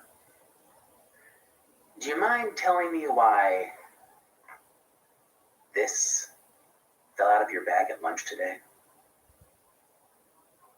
It was an accident. Accident or not, it shouldn't have been in there in the first place. This is a weapon. And with everything going on in our country today, how stupid do you have to be to bring a knife to school? I forgot it was in there. Why do you even have something like this?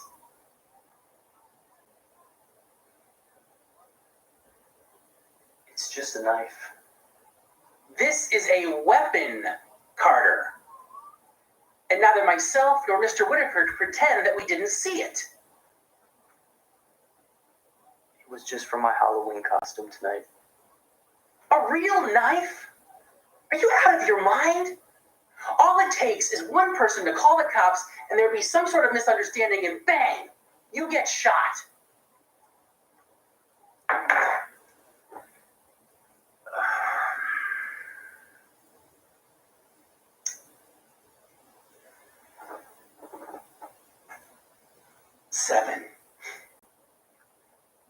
7 times you and I have been in this office this year.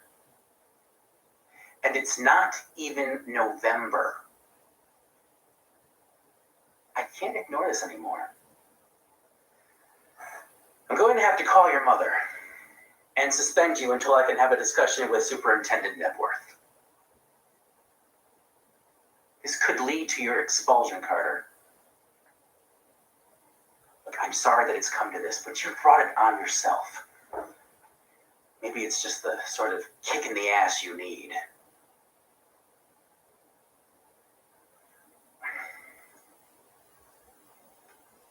Look, I get it, okay? My dad ran out with my brother and I, too. It was just us and my mother. And my mom, well, she favored Jim Drake. He was her little darling, despite the fact that we were the same age. I was the outcast. I had to forge my own path. But look at me now. I've got a great job, a beautiful home, a wonderful family, kids in college, and you can have all this too. I'm not trying to come down on you. I'm just hoping that this inspires you to make...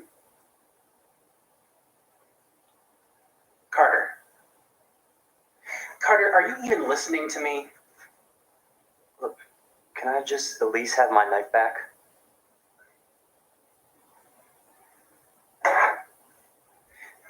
This is what you're concerned about. Well, this will be going to the police on Monday, and they can talk to your mother about getting it back. Get out of my office, Carter. Go home.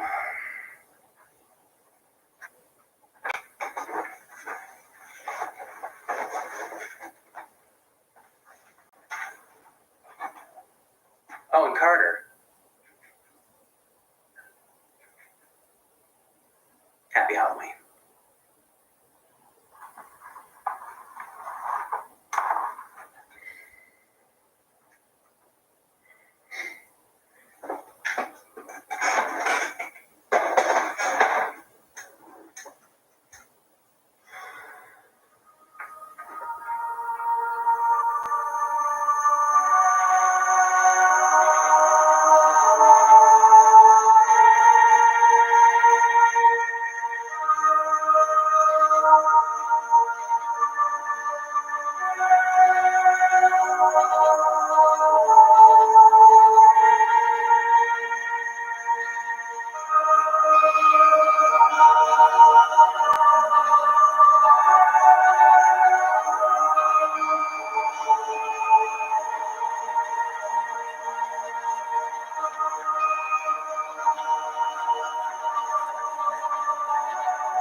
Happy Halloween.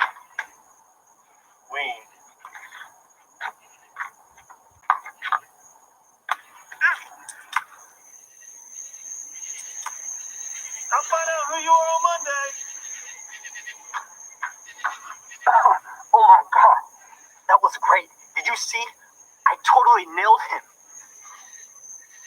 Looks like it kind of hurt. Good.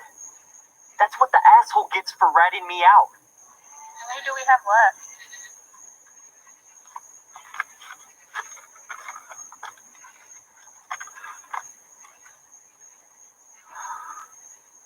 Just the king dick himself, Havel. How many eggs do we have left?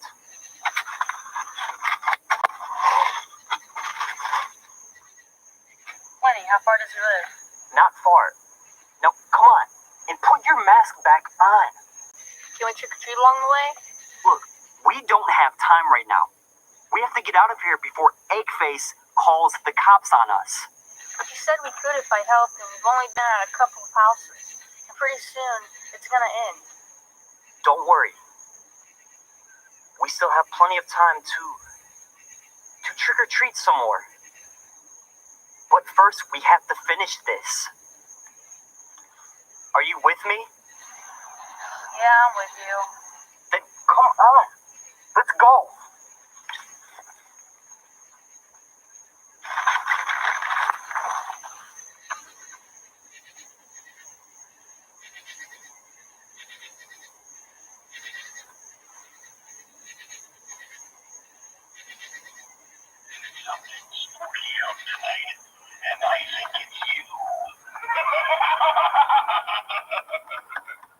Have you come for a treat? For a treat?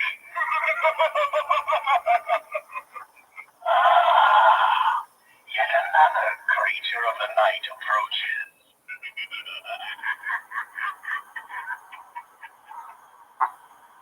I can't believe fuckface decorated.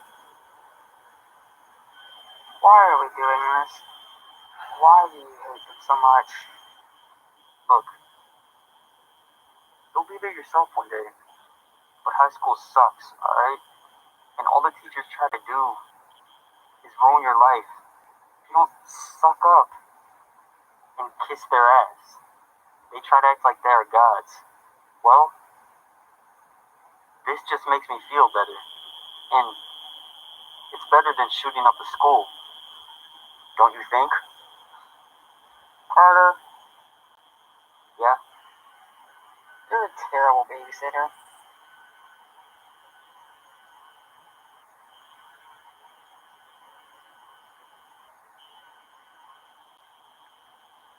Alright, so what's the plan? Alright. We're gonna do things a little bit differently. You're gonna ring the doorbell, and when Hannibal answers, I'm gonna ram this in his fucking face. Got it? Yeah. And can we go trick-or-treating? Yeah. Then we can go trick or fucking treating. Now come on. Let's go.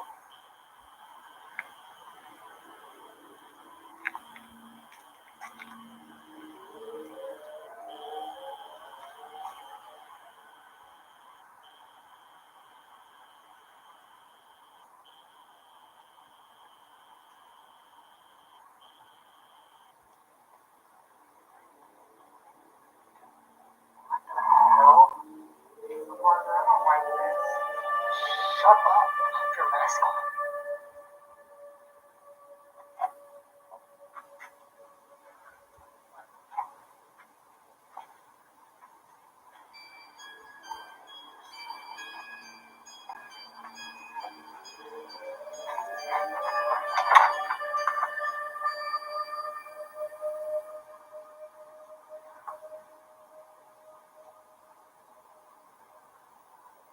I don't like this.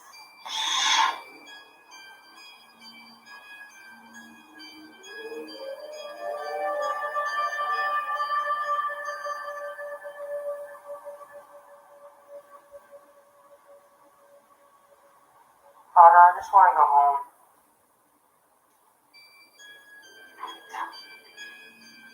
Calm down.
Please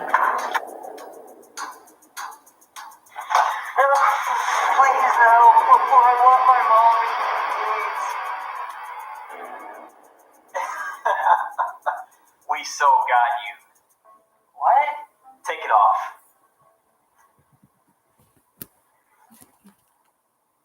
Mrs. Havel? It was all a joke? Well, a joke on you. Yeah.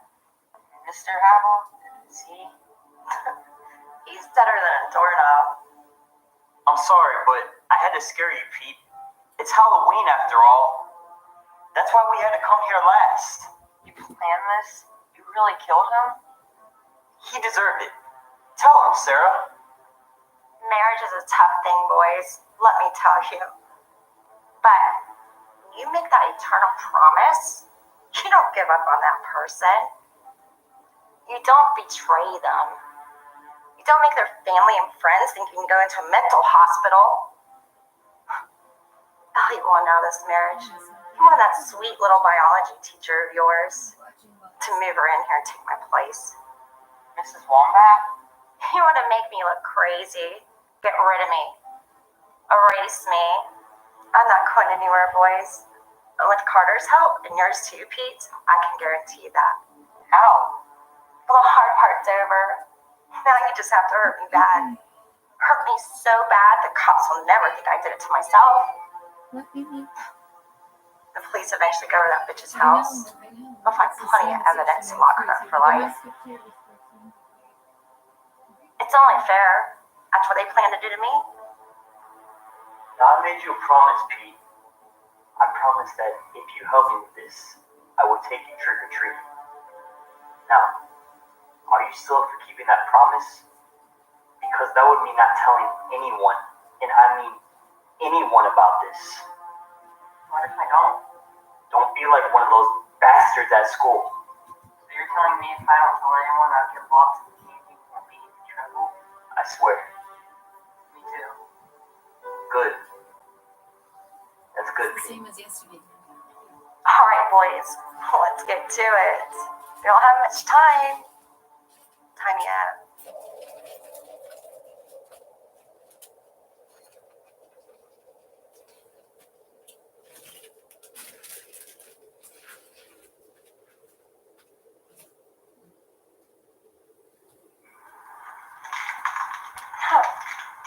Wow, really good job, boys.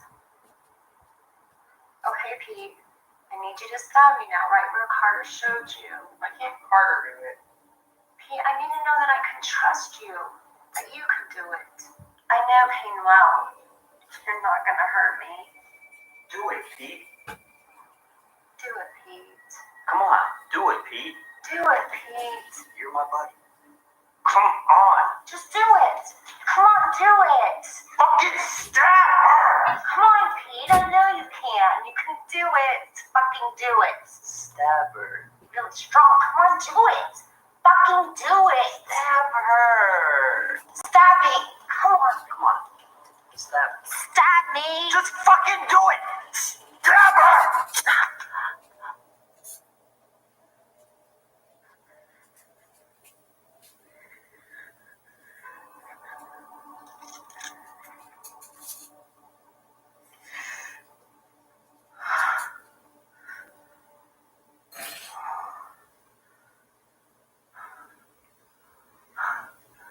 Good job, Pete. Okay, boys. Stab away. All right, all you little monsters out there. We hope you're not getting into too much mischief tonight. The Carver's Marathon will continue shortly as part of Station BVL 79's Spook-a-thon Special. But first, some messages from our spooky sponsors.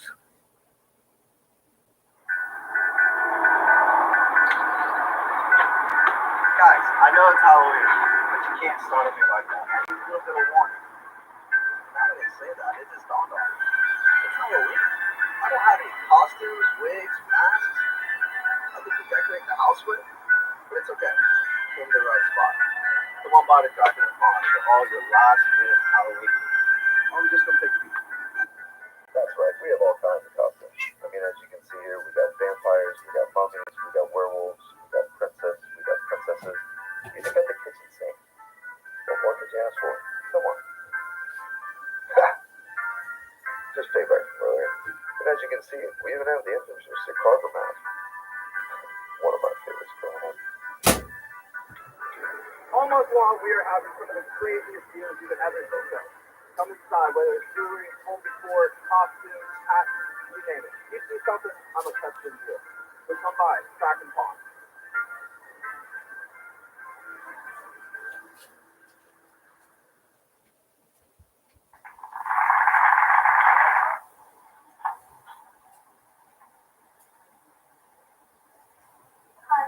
It's getting late. I'm really worried about Kara. She's been taking up so long.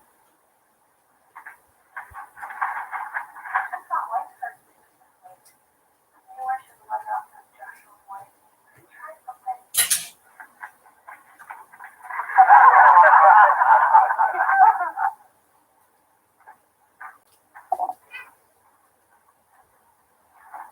Clark, I'm really worried. Perhaps you could go out and look for her?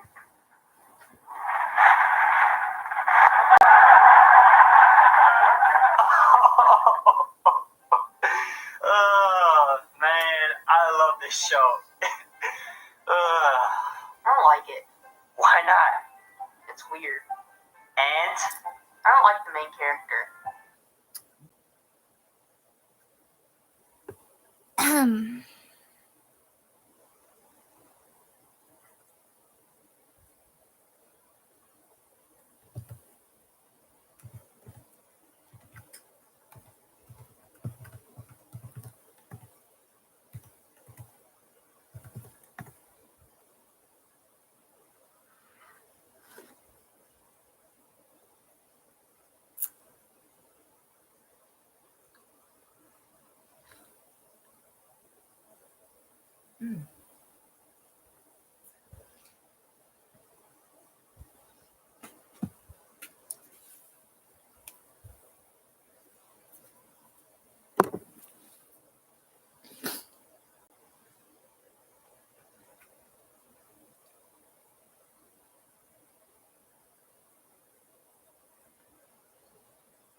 Good morning, domestic terrorist upstairs. How are the child abusing, kidnapping, child endangering, child indoctrinating, stalking, cyber stalking, actual stalking, henchmen and henchwomen who've perpetrated felonies against the United States, the state, the city, myself, felonies that a guy that's been arrested over 100 times in 8 different states attempted to achieve on his own unsuccessfully for over 15 years throughout the nation. How are the domestic terrorists upstairs, huh? How are the thieving fraudster professional disgraces? Are you feeling like you're getting an ulcer? Is your blood pressure increasing? Are you starting to get headaches? Maybe heart palpitations? Little tumor growth? Some cancer cells in the bloodstream or the colon? Perchance? Happy Monday. Did I mention that I'm so excited for your fucking incarcerations?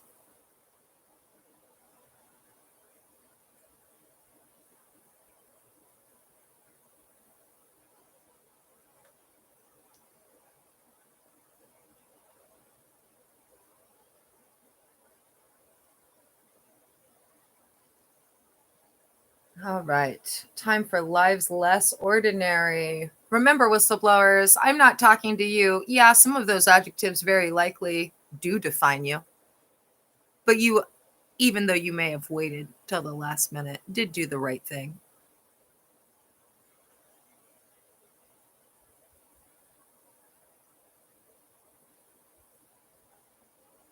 This BBC podcast is supported by ads outside the UK.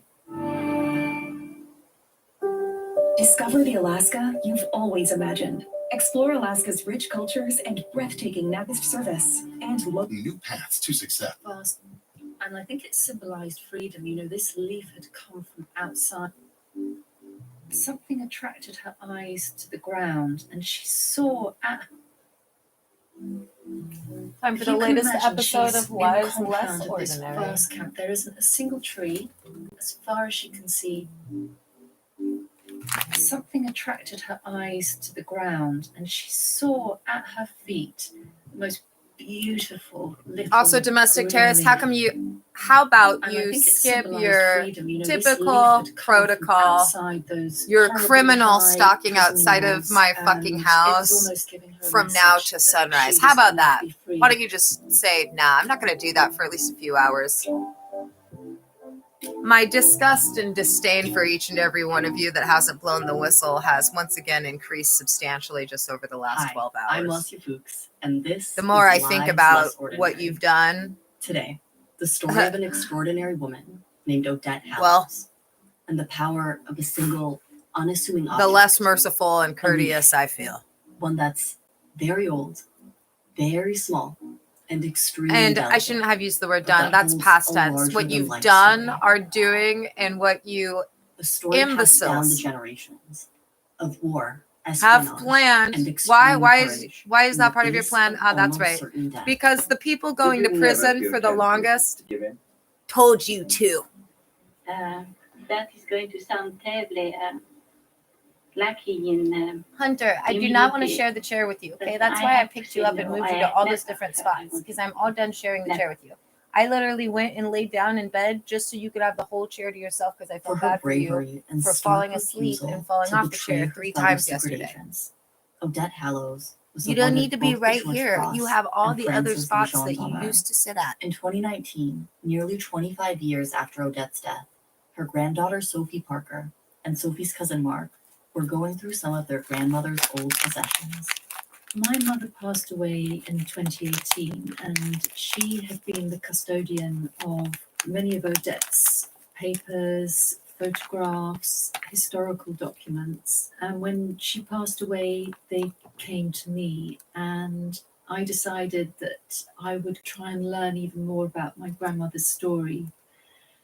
And in one of the files, there was a book, and we opened the page where a leaf was sitting tucked in between 2 pages. And both of us, my cousin and myself, stopped and just stared, because all of us in the family had known about this leaf that had meant so much to Odette, the story of the leaf that had blown in from somewhere, as Odette said, propelled by an unknown force.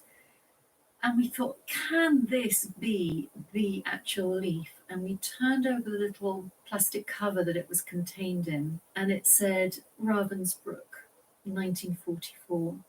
And we were quite overwhelmed with emotion, because we knew what this had meant to her. And so to hold it in our hands, you know, she had held it in hers in a time of great need. So to be able to actually see it, hold it, touch it, was incredible. We're going to hear about the true significance of that tiny leaf in a little bit. But first, we need to understand who Odette was. Born in 1912 in northern France, she was only 6 when her father was killed, shortly before the armistice, which ended World War I. I really like His that death name, would have a Odette. lasting I've never met impact an on Odette. Odette's life and future decisions. I like it. Odette said she remembered For a so girl name, that sounds clearly cool. that Odette. her grandfather would take her and also her brother Louis to visit the grave every Sunday. And he would often say, your father was an incredibly brave man. There will be another war. And when it comes, it will be your turn to do your duty just as well as your father did his. And That's a lot for it's like a lot 7, for a little 6, girl 8 to year old, hear. yeah. It's a lot. But he was right, of course, there was another war. But I think those words about doing her duty never left her. And Sophie, how did this little French girl end up in England? She met an Englishman while she was in France. And they got married and they came to England and they had 3 young daughters, the eldest of which was my mother, Francoise. And she was living her life as a mother, and that was all soon to change. The war breaks out, World War II, and the family leaves London. They move to Somerset. Yes. And then in 1942, the British government does this sort of mass call out for holiday photos, postcards of the entire European coast. If you have spent holidays abroad, look at those holiday snapshots again. Don't send the photographs yet, but write to the Admiralty and state quite clearly where they were taken. They were trying to plan their D-Day landings. This is obviously very early stages. Now, they couldn't send reconnaissance planes over to map the coast. They couldn't send people down on the ground. So they were relying on people to send in photographs of their holidays or their visits, just to get a sense of where would be best to land their troops. I think Odette at this point was desperate to do something. At last, I can do something. My big contribution. My big contribution. So she gathered all the photos that she had and she sent them in. But she inadvertently addressed her letter, rather than to the Admiralty, to the War Office. And somehow her letter and the photographs found their way to the Special Operations Executive recruiters. The Special Operations Executive, or SOE, was formed under the direct orders of British Prime Minister Winston Churchill after the fall of France in June 1940. The aim was to create a top-secret underground army, helping local resistance movements and conducting espionage and sabotage in enemy-held territories. Or, as Churchill put it, to set Europe ablaze. It was this unit that had spotted Odette, and they invited her to London for an interview. I think she honestly thought that she was being asked up to London to pick up her photographs.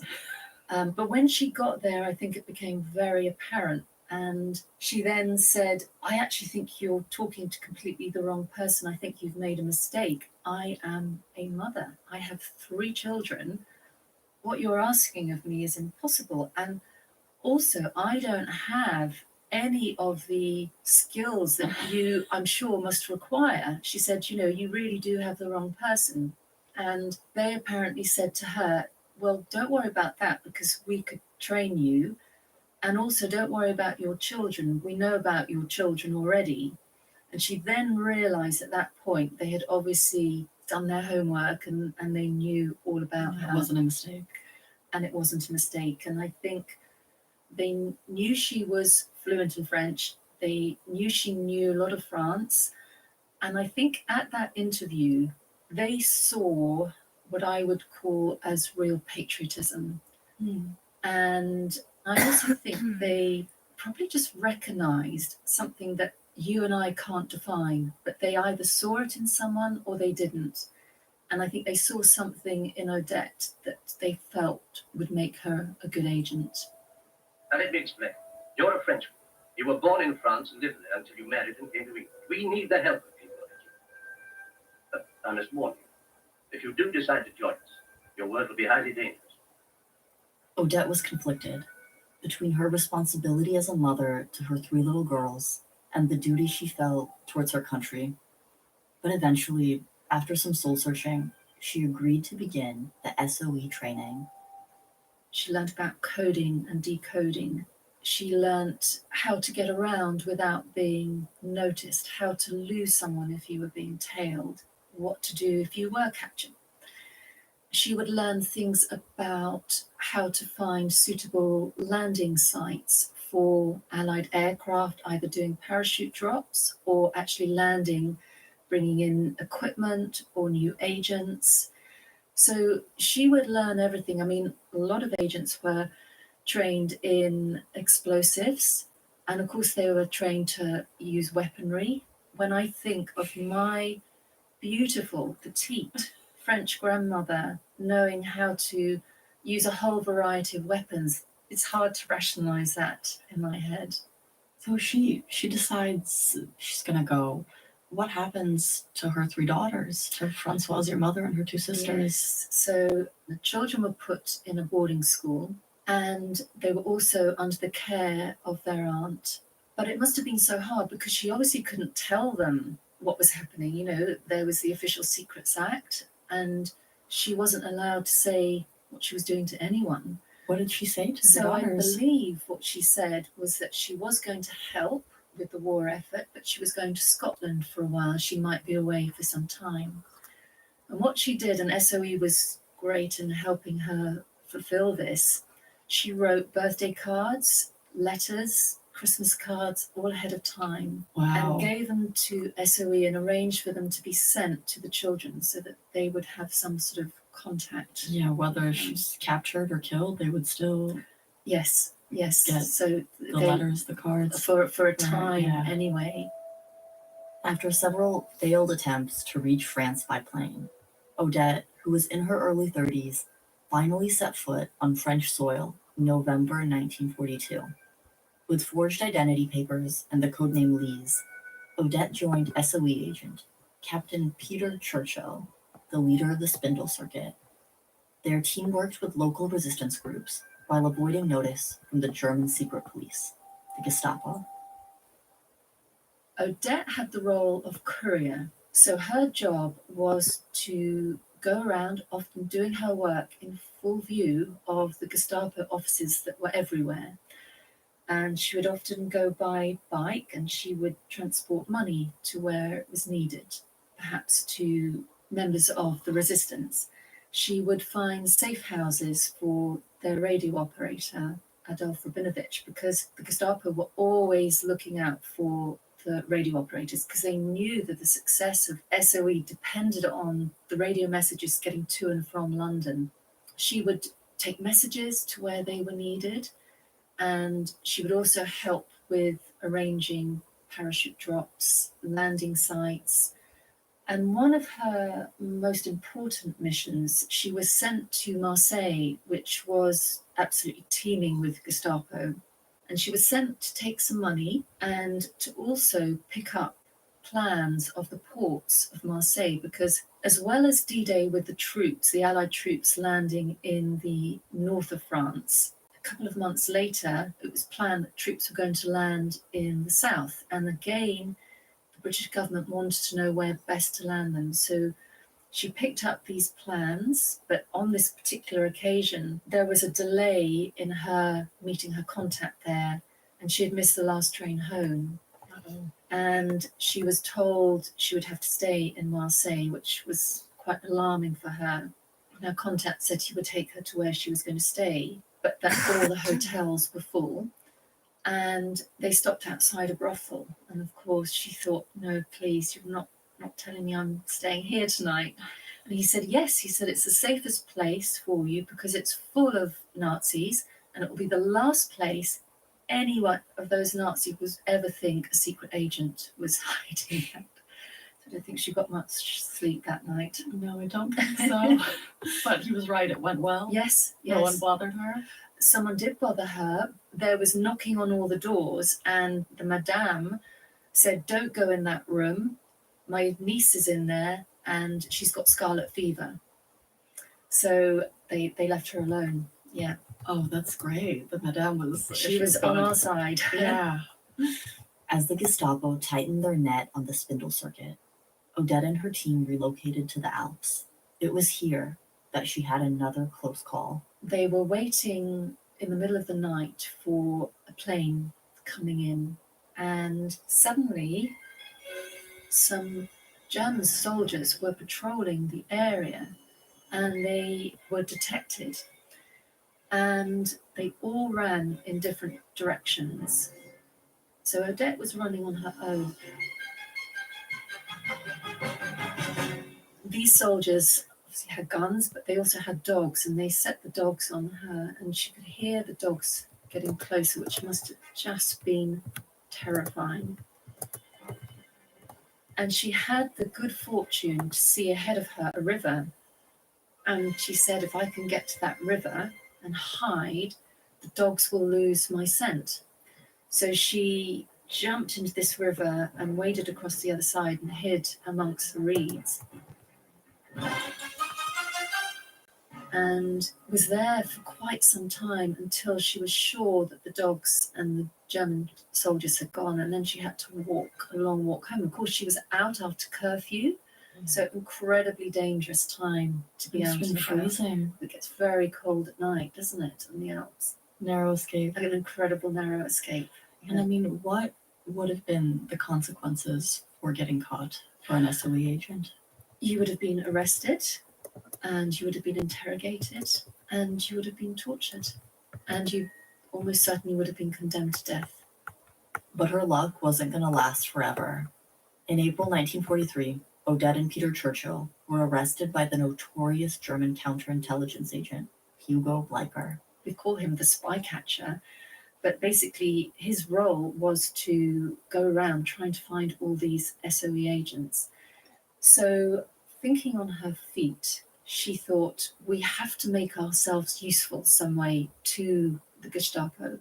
And she just came up with the idea that she and Peter should pretend that he was Winston Churchill's nephew, and that she and Peter were married, and thereby both would be related, Peter directly and Odette through marriage. There was no actual relationship. It was a complete coincidence that they both had the Churchill name, and it did prove to be what Be pointing y'all pose The Churchill to story the toe may have point, saved her right? life, Y'all be doing but it that in wouldn't pictures, prevent right? what happened next. So what is the male Odette equivalent was of the taken toe to the point? Gestapo Is it headquarters this? on the tree-lined Avenue Foch, Is this the then male known as equivalent of Avenue the toe du Bois point? de Boulogne, the road leading And if to not, the y'all let me Foch. know what is, she man. was Cause he out here interrogated too a cool total for of school, 14 man. times. He out here reading this little paper. And they were You got his desperate hard to bottles find propped out up on the wall, man. information Is this on the the male toe names point? and the whereabouts of her radio operator, and also another agent who had just recently arrived, Francis Kamertz.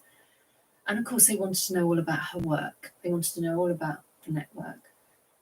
And she said that it was a simple case of making a decision that she was not going to give anything away. And that sounds so counterintuitive, you know, when we know what she went through. But she said it was, I made a decision in that moment.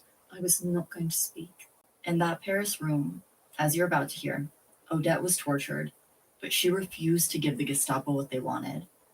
Despite the excruciating pain, she found a way of mentally escaping her situation. She told us that the Gestapo made a crucial mistake when they were torturing her. And that was they turned the chair that they had forced her to sit in, they turned it around so that she was facing a window. And through that window, because she was quite high up in the building, she could see the tops of the trees.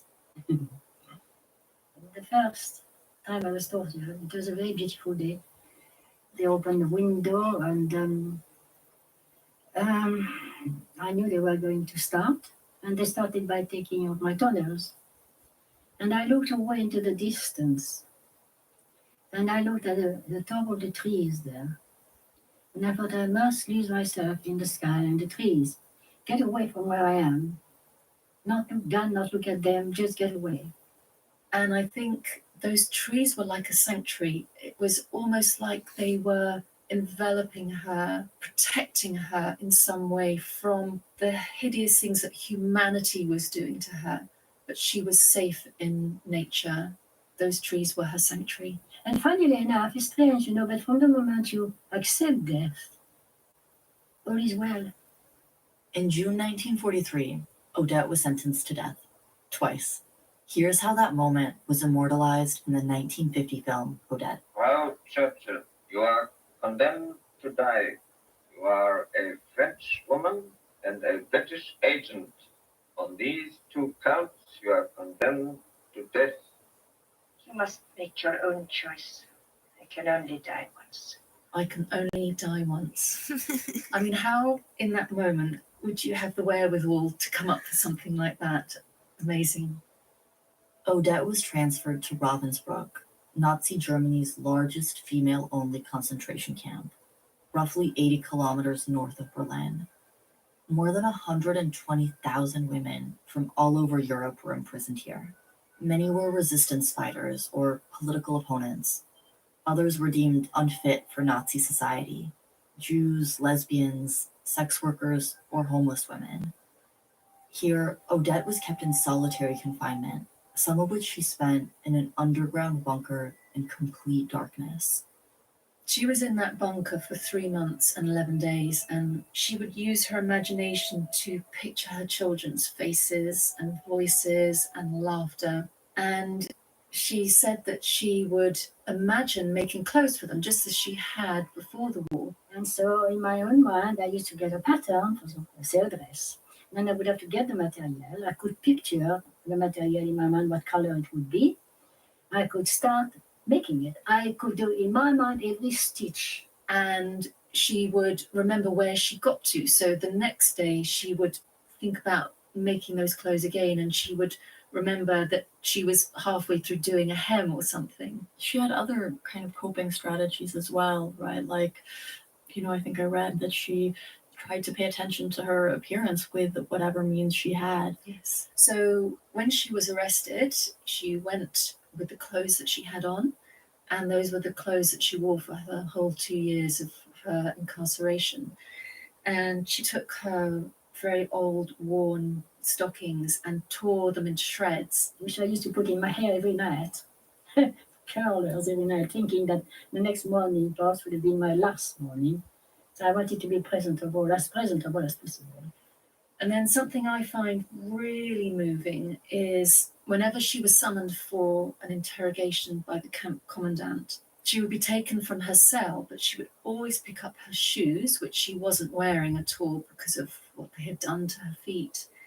And just as the guards would knock on his office to send her in, she would put her shoes down and put them on her very painful, infected feet.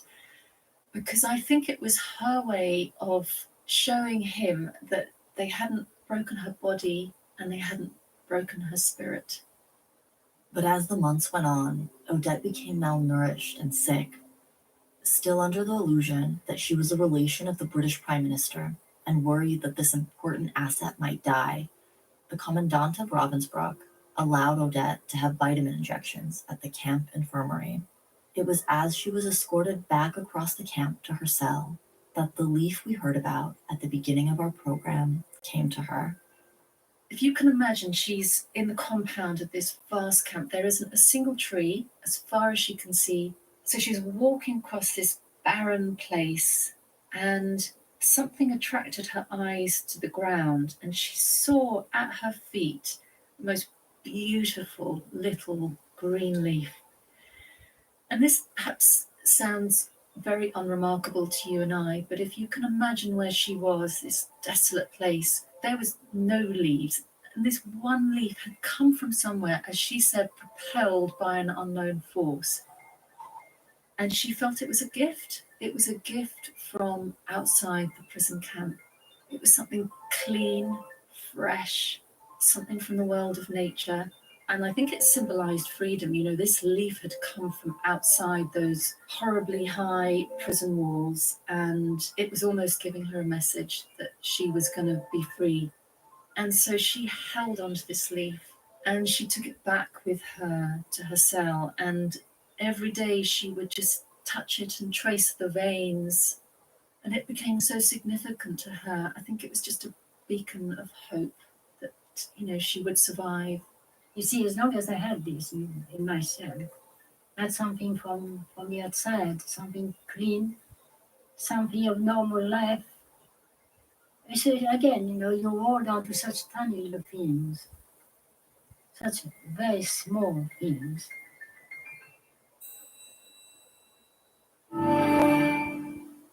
Ranked #1 in innovation 10 consecutive years, Arizona State University isn't just ahead of the curve. It's creating new paths to success. Learn from notable clinical and research faculty. Online, that's a degree better. Explore programs at asuonline.asu.edu. How do you make an Airbnb a Vrbo? Picture a vacation rental. Now, imagine that every time you stay there, you earn rewards toward your next trip. Congrats! Now you're in a Vrbo. Make it a Vrbo. 1K Cash is now redeemable for cash and can only be used on Expedia, Hotels.com, and Vrbo. But by the end of 1944, despite the Allied forces making significant progress across Europe, Odette was still stuck in Ravensbrück, where her health was deteriorating. Here's what she wrote about Christmas Day of that year. Ravensbrück, 25th of December, 1944. The snow falls and lands delicately, like with respect, on the crematory oven. The noises of the camp are muffled. The walls of my cell are tinted with pink by the large flames that gush from the monstrous chimney. I have been alone again for some months. I know that it's Christmas Day. Yesterday evening I heard Christmas carols sung by the Germans. This morning I have recited the Mass of the day all alone. I believe that it is my last Christmas. I have been condemned to death, and anyway I am very ill, but I will not accept to die without fighting to the end of my strength. Before lying down for the night, I gaze upon my treasures. No, I am not That inviting is you to to sit right say, here. my I want you to go prayer sit somewhere my else small because relic, you are. and a little leaf No, collected in come the on. courtyard, No, where there you aren't go to the any other trees. chair. Without doubt, I don't want you to carried fall by off the of here wind, again. You did it and 3 for times me, yesterday, Hunter. evidence of the miracle of nature. By the spring of 1945, Allied forces had entered Germany, and it was clear to those in charge at Ravensbrück that the end was near.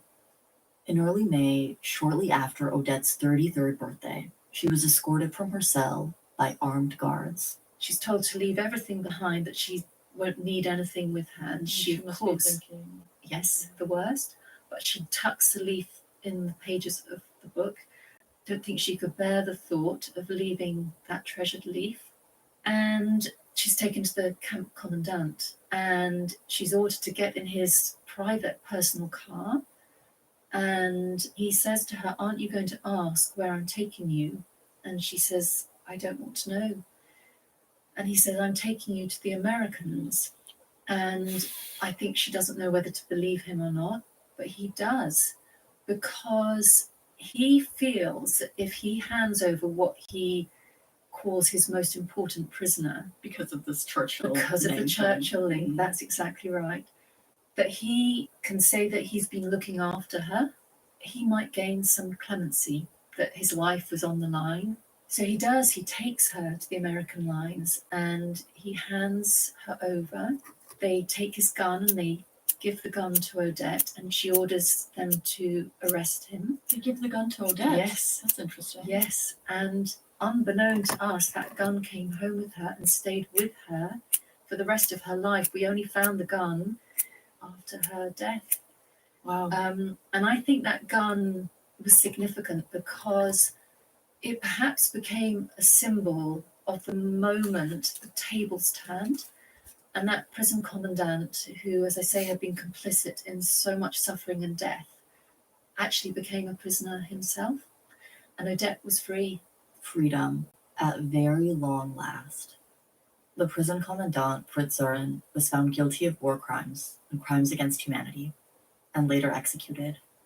On her first night as a free woman, Odette chose to spend it outside. The Americans said, we'll find somewhere for you to stay tonight, we'll get you something to eat. And she said, no, I want to stay outside. I want to feel fresh air on my face, and I want to see the stars for the first time in 2 years, and I want to feel freedom. That was one thing she wanted, but she also wanted to get hold of documents that she knew were in that car. Documents, the commandant's car, documents, photograph albums, which were all used in the war crimes trials. So it was great foresight that she got hold of those. And so she spent that first night of freedom outside. Yep. Sophie, what do you know about Odette's return to England? Did your mother tell you about the first time she saw her again? I think it must have been bewildering for Odette. She arrives home, she sees the flags of military victory hung on every corner, but obviously what has happened must still be so much in her mind. The first thing she wants to do is see her daughters, and don't forget, at this point she's gravely ill. In fact, she was given 3 months to live after she came home because she was so malnourished and she had coped with so many diseases. But despite all of that, she wanted to see her children. So obviously a message must have been sent to the school where the three girls were. And my mother said they were all asked to come out of their respective classrooms, and they didn't get told why. And It had been over 2 years since she last saw them. Yes. And in they went into the headmistress's office and were sitting there waiting. And in walked a woman that they didn't recognize, because of course Odette was so thin and she was not, the beautiful French woman that they knew as their mother.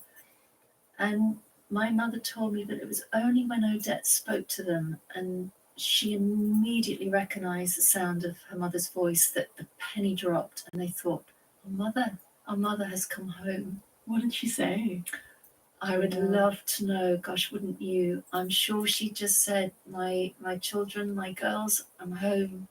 The war is over, I'm home. Remember, up to this point, no one knew where Odette had been all these years or what she'd been doing. After her return, she was widely celebrated. She had a film made about her. The British King and Queen went to the premiere. Odette was awarded the George Cross and the French Légion d'honneur. She even made it onto a stamp. But Dude, that is rad. fanfare, She was on a Odette stamp? was just glad to be home. What? Odette said she wanted to come back and just be a mother again. I think it was a strange time because people hadn't known about SOE. I said at all. no, and then it here you all are. came to Being light after the cute, war. being cute. And And she sitting was on me. one who survived. Many people didn't survive. And I think people were particularly interested in the stories of the women agents. And to know what they had done, it got so much interest. And I think Odette was perhaps reluctant to be in the spotlight, but she rationalized it with the fact that she felt her story could be a window for the stories of those other women and the other men to come to light. And she felt it was really, really, really important for the world to recognize what those agents had done and to remember what those agents had done and to continue to commemorate them. And she agreed for a film to be made, but she said, I want it to be made in the right way. And the role was played by the actress Anna Neagle.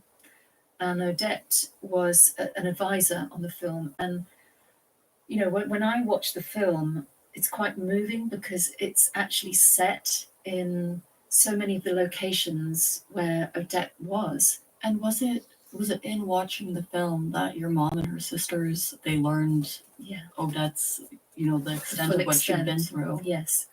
And I think obviously they all cried.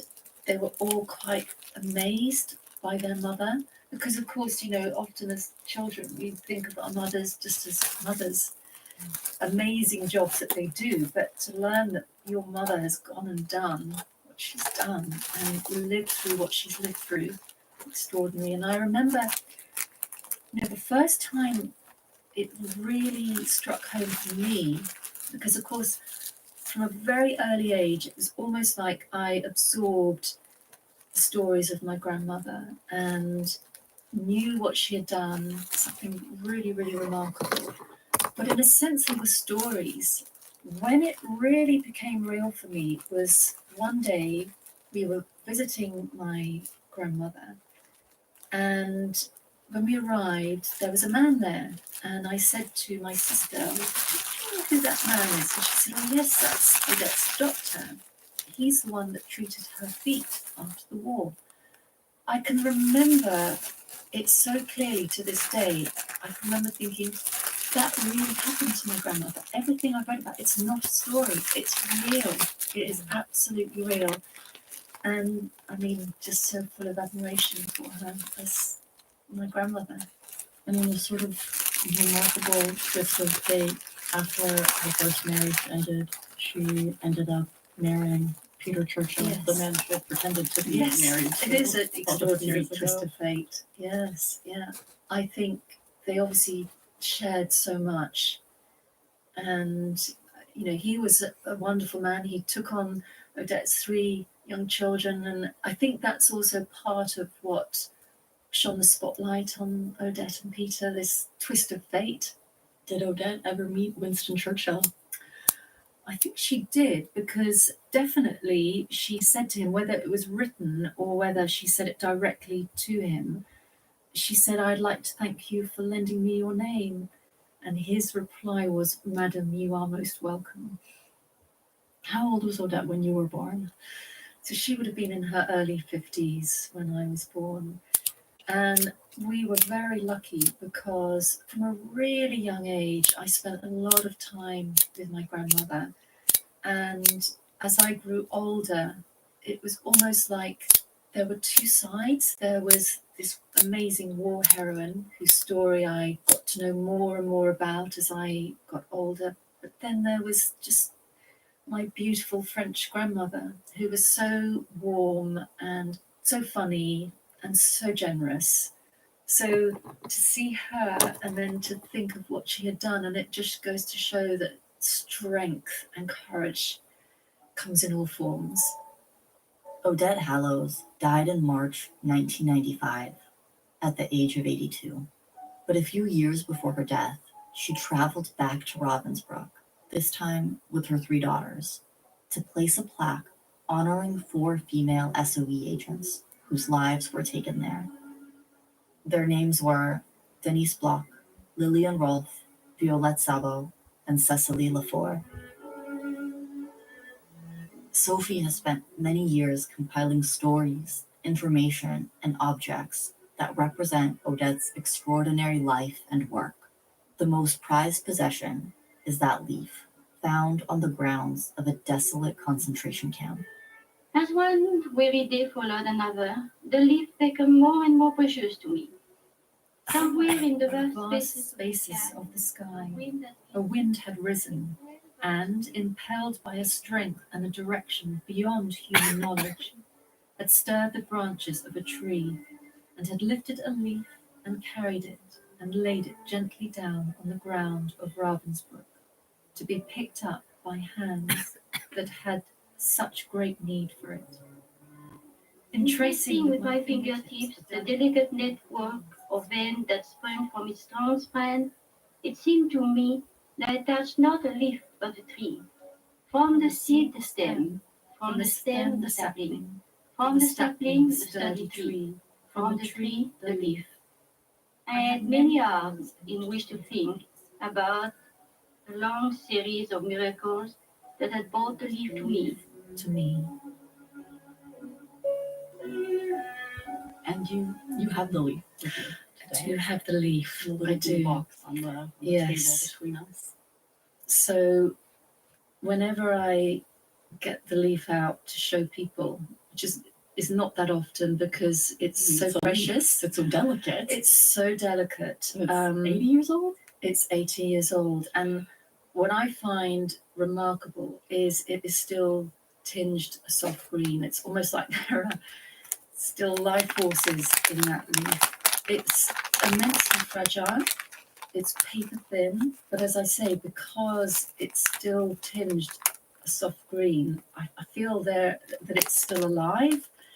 And I think all of us, all of Odette's grandchildren who've held this leaf, have had the same sense that we are connecting with her in an extraordinarily powerful way. Looking at it now, how does it make you feel? I think whenever I hold that leaf, I feel I'm connecting with Odette. It's an extraordinarily powerful feeling. I've got things from Odette that she gave me, but when I hold this leaf, I think because of the fact it meant so much to her in such a time of great need, the fact it survived and I can hold it in my hands just as she held it in hers, it's a time when I can really feel extraordinarily close to her. And it's a time when I can really try and think about how she felt, how she found the courage to get through what she was getting through, and how she maintained such a positive, strong stance, really, and how something so small as a leaf, she was able to make that become so big and so powerful for her. And I think to have it in my hands is totally, completely, and utterly remarkable. Sophie Parker, and the story of her remarkable grandmother, Odette Hallows, and the little leaf that helped her through the war. Clips in this program were from the BBC archives, as well as the 1950 film Odette, a Wilcox-Neagle production, directed by Herbert Wilcox. If you have a story you think we should tell, you can let us know by emailing liveslessordinary@bbc.co.uk or send us a message on WhatsApp to +44 330 678 2784. From me, Ozzy Fuchs, today's producer, Thomas Harding Assender, and our editor, Rebecca Vincent. Thanks for listening.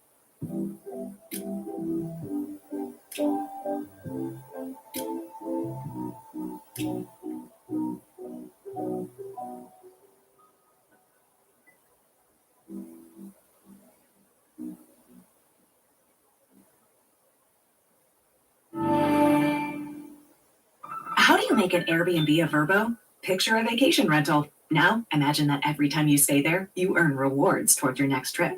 Congrats! Now you're in a Verbo. Make it a Verbo. 1K cash is now redeemable for cash and can only be used on Expedia, Hotels.com, and Verbo. I was on the phone with her, working through contractions. For CBC and the BBC World Service, The Con, Caitlin's baby. Something was off. There was somebody out there who's faking pregnancies. There had been other victims scammed by the same person. We don't want any other doulas to go through this. The Con, Caitlin's baby. Available now.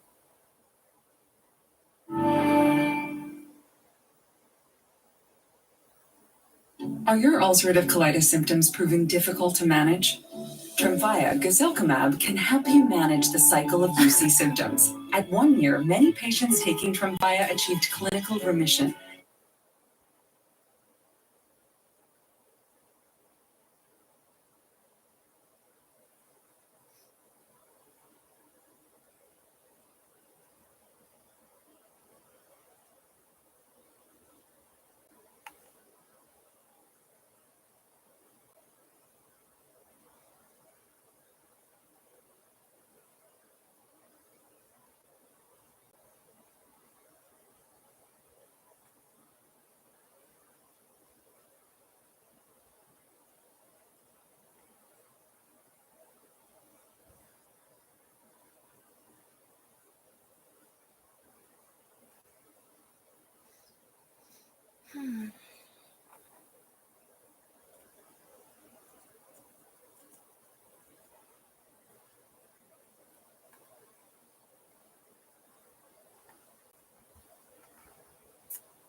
This is a message from sponsor Intuit TurboTax. Taxes was waiting and wondering and worrying if you were ever going to get any money back. And then waiting, wondering, and worrying some more. Now Taxes is matching with a TurboTax expert who can do your taxes as soon as today. An expert who gives your taxes their undivided attention as they work on your return while you get real-time updates on their progress so you can focus on your day. An expert who will find you every deduction possible and file every form, every investment, everything with 100% accuracy. All so you can get the most money back guaranteed. No waiting, no wondering, no worries. Now this is Taxes. Get an expert now on TurboTax.com. Only available with TurboTax Live full service. Real-time updates only in iOS mobile app. See guarantee details at turbotax.com/guarantees. The views, information, or opinions expressed by the guest appearing in this episode solely belong to the guest and do not represent or reflect the views or positions of the hosts, the show, Podcast One, this network, or any of their respective affiliates. cult of one scenario was what I had experienced in college, but it was 100% a thing that I was manipulated into, groomed into, coerced into, and by the time I got to the worst of it, I was absolutely not making my own decisions.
They always have an answer to everything. They never say, I don't know. I have a problem when nobody says, I don't know. And for example, this person said that Kauai is the highest vibrational place on the planet. That Kauai and Hawaii is the highest vibrational place on the planet. Okay, cool. Where'd you get that information from? Why are you telling me this? Is this your personal opinion? Did you read it somewhere? Did you channel it? Did God tell you? How do you know that there are 5 ascended masters on the planet right now? 3 of them are living in China. 2 of them are living in the United States. Like, okay, cool. Where did you get this information from? Are you making it up? Did you read it? Like, I question everything. And so there's these spiritual gurus that we see on Instagram and YouTube that we just blindly follow. Like, oh, well, this person that has millions of followers that everybody watches that's a channeler said it, so it must be true, and I'm not going to question it at all. I got issues with that.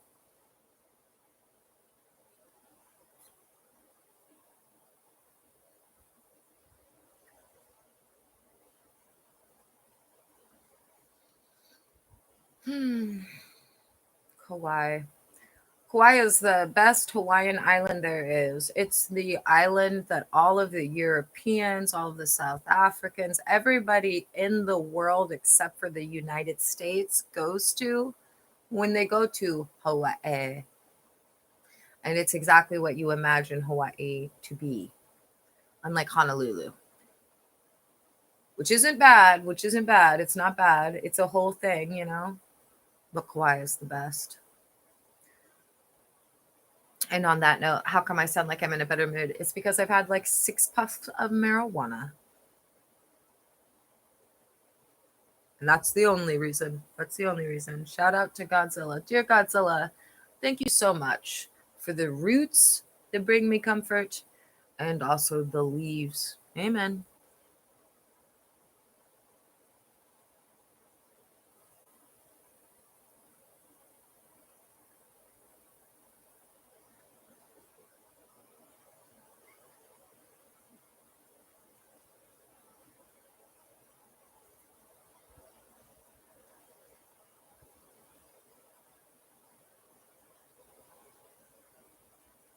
That was a good episode of Lives Less Ordinary, too.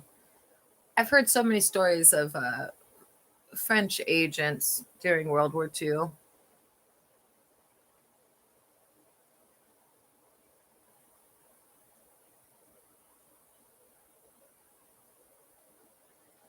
They employed a lot of women in France for that. Odette was a good story, but there was a better story. And I can't think of the lady's name, but there was a woman who was in France. She was working against the Nazis. She did something with like the radio, or I think it was the radio. Anyway, she was a genius. She would like create different ways to debrief the Americans and the French on the Nazis' planned activities and everything. She ended up getting busted, and then the French literally came to the Nazi camp she was at and broke her and like a couple of American spies out of the camp. How cool is that? She didn't get a movie, though. It's interesting to me that the Lives Less Ordinary episode we just heard, Odette, she got a movie, but that other lady didn't. That's odd. Oh, and the lady in France, it was like something weird. She had like dual citizen, French and American, and she actually lived in America, and then she went to France to do it. It may have been the same podcast. It may have been Lives Less Ordinary that I heard the story. It was a podcast that I heard it on.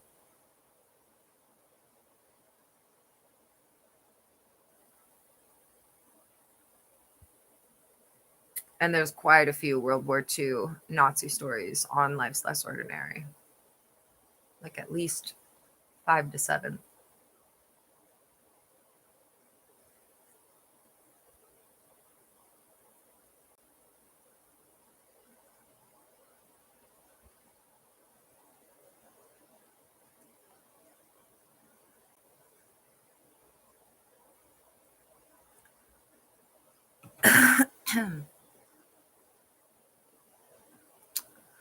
All right, back to the podcast I was just starting. Was I in a cult? I haven't really been into a single episode they've made, though, since the episode they released right around Christmas where they And pretended to be an elf. Is why now looking back, it absolutely feels like I was in a cult.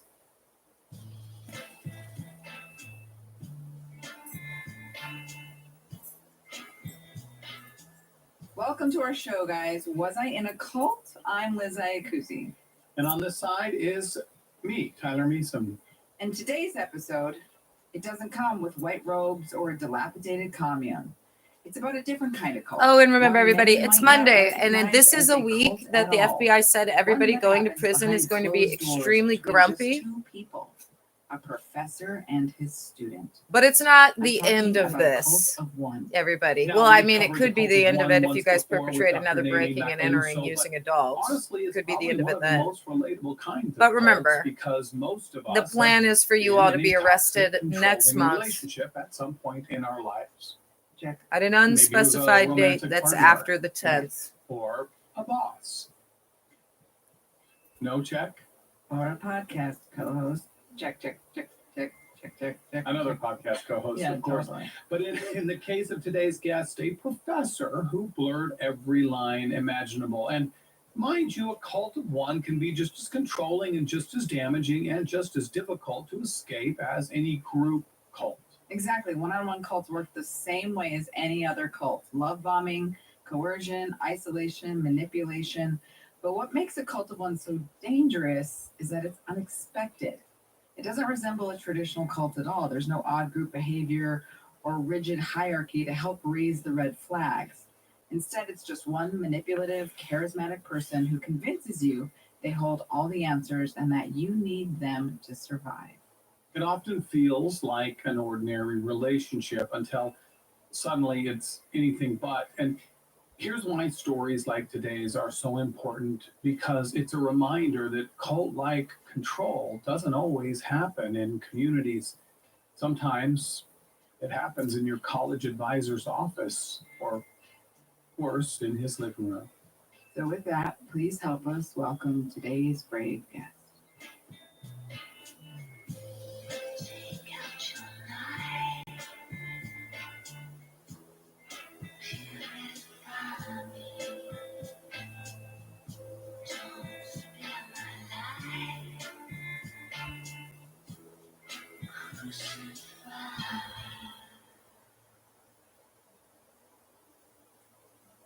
I am Alex, and I am absolutely using a fake name, not out of a desire to protect him, but out of a desire to protect myself. My cult leader will be named Dick.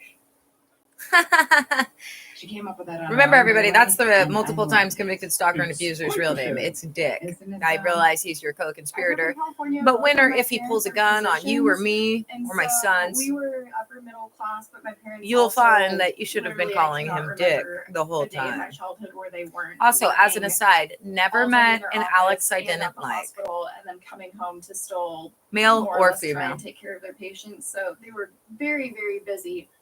But my mom and I especially are super, super close, and that has always It's another been one the of those case. gym I names, look just like exactly Tim like and her. Timothy. Always a So good one. I And grew then up there's like the just weird names that knowing it's a deep down 50-50 that I chance. also wanted Ashley's to are be a either great pediatrician or just like awful. her, and I really started taking academics seriously. So my college was itty bitty, and it's up on a mountaintop in Northern California, and it has maybe 1,000 undergrad students and is denominationally affiliated.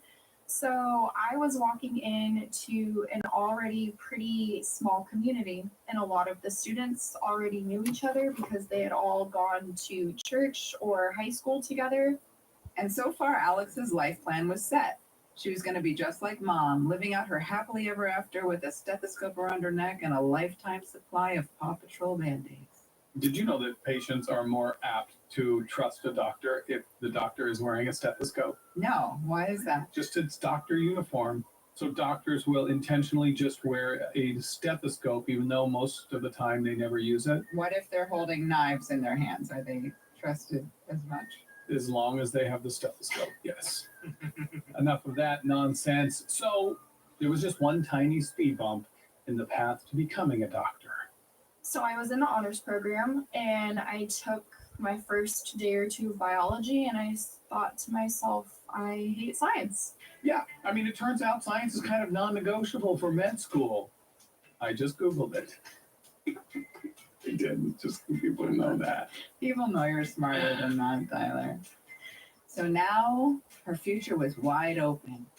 A blank slate of possibility as she ventured into the land of sensitive souls and aching poets, where there's probably a whole class dedicated to analyzing Taylor Swift lyrics, also known as the English department. I had the really not incredible luck of meeting Dick on my first day of undergrad when I was assigned to him as my advisor in the English department. I had giant purple circles under my eyes because I had been crying for like 24 hours straight because I just wanted to go home. I walked into his office and I was like, I need to change my schedule because I just dropped pre-med and I'm switching to English and I just need to get that figured out. And instead of being like, oh, okay, cool, let's do that, he kind of stopped and looked at me and he goes, well, do you want to talk about that decision? And it struck me as a little bit odd to, even want to disclose the kind of nuances of my decision making to this person who I had just met. And I went, no, I think I'm good. And kind of moved on, but I just remember just sitting there being like, oh, that's a weird response. But he also seemed very interested and was like engaged and very helpful. Don't stand so close to Get me. it, Tyler. Don't stand. You know what I'm talking about when I'm referencing the 1980 hit by The Police, Don't Stand So Close to Me. It was inspired by Sting's time as a teacher when he found himself in some uncomfortably close situations with students. Sting was a teacher? Yeah. His real name is Gordon Sumner, and he taught for 2 years at a secondary school in Cramlington, England in the early 70s, and he became aware of some students having crushes on him. I think I really understand me having a crush on Sting, mate. Nerd Squad, I did He wrote this receive particular song because he described the school and being a teacher as a highly the email tough from environment, YouTube and for admitted that it the was live uncomfortable stream at that is times. Now, the currently song running, reflects that awkward but and not potentially until over an dangerous hour dynamic, though Sting has been very clear that late. nothing inappropriate. Well, ever actually, happened. technically, Went from the very highly charged small town teacher environment to the low charged environment of an hour and 4 global minutes rock late. star. No, but speaking of weird crushes on Sting, You've been with Sting. he was in one of my early movies, right? And he was probably the first big rock star I interviewed. I fly to New York. I get him in the interview. He comes in, and of course, he's Sting. He's fantastic. He's smart. He's beautiful. And he's very kind. And I'm chatting with him, and we're getting along quite well.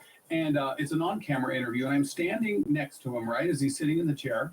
And he leans forward so that the sound man can put the mic on him. As he leans forward, I'm standing next to him. I can look down and I can see down his back and into his underwear. And he's wearing pink leopard skin bikini underwear. Nice. Yeah. And I'm a straight man, but I swear to God, it was really all I could do to just not touch them, just to not touch them. And I felt like, look, I bought your albums. I feel like I should be able to touch your underwear. But it was so kind of sexy and fantastic. And I could never wear pink leopard skin. So that's my Sting story. Well, regardless of that. Regardless. So this song, Don't Stand So Close to Me, became a massive chart-topping 80s pop anthem, often mistaken for something light and fun, but clearly it's much darker. When I started, Hunter, he you was are 28. just so cute. You are so he was cute 10 years in older than them. me You're cute in and them. had like just wrapped You're up both. his doctorate My little and was now kidney vein. teaching Look at you. full time as a professor. You look like a So conch he was shell. also very young. Stop. He is super tall, and that in itself, Leave your tum-tum he alone. commanded a presence. He was terrifyingly, incisively smart. I genuinely don't know that I've ever met anyone as smart as him. And he was obviously really good at English because that was his field, and an incredible reader and a writer and charismatic. He's funny, he's outgoing and extroverted. Looking back now, like a total narcissist and so self-involved and selfish and absolutely devoid of empathy, even as he really performed empathy constantly, and like a thing that he really humble brag prided himself on as being like so involved and so caring for his students, and that of course was like all a farce. Ah, yes. Performative empathy, something in which narcissists and cult leaders are experts. It's ironically fully self-serving, and it's not because they care about you. They're doing that so that you care about them, so that you'll like them, so that you'll trust them, admire them, and eventually give them your full attention. I took 1 or 2 classes with him, but he was always very supportive and encouraged my work and went out of his way to be like, hey, you're smart, you have good ideas, like you could really do something in this field. I really liked him. I felt like I was listened to and acknowledged and heard. And because I had always been so insecure, I really thrived on the positive reinforcement for performance. Yes. I genuinely stop think with your he weird started cat grooming sounds that aren't me even cat by sounds. the end of my first year, and I just did not see it at all. Because I was so vulnerable and struggling so much just generally with being at college and trying to figure myself out. So I was just kind of set up from the start to be taken advantage of. And he saw that, and because he's an abuser, because he has all of his nasty little cult leader inclinations, he saw that in me and really, really exploited it. There was always a level of trying to eke out some sort of vulnerability from me in all of our conversations. Like, oh, I care about you as a person. How are you feeling? How are you doing just kind of overall? And it would be like, oh, I'm good, I'm fine. And it would always be like, you look like there's something on your mind. And so there was always like this little bit of probing. And at the time, I was still with my high school boyfriend, and we were on and off, and Dick made it a point to ask questions about that and about the relationship that just he had no business asking, and then escalated to the point where he eventually was giving me relationship advice, and it was a lot of really deliberate planning on his part that I now see. Because he was my professor, because he was 10 years older than me, because he was so incredibly smart and everybody knew it, that of course I would just take what he said as capital T truth and not question it. And that's exactly how grooming works. It's calculated, it's slow, it's deliberate. First, they build you up.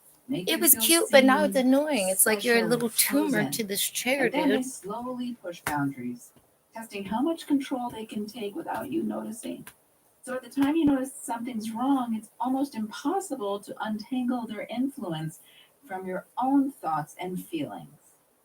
It was the end of my first year of college. He asked me to be his TA, which I was, of course, thrilled to do. TA stands for Teacher's Assistant. Or Tyler's ass. Which is covered by pink leopard skin underwear. Yeah, it is. From MeUndies. So I started work as his TA, and we just worked together more because I was grading papers for his classes and took another class or two with him. And so that contact was just increased. And also was like, here, have my phone number. Like, we're friends. It's cool. He, over the course of that second year, certainly made it a point to interact with me more than other students, to the point where I felt special and I was like, oh, I have a mentor and a friend. Isn't that so sweet? Well, no, it's not. He's 29 and you're 19. This is gross and weird. But like, I couldn't see it at the time. And he was married. So of course it was like fine because like he's got his wife and everything is great and they're so in love.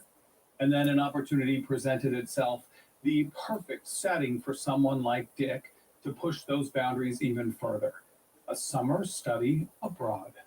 We got to the end of my sophomore year of college, and the honors program at the time would standardly have a 3-week European summer course, and he was in charge of running it.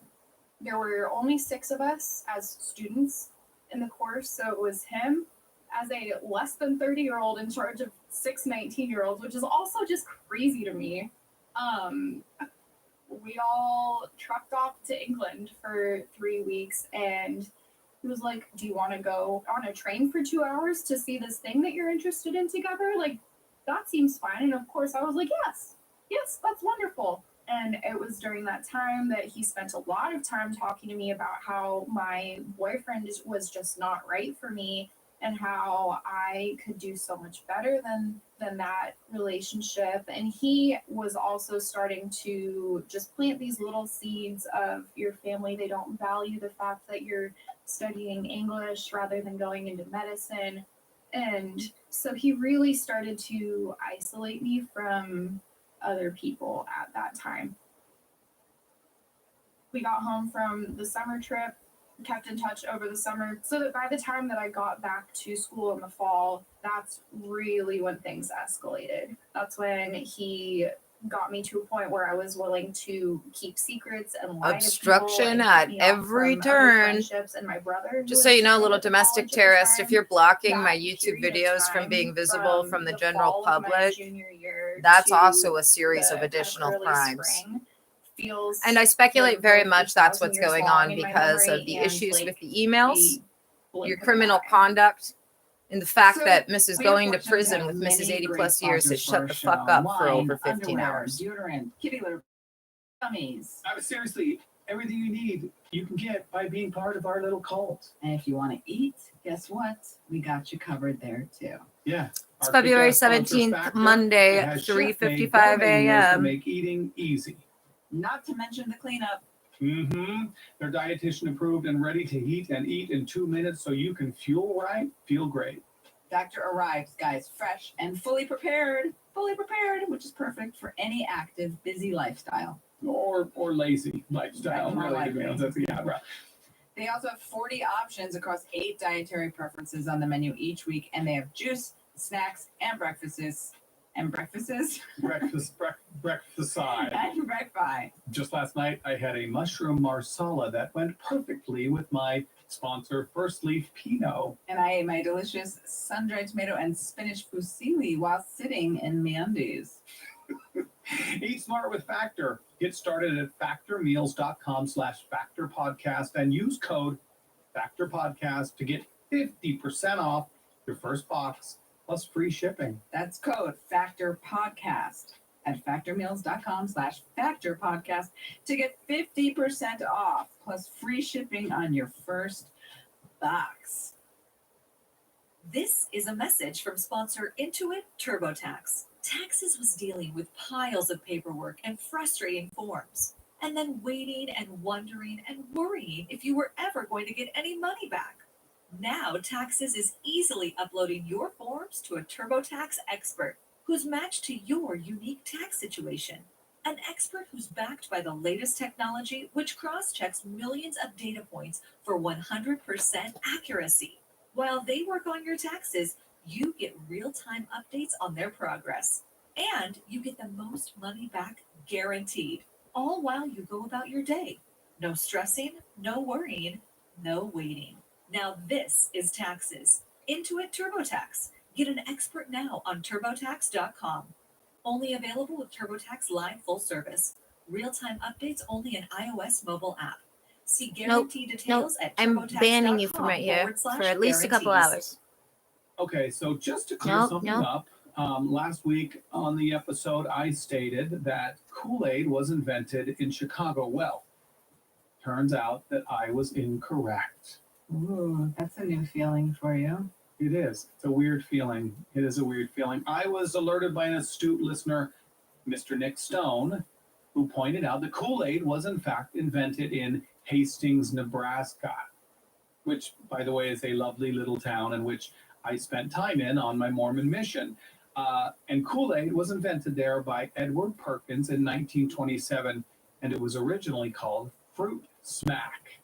The brand was moved to Chicago years later. In fact, the town of Hastings, Nebraska has an annual summer festival called Kool-Aid Days and a Kool-Aid Museum. I must stop when you happen to be in Hastings, Nebraska. This is one time we will actually tell you to drink the Kool-Aid. Back to Alex. We get to the fall of my junior year of college, and all of the professional boundaries have been crossed in terms of just like communication, and we're engaging in class, and then we'll text like throughout the day. A lot of it was talking about literature still, because that is a thing that we had obviously in common. And he started coming with me and my friends to coffee shops on the weekends to all like work together, which wasn't seen as weird at the time because, well, we're all just working together and it's in a public space and it's you and 4 other people. And so this is why too I genuinely like I see him as a cult leader, because it wasn't just me, it was all of the other people in the department who also more or less just nodded along to his behavior and accepted the fact that he was really involved in students' lives. I know one of the other professors who talked to him during that period and was like, hey, you seem a little too close to Alex. What's up with that? And he played it off and was like, no, people are just jealous that I am working with her because she's smart, and they're jealous of her academically, and they're jealous of my attention. But the other professors weren't the only ones to take notice that something was off. So my mom, and I didn't know this until afterwards, had called the school and was like, hey, you need to look into this. I think this professor is like having an inappropriate level of contact with my daughter. And the school was like, no, he's great. And he also was starting to disclose some really, really just like personal details about like his marriage. And he told me that he and his wife were separating and that she was moving out, and that he was just so grateful to have my friendship and my support. And at the same time, I had broken up with my boyfriend after a couple of months of his kind of like being in my ear about how that relationship wasn't really good. And that's when he was like, you should really think about publishing an article before you get to grad school. That'll make your application look really strong. And then he was like, we should write an article together. We started off by having writing meetings in the mornings for like an hour, and then like after classes were done, we would meet up again in the department to work on the article later in the evening. And eventually that slowly turned into this thing where I would go to his house to work on the article, and then it would turn into like, oh, are you hungry? We should make dinner. Oh, well, it's like late now. I don't really feel like doing work anymore. Do you want to watch a movie? So he spent, a good portion of the quarter just increasingly crossing boundaries. And then on kind of an emotional level, breaking down any of the kinds of hesitation that I might have had by just like really slowly getting me used to being in his space. But what about his wife, or supposed soon-to-be ex-wife? She had moved out, and he said they were in the process of getting divorced and that they were getting the paperwork taken care of. So I found out later that there was no paperwork that had been filed or even talked about, and they were just essentially living in different places, but that they were still married. And then one evening, Alex was at Dick's house. He more or less was like, I'm really interested in you and I really like you, and also I respect you and care about you and want you to know that basically once you're out of college, like I just see us being in each other's lives, and like what do you think about that? And I didn't really know how to respond, and that was the first time that I really felt the kind of twinge of, oh shit, this is weird. But I also was so used to just taking his suggestion by this point, and so convinced that he was really smart and knew what he was doing and was like a good person that I could trust, that I just completely disregarded my own kind of discomfort. And so I was kind of like, oh yeah, like sure, that sounds good. I didn't think that anything else would come of it until the next time that we were alone together in his house, and he was like, I just really want to kiss you right now. And I immediately felt this kind of like pit in my stomach, and I was like, oh no. I said I don't want to be in a relationship with you. And he kind of was like, oh no, of course not. I'm just telling you that I would really like to kiss you right now, and whatever you're comfortable with is totally fine. Well, I'm sorry, you're like a foot taller than me, and I'm in your house, and I'm 10 years younger than you, and also I'm in a position where like I don't know if I say no what's gonna happen to me. So I just was like, oh, okay, I guess. And so we kissed, and then from that point on, it was just like an exponential escalation of contact and a constant barrage of information, so that he basically was just like the only person that I was talking to. And what now I can see as like information control and isolation and all of those kinds of like cult leader tactics. And I just didn't see it coming because I was so convinced of my own ability to kind of like spot red flags. Well, that doesn't work when your like brain is melted and someone else is No, in I there, told like, you, making you're your banned from decisions right here for for a you. couple of From hours. there, it was like slowly breaking down the kind of barriers. I'm only doing to it for a physical couple of intimacy hours. till I it want got you to to the try point somewhere where, like, else. Try he somewhere else. sexually No. manipulated me and coerced me. And I don't know why. At 6 he a.m. you respected can come the back one up here. boundary that I had was I was like, I am not going to have sex, like capital SEX, with you, because I want to be able to say No. if anyone ever asked me that I did not have intercourse with you. But all other kind of sex is sex, and all of those things are still If you go lay violations on of your my purple blankie, autonomy that I now then have you to can come like up here in 30 continue to deal minutes. with and grapple with. I No. always had a level Not till of 6. discomfort, and of course, it Or was sooner because if you lay on the the purple relationship blankie or the itself burger blankie. was No. inappropriate, and I wasn't actually consenting, but I just convinced myself that it was fine. But it like went from that to like we're gonna be together forever, and someday we'll get married, and we'll just like ride off into scholarship sunset and work together. And I was like, yeah, that makes sense, sure. But I was still just a junior in college and had not even turned 21 yet. I could not legally drink, but I was more or less signing my life away to this dick. And Dick he was. We'll be right back. Underwear drawers are a lot like the Wild West of wardrobes. There's just no rhyme or reason to them. You got like 4 from like 7 birthdays ago, 2 from Christmas that you didn't even know were in there, all different brands, different fits. Yeah, I know. I've still got a pair of panties that was thrown on stage back when I played guitar for Whitesnake in the 80s. It was crazy times. You just live in your own little world, don't you, Tyler? Yeah, it's a very happy place. But now that I felt the buttery soft comfort of MeUndies, all my other pairs they gotta go because MeUndies is all I reach for now. Yeah, MeUndies has all the kinds, all the sizes, all the patterns, all the colors. For women, they have literally every style you want. I just got a pair of their high-waisted, like, cheeky ones. Love them. Yeah. Love And I them. just got some core boxer briefs from MeUndies. They feel great. They fit great. It reminds me a lot of when I was an underwear model in the 70s. Rob, you want to wake Tyler up now or later?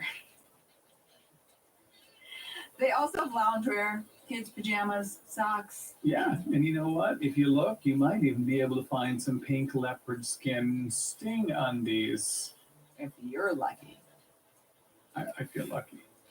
Get 20% off your first order plus free shipping on orders of 75 or more at MeUndies.com/cult. Enter promo code CULT.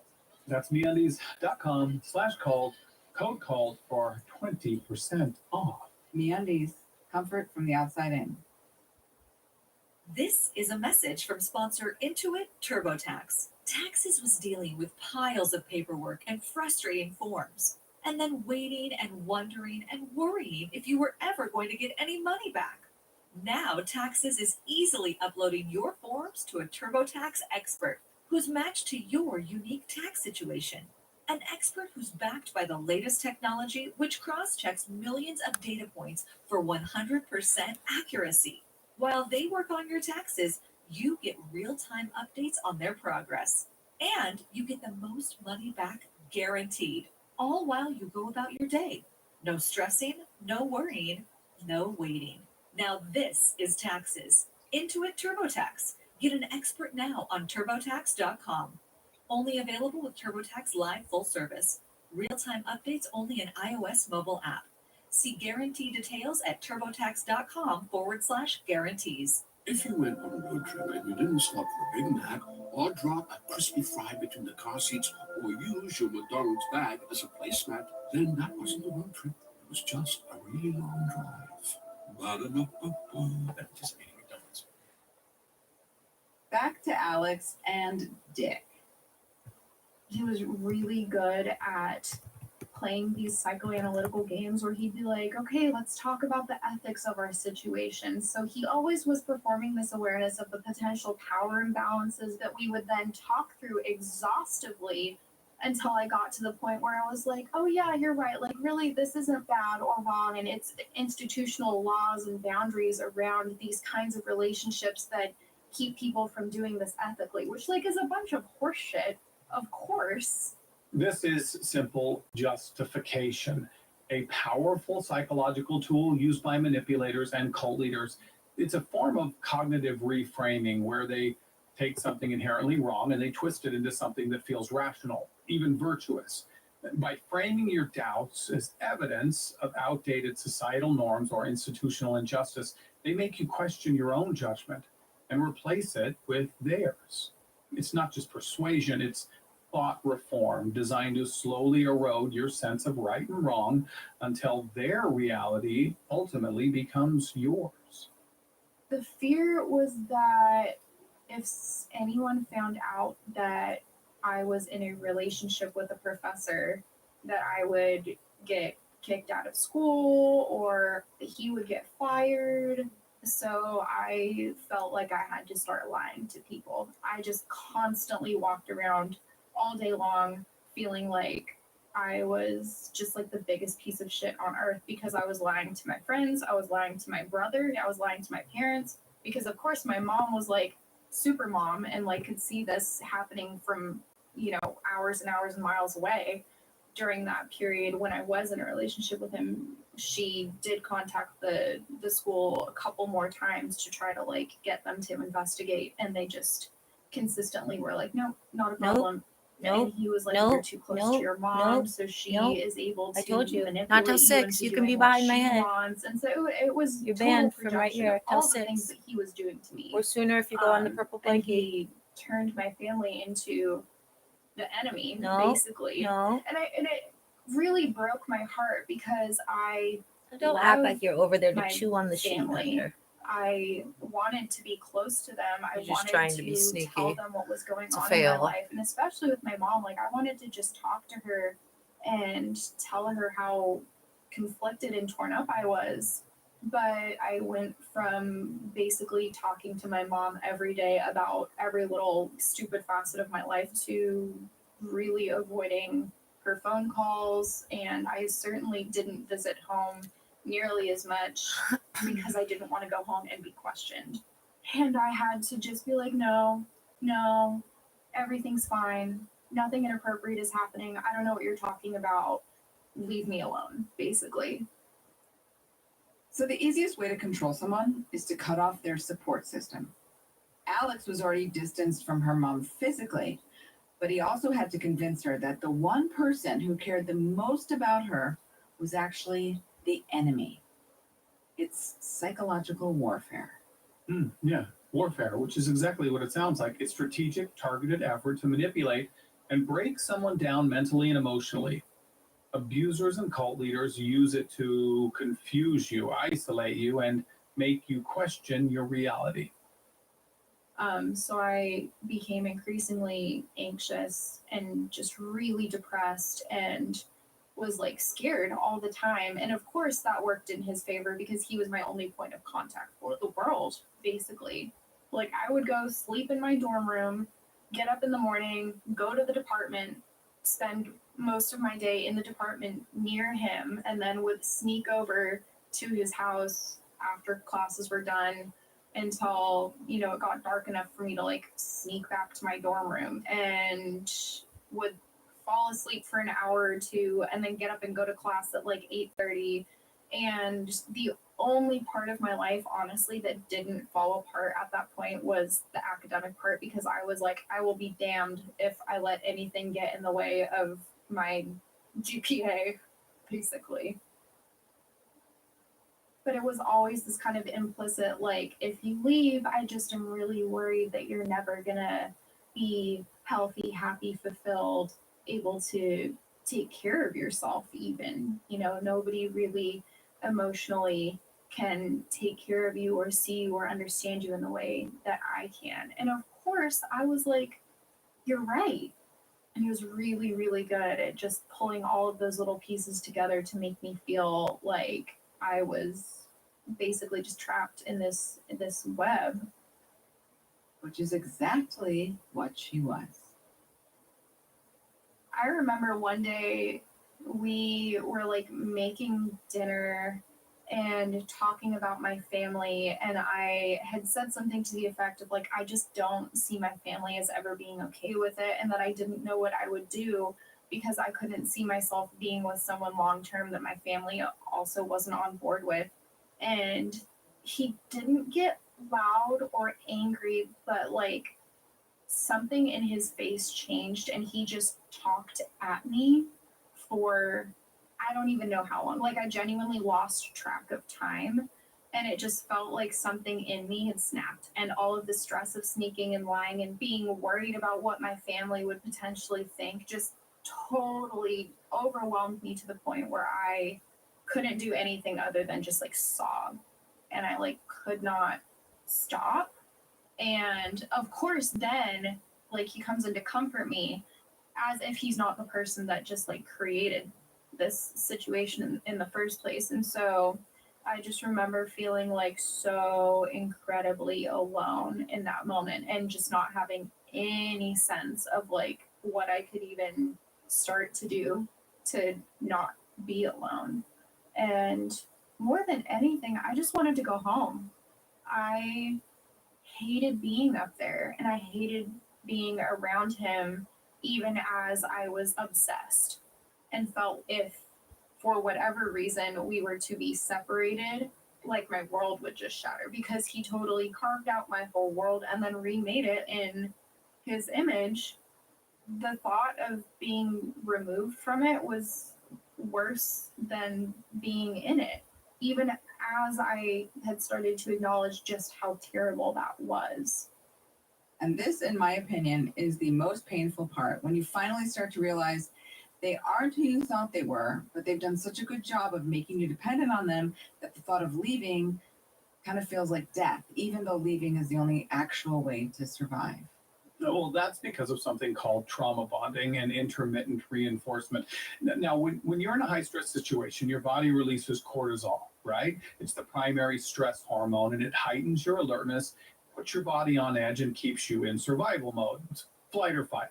Now, this response is useful, obviously, in real danger, but in prolonged emotional manipulation, it just leaves you in a heightened state of anxiety. And when that stress is followed by moments of comfort and validation, your brain rewards you with dopamine, a powerful neurotransmitter associated with pleasure and relief. So your brain starts associating that person with not just the stress, but also the solution.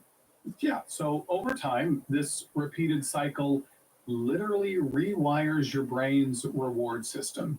It creates a chemical dependency where the person hurting you becomes the only one who can calm your nervous system. And it feels like love. It feels like love, but it's really your brain and body being hijacked. Oy, heavy stuff. Yeah, it's intense. So, I mean, Alex may not have liked biology, but we just put on a class, Liz. Tyler's proud. And on that note, we'll be right back. You know, we adults have few joys in life, but seeing a box sitting on the porch is one of the best moments of my day. And knowing that it's filled with wine, well, that makes everything a sunny 75 degrees. And that is why we use First Leaf. It's a wine club that delivers our favorite types of wine directly to our door. I just got a shipment of delicious wines, half red, half white. Yeah, and I'm a lover of Pinot Noir. I got a nice shipment, and I had a lovely bottle of Thistle and Quail. It's a Sonoma Pinot that was stupid good. It had hints of cedar and raspberry. I find that when I typically buy wine, I always go back to the same brands over and over. But with First Leaf, I get to try new wines, which I love. Like this bottle of Watchful Maker Sauvignon Blanc from Washington. Delicious. And I was surprised at how affordable the wines are. Seriously. So this is a sponsor we definitely want to keep, guys. So do us a favor and support them by supporting us. So go ahead and treat yourself with wines from First Leaf. Go to firstleaf.com/cult to sign up, and you'll get your first 6 hand-picked bottles for just $44.95. That is a screaming deal. Screaming deal, people. That's TRYFIRSTLEAF.com/cult. Try firstleaf.com/cult. Wine is so good. Sweet berry wine. For weeks now, New Jersey residents have been plagued by unexplained drones flying overhead. Is there intelligent alien life? And if so, has the government been covering it up? Right. UFO sightings the military can't explain. Congressional hearings, Pentagon whistleblower. What does it all mean? What does it all mean? We are here to try and figure it all out with our new Ancient Aliens podcast. There is a doorway in the universe. Beyond it is the promise of truth. It demands we question everything we have ever been taught. The evidence is all around us. The future is right before our eyes. We are not alone. We have never been alone.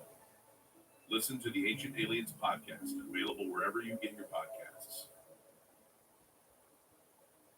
This is a message from sponsor Intuit TurboTax. Taxes was dealing with piles of paperwork and frustrating forms, and then waiting and wondering and worrying if you were ever going to get any money back.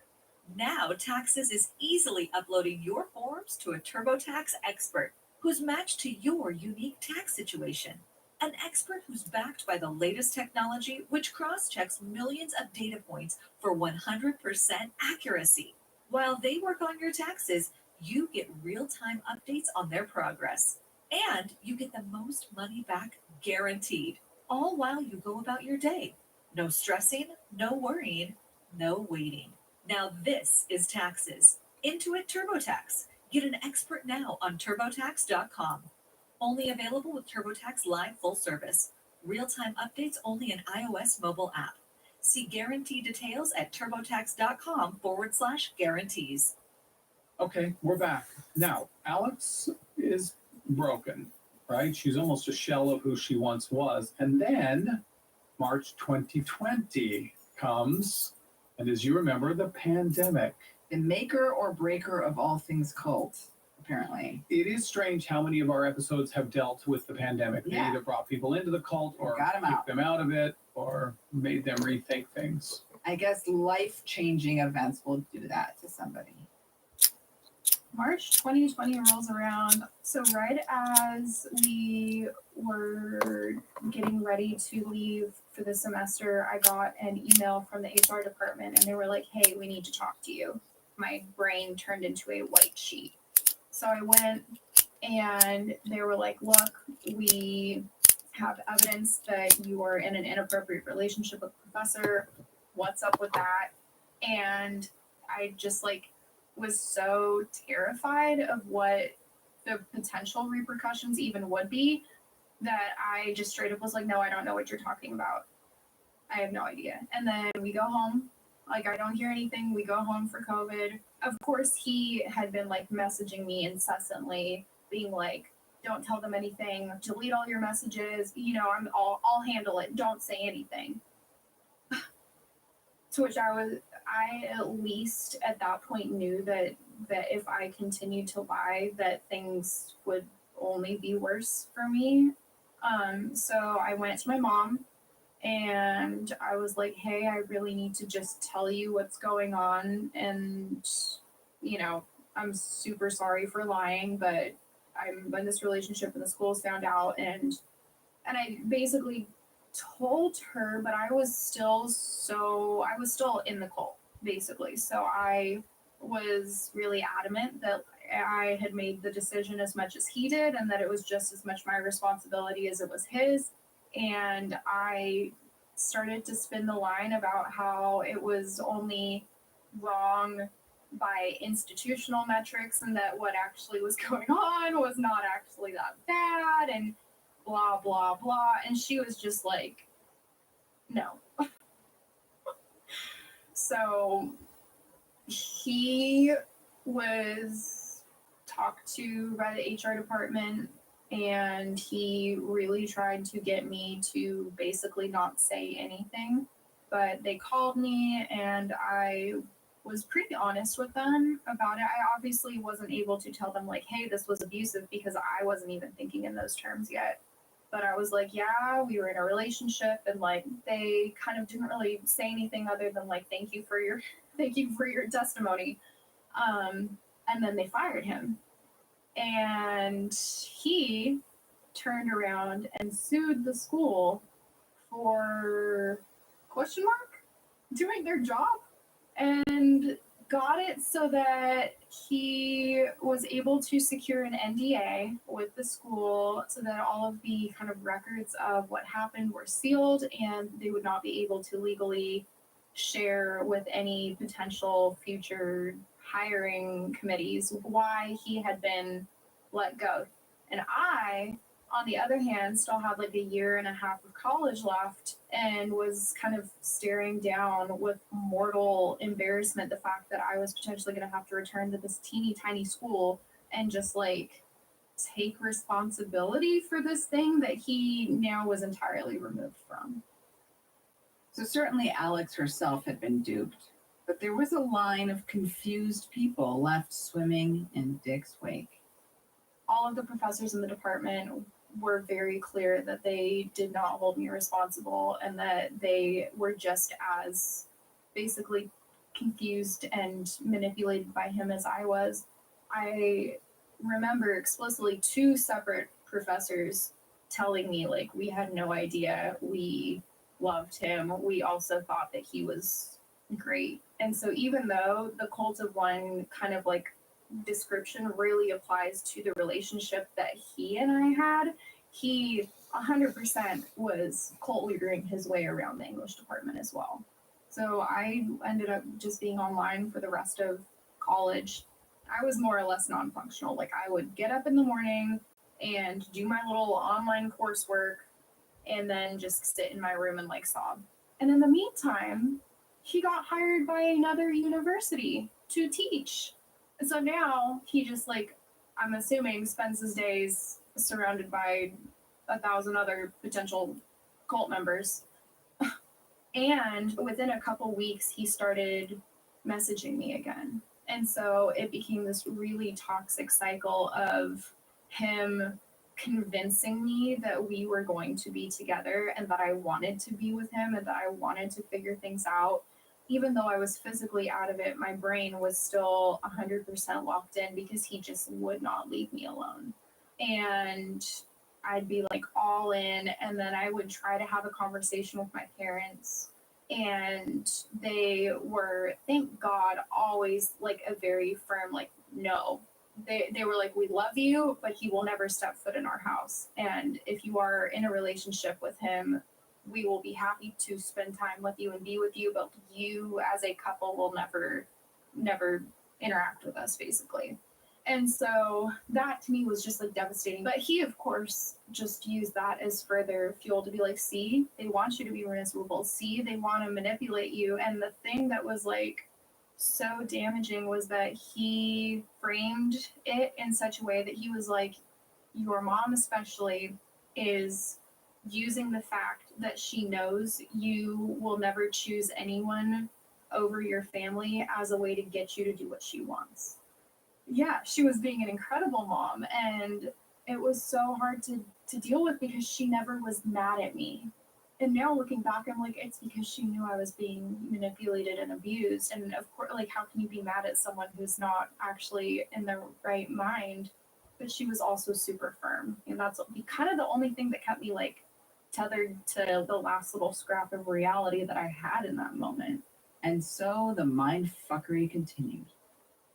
Until one day, one of my friends called me one day with my other friend on FaceTime, and she was like, Alex, I don't know how to tell you this, but I gotta tell you, and please don't hate me. And at that point I was like, oh, like nothing at this point is gonna be worse than what I've already like experienced. And she was like, well, Dick is dating my sister and they're gonna move in together, and her sister was another former student that was a couple years older than me, but that had also been coerced into a relationship with him while she was at the school, and that was really kept like hush hush. And I don't know what he's been telling you, but you need to know that like this is bigger than just what he's doing to you.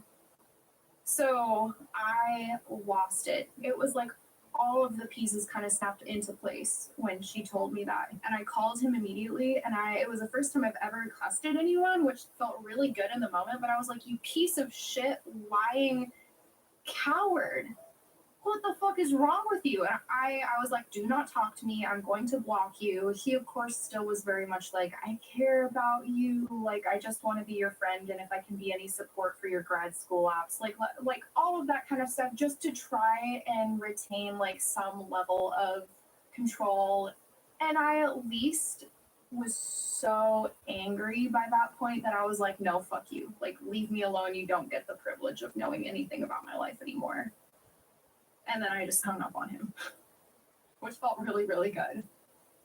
Now, breaking free is messy and complicated and extremely hard in the beginning.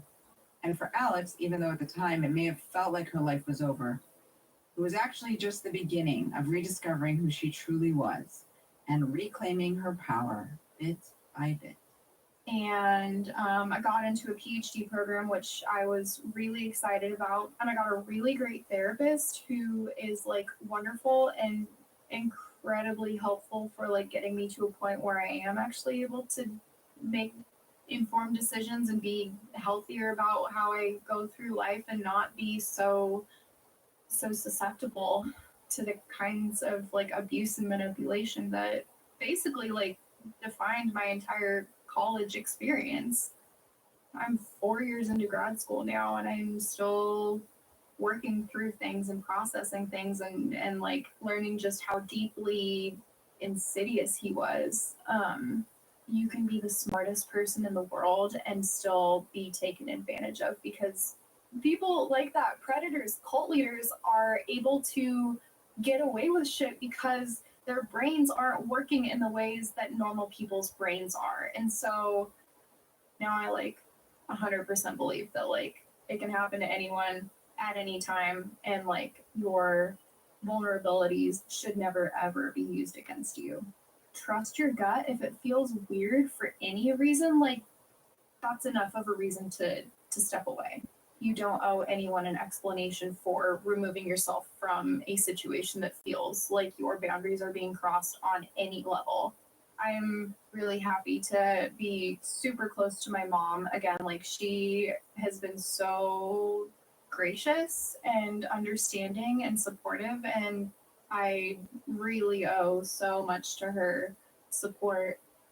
My current boyfriend is really wonderful and has been really helpful in just showing me what a consistent and supportive and actually just a healthy relationship can look like. And things are good. I've got a great dog who is the love of my life, and his name is Hemingway, and things are so much better than I ever imagined they could be. Thank you, Alex, for sharing this very important story, one in which I feel is valuable for everyone to hear, especially young women navigating power dynamics, trust, and boundaries. It's a reminder that manipulation doesn't come with flashing red lights or theme music. It hides in plain sight behind charm, intelligence, and performative empathy. And it doesn't matter how smart or self-aware you are. When someone's determined to break down your defenses, well, they can. But what Alex's story proves is that there's always a way out. You can take back your power. Even if it takes time, even if it's messy and painful. Because when you break the cycle of a trauma bond, your brain is literally recovering from like a kind of addiction. You're rewiring the pathways in your brain that kept you trapped, those formed by fear, reward, and thus dependency. You're essentially unlearning the belief that you needed that person to survive, and you're slowly rebuilding your sense of personal trust, independence, and self. Yeah, and as Alex said, if trusting your gut means walking away without an explanation, well, then do it. Your boundaries, they don't need an audience. Protect your peace. You owe nothing to anyone who makes you question your worth. Hear that, Tyler? I owe you nothing. And I owe you nothing. What about Rob? We actually owe Rob some money, probably. And a weekend. We owe Rob makes a weekend. more than us. Let's stop pretending that he's the short end of this stick. He's a millionaire. He does this for a hobby. He does it so he can hang out with us, really. He pays us. I like to control the discourse. And one more thing. Despite Alex's long journey towards a healthy life and the event that is now fortunately in her rearview mirror, she did have a few things to say to Dick, in case you're listening. Dick. I hope your blood turns cold, and I hope you know exactly what I am talking about. And also, you're not as smart or original as you think you are, and certainly not as cool and funny and empathetic. And also, you're still probably a liar, so like, I hope you lose your job. Thank you to everyone here listening and supporting our show. We really appreciate it. And don't forget, we have ad-free episodes available on our Patreon, which is basically like Patreon was in a cult, but the info is in the show notes. So join the patronage if you dare.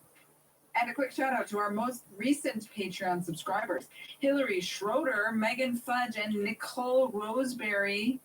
Thank you, ladies. Those are real names. Great names. Those aren't flavors? No, those are great names. Are those Ben and Jerry flavors? Yeah. Those are definitely Megan salt. Fudge and Those Nicole are salt Roseberry. and straw flavors for sure.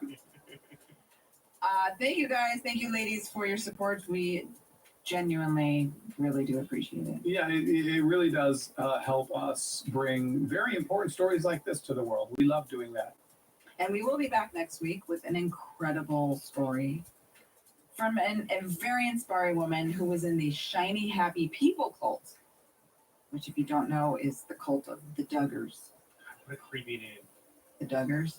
Well, that too. Oh, Shiny Happy People. Shiny Happy People, such a creepy name. Well, it was named after the documentary, but she talks about it and says it's a perfect name for it because they're all miserable and dying inside, but they put on this shiny happy people face. And you have to be shiny happy people and a good woman of God. Play it clip, Rob. Play it clip! Betrothal was the name of the game. You had courtship, but you were never left alone because nobody had self-control, clearly not the parents. So the courtship would be a very guided dating structured relationship with approval from parents on all sides.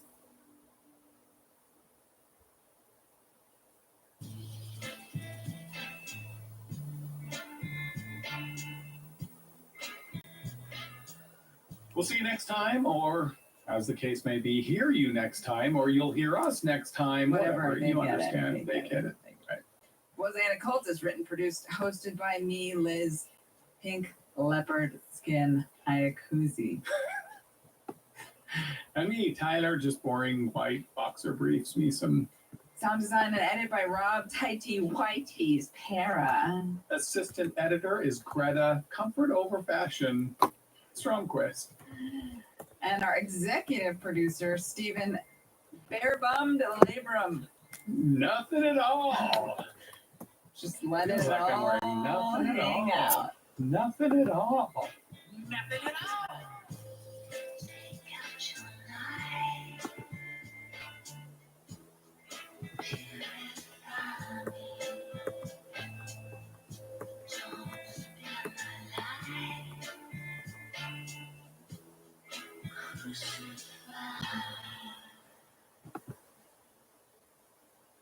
Silky. I should have added silky. They were silky.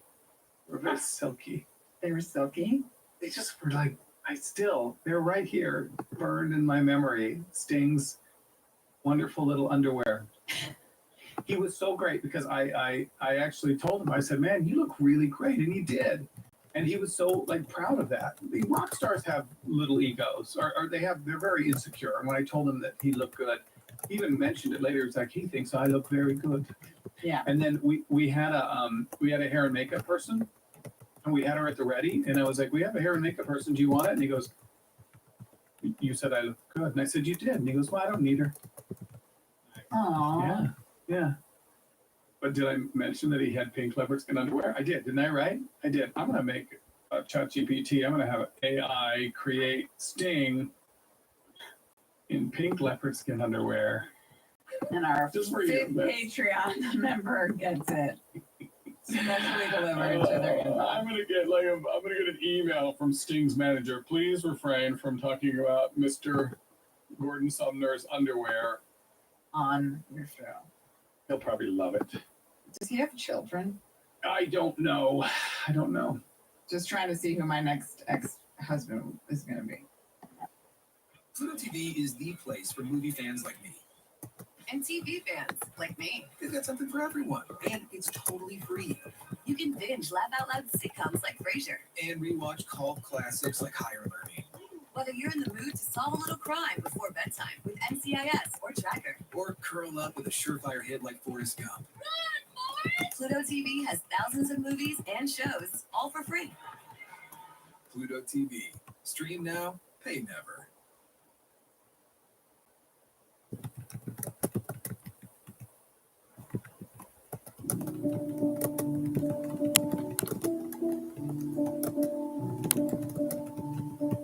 Fetch by Rebecca Lloyd.